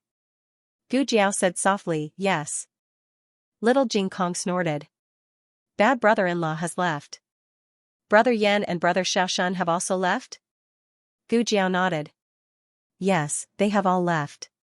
Little Jing Kong opened the door slightly, but he didn't come out immediately. Instead, he stuck his head out of the door and looked around. After making sure that no one was around, he walked out with his school bag. Probably because she was still shy, her little face was flushed red. In order to cover up his embarrassment, he tried his best to look serious and mature. He walked in front with a domineering aura, looking cute and fierce. It was very slippery all the way. In order to prevent the little guy from falling again, Gu Jiao carried him all the way to the entrance of the Imperial College. Aya. Little Jing Kong's face was completely red. He was a mature child. He could be hugged at home, but not outside. However, he really liked Jiao Jiao's hugs and couldn't bear to reject it. Gu Jiao carried him to the entrance before putting him down. Little Jing Kong was intoxicated. Although he made the 3 adults angry early in the morning, he was still very happy to go to school with Jiao Jiao. We're here. Gu Jiao rubbed his little face. Okay. Little Jing Kong nodded reluctantly. Then I'll go in. Gu Jiao bent down and looked at him at eye level. She tidied his clothes. Be good and listen to the teacher. Little Jing Kong patted his chest and promised. I will. These were not words to show off. The teachers of the Imperial College were much better than the teachers of the county town's private schools, especially the teachers of the gifted class. They were all quite talented. Indeed, most of the content they taught was new knowledge that little Jing Kong had not learned before. Little Jing Kong learned it quite seriously. Go in. Gu Jiao patted him on the shoulder. Jiao Jiao, goodbye. Little Jing Kong waved at Gu Jiao. Gu Jiao watched him enter the Imperial College with a smile. He was the youngest student in the entire Imperial College. If not for the Imperial College uniform, no one would dare to believe that he was a student of the prodigy class. Gu Jiao didn't turn around and leave until she couldn't see him anymore. The Imperial College was divided into two large areas. The main area was the Imperial College's 6 halls, while the auxiliary area was the Imperial College's elementary school. After entering the gate, one went to the left and the other to the right. The gifted class was the innermost area of the Imperial College's elementary school. Little Jing Kong was a little late in the morning because he was throwing a tantrum. He quickened his pace a little. Unexpectedly, when he just passed by a rockery, a child suddenly jumped out from behind the rockery. It was unclear who bumped into who first, but in short, both of them fell down. Little Jing Kong fell on his butt. He was small, so he didn't feel any pain. However, the other person cried out in pain. Little Jing Kong was simply stunned by the cry. He forgot to get up and sat on the ground, staring at the other person in a daze. It was a little boy who was about the same height as his deskmate. His deskmate was 7 years old, so little Jing Kong guessed that he was also 7 years old. However, his deskmate was very thin, but he was very fat. He was even fatter than brother Xianxia. He didn't know if it was because he was crying too loudly, but many people around him were attracted by him. Little Jing Kong looked at those people who swarmed over and asked him what was going on. They looked nervous and scared, as if a little boy was about to die. Little Jing Kong tilted his head and looked at him. Did he really have a serious fall? Little Jing Kong was wondering if he should care about him. Suddenly, he saw the little boy crying and pointing at little Jing Kong. He bumped into me. He bumped into me. He bumped into me. Hurry up and catch him. The group of people surrounding the little boy looked at little Jing Kong. One of the older men. Well, little Jing Kong didn't think he was a man, but he was. Obviously not a woman. He was quite confused. He smiled and said to little Jing Kong in a pleasant manner, "Did you bump into my little master?" He was smiling, but little Jing Kong didn't feel his kindness. Little Jing Kong got up by himself, thought seriously, and corrected him. I didn't look at the road, but he didn't look at the road either. If he saw me, he would avoid me. I didn't walk fast. So, you can't say that I bumped into him, we bumped into each other. The older man smiled faintly. Then it was you who bumped into my family's young master. Don't be afraid, my family's young master is not an unreasonable person. Go over and apologize to my family's young master, and this matter will be over. Children were easy to coax. After apologizing, the little master would regain his dignity, and everything would be fine. Little Jing Kong didn't want to do that. He looked at the older man in shock. He bumped into me too, why do I have to apologize to him? Will he apologize to me after I apologize to him? The older man choked. The little boy kicked his legs on the ground and cried, I don't want to apologize to him. Catch him. Catch him. Catch him. I want to punish him. Little Jing Kong's ears were about to go deaf. How could there be such a crying child? The commotion was too loud, and it attracted a lot of onlookers. A few teachers also heard the commotion and came over. The teachers called their students back to their classes, leaving only Teacher Jiang in the prodigy class. Teacher Jiang received the news last night that a new student would be joining the prodigy class. This student didn't pass the entrance exam, but he had an extraordinary status, and the directorate couldn't reject him. Teacher Jiang understood the situation from the two little boys. The little boy said loudly, he bumped into me. Little Jing Kong said seriously, no, we bumped into each other. Teacher Jiang didn't side with the little boy, and he didn't ask little Jing Kong to apologize to him. Based on Teacher Jiang's understanding of little Jing Kong, he wouldn't deny it if he was the one who bumped into him. In fact, it was a very small matter. He just needed to reason with the two students, shake hands, and make peace. Little Jing Kong was a reasonable child.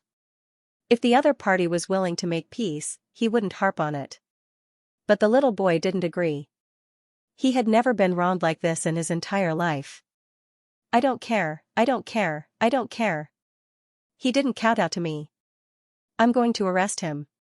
He was so anxious that the little fatty jumped up and down. Little Jing Kong felt the ground tremble. What happened? Xianxia walked over with a dignified expression. Teacher Jiang bowed to him, Lord Jing. The young chancellor was dead, and the old chancellor had resigned. Xianxia had become the highest official in the directorate. A few days ago, with the help of Grand Tutor Zhuang, he temporarily took over the position of chancellor. If nothing went wrong, he would officially become the next chancellor of the directorate next year. He put on airs, but the moment he saw the little boy, he lowered his head and cupped his hands in greeting. Little Jing Kong knew that only juniors bowed to their elders, and students bowed to their teachers. This little boy was obviously neither Xianxia's elder nor his teacher. Then why did Xianxia bow to him?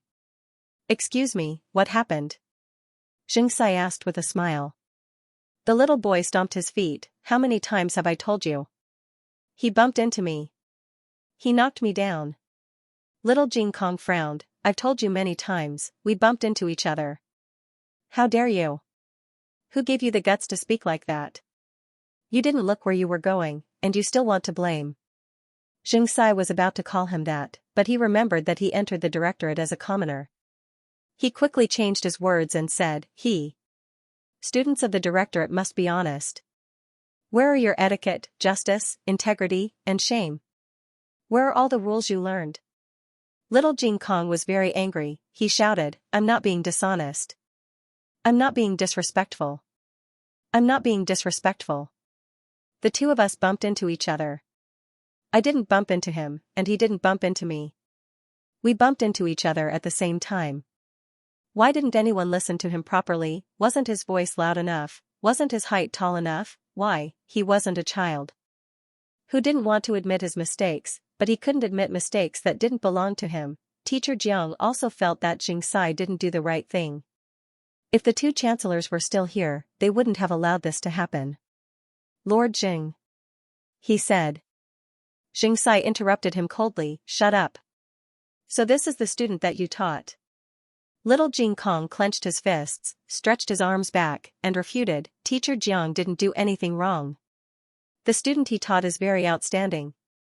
I'm very outstanding. You're the one who should shut up. There are still two people to be interrogated, and you didn't even ask me. You're not fair at all. You don't deserve to be my teacher. Little Jing Kong was also anxious, which was why he said so many ruthless words. In the few years when he was growing up, neither the abbot nor his teacher ever asked him to shut up just because they couldn't win an argument. Whoever had the right to speak had the right to speak. Gu Jiao was the same. Xianxia's face turned red from being insulted by a 3-year-old child. However, he was Sai after all. He wouldn't be defeated by a child so quickly.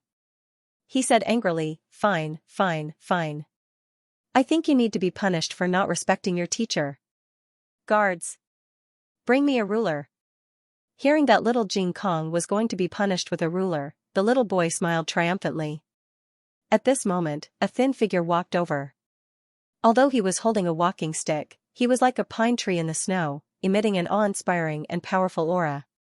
Everyone was stunned, first because of his aura, and second because of his appearance. This person looked too. Xianxia was shocked when he first saw Xiao Lulang and Shi, but now he was used to it.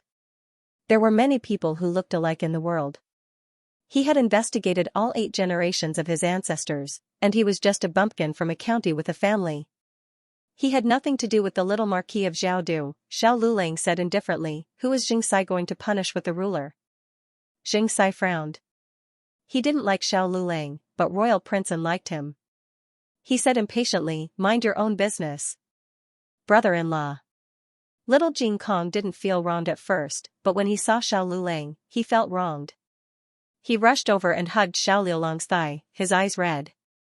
Xiao Lulang rubbed his little head and protected him in his arms. His cold eyes swept across the crowd. When he saw the little boy, there was no change in his eyes. A country has its own laws, and a family has its own rules. You want to punish you, but who are you to punish him? If he's just a student of the Imperial College, then you don't have the right to punish him.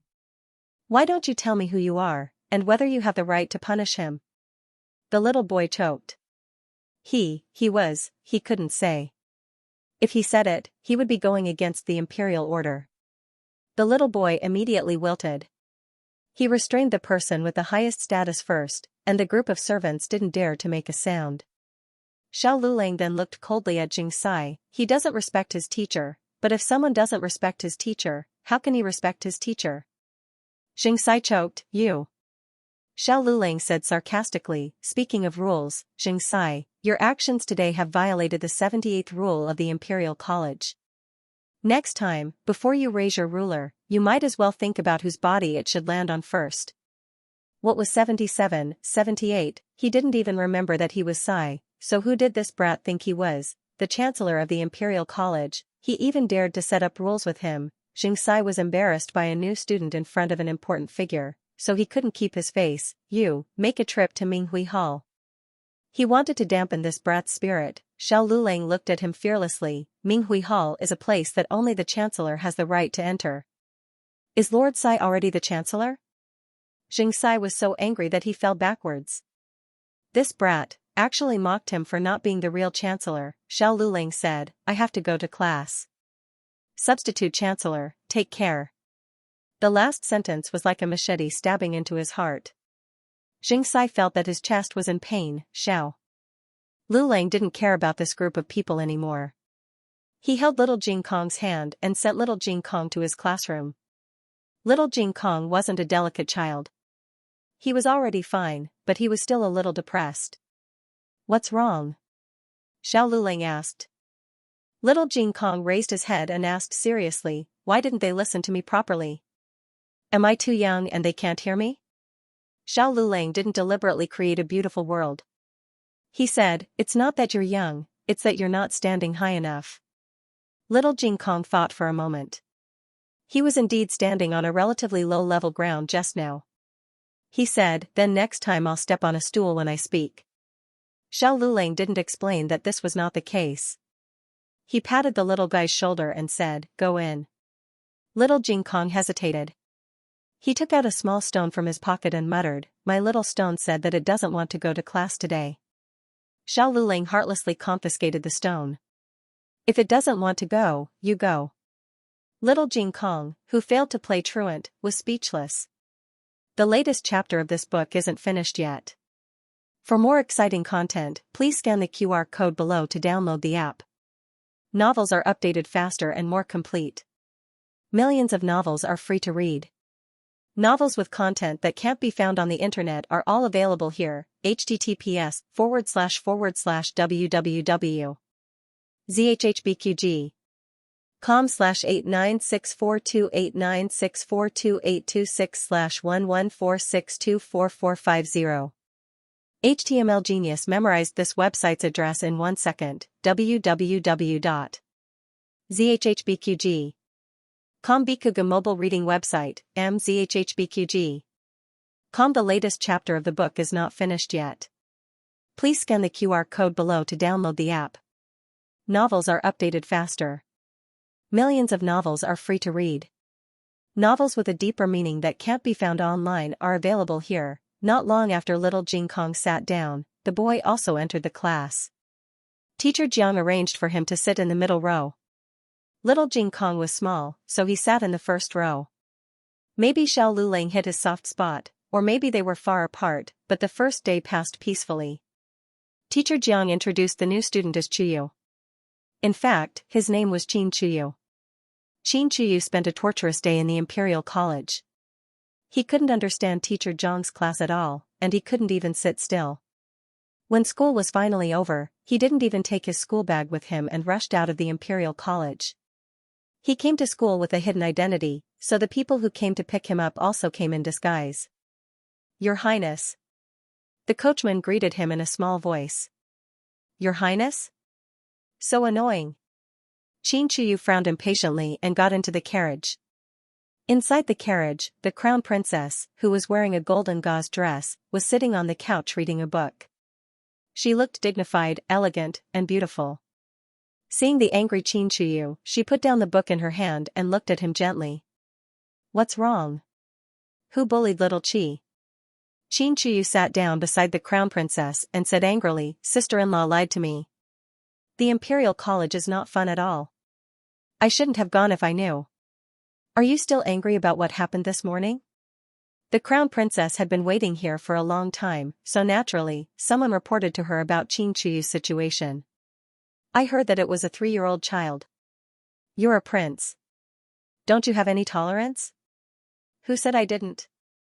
Xianxia put his hands on his hips. The Crown Princess smiled. I knew little Qi was the most obedient. He wouldn't argue with ordinary people. Of course. Xianxia didn't expect to be praised so highly. He couldn't take it off. However, he still didn't want to go to school. The classes at the Imperial College were too difficult. The students weren't allowed to be distracted or take breaks.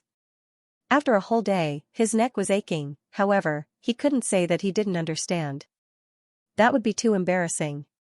He suddenly thought of that 3-year-old kid. Why did he seem to understand? He's so young. Has he been weaned? Humph, seeing that he was still throwing a tantrum, the Crown Princess took out a food box and gently opened the lid. A milky fragrance wafted out and filled the entire carriage. Xianxia's attention was immediately attracted, and he began to drool. The fact that he was able to grow into a little fatty was enough to show that his resistance to food was weaker than that of ordinary people. He looked at the mutton milk cake in the box and swallowed his saliva. The Crown Princess smiled gently and said, "To celebrate little Qi's first day at the directorate, I'll reward you with a piece of mutton milk cake." Xianxia blinked and said in disbelief, Can I eat it?" The Crown Princess smiled and said, "Of course." Xianxia asked while drooling, "Father and mother won't blame me, right?" Because he ate too much, he became the fattest little fatty in the imperial palace. His father and mother didn't allow him to eat these delicious snacks anymore. The Crown Princess said gently, "Don't worry." Mother agreed. "As long as you come to class obediently, you can eat one piece every day after school." Xianxia sat up straight. "Then I'll come to school. I'll come to school every day." The Crown Princess tapped the tip of his little nose. "Not only do you have to go to school, but you also have to go to school and listen carefully. Don't bully others. You're a prince, you're the emperor, and they're the people. You should protect them and not bully them." "I know." Xianxia reached out to grab it. "Hey." The Crown Princess grabbed his chubby hand. "Wipe your hands first." Xianxia suppressed his desire to eat it. "Then hurry up, royal sister-in-law." The Crown Princess smiled, took a handkerchief, and wet it with tea for him to wipe his hands. Only then did Xianxia grab the mutton milk cake in the food box and start to eat it. The female official on the side whispered, "The Crown Princess has a way. Even the Empress can't do anything to the 7th prince." The Crown Princess looked at Xianxia dotingly. He was engrossed in eating the mutton milk cake and didn't hear their conversation. She said, "You can't say that. The Empress is a kind mother. She can't bear to scold little Qi too much." Xianxia was the Empress' youngest son and the Crown Prince's twin brother. He was born as a legitimate prince. Other than the Crown Prince, he was the noblest among the royal children. Other people didn't dare to offend him. Even if they offended him, they didn't have the heart to discipline him. As a result, he developed this arrogant and domineering personality. The emperor was busy with the court and came to the harem less and less in recent years. A few days ago, he took the eldest prince to Jiangnan incognito and left for several months. When he returned to the palace, he found that Xianxia was spoiled beyond recognition.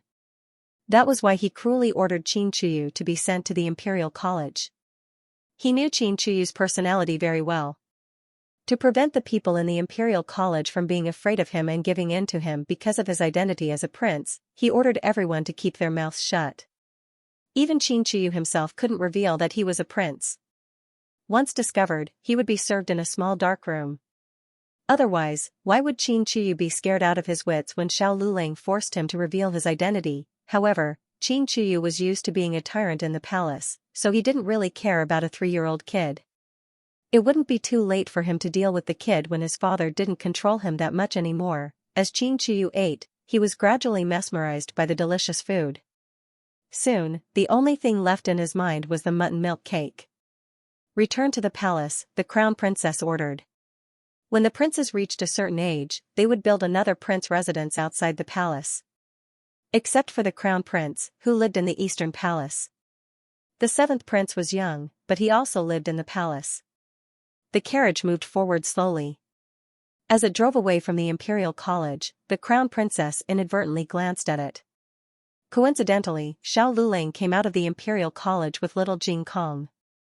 The crown princess's pupils contracted when she saw that familiar handsome face. She pulled open the curtain of the carriage window and looked at the white-clothed young man in the crowd with shining eyes. She murmured in disbelief, "How can it be, Jiao Jiao?" Accompanied by a crisp call from little Jing Kong, a young girl in green clothes with a small basket on her back walked over. The young girl didn't wear a veil. Her clothes were simple and plain. It wasn't shabby, but it wasn't noble either. Her long hair reached her waist and was as black as satin. She used a white magnolia hairpin to tie her hair into a bun on top of her head. She was a beautiful and cold young girl. The young girl had a red birthmark on the left side of her face, but she didn't care about it at all. She calmly walked through the strange gazes. The young girl came to the little guy and the young man from the imperial college and pinched the little guy's face. Only then did the crown princess notice that the little guy was also unbelievably cute. However, she didn't associate him with the little guy who offended Xianxia for the time being. Jiao Jiao. Jiao Jiao. Little Jing Kong was overjoyed to see Gu Jiao. Gu Jiao rubbed his little head. It had snowed on the way here. Although it had stopped now, snowflakes still fell from her hair. Xiao Lulang hesitated for a moment. Then, he reached out with his slender fingers and gently plucked the snowflakes from her hair. Gu Jiao didn't move and obediently let him do it. She looked rather obedient. The scene of the family of three was so heartwarming that it was a bit dazzling. The crown princess pinched her fingertips. Then, she saw the young girl take out a bag of hot sugar-fried chestnuts from the small basket on her back and hand one to him. The young man ate it without hesitation. "Is it good?" Gu Jiao asked. "Yes, it's sweet," Xiao Lulang said. She didn't know who he was referring to. Gu Jiao gave the sugar-fried chestnuts to little Jing Kong. Little Jing Kong chewed on the chestnuts like a little squirrel looking for food. The family of three left peacefully. The crown princess put down the curtains. He was already dead. He didn't eat chestnuts. No matter how much they looked like each other, it couldn't be him. "Crown princess, what's wrong?" The female official looked at her pale face and asked. She said calmly, "It's so cold. Let's go back to the palace." Xiao Lulang completely offended Xianxia after he contradicted him in Meng Shui. For Xianxia to be able to climb to such a high position, it was true that he had real talent. His essays were excellent, and even His Majesty, who did not like eight-legged essays, would occasionally praise him. However, talent was one thing, and virtue was sometimes another. Xianxia bore a grudge against Xiao Lulang for making him lose face in front of His Highness the Seventh Prince and those people. He began to secretly make things difficult for Xiao Lulang. First, Xiao Lulang got the last place in the straightforwardness hall in the monthly exam. The Imperial College had a rule that anyone who failed the exam twice would be demoted. In other words, Xiao Lulang would be directly kicked out of the straightforwardness hall if he got the last place again. Although the teachers were puzzled as to why Xiao Lulang did so poorly, they believed that it couldn't be wrong since the substitute chancellor personally marked the exam papers. The exam was just the beginning. Soon, Xiao Lulang found that when he went to eat at the Imperial College, he always had less food than other people. Feng Lin said strangely, "That's not right. Why do you have so little food?" He said that he only had vegetables and didn't even prepare leaves. It was just a single vegetable leaf mixed with a big bowl of soup. After that, there would always be people who would inexplicably bump into Xiao Lulang. When he passed by the Xianxia winding corridor, a supervisor of the Imperial College bumped into him and splashed the ink on Xiao Lulang. "How can you walk?" Feng Lin shouted. "I'm sorry. I'm sorry." That person repeatedly apologized. This was already the third time today. That person was clearly being threatened. His entire body was trembling. Xiao Lulang glanced at him indifferently and didn't say anything. He expressionlessly went to Feng Lin and Lin Qingye's room to change into a clean set of clothes. When he came out, he didn't know who took away his crutches. The road was slippery. Without his crutches, he fell several times on the short distance of 100 steps from his room to the straightforwardness hall. People around him roared with laughter. It was probably because a heavy snowfall was brewing. The sky was very dark, and the Imperial College that was shrouded in darkness also revealed its darkness. Xiao Lulang climbed up from the snowy ground. Although he was in a sorry state, his spine was perfectly straight. He raised his head and looked at the bright radiance hall on the 3rd floor of the Imperial College. On the walkway in front of the hall, Xianxia held onto the railing and calmly looked at Xiao Lulang. "Beg for mercy, kid. Kneel down and kowtow. If you beg, this lord will let you go." Xiao Lulang calmly looked at him. There was no anger, grief, or fear in his eyes. There was not a trace of emotion in his eyes. They were like a lake that had been still for 10,000 years. For some reason, Xianxia suddenly felt a little guilty. But he quickly shook his head. He was just a bumpkin from the countryside. If he wanted to bully him, so be it. Who told him to be so blind and embarrass him in front of so many people? In the Imperial College, he was the heavens. No one could offend his authority. Steward Liu had been secretly paying attention to Xiao Lulang's movements in the Imperial College. Very quickly, a servant reported the latest situation to him. When Steward Liu heard this, he smiled faintly. "I already said that it's not easy to survive in the capital. Alright, go and meet this young master." There were no classes in Little Jingkong today. Xiao Lulang returned home from school alone. When he walked out of the Imperial College, Steward Liu had been waiting in the carriage for a long time. "Steward Liu, the young master is here," the servant reminded him. Steward Liu got out of the carriage and came in front of Xiao Lulang. He smiled faintly and greeted him. "Young master, we meet again." Xiao Lulang glanced at him. "What do you want now?" Steward Liu smiled. "I heard about what happened at the Imperial College." "Young master, you have suffered." Xiao Lulang said, "There's no need to laugh at me." Steward Liu said, "It's just Sai.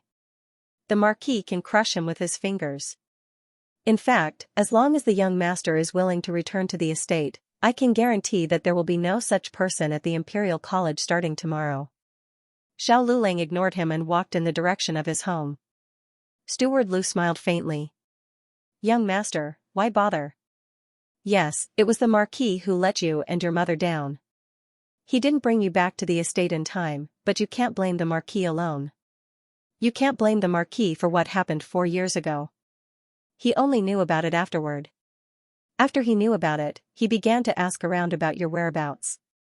The Marquis was very sad about your mother's death.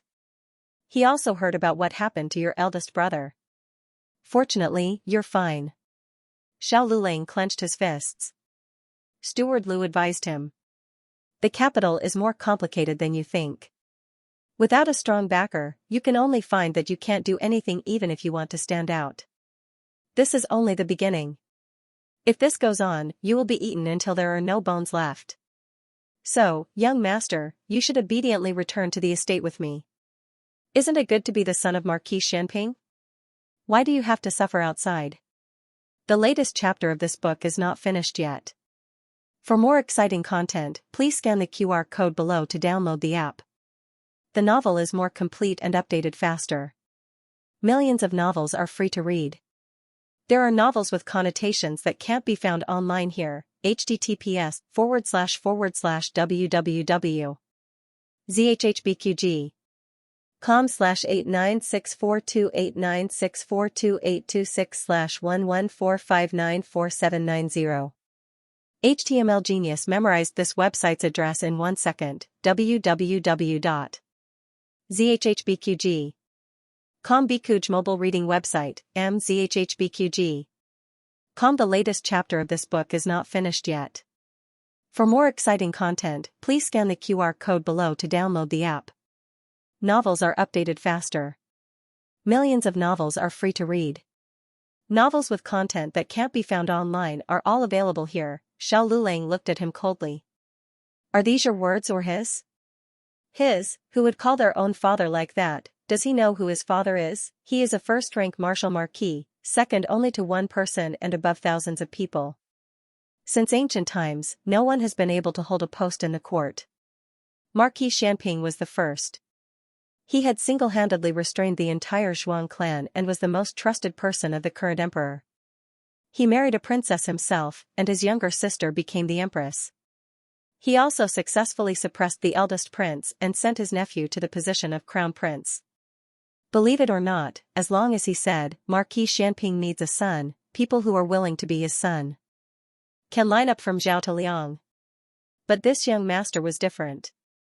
Did he need to care whether every word was the Marquis's? Wouldn't it be better to obediently return to the residence and be a powerful young master? Steward Lu smiled and said, if the Marquis didn't want to take you back, do you think I would dare? This was the truth. As for how to take him back and whether he would take any measures during the process, it was Steward Lu's job. Most people wouldn't think of this, but Steward Lu always felt that every word he said was true and false was seen through by the young man in front of him. This feeling was not good. Steward Lu frowned and then smiled and said, young master, it's the 12th lunar month. Are you really not going to consider going back to the Marquis's residence for the new year? Xiao Lulang ignored him and turned towards the direction of Jadewater Alley. Today was a holiday. Little Jing Kong didn't come to the Imperial College, so he went home alone. He had found his walking stick and changed his clothes. There was no sign that he had been bullied in the Imperial College. Looking at his stubborn back, the servant asked, Steward Lu, are we really not going to help the young master and just watch him be bullied by the Imperial College? Steward Lu hesitated for a moment.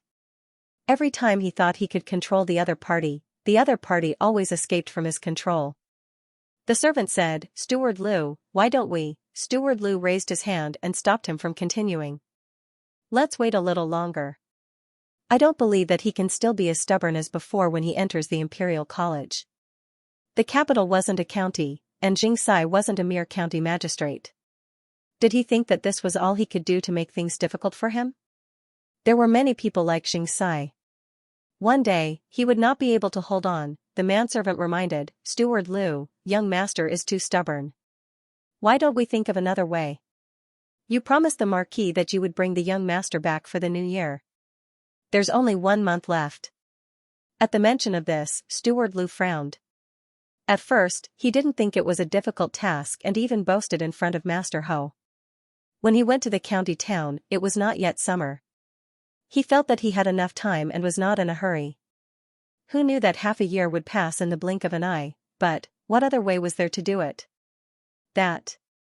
The page boy said embarrassedly, isn't young master married? Perhaps that young madam is willing to become the young madam of the Marquis's estate? Steward Lu narrowed his eyes, you mean that Ding and Marquis Fu's daughter who has wandered among the common people?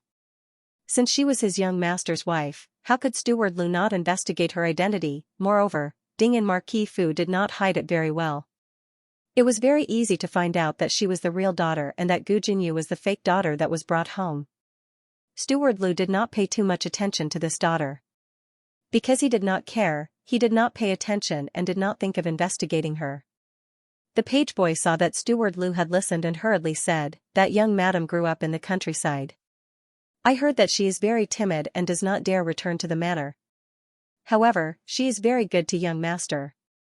This one has come to the Imperial College several times to inquire about news and has always seen her waiting outside for young master.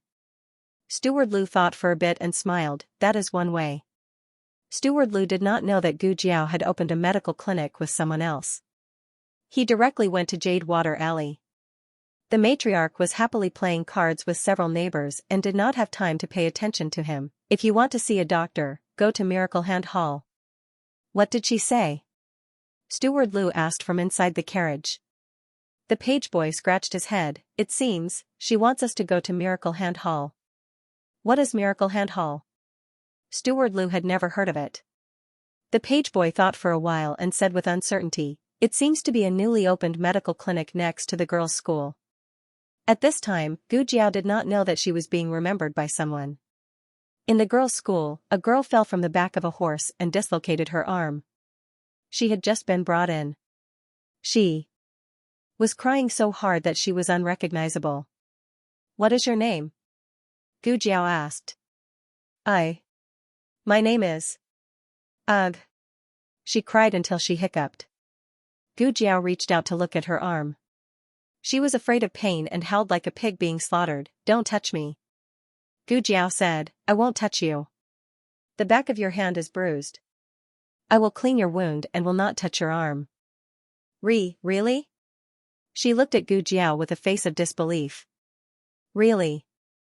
Gu Jiao gently held her hand in her palm and avoided her dislocated arm. Your hand is so beautiful. What do you usually use to wash it? Everyone liked to be praised. She sniffled and said, rose water. Ugh. After washing. Ugh. I use vanishing cream. Ugh. Gu Jiao said, I see other people use it, but their skin is not as good as yours. She said, isn't that because I was born beautiful? Before she could finish speaking, Gu Jiao had already reconnected her arm. The beautiful girl looked at herself in the bronze mirror and was so scared that she trembled and almost fainted. Where did this crazy woman come from? So ugly, what kind of doctor was this? How could he continue to praise her when she was in such a state? The medical clinic had been open for many days, but there was not much business. Because of the riding and shooting class, the girls' school contributed to the medical clinic's monthly sales. After that little girl, there were a few people who were slightly injured or frightened. Gu Jiao was so busy that her feet didn't touch the ground. After sending away another patient with a slight injury, the wooden door of the treatment room was pushed open again. What's wrong? Gu Jiao buried her head in arranging the medicine on the table and asked. The other person didn't speak. Gu Jiao raised her head strangely and saw a woman in a lake blue short coat and a white flowing dress standing at the door with a smile. Unlike last time when she was weak and pale, her face was much rosier. Do you still remember me, Miss Gu? She asked with a smile. Gu Jiao nodded, third princess consort. She didn't salute, but the third princess consort didn't mind. The third princess consort stepped in and said jokingly, I've been waiting for you for a long time. Third princess consort, please sit down. Gu Jiao began the treatment process for the patient in a formal way. The third princess consort curled her lips and sat down on the chair. She put her hand on the table and gave it to her. Let me take a look at the wound first, Gu Jiao said. Can we not do it here? The third princess consort asked. Okay. Gu Jiao took the third princess consort to her yard. This yard was left to her by the second boss. No one else had been here except for her and her family. The stitches on the third princess consort's wound had been removed and it had healed well. Gu Jiao felt her pulse again. It was also very stable. It's okay. Third princess consort, don't worry, she said. Well. The third princess consort hesitated and said softly, do you have any medicine that won't leave a scar? She could use scar ointment and scar paste, but she didn't have these two medicines in her medicine box yet. Moreover, she couldn't use the medicine now. She had to wait until the wound healed completely. Gu Jiao paused and said, I don't have any special medicine now. Come back in 3 days. Okay, the third princess consort agreed. Seeing that she was cold, Gu Jiao took the kettle from the stove and poured a cup of hot tea for her. Thank you. The third princess consort picked up the teacup and took a sip. Her body finally warmed up. She looked at the furnishings in the room and couldn't help but ask, do you live in the clinic? Gu Jiao said, no, I live nearby. The third princess consort had only met Gu Jiao twice and there was a big gap between their identities. But somehow, she felt that Gu Jiao was very close to her. The third princess consort looked at Gu Jiao. You don't sound like someone from the capital. Gu Jiao said, I'm from the county town. The third princess consort nodded. How old are you? Gu Jiao said, 15. The third princess consort smiled. I'm a few years older than you. My surname is Du. Gu Jiao wasn't good at talking. She always answered whatever the third princess consort asked. But since she was willing to answer, it meant that she had a good impression of the third princess consort. Eh? What is that? The third princess consort was a zither fanatic. It was easy for her to notice things related to the zither. Gu Jiao looked at the box on the table and said, Gu Qin. It was a zither that little Jing Kong gave her. She made a zither box to store it. It was different from the ones sold on the market. Because of this, the third princess consort did not recognize it at a glance. "Can I see it?" the third princess consort asked. "N." Gu Jiao nodded. The third princess consort put down her teacup and walked behind the table. She carefully opened the zither box. A charred ancient zither caught her eye. Just from its appearance, there was nothing special about this zither. It was the style of the Fuxi zither. Was it another imitation zither? The third princess consort was a bit disappointed. Everyone on the market would be proud of getting a better imitation Fuxi zither. The third princess consort would rather use a normal zither than an imitation Fuxi zither. When the country of Chen offered the moon shadow Fuxi zither as a tribute, it was the best imitation zither. His Majesty originally wanted to give it to her, but she refused. It was rumored that not long after, it was awarded to the daughter of Marquis Ding and Fu. The third princess consort originally wanted to play a song, but now she did not have a desire to play. She touched the end of the zither and politely praised it a few times before closing the lid. Then, she saw a token placed on the table. Little Jingkong had been here to play with it, but he had forgotten to put it back. The smart and clever little Jingkong had a big weakness, which was that he didn't know how to tidy things up. This token was too familiar. The third princess consort picked it up and asked in astonishment, "Miss Gu, how did you get this?" Gu Jiao calmly said, "I picked it up." The third princess consort secretly let out a sigh of relief and said, "This is Marquis Xianping Fu's token. It's an old token. Don't let other people see it to avoid unnecessary trouble." This was not the first time someone had told her that getting involved with Marquis Xianping Fu would cause trouble. "What is an old token?" Gu Jiao asked. The third princess consort pointed at the totem on the token. "This is a picture from over 10 years ago." Later on, they felt that the meaning was not clear, so they removed the vine from here. That vine was only a small one. Normal people would not be able to see it. She was a prince consort. She had to be familiar with all the pictures related to the imperial family. This token looked quite old, but Gu Jiao did not expect it to be this old. The two spoke for a while more before the third princess consort bid farewell. On the other side, the girls' school was also dismissed. The medical center was now mainly used for girls' school business. Now that they had returned home, the business for the day was basically over. The second boss left Song He to stand guard at the medical center. Gu Jiao carried her basket and returned home. Just as she turned the corner, a carriage stopped in front of her. A middle-aged man dressed in luxurious clothes walked down from the carriage. He had a broad heart and a fat body. He looked honest and had a good temper, but his shrewd eyes seemed to be able to see through people's hearts.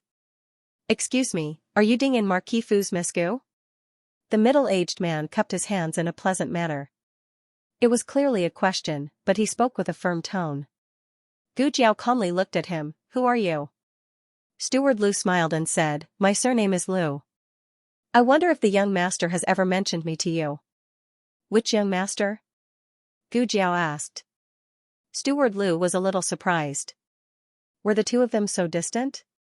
He had come so many times, but the young master had never mentioned him to her. He reminded her, "I even sent someone to your home to deliver a New Year's gift." Unfortunately, the young master did not accept it. Oh.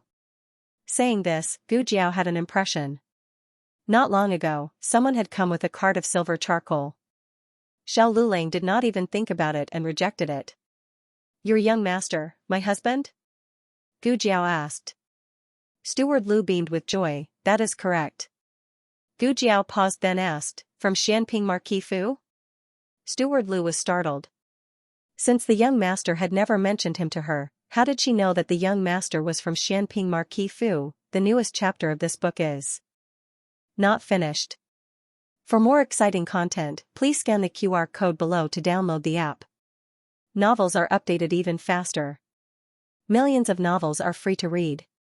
Novels that can't be found online are all available here. https://www.zhhbqg.com/896428964289642826/114591108 HTML genius 1 second. Remember this website address, www.zhhbqg.com. Bikuga mobile reading website, mzhhbqg.com. The latest chapter of this book is not finished yet. For more exciting content, please scan the QR code below to download the app. The novel is more complete and updated faster. Millions of novels are free to read. There are novels with connotations that can't be found online here. Gu Jiao didn't know. She was just guessing. That token was picked up by Xuanxia from the place where Xiao Lulang fainted. The beautiful monk and the third princess consort both said that it was the token of Marquis Xianping's estate, so there shouldn't be a mistake. This person was also called young master Xiao Lulang. A series of information was put together to form the question he had asked Steward Lu earlier. Steward Lu came to find her this time to use her to persuade the young master to return to the estate. He didn't plan to hide his identity, so he answered truthfully, "That's right, the young master is the young master of Marquis Xianping's estate." Gu Jiao digested it for a moment. Oh, Steward Lu was puzzled. This isn't the first time you've heard of it, right? This reaction was too calm. Gu Jiao wasn't someone who cared about status. Whether Xiao Lulang was the master of Marquis Xianping's estate or a servant didn't make a difference to her. However, there was one thing she didn't understand. Since he's the young master of Marquis Xianping's estate, why isn't he willing to go back with you? She wasn't deliberately inquiring about each other's secrets, but they came to find her. She couldn't sell out her own husband without knowing anything. Steward Lu sighed, "It's a long story. If young madam isn't in a hurry, can we go to a tea house?" There was a tea house next to them. Gu Jiao didn't refuse and went with Steward Lu. Steward Lu secretly thought that this young madam's brain wasn't working well. She just left with a stranger like this? Didn't she look at his token or something? If Steward Lu knew Gu Jiao's ability, he should be worried about himself. Steward Lu didn't care about Gu Jiao, but he didn't have any malice. He also didn't want to do anything to separate the young couple. He believed that the Marquis wouldn't do that either. The Marquis himself was powerful enough. He didn't need to rely on his son's marriage to consolidate the relationship between Marquis Xianping's estate and the various aristocratic families. As for whether her status was worthy or not, although she grew up in the countryside, she was still a legitimate daughter of the Marquis' estate. Matched with this young master, it was barely enough. Steward Lu asked for a room on the second floor. Facing the street, one could see the endless stream of Black Tortoise Street through the window. The two of them sat down facing each other. Steward Lu asked, "Does young madam prefer Biluakun or Longjing tea?" "It doesn't matter," Gu Jiao said. Steward Lu smiled and brewed a pot of Longjing tea. "This is this year's new tea." Gu Jiao was not interested in tea. She mixed it with cold water and drank it all. She was indeed thirsty. Steward Lu was dumbfounded. The young master was a weirdo, but the young madam he married was not to be outdone. "Let's get down to business," Gu Jiao said calmly. "Hey." Steward Lu came back to his senses and sighed. He explained Xiao Liulang's background. "Actually, young master is the Marquis' illegitimate son. This matter started from 18 or 19 years ago when Marquis Gu went to Jiangnan to control the flood. That year, there was a flood in Jiangnan, causing thousands of acres of farmland to be destroyed and the people to become homeless. The cause was not only a natural disaster, but also a man-made disaster. The silver used by the imperial court to build the dam was embezzled by the local officials. They cut corners on the construction of the dam and failed to stop the flood, causing irreparable damage. At that time, the Marquis was not as powerful as he was now. His Majesty sent him to Jiangnan to investigate the truth of the dam. The local tyrants tried to bribe the Marquis to hide the truth. The Marquis did not want to be with them. As a result, they retaliated. On the way back to the capital, he was stabbed 7 or 8 times by assassins. "I remember it was near Song County," Steward Lu recalled. Steward Lu had followed the Marquis of Xianping since he was young. He was one of the few people who fought with him for half of the country. However, he was sent to other places by the Marquis for more than 10 years. He was only summoned back by the Marquis last year. There was no medical center there. After the Marquis was injured, he found a doctor nearby. Because of his serious injury, he had to live in the doctor's house. The doctor's medical skills were not very good. Although he saved his life, it left the Marquis with an illness. Of course, this was a story for later. When the Marquis was recuperating in the doctor's house, there was a family of 3 living next door. The male owner was a gambler and drunkard. The youngest son was only a few years old. The Marquis could hear the sound of the man beating and scolding the woman and the child almost every day. However, this was someone else's family matter and the Marquis could not interfere. Unexpectedly, one time, the man gambled and lost his child to someone else. The woman hugged the man's thigh and begged him not to take the child away. The man punched and kicked the woman and almost beat her to death. The Marquis next door could not bear it. Plus, he was young and aggressive. He took a sword and rushed over to the man to cut him. The man was seriously injured and died. The woman became a widow. The Marquis pitied her and gave her some silver. Coincidentally, the doctor's relatives were victims of the flood. They brought their families to the doctor. There was no place to live in the doctor's house and the Marquis could not go too far for treatment. "Benefactor, if you don't mind, you can live in my house," the woman said. There was no need for Steward Lu to say what happened after that. Gu Jiao could imagine it herself. The Marquis stayed there for half a year until his injury was completely healed. The Marquis asked her if she wanted to go to the capital with him. She hesitated. The Marquis did not like to force people, so he gave her a token and told her that if she thought it through, she could go to the capital to find him at any time. Steward Lu sighed. Oh, the Marquis still doesn't understand women. Gu Jiao was not the person involved, so she did not comment. Steward Lu said, "Many years have passed since then. If the young master hadn't come to find the Marquis with that token and the Marquis's clothes 4 years ago, the Marquis wouldn't have known that she was pregnant and even secretly gave birth to their son." Gu Jiao asked, "You mean, Xiao Lulang went to the capital 4 years ago?" Steward Lu, yes. Gu Jiao, did he live in the capital for a long time? Steward Lu shook his head regretfully. No, the young master came at a bad time. There were several murders in the capital and the Marquis was in the Ministry of Justice. When he finally came back, something big happened. The young Marquis passed away. He was the only son of the Marquis. The Marquis suffered a great blow and did not see anyone. The young master gave the token to a servant and after a long time, the servant reported it to the Marquis.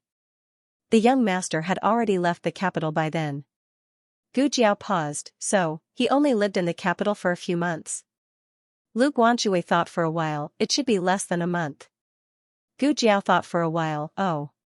Steward Lu said, the young master's mother only told the young master about his past before she died. The young master and his half-brother went to the capital to look for his father. They did not expect that they would not see his father and that his brother would accidentally come into contact with a leper. The young master was worried that his brother would be caught and put on the leper mountain, so he quickly left the capital with his brother. Gu Jiao nodded, I see. Huh? Steward Lu did not understand what she meant. Gu Jiao looked at him. Continue. Steward Lu said, after that, the Marquis sent people everywhere to look for the young master's whereabouts. It was not until last year that they found out that the young master was studying at the county town's Tianxiang Academy. The Marquis asked me to bring the young master back. I tried to persuade the young master many times, but the young master was still unable to let go of the past and refused to come back with me. Gu Jiao believed that what he said was true, but she did not know if there was anything else he did not say. Sometimes, distorting a fact did not require lying, but only a little bit of the truth.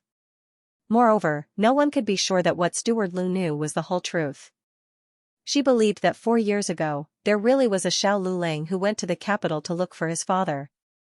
However, was this Xiao Lulang really that Xiao Lulang? Gu Jiao took a sip of tea and spread out her hands. It's a pity. If he doesn't want to come back, there's nothing I can do. No, after listening for so long, this is all you're telling me? Shouldn't you be crying bitterly, grieving for your husband's past, grieving for father and son not being able to recognize each other? Do you still have the self-awareness of a village girl? Steward Lu was anxious.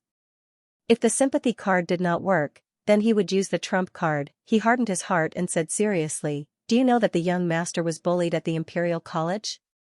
What kind of place is the Imperial College? Who knows how many influential people in the capital come here to study, and the Imperial College and Imperial College students all have strong backgrounds. Young master wanted to rely on his own strength to contend against all of them. It was simply impossible. Even if you don't think for yourself, you should think for the young master. As long as the Marquis doesn't mind him being a cripple and is willing to recognize him, he should go back obediently. As the young master of Marquis Schwamping's mansion, not to mention the Imperial College, he can do whatever he wants in the capital.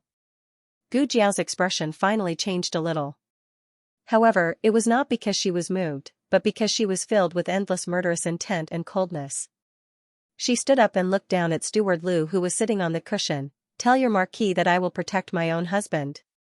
Someone actually bullied her husband? Good, very good. Gu Jiao returned to Clearwater Alley. Xiao Lulang had already washed his dirty clothes. There was no trace of being bullied on his face. Gu Jiao looked at the clothes that were fluttering in the cold wind, and her eyes gradually turned cold. The next day, Gu Jiao found Feng Lin. Feng Lin was very surprised. Little Jing Kong said that you were looking for me. What's the matter? Gu Jiao told him why she was here. Feng Lin's eyes became evasive. That Lu Lang didn't want me to tell you what happened at the Imperial College. Gu Jiao didn't say anything. She just stared at him. Feng Lin liked her as much as he hated her before. It wasn't the love between a man and a woman, but the relationship between them was like family. Feng Lin was defeated in the end. He sighed. Well, there is indeed such a thing. Lu Lang offended Xianxia. Feng Lin didn't know how he offended him. Not many people knew about little Jing Kong and Lu Lang. Since Lu Lang didn't say anything, Feng Lin didn't know where to find out. Xiao Lulang was now a top student who didn't hide his abilities. Otherwise, he wouldn't have been able to enter the straightforward hall. However, he got last place in the monthly exam. Apparently, it was Xianxia who graded him. Other people might not know about Xiao Liulang's ability, but Feng Lin and Lin Xianxia had attended his classes. They didn't believe that his grades would suddenly drop like this. Feng Lin said, Lin Xianxia is asking me if Xianxia is making things difficult for Lu Lang. And Wang Qi, Chen Hao, Luo Du, Zhao Hai. Feng Lin listed a list of names. They were all people who had made things difficult for Xiao Lulang in the past few days. Gu Jiao wrote down their names one by one in a small notebook. Some of them were coerced. Gu Jiao crossed out their names. In the end, there were 4 names left: Luo Du, Zhao Rui, Zhou Fengping, and Xianxia. Luo Du and Zhao Rui were supervisors. Zhou Fengping was an administrator. The straightforward hall was the head of the 6 halls. Generally speaking, no one would casually bully the students of the straightforward hall. Zhou Fengping was Xianxia's lackey. Xianxia was about to become the new chancellor. He had a chance to become the next chancellor and follow Xianxia's lead. As for Luo Du and Zhao Rui, they had some background in the capital. One was the young master of Duke Luo's residence. The other was the Minister of Works, the youngest son of Marquis Gu's immediate superior. But in Gu Jiao's eyes, this wasn't a problem. No one was allowed to bully her husband. Marquis Gu was at an important stage of the annual examination. Every day, he racked his brains on how to curry favor with his immediate superior. But what he didn't know was that right after he gave a generous gift to someone, his daughter had beaten that person's youngest son into a pig's head, and it was the kind that even her parents didn't recognize. On the way back to the residence, Marquis Gu looked at the sky with a puzzled expression. Why did he feel uneasy after giving so many gifts? Instead, he had a feeling that disaster was about to befall him. This feeling became stronger after Gu Jiao beat up the young master of Duke Luo's residence. Marquis Gu felt a chill down his spine. He didn't do anything, but why did he feel like he was about to be finished? After Gu Jiao beat up the directorate's prefect, Zhou Fengping, Marquis Gu was drinking water in the residence. His heart was in a panic, a complete panic. In a dark alley, Gu Jiao took out a small notebook and crossed out the 3rd name, Zhou Fengping. When her gaze fell on the last name, the black-clothed Gu Jiao's lips curled into a sinister smile. The latest chapter of this book is not finished yet. For more exciting content, please scan the QR code below to download the app. Novels are updated at a faster rate. Millions of novels are free to read. Novels with connotations that can't be found online are all available here. https://www.zhhbqg com/89642896428226/114560710. HTML Genius memorized this website's address in 1 second. www.zhhbqg Bikuga mobile reading website, mzhhbqg. The latest chapter of this book is not finished yet. For more exciting content, please scan the QR code below to download the app. Novels are updated even faster. Millions of novels are read for free. Novels with content that can't be found online are all available here. Xianxia had been very diligent recently. He was practically living in the Imperial College. After all, he was a substitute chancellor and would soon become a true chancellor. There was nothing wrong with putting on an act. Ever since Xiao Luleng ridiculed him for not having the right to enter Minghui Hall, he had coaxed and pestered Grand Tutor Zhuang. Grand Tutor Zhuang had also put in a good word for him in front of the emperor. Now, he had his own place in Minghui Hall. However, it was only the outer hall. He could only enter the inner hall after he became the chancellor. Xianxia stood in front of the door of the inner hall. His eyes were filled with greed. Soon, this official will be able to move in. After toiling for an entire day, he was a bit hungry. He wanted someone to send food over, but there was no place to eat in the outer hall. Only the inner hall had food. He could only walk out of Minghui Hall. The attendant outside the door walked over and asked him, "Sir, are you hungry? Do you want to return to Minghui Hall to eat something? What do you want to eat? This one will have someone make it for you." Ever since he moved into Minghui Hall a few days ago, Xianxia was no longer willing to return to Minghui Hall. He felt that Minghui Hall was no longer worthy of his current status. He waved his hand. "Forget it. I'll go outside and find something to eat." At the same time, he wanted to wake himself up. It was almost the end of the year. He still had a lot of official documents to deal with. He really was a diligent official. Xianxia felt good about himself as he walked out of the Imperial College. Because he had gone out, Gu Jiao had jumped over the wall to beat him up in Minghui Hall. Gu Jiao didn't know if he would return. She was hesitating whether to wait for him here or go out to find him when she heard a very light breathing sound. There was someone hiding here. Could it be Xianxia? That guy was hiding? The black-clothed Gu Jiao propped herself up on the table and jumped over valiantly. She grabbed a figure from behind a pillar. "In the end, it's you?"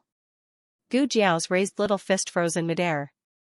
She immediately put her little fist down and stared at the other party seriously. "It's so late.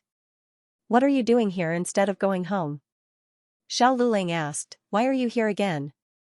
Gu Jiao was speechless. What made him even more speechless was that she was dressed in black, and he was also dressed in black. The same question flashed through their minds at the same time. "When did you buy black clothes behind my back?" In her previous life, Gu Jiao liked to dress in gaudy ways, but after coming here, her taste had changed. She mostly wore green clothes, while Xiao Luleng wore the white prison uniform of the Imperial College, or he usually wore white or blue clothes. In short, their clothes rarely clashed. "Gu Jiao, I didn't expect that our first time wearing couple outfits would be at such an occasion." Gu Jiao said seriously, "I asked first." "You go first." Xiao Luleng's expression didn't change. "I'm here to meet someone, and to get something." Gu Jiao said seriously, "What a coincidence." "Me too. Would anyone believe that a man who went home after school came to the teacher's office in the middle of the night without his wife's knowledge? Oh, someone would believe that a little girl from outside came to the Imperial College?" The young couple looked at each other with a serious face. They were the epitome of lying without batting an eyelid. Xiao Luleng opened his mouth. "Someone's coming." Gu Jiao suddenly raised her hand to cover his mouth and frowned vigilantly. Xiao Luleng was covered by her soft little hand and almost couldn't breathe. He patted her shoulder. Gu Jiao put her index finger on her lips. "Shoo," Xiao Luleng pointed at her hand. "It's enough that you covered my mouth. Why did you cover my nose as well? I can't breathe." "Oh, I'm sorry." Gu Jiao removed her hand and hid behind a pillar with him. Gu Jiao was thinking that if it was Xianxia who came, she would first knock her husband out with a palm strike and teach him a lesson. Then, she would carry her husband back. Unfortunately, it wasn't Xianxia who came. It was Li Sai. He was the deputy minister, and his position was slightly lower than Xianxia's. He was an upright official. Xiao Lulang didn't want to hurt him. Gu Jiao also didn't want to hurt anyone who wasn't on the list. The two of them held their breaths at the same time.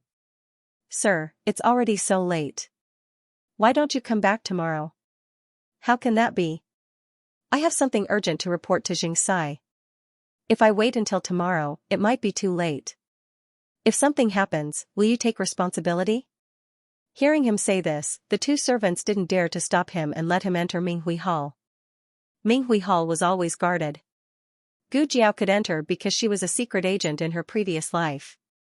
She had done this kind of thing many times. But how did Xiao Lulang get in? Gu Jiao looked at him strangely. Xiao Lulang pretended not to see her little gaze. Li Sai entered the outer hall of Minghui Hall. You two go down and guard. Don't let anyone barge in. I'll wait here for Xianxia. Li Sai had a good reputation in the Imperial College. He was an upright and honest person. The two servants didn't suspect him and hurriedly went to guard the main door. Xiao Lulang and Gu Jiao thought that he was here to find Xianxia. Who would have thought that as soon as the two servants left, Li Sai would start rummaging through Minghui Hall? This was the outer hall. It wasn't very big, but it wasn't small either. He rummaged furtively through the items at a very fast speed. Gu Jiao didn't know what was going on. Xiao Lulang, on the other hand, could vaguely guess what was going on. As Li Sai searched, he arrived in front of the third row of bookshelves. On the right was the pillar where Xiao Lulang and Gu Jiao were hiding. The two of them held their breaths and tried their best to shrink back. Behind them was the wall, so they couldn't retreat too far. The two of them stood face to face. They were so close that their breaths intertwined. The pillar was only a foot thick. It was also at this time that Xiao Lulang realized that Gu Jiao had grown taller again. Gu Jiao had grown taller, but because he was also growing, he didn't feel much of a difference in height. But her feminine figure. Xiao Lulang tried his best not to touch anything he shouldn't. Gu Jiao also tried her best to stick herself to the wall behind her. There's nothing? It can't be. The more Li Sai searched, the closer he got to the pillar. Xiao Lilang's clothes were exposed outside the pillar. Gu Jiao stretched out her hand, intending to hug him, but Xiao Lulang was one step ahead of her. He reached out and hugged her slender waist. With a turn of his body, he pressed himself against the cold wall. He pulled her soft body into his embrace. This was the first time he had taken the initiative. Gu Jiao didn't expect him to be so aggressive. His chest was hot and full of energy. Gu Jiao, this guy not only bought black clothes behind my back, but he also trained his small chest muscles behind my back. His chest was very hard. In contrast, Gu Jiao's chest was very soft. Xiao Lulang had never experienced something like this before. His breathing stopped, and blood rushed to his head. Then, Li Sai said anxiously, that can't be. Where did he put the monthly test papers? Seeing that Li Sai had finished searching this row of bookshelves and was about to walk past the pillar to look for the next row of bookshelves, the sound of footsteps came from the corridor. Li Sai's hand trembled, and he carelessly stuffed the book back into the book. He hurriedly walked to the center of the hall and straightened his clothes, pretending that nothing had happened. Xianxia entered the hall and looked at Li Sai suspiciously. I heard that Li Sai has an urgent matter to discuss with this official? Li Sai pretended to be calm and said, it's like this. There's a riding and shooting class tomorrow. I heard that a few days ago, a lot of girls fell and got injured during the riding and shooting class. I was wondering if we should temporarily cancel the riding and shooting class? This is the urgent matter you were talking about? Xianxia frowned impatiently. If you want to cancel it, then cancel it. In the future, you can decide on such small matters yourself. There's no need to ask me. Yes. Li Sai cupped his hands. Is there anything else? Xianxia asked. Li Sai glanced at the unfinished bookshelves and lowered his eyes. There's nothing else. This official will take his leave. The two of them were both Psi. Although there was a division between them, there was no need for them to call themselves subordinates. This was because he was the substitute libation. Xianxia was very pleased with the way he called himself a subordinate. His expression softened. Forget it, forget it. It's getting late. This official should go back. Let's go together. Darren, please. Li Sai bowed. The two of them left Minghui Hall one after the other. If they chased after him and beat him up now, Li Sai wouldn't be able to explain himself. Gu Jiao had already guessed why Li Sai had come to look for the monthly exam papers. He also suspected that there was something fishy about Xiao Liulong's results. He wanted to help Xiao Luling clear his name. He was a good person. She couldn't implicate him. Gu Jiao decided that she would beat up that surnamed Xing next time. The two of them still maintained their previous distance, but their hearts seemed to be beating together. Xiao Liulong's heart was beating faster. Gu Jiao was envious of his beauty, but her heart was calm. After all, it was just looking at a beauty. She wasn't shy. That. Xiao Luling cleared his throat. Gu Jiao understood and took a step back, increasing the distance between them. The lights in Minghui Hall had been extinguished before the two Psi left. However, a thin layer of moonlight seeped in and landed on Xiao Liulong's handsome face, reflecting an unconcealable shade of red. Xiao Luling was a bit embarrassed. Gu Jiao glanced at a certain part of his body and said calmly, I understand. It's just a normal physiological reaction. You don't have to be embarrassed. Xiao Luling didn't understand what a physiological reaction was, but he understood what she meant. Thank you, but he wasn't comforted. Gu Jiao turned around and walked out. She thought of something and said, You're not young anymore. When you go home, you should relieve yourself. Don't suffocate yourself. Xiao Luling staggered and almost fell. Couldn't she just pretend that nothing had happened? Gu Jiao came in front of a painting, lifted it, and knocked on the wall behind the painting. The wall suddenly opened, revealing a secret compartment. There was a set of test papers inside. It was the monthly test papers that Li Sai had been looking for. Gu Jiao, it's really here. Xiao Luling, how did you know? Just now, Xiao Luling had been leaning against the wall and could only see Gu Jiao. However, Gu Jiao could see the scene in the hall just by tilting her head. When Xianxia came in, the first thing he looked at was this painting. Therefore, Gu Jiao guessed that there must be something behind the painting. You're looking for this too, right? Gu Jiao asked. There's something else. Xiao Luling said as he came to the last row of bookshelves. He gently pushed the bookshelf open, revealing a secret room. Xiao Luling went into the secret room and took out a booklet. What's this? Gu Jiao asked. Xiao Luling showed her the booklet. Gu Jiao's mouth twitched when she finished reading. You're really ruthless. Let's go, Xiao Luling said. The door was locked. Gu Jiao wanted to pry open the door, but Xiao Luling pushed open another secret room and led her out of the Imperial College. Gu Jiao was stunned. There was a secret passage. How did this guy know so much about the Imperial College? Although they didn't manage to beat Xianxia up, they had obtained evidence that could make Xianxia suffer. It was a fruitful trip. When the two returned home, their families were all asleep. Before Xiao Luling left, he carried little Jing Kong to Gu Yan's room. Only now did he bring the sleeping little Jing Kong back. He took a quick shower. When he came out to get some water, he bumped into Gu Jiao. Gu Jiao was surprised. You're so fast? I just took a shower. How could I not be fast? However, when he realized what Gu Jiao meant by fast, Xiao Luling felt terrible. In the next few days, two major events happened at the Imperial College. The first was that the monthly exam papers of the Candid Nature Hall were leaked. Everyone saw Xiao Liulong's exam papers. If he was at the bottom of the list, then everyone in the Candid Nature Hall would be at the bottom. The exam papers were marked by Xianxia. It was obvious that he was targeting Xiao Luling. The second thing was that the account book of Xianxia forming a clique with someone a few years ago was leaked in the Imperial College. There were many aristocrats in the Imperial College, and the power behind them was complicated. Some supported Xianxia, while others were upright and plain-spoken. The account book was quickly passed to His Majesty. His Majesty was furious. He called Xianxia to the imperial study and scolded him. Imperial tutor Zhuang was also present. Xianxia was on Imperial tutor Zhuang's side. Naturally, Imperial tutor Zhuang wanted to protect him. However, the evidence was conclusive. It was not easy to protect him. After leaving the palace, Imperial tutor Zhuang asked in disappointment, "What happened?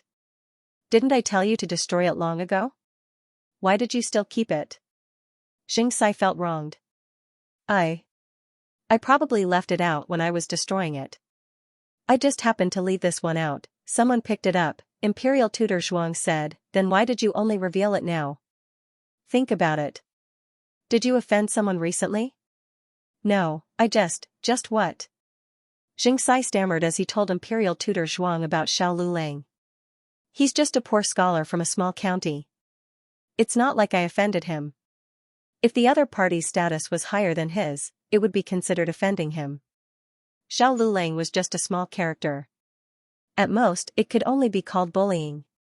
Xianxia's expression changed. Could it be this kid? Imperial tutor Zhuang said indifferently, a poor kid from the countryside doesn't have that kind of ability. It's most likely that someone doesn't want to see this old man sit on the position of Chancellor of the Imperial College. That's why they destroyed this old man's stage at the critical moment. Xianxia said in a daze, who could it be?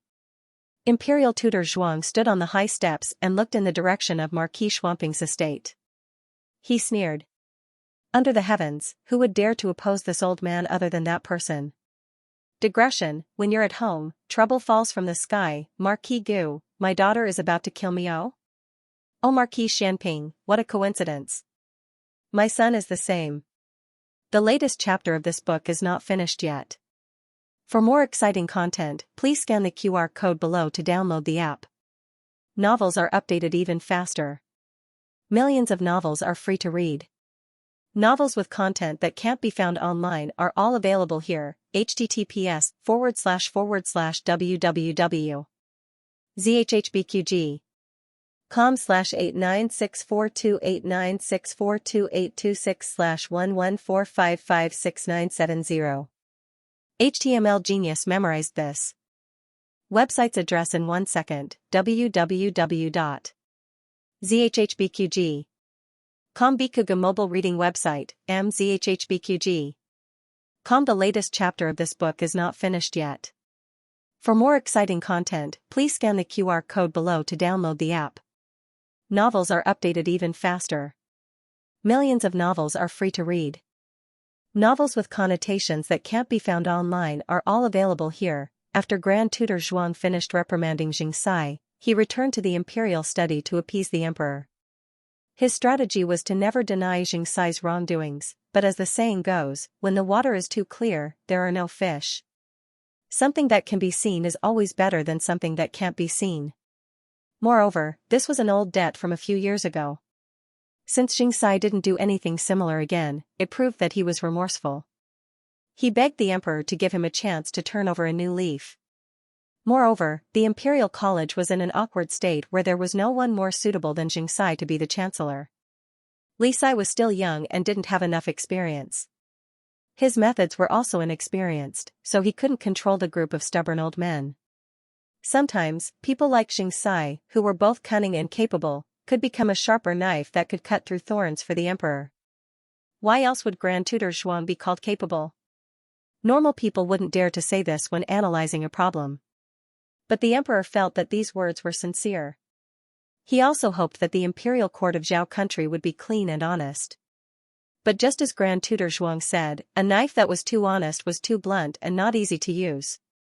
A knife that was too sharp would only scratch the hand a little. It was too difficult to find a knife that was sharp and wouldn't hurt oneself. If only the old chancellor was here. In the end, the emperor was appeased. He kept Xianxia's official position and made him the chancellor of the imperial college in a few days. He only fined him half a year's salary as a warning to others. To outsiders, the account book was actually forged to slander Xianxia. Xianxia stood guard outside the palace. When he saw Grand Tutor Zhuang come out, he sincerely bowed.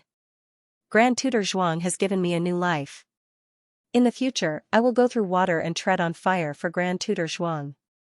Grand Tutor Zhuang coldly said, don't think that you can sit back and relax just because the emperor won't pursue this matter. In the future, don't be willful and act rashly and let others have something to use against you. Xianxia broke out in a cold sweat. He bowed and said, yes, I will remember.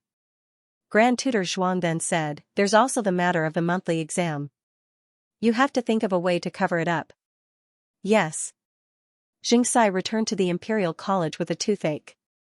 Xiao Lulang was sitting under the shade of a tree, tutoring Lin Xianxia. When he saw Xianxia rushing over angrily, he glanced at him indifferently. Xianxia suddenly had an intuition that this was Xiao Lulang's doing, but it was strange, wasn't it? The monthly exam papers were hidden in the secret compartment behind the murals, and the account books were hidden in the secret chamber of Minghui Hall. How did Xiao Lulang have the ability to know so many of his secrets? How did he get past the guards and sneak into Minghui Hall without being discovered? Xianxia's heart was like a ball of fire, burning him to the point that he couldn't go up or down. Xiao Lulang casually shifted his gaze away. It was too much to look at him. Xianxia was infuriated. Regardless of whether it was this brat or not, he hated this brat to the core. However, he couldn't do anything to this brat. Ah, Xianxia. Lin Xianxia discovered the other party. Xiao Lulang handed the completed exam papers to Lin Xianxia, circling the areas that he hadn't written carefully enough. Then Xiao Lulang indifferently looked at Xianxia. Xianxia, are you here to apologize? Apologize? Apologize for what? Xianxia was stunned. Xiao Lulang indifferently brushed his wide sleeves and leisurely said, my exam paper. I didn't seem to get a single question wrong. How did Xianxia determine my grade? Could it be that the rumors are true? That Xianxia is deliberately targeting me? Yes, so what if I'm targeting you? If you have the ability, bite me. Xianxia dared to say this 2 hours ago, but now he couldn't. Xianxia said with a fake smile, I clearly told them that I was in first place. I don't know how they misheard and made you first from the bottom. Oh. Xiao Lulang raised his eyebrows. Then I'll have to trouble Xianxia to change my grade?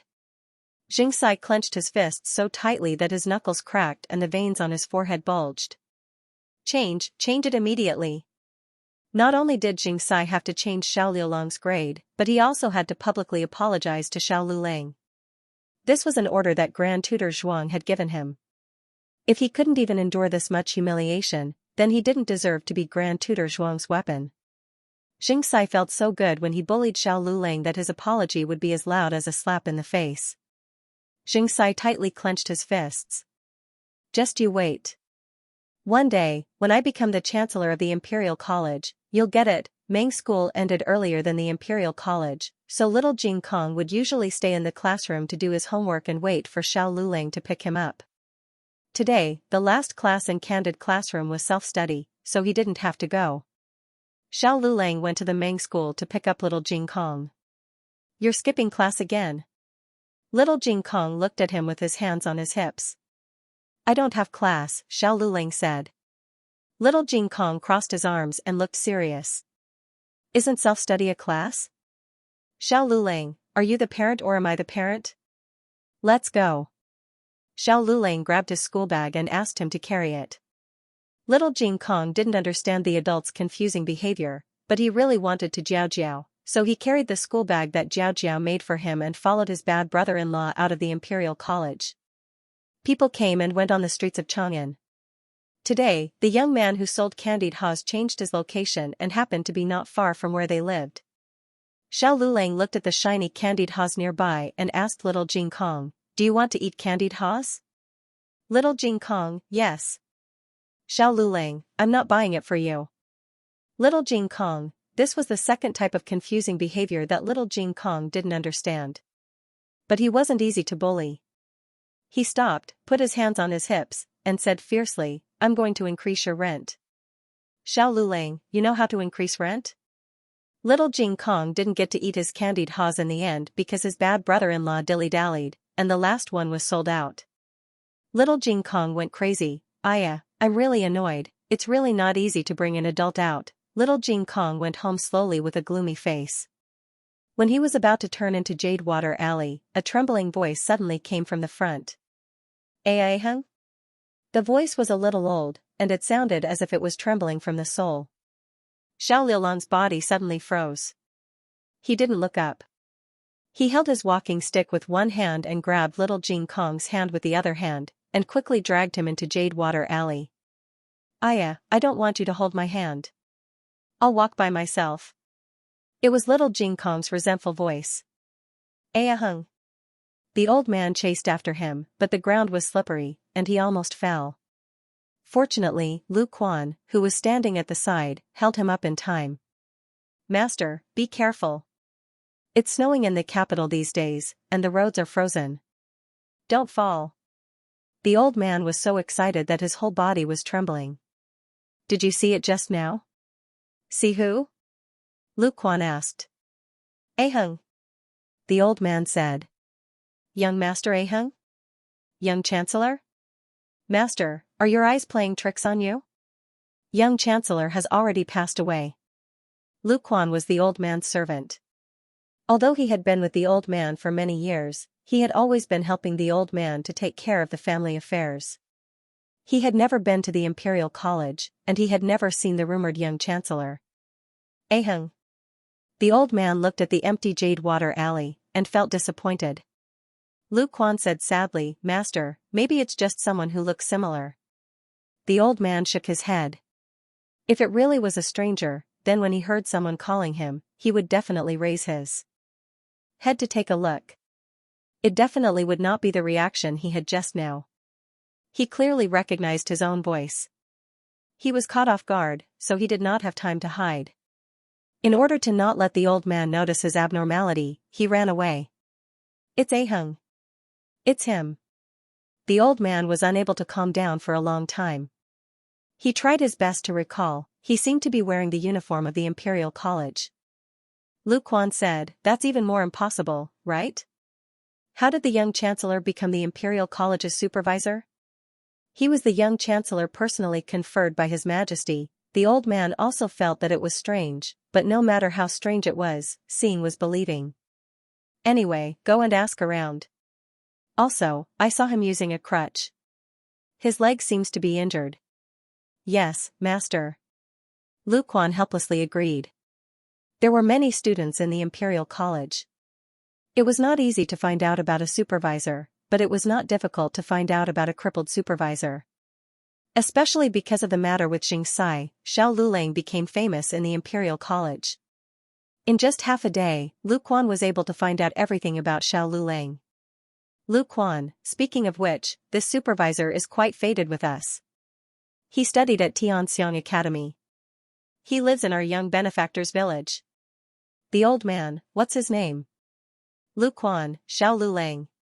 The old man was shocked. It's him? Of course, the old man had heard of this name. When he was staying at Xianxia Academy, Headmaster Li had called Xiao Lulang to Zhongjing Hall more than once. He had also read Xiao Liulang's essays. He felt that this child was too vicious and was not suitable to be taken in as a disciple.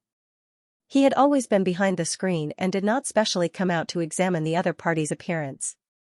If he had come out to take a look, would he have discovered that he was Hung long ago? He did not recognize his voice because the 17-year-old youth had already changed his voice. But what about his handwriting and writing style? That young man who used to be as gentle as jade seemed to have turned into a cold and ruthless person overnight. He even changed his identity. What exactly did his Hung go through? After little Jing Kong was dragged home by his brother-in-law, he silently rated this as the third confusing behavior of an adult. Why did you run away? He looked up and asked. I didn't run away. I just walked faster. Xiao Lulang said without changing his expression. Little Jing Kong asked, why did you suddenly walk faster? Don't you know that you will fall if you walk faster? The two of us are the ones who fall the most easily in the family. How fast could he walk? Did he not know? Little Jing Kong said again, that Grandpa just now called you Hung. Which Hung is that? Hung as in tyrannical? Or Hung as in frowning coldly? Xiao Lulang said, these two are the same Hung. Also, you heard wrong. He did not call me Hung. Oh. Little Jing Kong was disappointed. He did not get it. Xiao Lulang changed the topic. Stop nagging. Today we will learn Chen language. Have you finished the homework that I gave you yesterday? Ever since little Jing Kong scored low in the entrance exam, he started to cram in foreign languages after school every day. Little Jing Kong's attention was successfully diverted. He took out his homework from his bag. Of course I finished it. Do you think I am like you? You will only move if someone pokes you. If I don't spur you, you will still be last in the exam. Xiao Lulang, he could not get over the fact that he was last in the exam, right? Xiao Lulang checked his homework. There were no mistakes. They were both teaching, but it had to be said that teaching little Jing Kong was much easier than teaching Xianxia. Aheng. Little Jing Kong suddenly imitated those old ladies outside. He raised his little orchid fingers and called Xiao Lulang with a tone.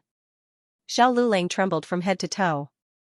He was so shocked that he was charred on the outside and tender on the inside. He should go and teach Xianxia. After the old man saw Xiao Lulang with his own eyes, he could not calm down for a long time. His intuition told him that he was his aheng, but all the information about Xiao Lulang showed that he was a complete stranger. In order to find out the truth, the old man decided to visit him personally. He remembered that the two disappeared in Bai Shui Alley that day.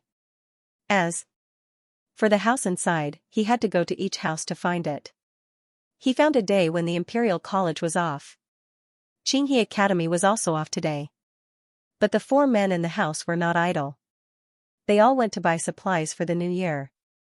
Therefore, when the old man came to their house, it was empty. The door was not closed. This door was left open by the old lady for her mahjong friends. Excuse me, is Xiao Lulang here? The old man asked politely. No one answered. The old man guessed that someone was behind him. After thinking for a while, he walked in. I'm looking for Xiao Lulang. Is he at home? The old lady was sitting in the backyard and eating melon seeds. Hearing the noise, she thought that her mahjong friend had come and looked back. Huh, an old man, a new mahjong friend, looking for a game? The old man also saw the old lady clearly. His reaction was much better than the old lady's. Empress Dowager, his legs went soft and he knelt down. Old lady. That's not necessary. Digression, do you still have monthly tickets? Can you vote for Jiao Jiao? Bow and thank you. The latest chapter of this book is not finished yet. For more exciting content, please scan the QR code below to download the app. Novels are updated at a faster rate. Millions of novels are free to read. Novels with content that can't be found online are all available here. https://www.zhhbqg.com/89642896428226/114529630. HTML Genius remembered this website's address in 1 second. www.zhhbqg.com Bikuga mobile reading website, mzhhbqg.com. The latest chapter of this book is not finished yet. For more exciting content, please scan the QR code below to download the app. Novels are updated faster. Millions of novels are free to read. Novels with content that can't be found on the internet are all available here. Are you here to play cards? The old lady asked. The old man was stunned. Play cards? The old lady cracked the melon seeds and said, we're not playing leaf cards today. Pai Gao, starting at 50 copper coins. What was the Empress Dowager saying? What leaf cards?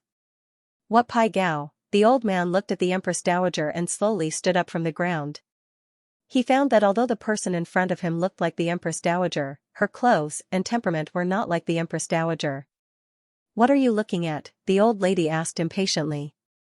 You don't recognize me? The old man pointed at himself and asked.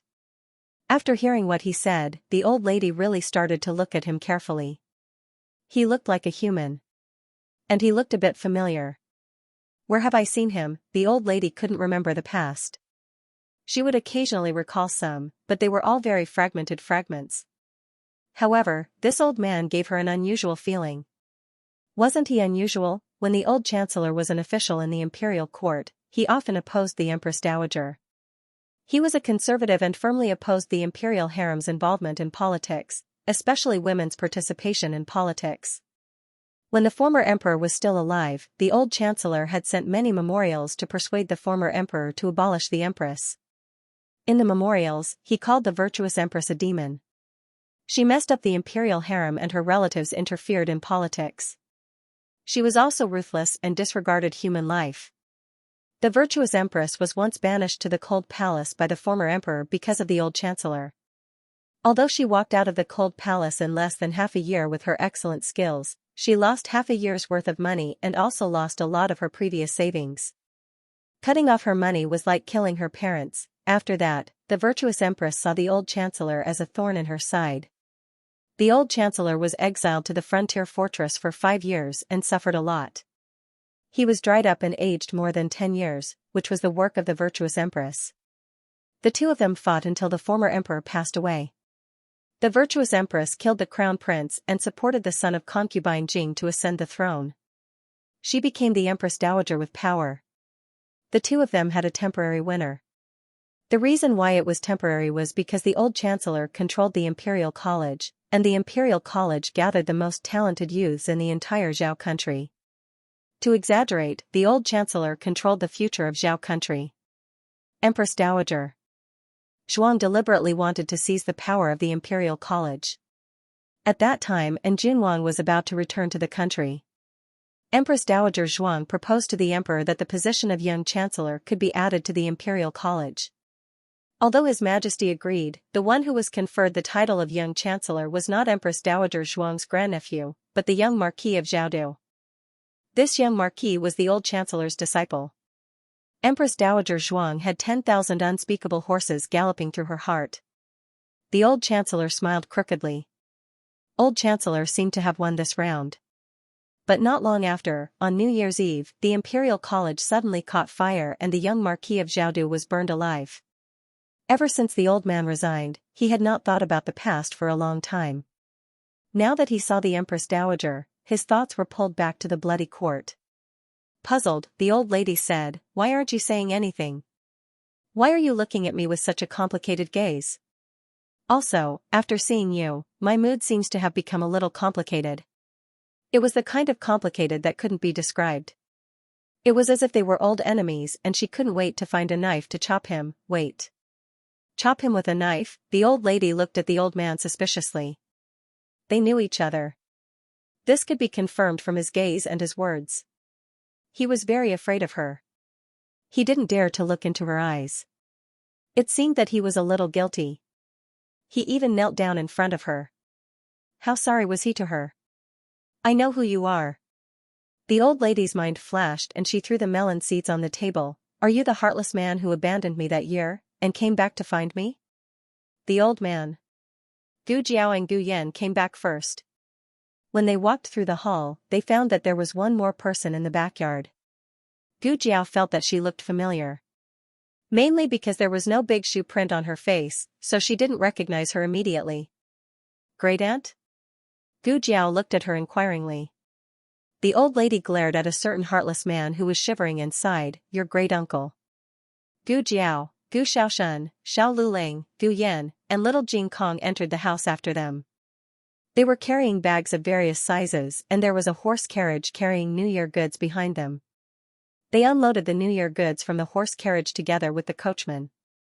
Xiao Luling carried a pot of sesame oil and walked in. Just like Gu Jiao and Gu Xiaoshen, he was stunned when he walked through the hall. The old lady, Gu Jiao, Gu Xiaoshen, and the old man who wasn't shivering as much but still looked pale were sitting in the courtyard. They had no choice. They were terrified because they had been cuckolded by the late emperor. "Son-in-law," Gu Jiao introduced. "Xiao Luling, I haven't seen you for a while and you picked up another son-in-law." Gu Jiao felt wronged. "I didn't pick him up this time." Xiao Luling looked at the old man with a complicated expression. At this moment, the old man's mind was blank. He didn't even remember that he had come to recognize Xiao Luling. He only madly apologized to the former emperor in his heart.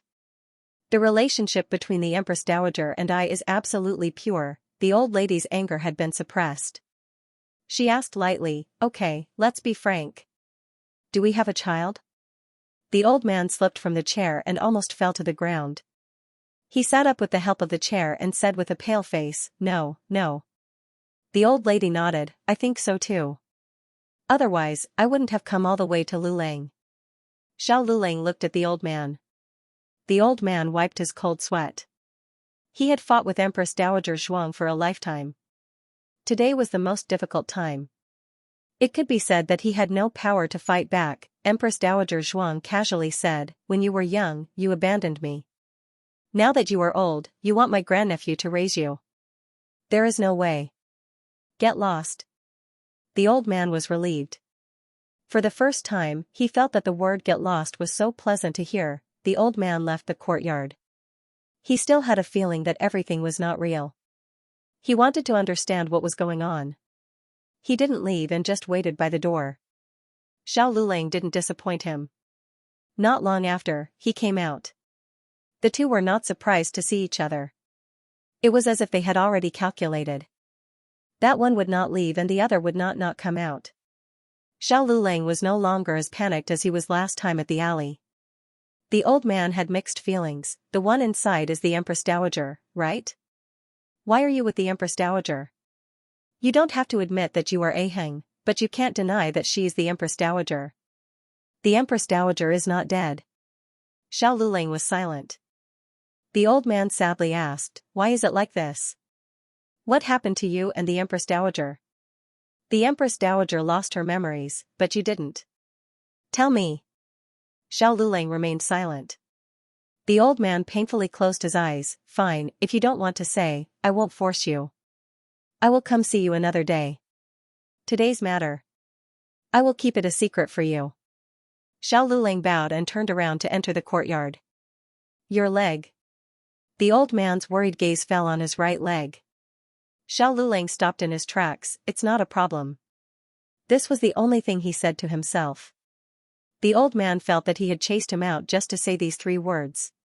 He didn't want him to worry about him. The old man's heart was filled with sorrow. Xiao Lulang entered the courtyard, and the old man returned to the carriage. In truth, today's gain was not just seeing the Empress Dowager. He also saw his little benefactor. How could he have not expected that she and Aheng, no, it should be Lulang now. She and Lulang were actually husband and wife. What sort of fate was this? In the courtyard, the whole family uniformly looked at the old lady. "Great-aunt, granduncle really passed away.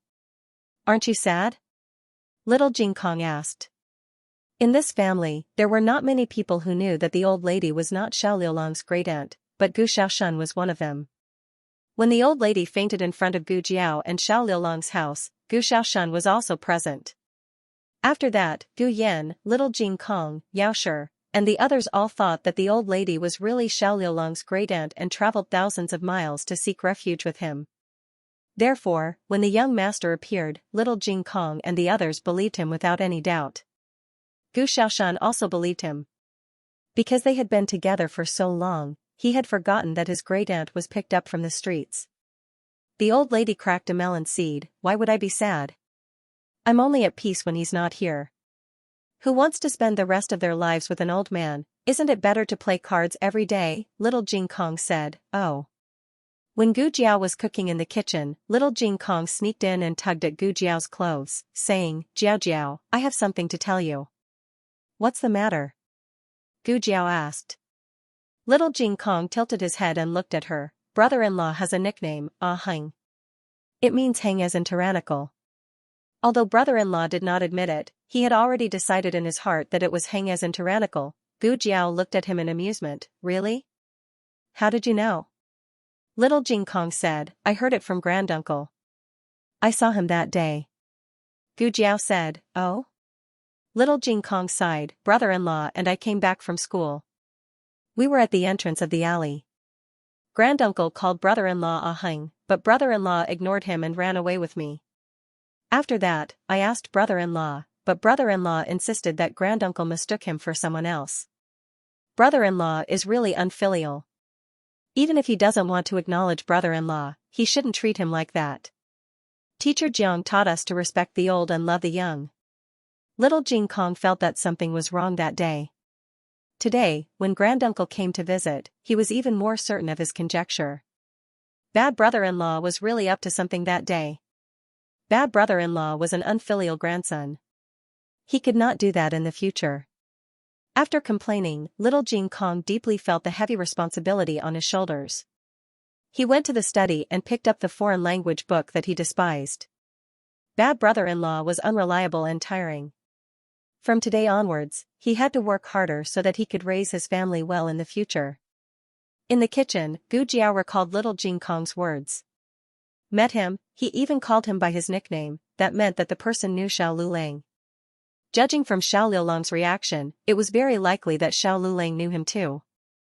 According to Gu Jiao's observation of that person, he obviously knew old madam as well. As for whether they were a real couple, it was hard to say. Old madam's memory was messed up, so it was possible that she mistook him for someone else. That was not the main point. The main point was that the person knew Xiao Lulang and old madam. Xiao Lulang also knew him. Then, did Xiao Lulang also know old madam? When he saved old madam and took her in without any complaints, it was not because of his sudden kindness. Was it because they were old acquaintances? Prince and also knew old madam. Gu Jiao used the firewood to write a few names on the ashes. Old madam, Prince and Xiao Lulang, Marquis Schwamping's mansion, Heng. After the old man returned to the carriage, he could not calm down for a long time. Empress Dowager Zhuang did not get along with Marquis Schwamping's mansion and he did not get along with her. Xiao Lulang was both a member of Marquis Schwamping's mansion and his student. The old man did not feel at ease leaving Xiao Lulang by the side of the country-wrecking demon empress. No, I have to keep an eye on her. The old man returned to the capital this time because a close friend of many years was critically ill and did not have long to live. He came to see him one last time. When he saw him, he planned to continue living in seclusion. But now, he changed his mind. He secretly used the connections that he had not used for many years and rented a small house in Jade Water Alley. Coincidentally, it was right next to Xiao Lulang and Gu Jiao. The old man quickly moved into the room. He did not have many servants, only Lu Quan and a temporarily hired coachman. The first day he moved in, he built a ladder and stood on the wall to secretly observe the actions of the country-wrecking demon empress. Old madam had already discovered him. This annoying old man. He didn't want her when she was young, but now that he was old, he wanted her back. Dream on. Old madam resisted the urge to hack him to death and returned to her room to sleep. But she lay on the bed and could not fall asleep. The more she thought about it, the more she could not swallow this anger. She went to the kitchen, took a kitchen knife, and angrily went next door. The old man stared for a while and felt sleepy, so he also returned to his room to sleep. The difference was that he fell asleep. But halfway through his sleep, he felt a chill on his neck and instantly woke up. When he opened his eyes, he saw old madam pointing a kitchen knife at him. He was shocked. What are you doing?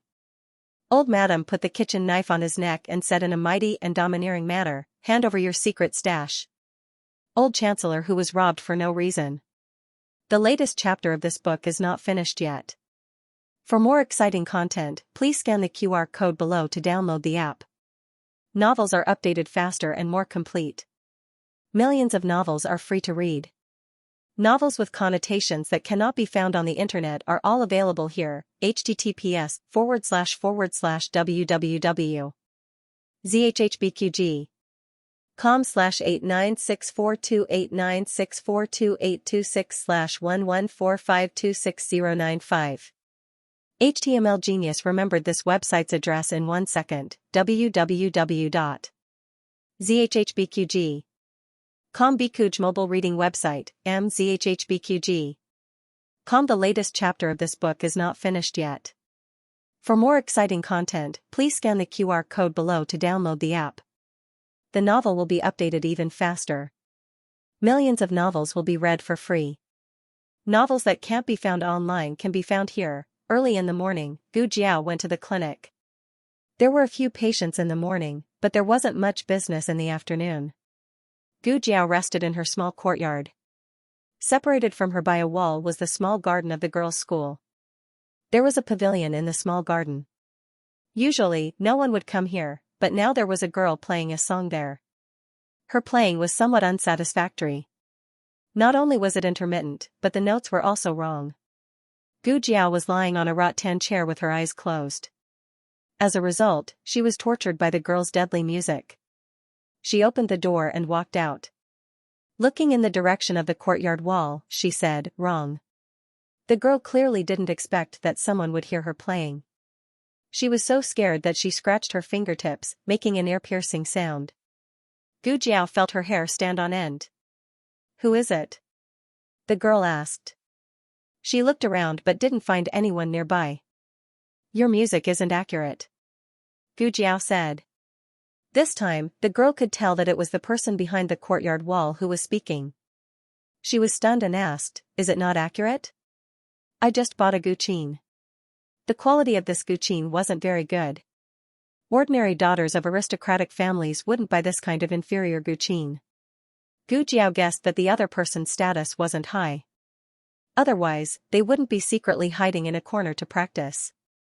"Bring it here," Gu Jiao said. How do I bring it?" the girl asked. Gu Jiao looked at the wall that was taller than a person. She dispelled the urge to jump over and scare the other person to death. She said indifferently, "Can you find the guqin?" After a while, the other person said, "Found it." Gu Jiao said, "I said, you play it. Hook the 3 strings." The girl was obviously a novice. The earliest guqin only had 5 strings. Later, King Wen added 1 string, and King Wu added 1 string. Thus, it became 7 strings, and was also called a 7-string guqin.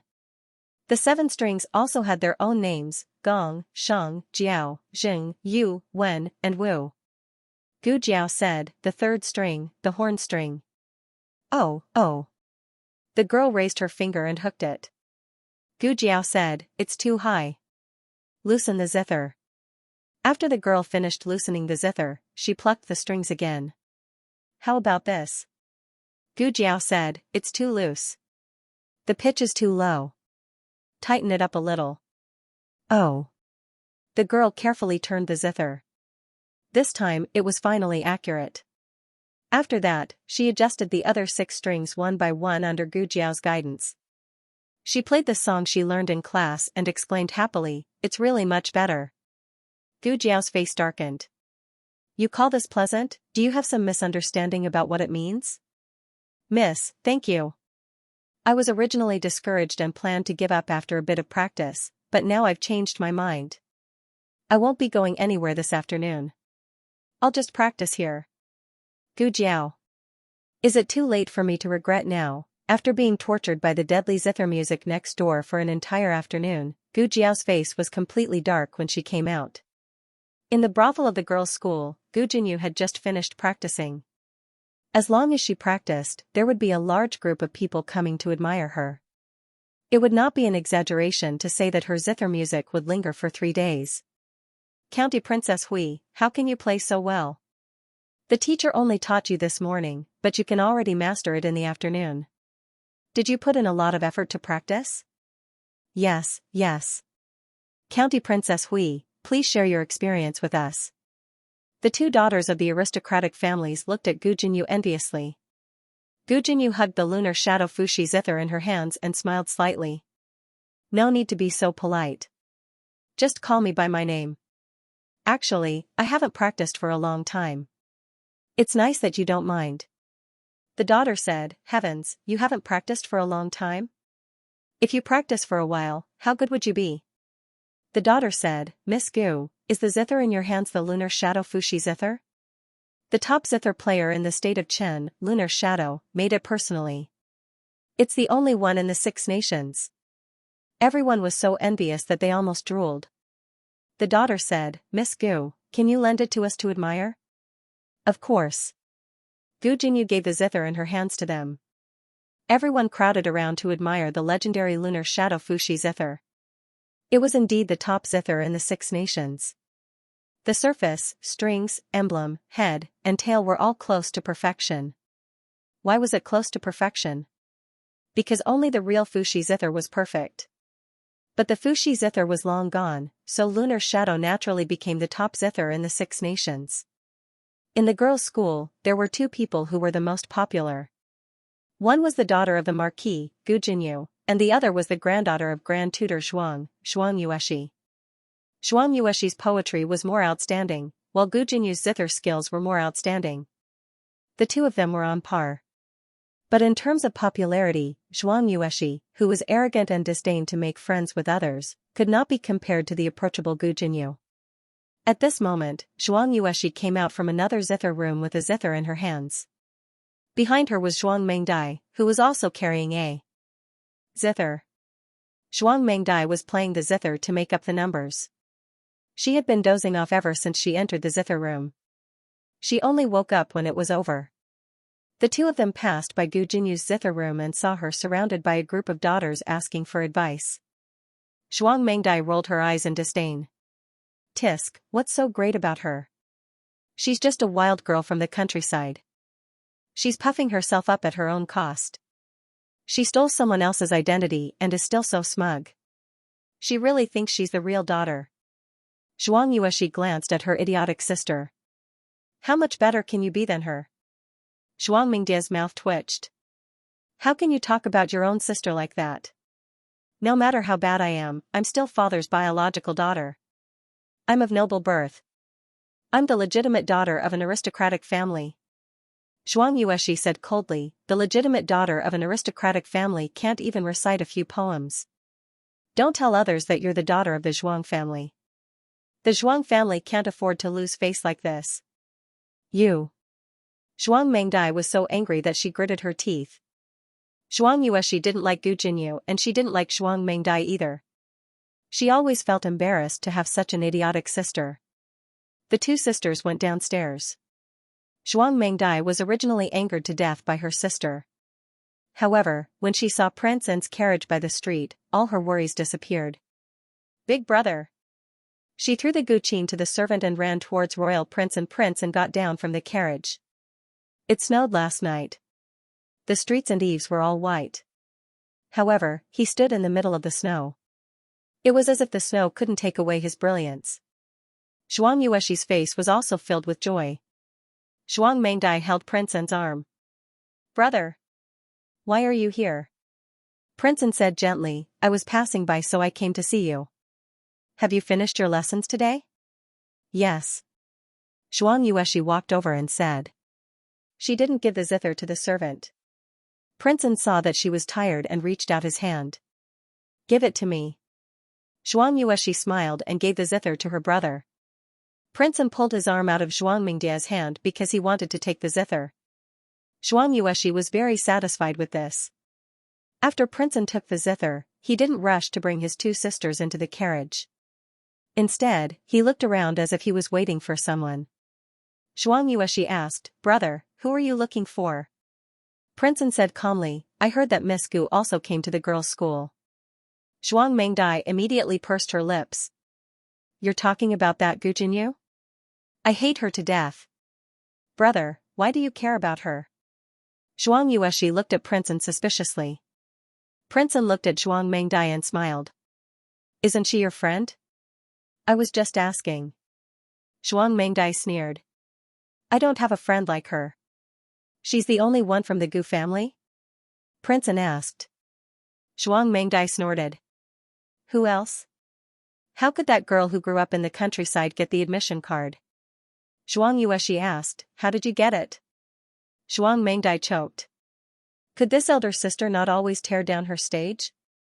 Prince N was deep in thought. Could it be that she sold the admission card he gave her to Zhuang Mengdai? What Prince N didn't know was that his admission card was sold to Du Xiaoyun by Gu Jiao. Zhuang Mingdia's admission card was obtained by Marquis Gu from Consort Shu. On the second floor of the brothel, Gu Jinyu pushed open the door and saw Prince N, who came to pick up his two sisters from school. Gu Jinyu's heart was beating wildly. After not seeing him for a long time, Prince N seemed to be more handsome and his aura was more powerful. Who was he looking left and right for? Herself. Gu Jinyu's heart beat faster. She vaguely heard Zhuang Mengdai say, You mean that Gu Jinyu? I hate her so much. Why does brother care about her? Gu Jinyu's breathing was messed up. Prince N was concerned about her. He didn't come to pick up his sisters. He specially came to see her, Gu Jingyu hurriedly put away the zither and went to the tea room to reapply some rouge. She also fixed the hairpin on her head before going downstairs to see Prince, and unexpectedly, Prince was already gone. It turned out that Zhuang Mengdai accidentally said, "That girl is working as a medicine boy at the clinic next door. I saw her that day." So Prince went to the clinic. But Prince didn't go there. Gu Jiao couldn't stand the zither music behind the courtyard wall and got off work early. At this time, the 4 men in the family hadn't finished school yet. Gu Jiao went to the kitchen to stew soup. Halfway through, Nanny Feng came. "Eldest miss, something strange is growing on Madam's body. Quickly go and take a look." Gu Jiao lowered the fire in the stove to let the soup in the pot stay warm.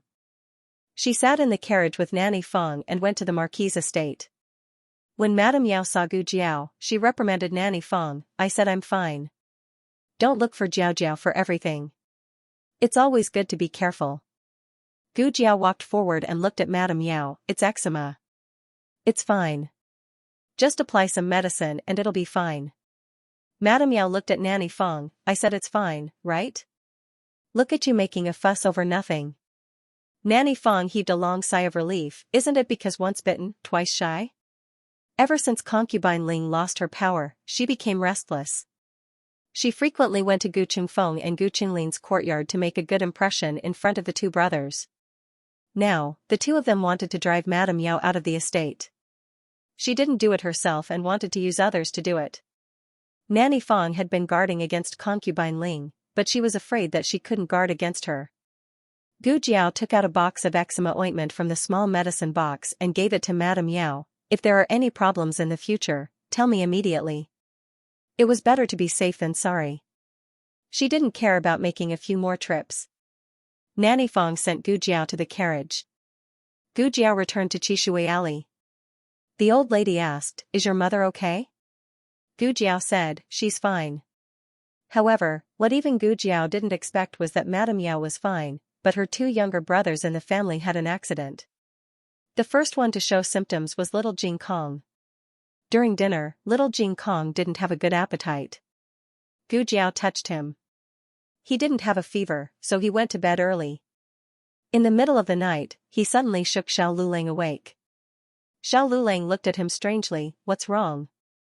He sat on the bed and said with a serious face, "I'm so itchy." Xiao Lulang lit the oil lamp and lifted his clothes to take a look. He found that there were several transparent blisters on his arms and stomach. Xiao Lulang covered him with the quilt and called Gu Jiao over. After Gu Jiao saw it, she diagnosed it on the spot: chickenpox. Xiao Lulang frowned. "You mean, chickenpox?" Gu Jiao nodded. "Well, you can say that." Little Jing Kong was in good health. He hadn't gotten sick since he left the mountain. Who would have thought that he would get chickenpox? Although chickenpox wasn't as terrible as smallpox, it wasn't that difficult to treat. Chickenpox is contagious. "Did you get chickenpox when you were a child?" Gu Jiao asked Xiao Lulang. "Yes," Xiao Lulang said. He also got chickenpox when he was about the same age as little Jing Kong. "What about you?" Xiao Lulang looked at Gu Jiao. "I think I got chickenpox before." Gu Jiao searched the original owner's memory in her mind. She got chickenpox before Gu Sanlang and his wife passed away. Because she was well taken care of, she finally recovered. "Xiaoshun didn't get chickenpox before," she said.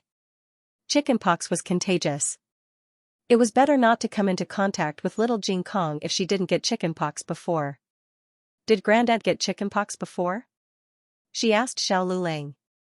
This question was a bit interesting. The old lady was just a leprosy patient who was casually rescued. She lost her memory and couldn't remember the past. How could Xiao Lulang know if she had chickenpox before, unless she was already certain that Xiao Lulang had known her for a long time? Xiao Lulang didn't ask if she knew anything, nor did he deliberately change the topic. He just said calmly, "I don't know." He really didn't know. Gu Jiao thought about it. It was normal.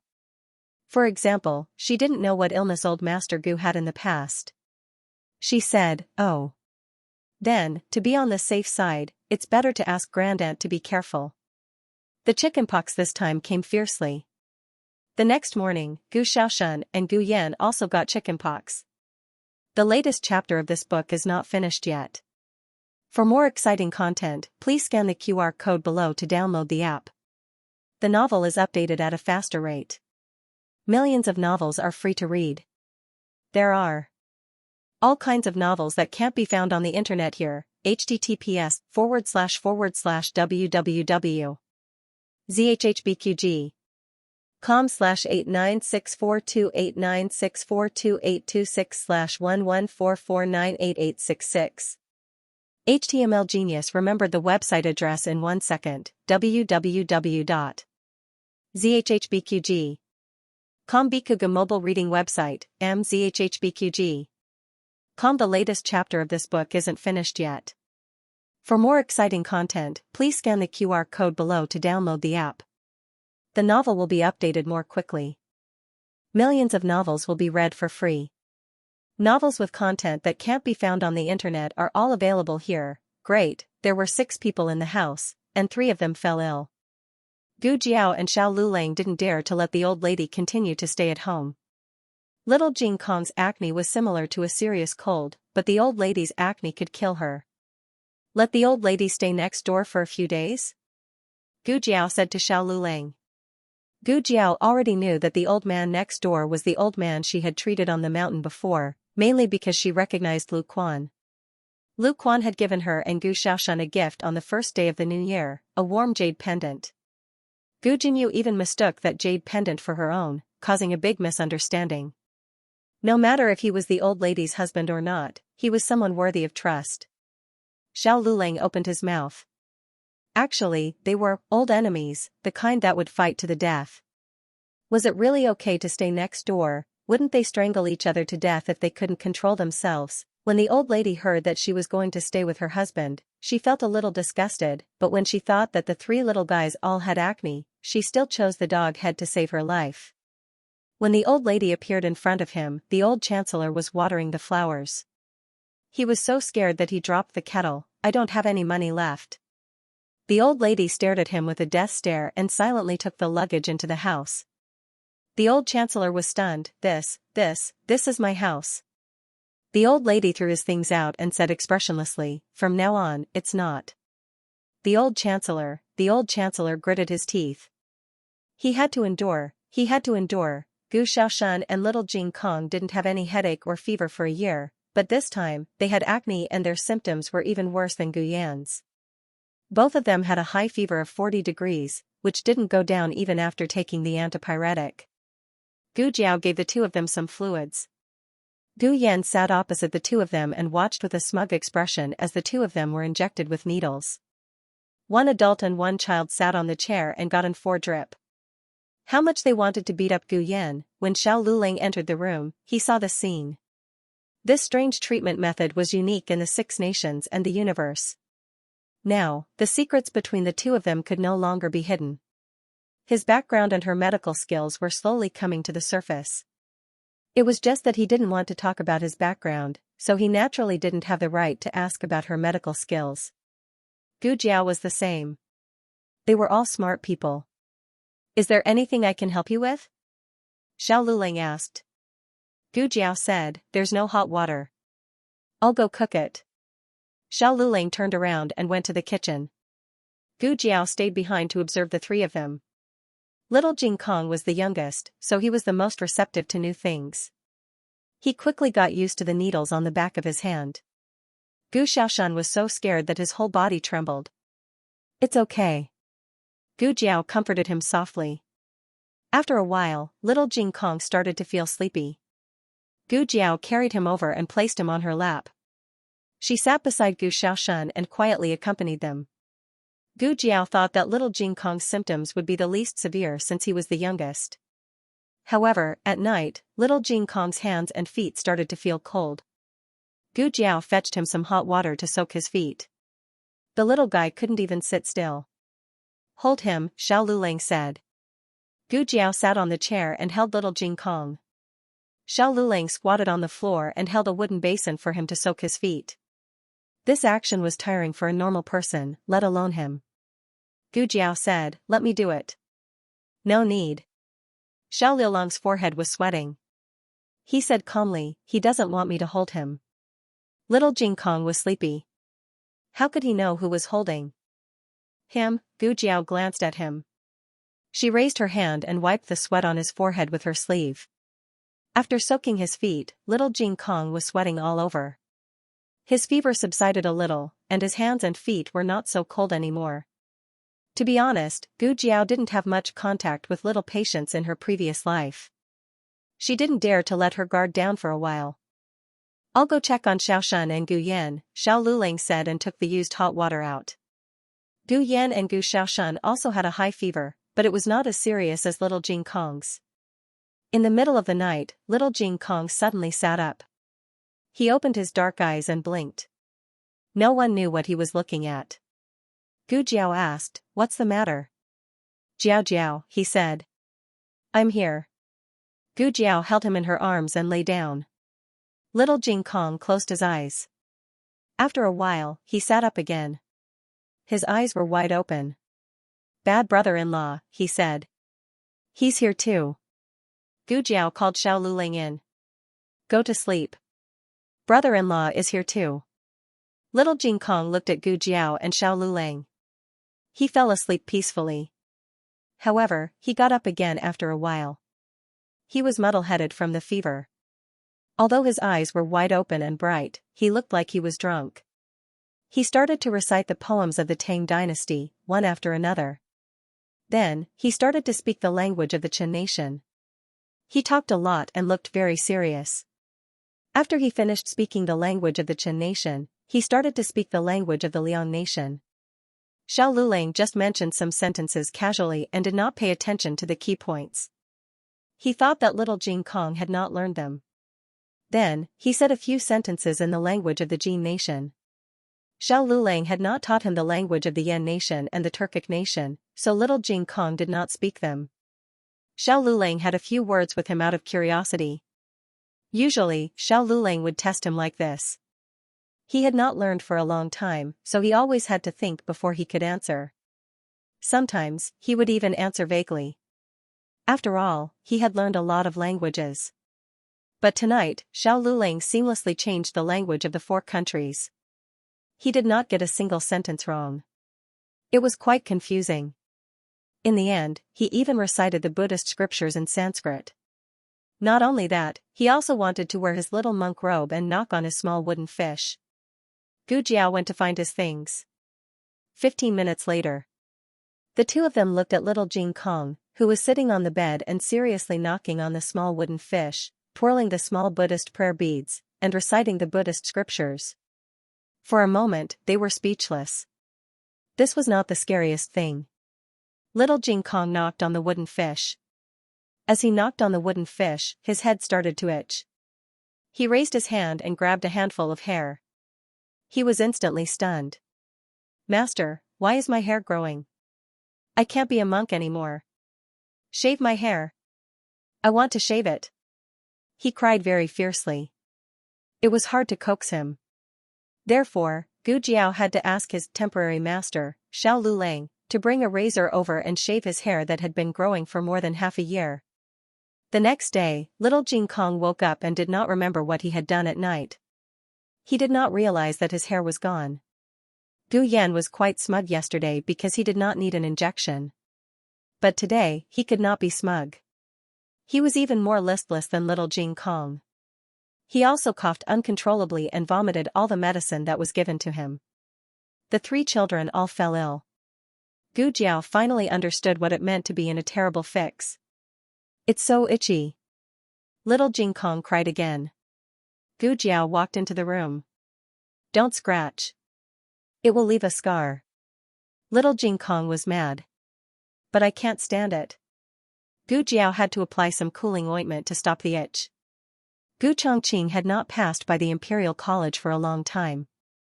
Since he knew the identities of Gu Jiao and Gu Yan, he deliberately avoided this place and would rather take a long detour. But today, for some reason, he had come here at the behest of gods and devils. The sound of the horse's hooves was very soft and did not alarm anyone. He told himself that he was just passing by, just like any other time. He pulled the reins tightly and walked to the door expressionlessly. Suddenly, he heard a low cough. His expression changed slightly and he subconsciously pulled the reins tighter. The horse did not go fast. He pulled the reins gently and stopped.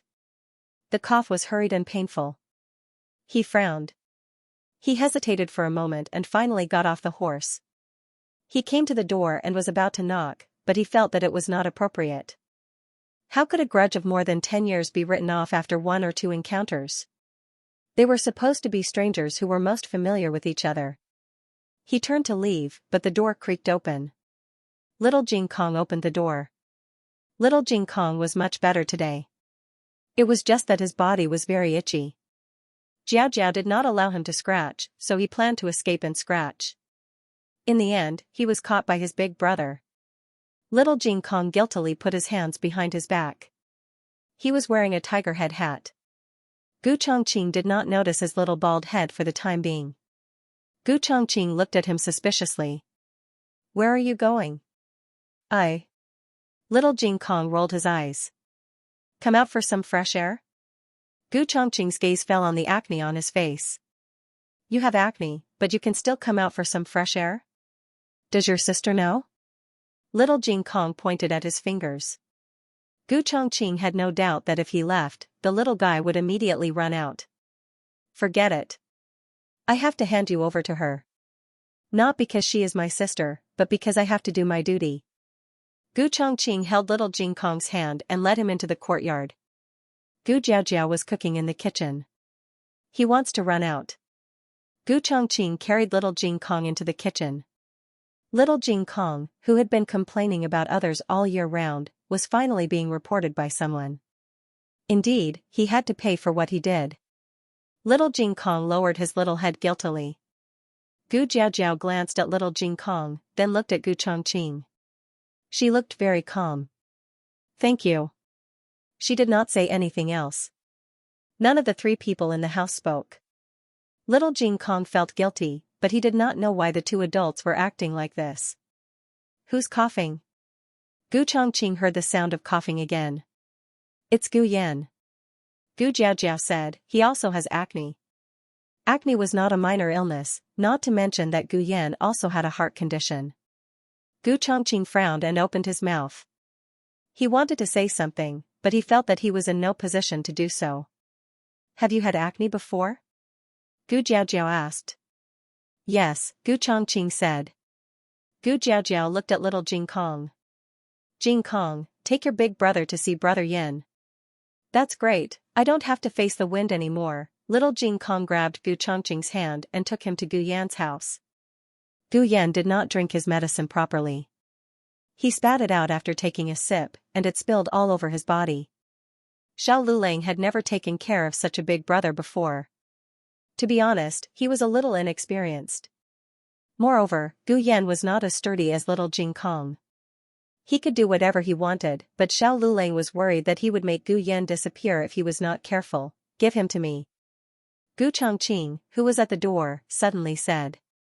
Xiao Lulang turned around and looked at Gu Chongqing vigilantly. When he saw little Jing Kong holding his hand, the vigilance in his eyes disappeared. Little Jing Kong said, "Jiao Jiao asked me to bring Big Brother here." After hearing little Jing Kong's words, Xiao Lulang did not hesitate anymore. He stood up and walked out of the house with little Jing Kong. Gu Chongqing turned around and looked at Xiao Lulang. He had never seen Xiao Lulang before, but he felt that he looked familiar. In addition, the vigilance he showed just now was not something a simple scholar would have. This sister. What kind of man did she marry? No, she was not his sister. Digression. Is today's Big Brother worth a monthly ticket? The latest chapter of this book is not finished yet. For more exciting content, please scan the QR code below to download the app. Novels are updated at a faster rate. Millions of novels are free to read. Novels with content that cannot be found on the internet are available here. https://www.zhhbqg.com/89642896428266/1144959097. HTML Genius memorized this website's address in 1 second. www.zhhbqg.com zhhbqg. Bikuga mobile reading website, zhhbqg. The latest chapter of this book is not finished yet. For more exciting content, please scan the QR code below to download the app. Novels are updated at a faster rate. Millions of novels are free to read. Novels with content that can't be found online are all available here. Gu Chongqing's face turned cold. He picked up the bowl of medicine and gently fed Gu Yan the medicine. Gu Chongqing was the eldest brother. He had 2 younger brothers. Although he wasn't much older than them, his mother had passed away early and his stepmother had married him. His father only had eyes for his stepmother and her children. Some things couldn't be given by a servant, so he was experienced in taking care of his 2 younger brothers.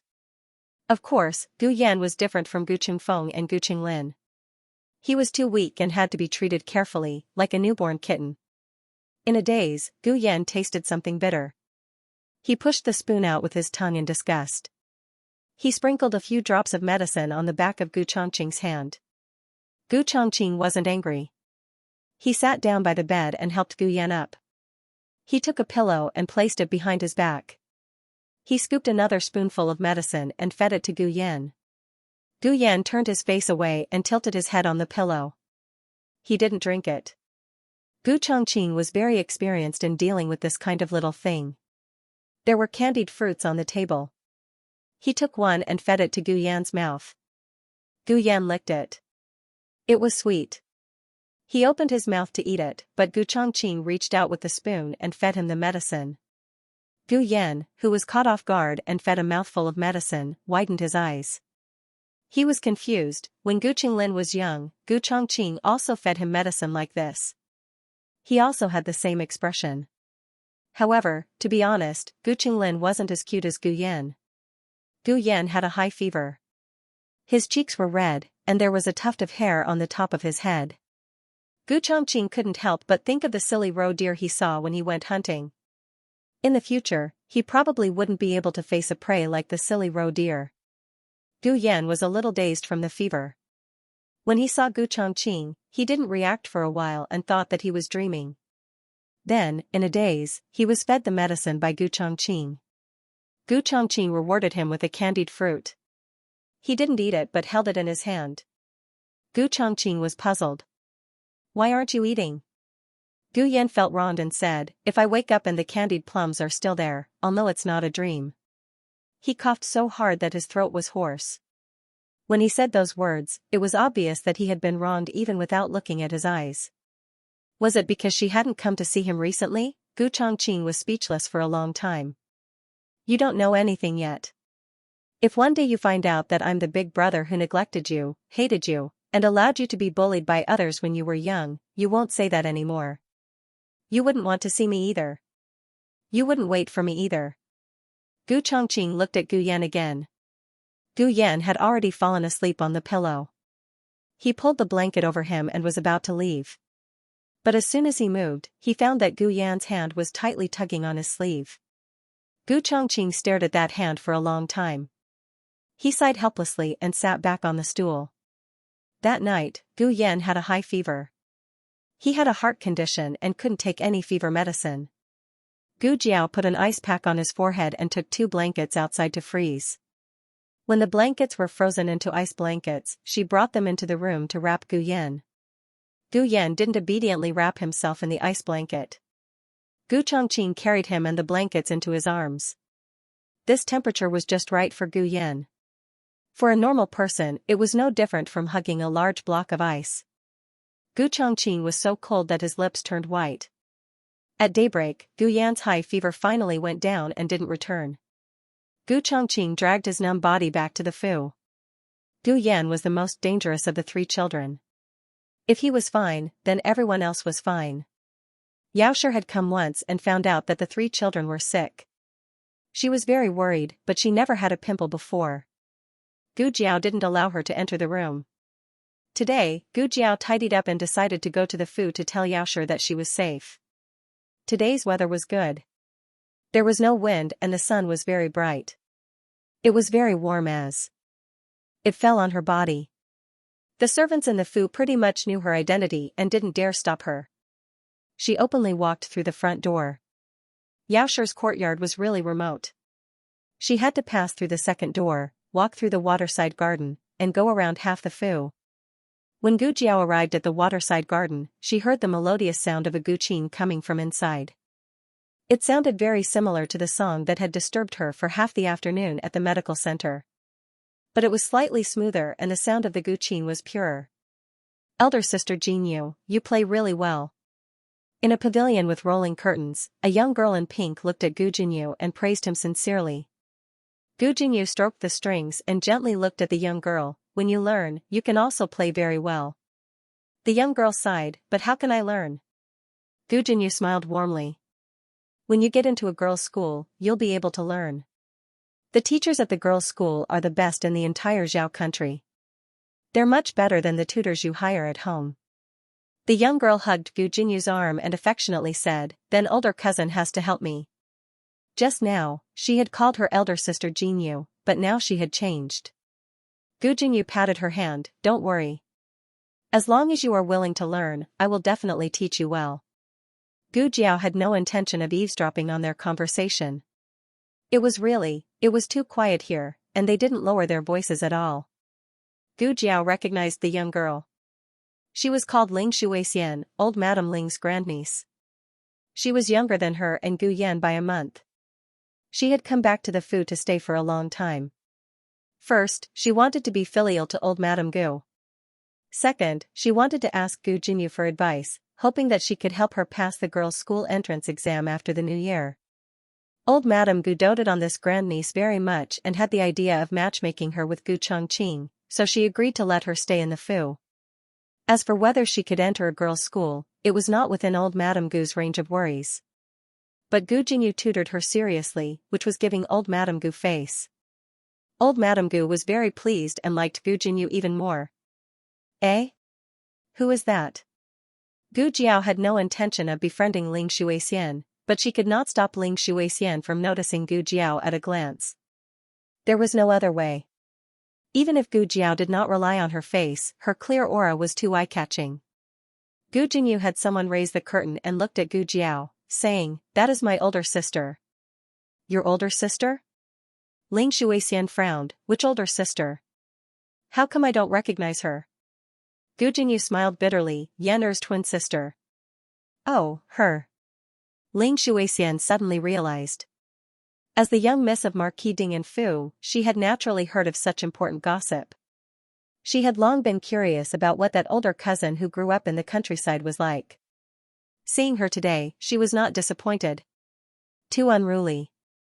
She doesn't even wear a veil when going out. She doesn't mind embarrassing the Marquis Fu by showing her face in public. Daughters of aristocratic families like them were very particular. For example, if she came to her uncle's manor and sat in the pavilion, she would have someone lower the curtain. This was the only way to not damage the girl's reputation. Gu Jinyu smiled, younger cousin, don't say it like that.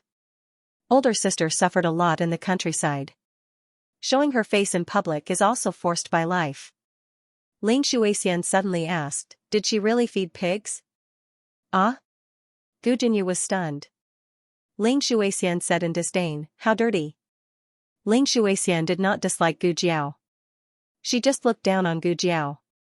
She had always looked down on Xiaoxi. Xiaoxi's child had been raised in the countryside for over 10 years. Who knew what kind of idiot had been raised, and that face, heavens, what a large birthmark, so ugly, Ling Shuixian mocked, I heard that she used to be an idiot. Is she still an idiot now? Gu Jinyu smiled, older sister's idiocy has already been cured.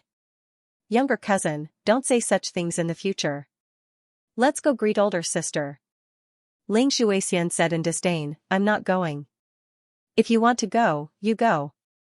Gu Jinyu definitely had to go. With so many servants watching, she could not be rude to her older sister. She walked out of the pavilion and came in front of Gu Jiao. She affectionately called her older sister, then introduced. That's younger cousin Shuixian. Older sister, do you want to come over and sit with us? No need. Gu Jiao refused. Gu Jinyu was not surprised at all, but still smiled and urged her to stay, sitting for a while is fine. I'm not going. Gu Jiao still refused. Gu Jinyu lowered her eyes and lowered her voice, then older sister, go ahead. Jinyu won't disturb older sister. Gu Jiao walked away. After taking a few steps, she seemed to have thought of something and turned back to look at Gu Jinyu. I'm going to see madam. Do you want to come with me? This was the first time Gu Jiao had taken the initiative to invite Gu Jinyu. Gu Jinyu was stunned. The madam she was talking about must be her mother. Was that how she addressed her mother? Also, why did she suddenly invite her to come along? It was rare for her to take the initiative. Logic told Gu Jinyu that this was a great opportunity to repair their relationship. If her mother saw her together with her older sister, she would definitely be very happy. But this meant that she would have to abandon Ling Shuixian. Ling Shuixian was old Madame Gu's favorite. The 3 older brothers in the manor all doted on her. If she was on good terms with her, then old Madame Gu and her brothers would also see her in a different light. In the end, Gu Jinyu chose between Yao Shi and Ling Shuixian. Whether or not her mother coaxed her, she would still dote on her. Her brothers, on the other hand, needed her to constantly work hard. I'm sorry, older sister. I just promised younger cousin Shuixian that I would tutor her. When I'm done, I'll go find you and mother. She said with a sincere expression. Gu Jiao did not say anything and turned to leave. Gu Jinyu returned to the pavilion. Ling Shuixian asked, what did you talk about with her for so long? Gu Jinyu gently said, she told me to go to mother's place. I was thinking that I would go after I tutor you. Ling Shuixian was very satisfied that Gu Jinyu had chosen her. Coincidentally, at this moment, old Madame Gu's trusted nanny came over with a food box. She bowed to the 2 of them. Miss Gu, this is the medicine that you instructed the servants to brew for the heir. Do you think, should I deliver it for you, or do you want to deliver it personally? Gu Chongqing was sick. He had always been in good health. However, for some reason, he fell sick 3 days ago. Old Madame Gu immediately informed her maternal family to let Ling Shuixian stay in the manor. She said that it was to fulfill her filial piety, but in reality, she was looking for an opportunity to curry favor with Gu Chongqing. This medicine was not brewed under Miss Ling's instructions. It was prepared by old Madame Gu. The nanny's words were meant to remind Ling Shuixian to quickly take the medicine and take care of the heir. Ling Shuixian liked eldest cousin very much. How could she not understand old Madame Gu's arrangements? Give it to me. I'll deliver it myself. She took the food box. After some thought, she said to Gu Jinyu, do you want to come with me to visit eldest brother? Gu Jinyu's eyes lit up. Eldest brother had been sick for a few days. She had wanted to visit him for a long time, but she could not enter eldest brother's courtyard. Indeed, she had been right to reject Gu Jiao. The opportunity to please eldest brother had come so quickly. The 2 of them went to Gu Chongqing's courtyard. Unfortunately, Gu Chongqing had gone to the back of the mountain to practice his swordplay. When the old duke was still in the manor, he had never allowed him to slack off just because he was sick. He was an unlucky child who had to practice the horse stance and practice his swordplay even when he had a high fever. Ling Shuixian decided to wait for him in the courtyard. After waiting for a long time and not seeing Gu Chongqing return, Ling Shuixian gradually could not sit still. She began to wander around the courtyard. She was the cousin of the manor. Old Madam and the 3 young masters doted on her. The servants did not dare to say anything to her. They only reminded her not to go to the heir's study. But he might as well not have reminded her. Ling Shuixian just had to go. She had just entered when a loud bang came from the study. Gu Jinyu's expression changed. She quickly went to the study. Cousin. Are you okay? In the courtyard, Yao Shi saw her daughter. She pulled her daughter's hand and sat down on the Kong bed in the warm room. You've gotten thinner, she said with heartache. Taking care of 3 sick people, she did not eat or sleep well. Gu Jiao had indeed gotten thinner. Are they okay? Yao Shi asked. They're fine, Gu Jiao replied. The 3 sick people were all alive and kicking, but they were still contagious. So Gu Jiao still had them stay at home. Yao Shi relaxed. It's all thanks to you. Otherwise, with Yan Er's body, he would not have been able to survive this illness. Gu Yan's body was so weak that even a small cold could kill him, not to mention a pimple. Yaoshi understood that in a place that she could not see, her daughter had put in countless efforts to allow her son to have a body that was 10 times healthier than before. This time, her daughter must have put in a lot of effort to make her son recover so quickly. Gu Jiao wanted to say something but stopped. As the mother and daughter were talking, a young servant girl suddenly rushed in. "Madam, eldest young miss, it's not good. Something happened to second young miss." Digression: readers who did not win the prize could go to Sina Weibo, Xiaoxiang Bookstore official Weibo, Fong Fong, and repost the Weibo of the lucky draw to win Dior lipstick, antique jewelry, and little clear sky accessories. Good luck to everyone. **** Book title: Marrying the Unparalleled Wastrel Prince, Divine Doctor Consort. As the trash prince of Nanzhao, Su Mo was sent to East Ming as a hostage for many years. The Emperor of East Ming was very kind. Not only did he give Su Mo the title of prince, but he also arranged a marriage for him. After picking and choosing, it was decided that Gu Gongfu's legitimate daughter would be of noble birth. However, it was not the Mu family's eldest young miss who grew up in the capital. Instead, it was the Mu family's second young miss who had just been found in the countryside. Everyone said, "The village girl and the trash, a match made in heaven." Su Mo remembered that there was some history. The first time they met, the village girl fell from the sky and fell on him.